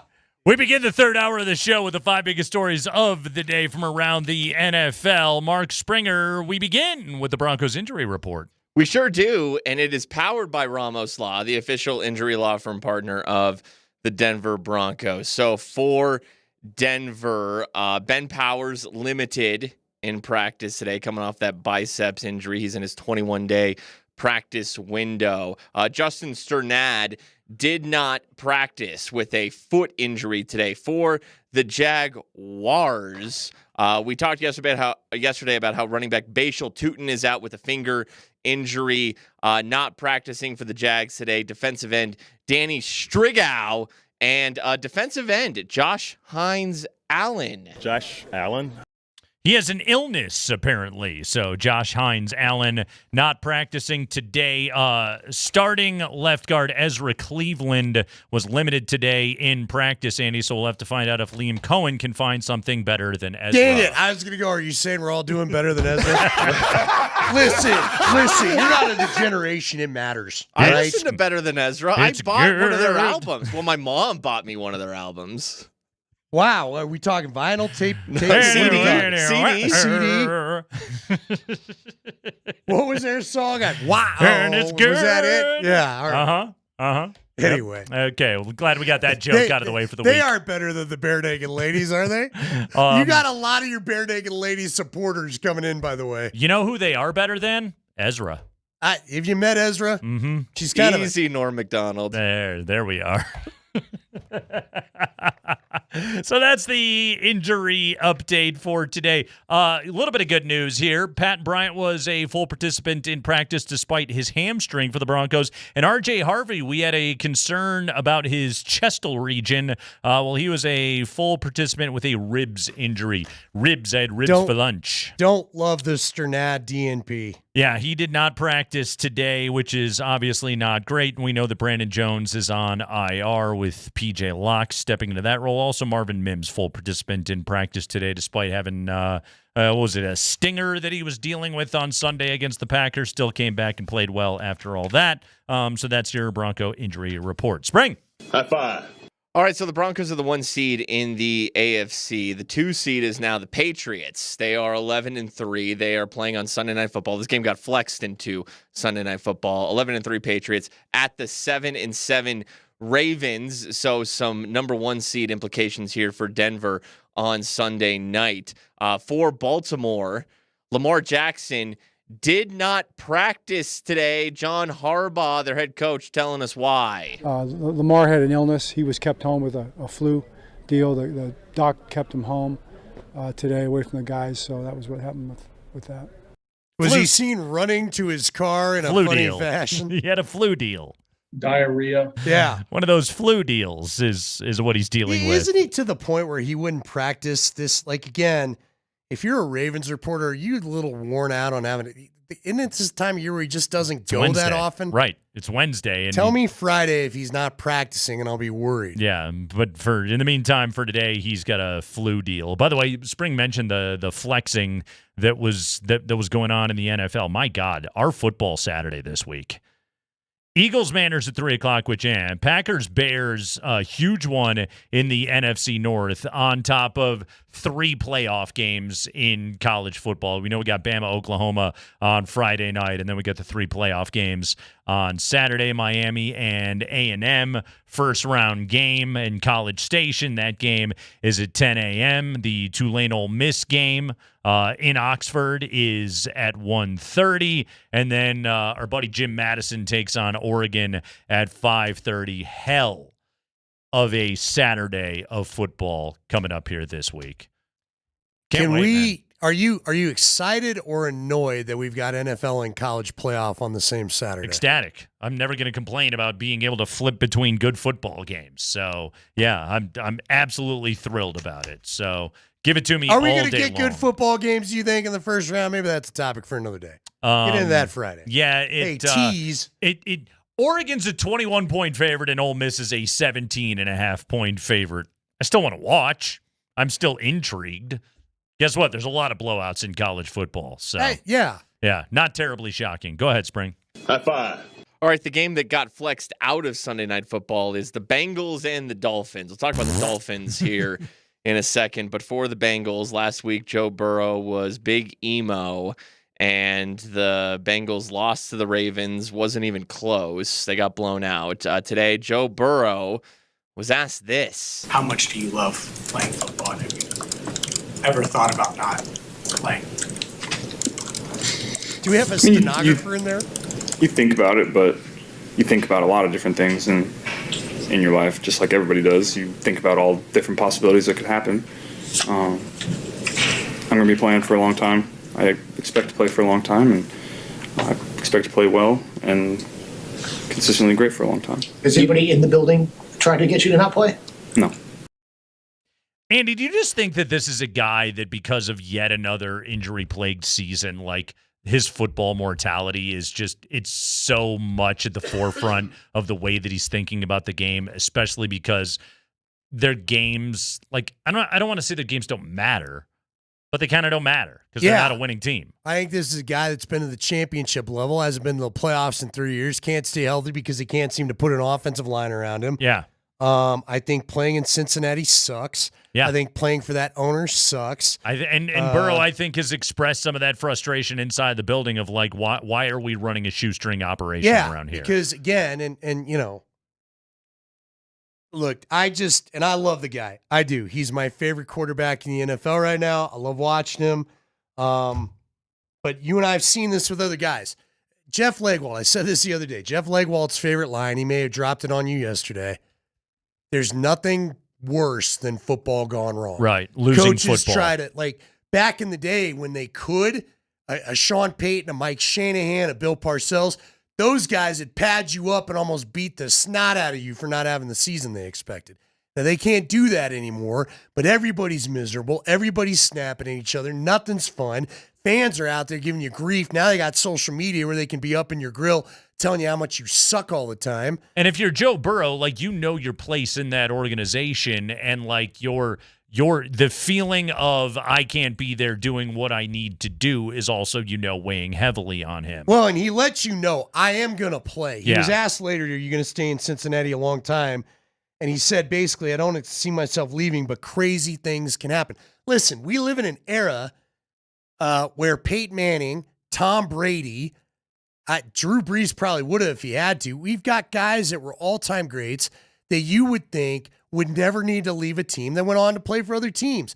I can't rule out that Patrick Mahomes won't play for someone else. Of course. I can't rule out that Lamar Jackson and Josh Allen won't play for a different team because it's just a new modern time. Oh, the Micah Parsons trade broke the dam on what is possible in the NFL. It did, and stars around the league saw that. Well, and you know and they why. know. I think there's two factors at play here, and Bo's one of the big driving forces of it. Make a trade, get picks, find a guy like a Bo Nix, a Drake May, a Jaden Daniels. Caleb Williams is coming around. Win on the rookie deal. Win with the younger guys. Yeah. And like you said, you almost have to do it. Yeah, win on the rookie deal because of the quality of what you can do with roster building. You have to have good coaching in place, but you can absolutely do it. The Joe Burrow stuff right now, my heavy lean is that he's the starting quarterback of the Cincinnati Bengals next year. Number one, because the Bengals have all the leverage in the world, and they'd be insane to trade him, and I can't even imagine they would fathom trading him for 1 second. But also, I think that Joe Burrow is a guy that's just right now, he's in a tough place in his career, and he's wearing his heart on his sleeve. And I think he's also, Andy, I think he's a thinker. Well, listen, this is a guy that not only has seen his, again, go back to that performance. Who'd they lose to 2 weeks ago? Was that the Steelers? No, Buffalo. Yeah. Where he is just dealing. Now, again, he screwed him by throwing a couple of interceptions he shouldn't have. Or the late pick six and then the other one, But again, this guy's dealing, it's not good enough. And then he had to watch Joe Flacco. Joe Flacco put up 90 points in back-to-back weeks. They couldn't win a damn game because the defense sucks. Yeah. He's going, this team is not getting any better anytime soon. And I feel like, don't you feel like Mike Brown's got a little of our guy here in Dick Montfort, where if you're not happy with me paying the most money I've ever paid a guy, I could see Mike Brown go, hey, good riddance to you, pal. I don't know if he's that dumb. Well, I don't know that he's that smart either, Nate. Some of the stuff you hear from out of there. It's a good point. Go ahead, Spring. High five. All right, now to the Dolphins, who the Bengals play on Sunday. So they have benched Tua. In fact, he's going to be their emergency third-string quarterback. I'm disappointed that Zach Wilson's not getting the start. It'll be the rookie Quinn Ewers out of Texas because they want a better draft pick. But Mike McDaniel's about to tell you otherwise. Mike McDaniel's going to tell you this as to why they're starting Quinn Ewers. So the decision is complicated but simple. The simple piece is I think Quinn gives this team the best chance to win. Our focus is obviously to win the next 3 games, but in particular, like I tell the players, we are focused on beating the Bengals, so that was the motivation. Zach will be backing him up, and Tua will be the emergency third. How can you say that a kid that's never played gives you the best chance to win? You can't say it and mean it. I mean, have you ever seen Zach Wilson play quarterback before? I have. I bet you he'd be better than Quinn Ewers. He was mentored by Sean Payton. I haven't seen it yet. I want to see it. I do too. I'm going to sit over here and just raise my hand and go, I watched all the same stuff you guys did. No, you didn't. I will never understand your guys' love for Zach Wilson. Well, I don't understand why you like Steely Dan. We all have mysteries in the world. I mean, the Dan is a beloved artist, Andy. Zach Wilson is one of the worst starting quarterbacks in the history of the NFL. How many years? The numbers will completely back it up. I watched all that same training camp as you. I didn't see it. How many years did you say that about Sam Darnold? He was the one, by the way, that said he was seeing ghosts out there. Sam Darnold struggled big time. And he was one of the worst quarterbacks in the NFL, bounced around. Very much so. I'm just curious. So you're telling me Zach Wilson is Sam Darnold? Because both Sean I think Payton he could be. And both Sean Payton and Mike McDaniel, two pretty smart offensive NFL coaches, pretty good with quarterbacks. Both of those guys are just like, nah. Sean had Bo, so I get it. He had Bo, and Stiddy was the number 2. But Stiddy's like that prototypical backup. Yeah, who's reliable. Being the backup. Zach Wilson was the number 3. Again, like if Zach Wilson, who got $6 million over the 4 that Stiddy's making, is incredible the way you guys are telling me, then why aren't any of these competitive, smart football coaches playing him? Because I do think he said the right thing. They want that draft pick, baby. You know who loves Zach Wilson? Bo Nix's mom. You guys. Okay. Love Zach Wilson. Every mom. Who loves Bo Nix or who loves Zach Wilson more? Bo Nix's mom or Zach Wilson's mom? Or assorted other moms that are Zach out there. Zach Wilson's mom's friend. Yes. Well, I'm not talking about that. I'm talking about true motherly love. I'm going to stay over here. I ain't talking about Cougar Town, the new hit on VH1 or something. I'm going to stay over here on Zach Wilson is Unplayable Island. Good. I can't wait till we watch him play in 5 years and we can have a new topic. When he's on the UFL. Well, dude, seriously, how long did Sam Darnold go? 5 years, 4 years? Well, he had it was the Carolina adventure. Carolina, and then he went to San Fran. Then he was there, and then Minnesota, and now in Seattle when he finally got himself paid. Yeah, I will await.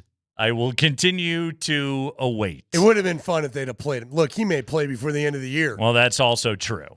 Wait, we're not done. We may find out come New Year's. You guys hang on to this. You know, it'd be great. Your first day back. You guys will get to dance on my take grave. Your first day back from Christmas break, and we get to have a Zach Wilson Sunday game. Years of me scratching my head, going, I don't know what the hell you guys are seeing out there, but years. Okay. It's been a year. A year. It's only felt like a decade. That is the 5 biggest stories of the day from around the NFL. It's Kreckman and Lindahl. Sean Payton getting the Broncos ready to take on the Jaguars this week. This team's embracing the challenge that comes. Sean Payton breaks it down for his team coming up next.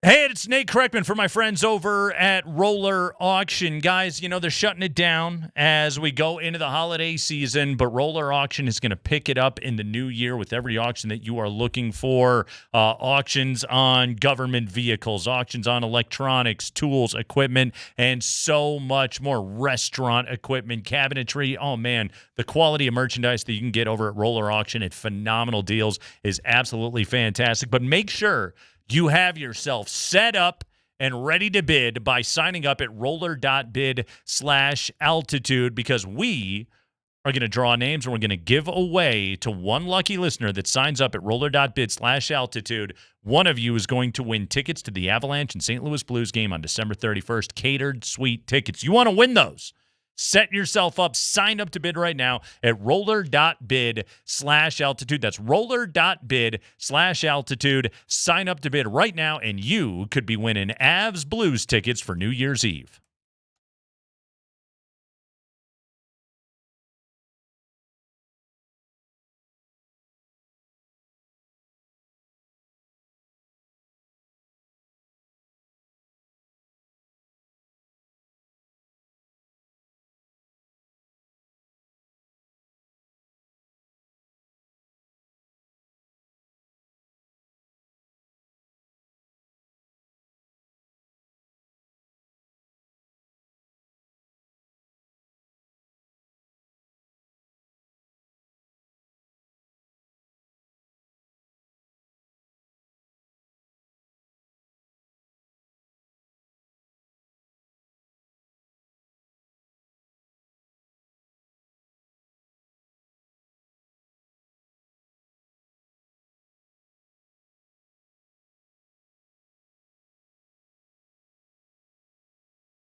We have got yet another Nuggets Ticket Thursday tomorrow here on Altitude Sports Radio 92.5. 20 minutes past the hour every hour. So like right now, but 24 hours from now, we will be giving you a keyword. And you text that in, and then you're entered to win tickets for the Nuggets and the Houston Rockets on Saturday night. Monday was awesome. Be there for I guess it's technically round 3 this season. Nuggets Ticket Thursdays are powered by the Will Height Law Firm, giving you a chance to win big on and off the court. Visit willheightwins.com. Sean Payton today kind of continued his mantra of the Broncos are playing for the bigger challenge. They're embracing every challenge that comes their way. Here is Sean Payton on that very topic today. Look, I think there's that 24-hour rule to some degree, and it can happen. You know, it, after a tough loss. You know, one of the challenges in this league, I think, is a gut-wrenching loss, and then coming back in and trying to flush it and get on with the next goal. But I think it's about the leadership of the team, and I think the momentum and the understanding each week. We have this term. This is a big game. Of course, this is an important game, and there are going to be bigger ones. But I think it starts with the players and the leadership and the way they approach it. There's going to be bigger ones. It's been a mantra that he's put on this team all season long, Andy. He talked about, that topic, the coming back from a gut-wrenching loss. How would he know? They haven't had one in 11 weeks. But I know, I'm kidding. He knows. But follow me on this, though. Like, Indianapolis was a gut-wrenching loss. So was the Chargers. Chargers the following week. They were in the third week of September. They were 1-2. They had looked shaky at best against Tennessee. They lose in Indy. They lose against the Chargers. This team didn't, defensively, they looked incredible. Offensively, they looked like crap most of training camp of the preseason. But they got such a great get-right opportunity in Week 4 with the Monday Nighter against Jake Browning and the Bengals. And then the following week, they don't play well at Philly until the fourth quarter. And the Eagles obviously had to make the mistakes to open the door. But they come back and get that victory. And, from then on, it was just, I think that this team does thrive in the belief and in the confidence and knowing that they're comfortable in tight games. They're comfortable late, and they can win those kind of games. You saw it. We saw it against the Jets. We saw it against the Giants. We saw it against Houston, against the Raiders. It's basically what they do week in and week out. And, is the Broncos' point differential impressive? No, not at all, actually, given what their record is. And yet, this team is comfortable in the mud. Yeah, well, and the greatest example of that, and this is why I don't like the fraud tag, despite all the one-score wins, they showed you in that game, in the late game, third quarter, who makes the big mistake, who got antsy, who couldn't hold his water. Exactly. It was Jordan Love. Yeah, that mistake, that decision, I'll just test Patrick Surtain one-on-one down the field. What are you doing? Yeah. What are you thinking? You're starting to feel it a little bit. Right. And Bo hasn't done that. This offense hasn't done that. No, not really. Like dumb, I'm going to force it mistakes. There haven't been too many of them so far this season. That's one of the things that's really impressive about this team. But yeah, you look at point differential, Andy, by point differential, the Broncos right now are only, let's see, man, they're you want to hear something crazy? There are 3 teams in the AFC South that have a better point differential on the season than Denver does, in addition to New England, in addition to Buffalo. Jacksonville, Houston, and Indianapolis all have a higher point differential than the Broncos. Broncos are plus 81 on the year. Jags are plus 84. Houston is plus 95. Indy is plus 89. That's insane. Yeah, the Broncos, despite being the number 1 seed, despite being 12-2, only have the 6th best point differential in the entire AFC. That's what happens when you play every game and you win it by a field goal. But again, it just goes back to like this team's comfortable playing in the mud. They have no problem with that. Yeah, and if they're at home especially, yeah, I don't think it's going to mess with them. That's why this number 1 seed is critical. If they get the number 1 seed, the Super Bowl is highly possible. Yep. Which because you're giving your defense the advantage against any team that's going to come into your building, and they've also won. What is it? 12 in a row at home now. It's pretty good. Is it 12? Yeah, it's pretty good. This team is absolutely clicking. Sean Payton also talked today. We've spent a lot of time discussing the importance of Jakobi Meyers and his addition to that Jacksonville offense. Here we go. Here was Sean Payton earlier today talking about facing Jakobi Meyers after he was traded away from the Raiders. Yeah, well, he's a real good player. We know him. I think it was a week before we played the Raiders, so that was the good news. And then the bad news is, well, we're going to see him later. But he's I would say a real good route runner. He's one of those guys that catches the ball with his feet on the ground always. So real strong hands. He does a lot of things well, and that was a good addition for them for what they do and what they're wanting to do offensively. Yeah. So he has helped them out. He has helped guys kind of find their role. They got to deal with him this week. He typically always played well against Denver too. Now, a part of it is the Raiders had no one else to throw the football to in terms of receivers, but he always did play pretty well against the Broncos. You know who else they're going to see this week, Andy? Their old buddy Tim Patrick. Oh, I forgot he's a Jaguar. That's right, Tim Patrick. How's he been? Also, so last week, I don't feel like I've heard a word about him since he got traded there. Last week against the Jets, the production was minimal at best, to the point where he literally didn't have a catch. But the week prior against Indianapolis, 5 catches for 78 yards, which was his biggest game of the season. So the Broncos will have a chance to see Tim Patrick here this week coming into town. And in fact, Cortland Sutton talked about that earlier today, and he talked about kind of Tim Patrick finding his health since he left. He was in Detroit. Now he is in Jacksonville. I mean, Andy, like Tim Patrick is one of the most hard luck players, really, in Broncos history. He got paid, and then he missed 2 complete seasons, 2 full seasons. Cortland Sutton earlier today talked about Patrick and the way that he has played since leaving Denver. Yeah, man, my dog, man, I'm so happy for him. You know, he and I get a chance to talk. We talked a lot before he went to Jacksonville and before he made the decision. And, you know, I'm just so happy for him, man. The dude's been through a lot in terms of injuries and just being an underdog. And, you know, I know he has the mindset and mentality to overlook all of that and just go out there and continue to prove himself. And that's what he did here, and that's what he did in Detroit, and now that's what he's doing in Jacksonville right now. And so to see him having the success that he's having is, man, it makes me happy, you know, brings joy to me because he's a guy who deserves it. You know, at the end of the day, he deserves it. And it's going to be cool to be able to go play against him on the other side because this was my first time playing against him with him being on the other side. And so we've had our friendly banters already going back and forth. And he said he's not talking to him the rest of the week until after the game. So we'll see how that goes. You know, Andy, 2020 and 2021, the Lockwater era, as we'll call it, he was like one of the only bright spots. He was earning all his money because Cortland got hurt. Made tough catches.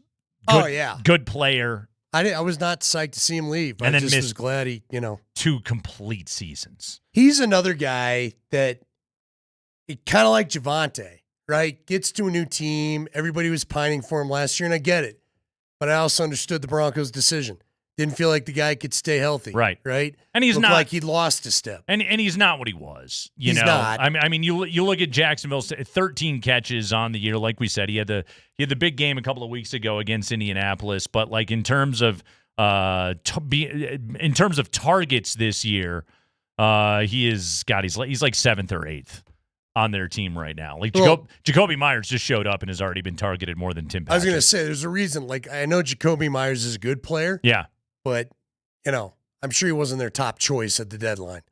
They just had to make a play somehow. By the way, your guy, Steve Nelson. Yeah. He's rocking an elite ugly Christmas sports coat. Now, I might have added the ugly to the description. Oh, I haven't seen this. I got to check this out. I would whistle. Okay. Does he look like But Bob? we're in a soundproof room. Does he look like Bobby the Brain Heenan out there? Dude, kind of does. Don Cherry? I can't. Esque. We got like. Here's what's fun that's happening at work right now is the company Christmas party is happening in the lobby, also in our studio right now. Well, Jerry's hanging out. Jerry from Colorado Off-Road came in to hang out. You're freaking my guy out a little bit. I just need a legit. well, I don't know if my guy agrees, but so yeah. Yes, we're very much in the fishbowl here today doing our radio show while the company Christmas party happens outside. It looks like everyone's having a great time. Is it a good time, Jerry? Yeah, we're just at work right now. Great time. See, Jerry Jones is here. Gambling? Colorado Off-Road. Hey, I mean, we don't get all the secrets of what we're doing on here. There's gambling going There on. is. I think it's all for fun. Yes, and it's got a very Vegas feel.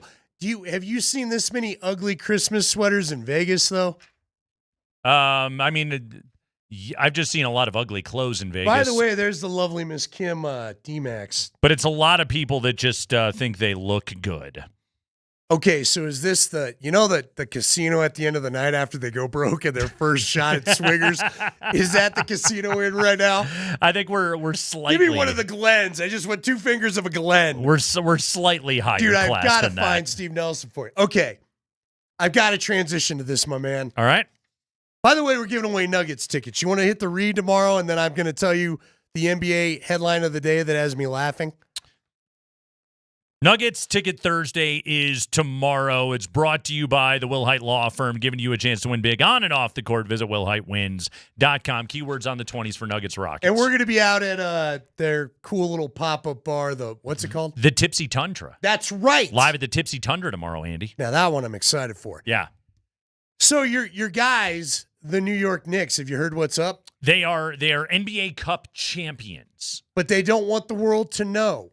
Well, they don't want a banner, apparently. They are not. They're not raising a banner for the NBA Cup. I'm sorry. Is it too cluttered in the rafters at Madison Square Garden? Did you guys not have space? When was their last real banner? The 70s? Yeah, because you don't put one up for Eastern Conference champs, right? With Starks and Ewing. Yeah. Although how often were they that? Once? 94.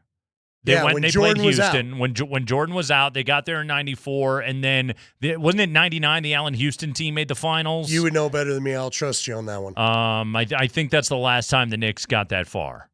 So you would raise the Cup banner? Of course. You're an NBA Cup champion. You're an Emirates NBA Cup champion. See, I respect him more for it. I kind of like the Knicks for not doing it. Like what's holding them up? I don't need how many games were played to get to this? How many?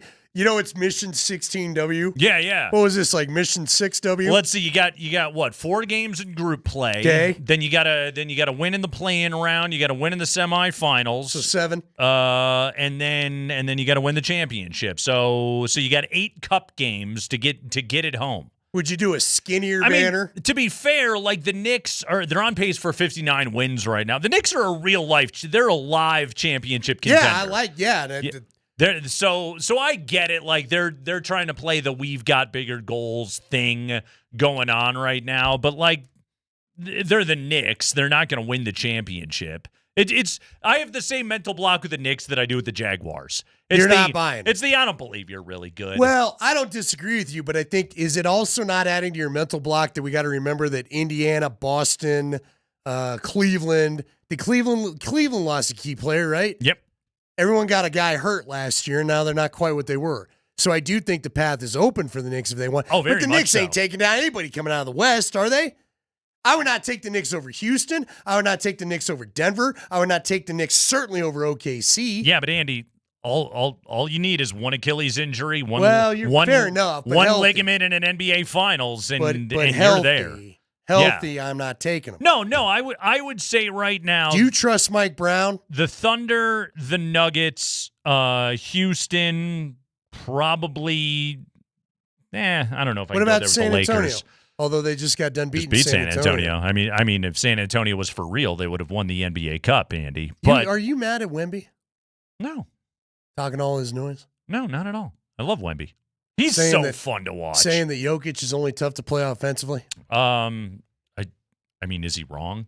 Shh. Look, I'll die on a lot of Nikola Jokic hills. I don't need to go with guys, he's an elite defender. He's become a very good defender given his athletic limitations, right? He's great. He's always good when it comes to steals. He's a good stocks guy, all of that, but I'm not going to argue that he's like Rudy Gobert. He's not Ben Wallace in his prime. When you're at the fired up town meeting, you're going, yeah, yeah. Then you sit down when the defensive thing comes up. You're there. No, I mean, they're not wrong. By the way, the quesarito is on its way back in. Oh, should we play the audio? Taco Bell. Big news. The quesarito. Do you want to play the audio there, Spring? Is going to be back in our life. I kind of want one. Yeah, Taco Bell's getting after it. This is Taco Bell's message to Jokic about the return of the quesarito, which is coming tomorrow. This video is for Nikola Jokic. If you're not Nikola, keep scrolling. We're sorry, the quesarito hijacked your big moment in 2014. It's coming back soon. Please give it a chance.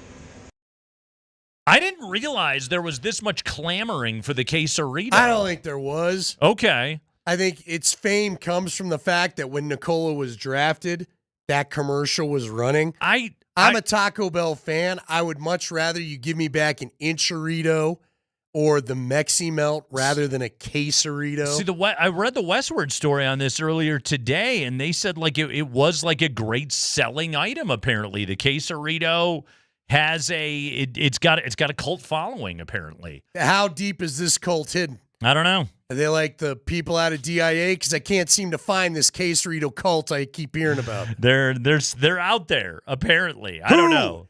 Mark, were people, when you ran the Taco Bell 50,000, that's right, 50,000, and you ate 10 items, did you have anybody going, man, I could really hit a quesarito right now? No. No, I don't think anybody wanted to eat anything. Nobody came into the store first stop and went, hey, where's the quesarito? Those people, they didn't want to eat any Taco Bell by that point. Hey, have you had it since, dude? Oh, yeah. I got a box combo the other night. Oh, he's going strong, man. My guy's not a quitter. Well, nope. Did you get a CU cup with it? No, those are gone. Yeah. I did get, so I originally got a Seton, a Jordan Seton. I also have added a Juju Lewis to the collection. Okay, two players that won't be here next year. What else? Great. Pretty great. There was some wide receiver, too. I can't remember his name. Collector's items, Andy. They'll last you forever. Forever? Yeah. The team won't.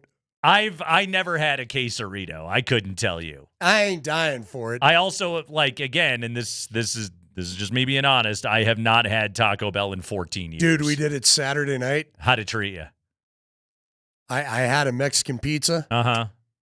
Still holds up. Okay. All right. I don't remember what else I had. Uh-huh. Again, when you're on the fat guy shots, you're like, I'm really hungry. Now I'm not anymore. I tell you what, if we do a in-show quesarito testing, I will eat Should we one. come in with 3 tomorrow and just see if it hits? As the kids say. We're at the Tipsy Tundra tomorrow. Listen, I got a bag. Okay. Are they gonna? It's gonna set off an alarm walking into The Ball Arena. quesarito's gonna let everybody know. This thing's too the guy dangerous. at the Wadsman, sir, what do you got? You can't bring it in. What is that? You mind your business, pal. You're gonna throw this at Paulo Banchero's head. You're not allowed to bring it in. It's Jimmy John's. I think we know some people. It's for show content. That's right. It's and for guess content. What? Nothing's open when we're in there. That's true. It's not like we're depriving our Ball Arena brethren. Although the churro stands will open late in the No, show. we'll smell it. Yeah, that always gets me. That's the siren Tipsy song. Tundra Bar. That's right, the Tipsy When you're Tundra. drinking, you need a little Taco Bell. We will be doing our show live from the Tipsy Tundra tomorrow. Special pop-up bar at the Michelob Ultra Mountain House in Ball Arena. Doors open to the public at 5. You can enjoy fun holiday drinks like the Blizzard Buzz, the warm-up, and more. No game ticket required. We'll see you at the Tipsy Tundra tomorrow.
Wednesday afternoon, got the Blitz coming up next. No Nuggets, no Avalanche tonight. One of those weird gameless evenings here on the Altitude Sports Radio networks. But trust me, we'll be back at it coming up here tomorrow as the Nuggets will be in action against the Orlando Magic out there at Ball Arena. Avs coming up on Friday against Winnipeg. Nuggets will take on Houston on Saturday. Going to be a good, fun weekend full of action. Nuggets getting a couple of days off, which is, again, the way that the Cup schedule has worked out has been good in terms of the rest that this team has been able to get. They snapped the home losing streak, so that was certainly good to see. The Avalanche, in the meantime, they flat out don't lose to anybody. Seattle had 2-1 and 3-2 leads in the second period last night. Just didn't matter. McKinnon got the tying goal. Kraken got a penalty shot. Jordan Eberle shooting it wide. Got to be honest with you, Spring. I did not know that you're not allowed to cover the puck with a glove rule. That I got guess Josh I Manson get last it. night. It's That like makes sense. it's like a goalie in soccer. Yeah. Like you're the only one like a allowed handball. to. Yeah. Yeah, I get it. Yeah. No, it made sense. Eberle, You also had Marty Natchez trying to swipe a puck in with his hand. Yeah. So lots of hand stuff from the Avs. There was a last lot night. happening in Yeah. that game. You know, you last night. mentioned the leads that Seattle had. They had in that 3-2 lead. Yeah. That's when they decided to muck it up. Hmm? You don't do that when you have a 1-goal lead over the best team in hockey. No, you don't want to piss those guys No. off. Brock Nelson, go ahead, power play goal. Puck just bounced right to him off the end boards, and boom, he scores that thing. McKinnon scoring off of a dude's butt. Yeah, You know, off, that's off a butt. You know, Somebody scored off someone's head last night in the NHL, by the way. Oh, yeah? Yeah, there was a lot of fun stuff going on last big night. body part night. Yeah, it really was for the NHL. Very, very big night, but another very convincing victory for the Avalanche last night. Mackenzie Blackwood, after the game, was asked what it's like to play behind Nathan McKinnon and Cale Makar. Blackwood got the victory last night between the pipes. Here's what he had to say. He's nasty. I don't know. Next question. No, those guys are unbelievable leaders, and love to watch those guys on a nightly basis. It really is like, what else is there to say? You know, and you're going to get those questions. You're going to be talking to out-of-town media. What else is there for you to say? It's they're the two very best at what they do in their sport, and I get to be behind them every single night. And oh, by the way, the other guys on this team, pretty damn good too. This team is just on an absolute roll. Again, like, I'll tell you this too, Andy. I like that Dallas is chasing them. They need it. Yeah. I think a little added motivation to just keep it going. Like if you're 12 points clear of everybody in the NHL, like, okay, there's the possibility. I don't think Nathan McKinnon's interested in letting it happen with this team, but there's the possibility for maybe complacency on an off night here and there. But no, man, like your rivals, the team that knocked you out a year ago, like they're hot on your heels. Just keep winning hockey games. That's pretty much what you have to do. Yeah, because you do not want to have to go there for Game 7 again. Nope. Because chances are that could be the series. It could go 7 again. Yep. You Keep want it going. that thing in Denver. Keep this thing rolling. Avalanche take on Winnipeg on Friday night. Also, don't sucker punch Josh Manson. Yeah, dude, it's a bad. Well, look, I go back and forth about Mason Marchman. I don't think he's had the easiest upbringing. Obviously, his dad had a tragic end. His dad played a little bit like he did. But look, Josh Manson's very much a tough guy that lives by the rules of hockey with what you do. And he was not thrilled. And apparently he explained it. If you want to fight, you drop those gloves. Yeah, I don't want to be throwing glove punches at each other. And then No, those are heavy hands, man. That hurts. And not only that, when I got a couple on you, then you want to flop back and get out of this thing and let the melee. That ain't how we do this. Yeah. So yeah, it was pretty bush league last night for Marchment. And it fired the Avs up. I don't know. Did the Avs need to be fired up? They're just better than everybody. By the way, just a note to all that, and I love Seattle, the city. I can't say I know a ton of people from Seattle. I know you want to keep booing Cale Makar, and that's fine. But just remember, your guy Jordan Everly broke a dude's neck at the end of that series that you seem to forget. So, wasn't the McCarr hit like 3 years ago? Yeah. I guess you need something. But remember, it's part of your fan. By the way, there were a ton of Avalanche fans. There last were. night. I was kind of surprised. Every time they showed a crowd shot, it was Av sweaters everywhere last night. My son comes down to watch me. He's like, Dad, I thought they were in Seattle. I go, they are. They are. Yeah. So, well, that's what was fun is the fight between Manson and Marchment. There was a girl in an Avalanche sweater right there, and she was just slamming on the glass. It was awesome. Yeah, there was good hockey hate going on in that thing last night. That was good. I enjoyed that game last night. I really did. Well, hey, it was a better scoring game than I think we all thought we'd get. Yeah, 5-3. Yeah, and the Avs scored on a power play. They scored a go-ahead goal on a power play. Nice job by Brock Nelson. Couple of goals for McKinnon. He just keeps on rolling. He is, well on his way to a Hart Trophy. This team, everything is absolutely clicking with that group. Can they please not finish the arena in Italy? Can we just call it off? And he's got Olympic consternation. Yeah, because you know what? Call it off. I mean, I guess they all got to take. What would they do if they had to call it off? You can't reschedule games. 3 weeks off. Isn't that what they take? 3 weeks off? They'd find a makeshift team of minor leaguers and ship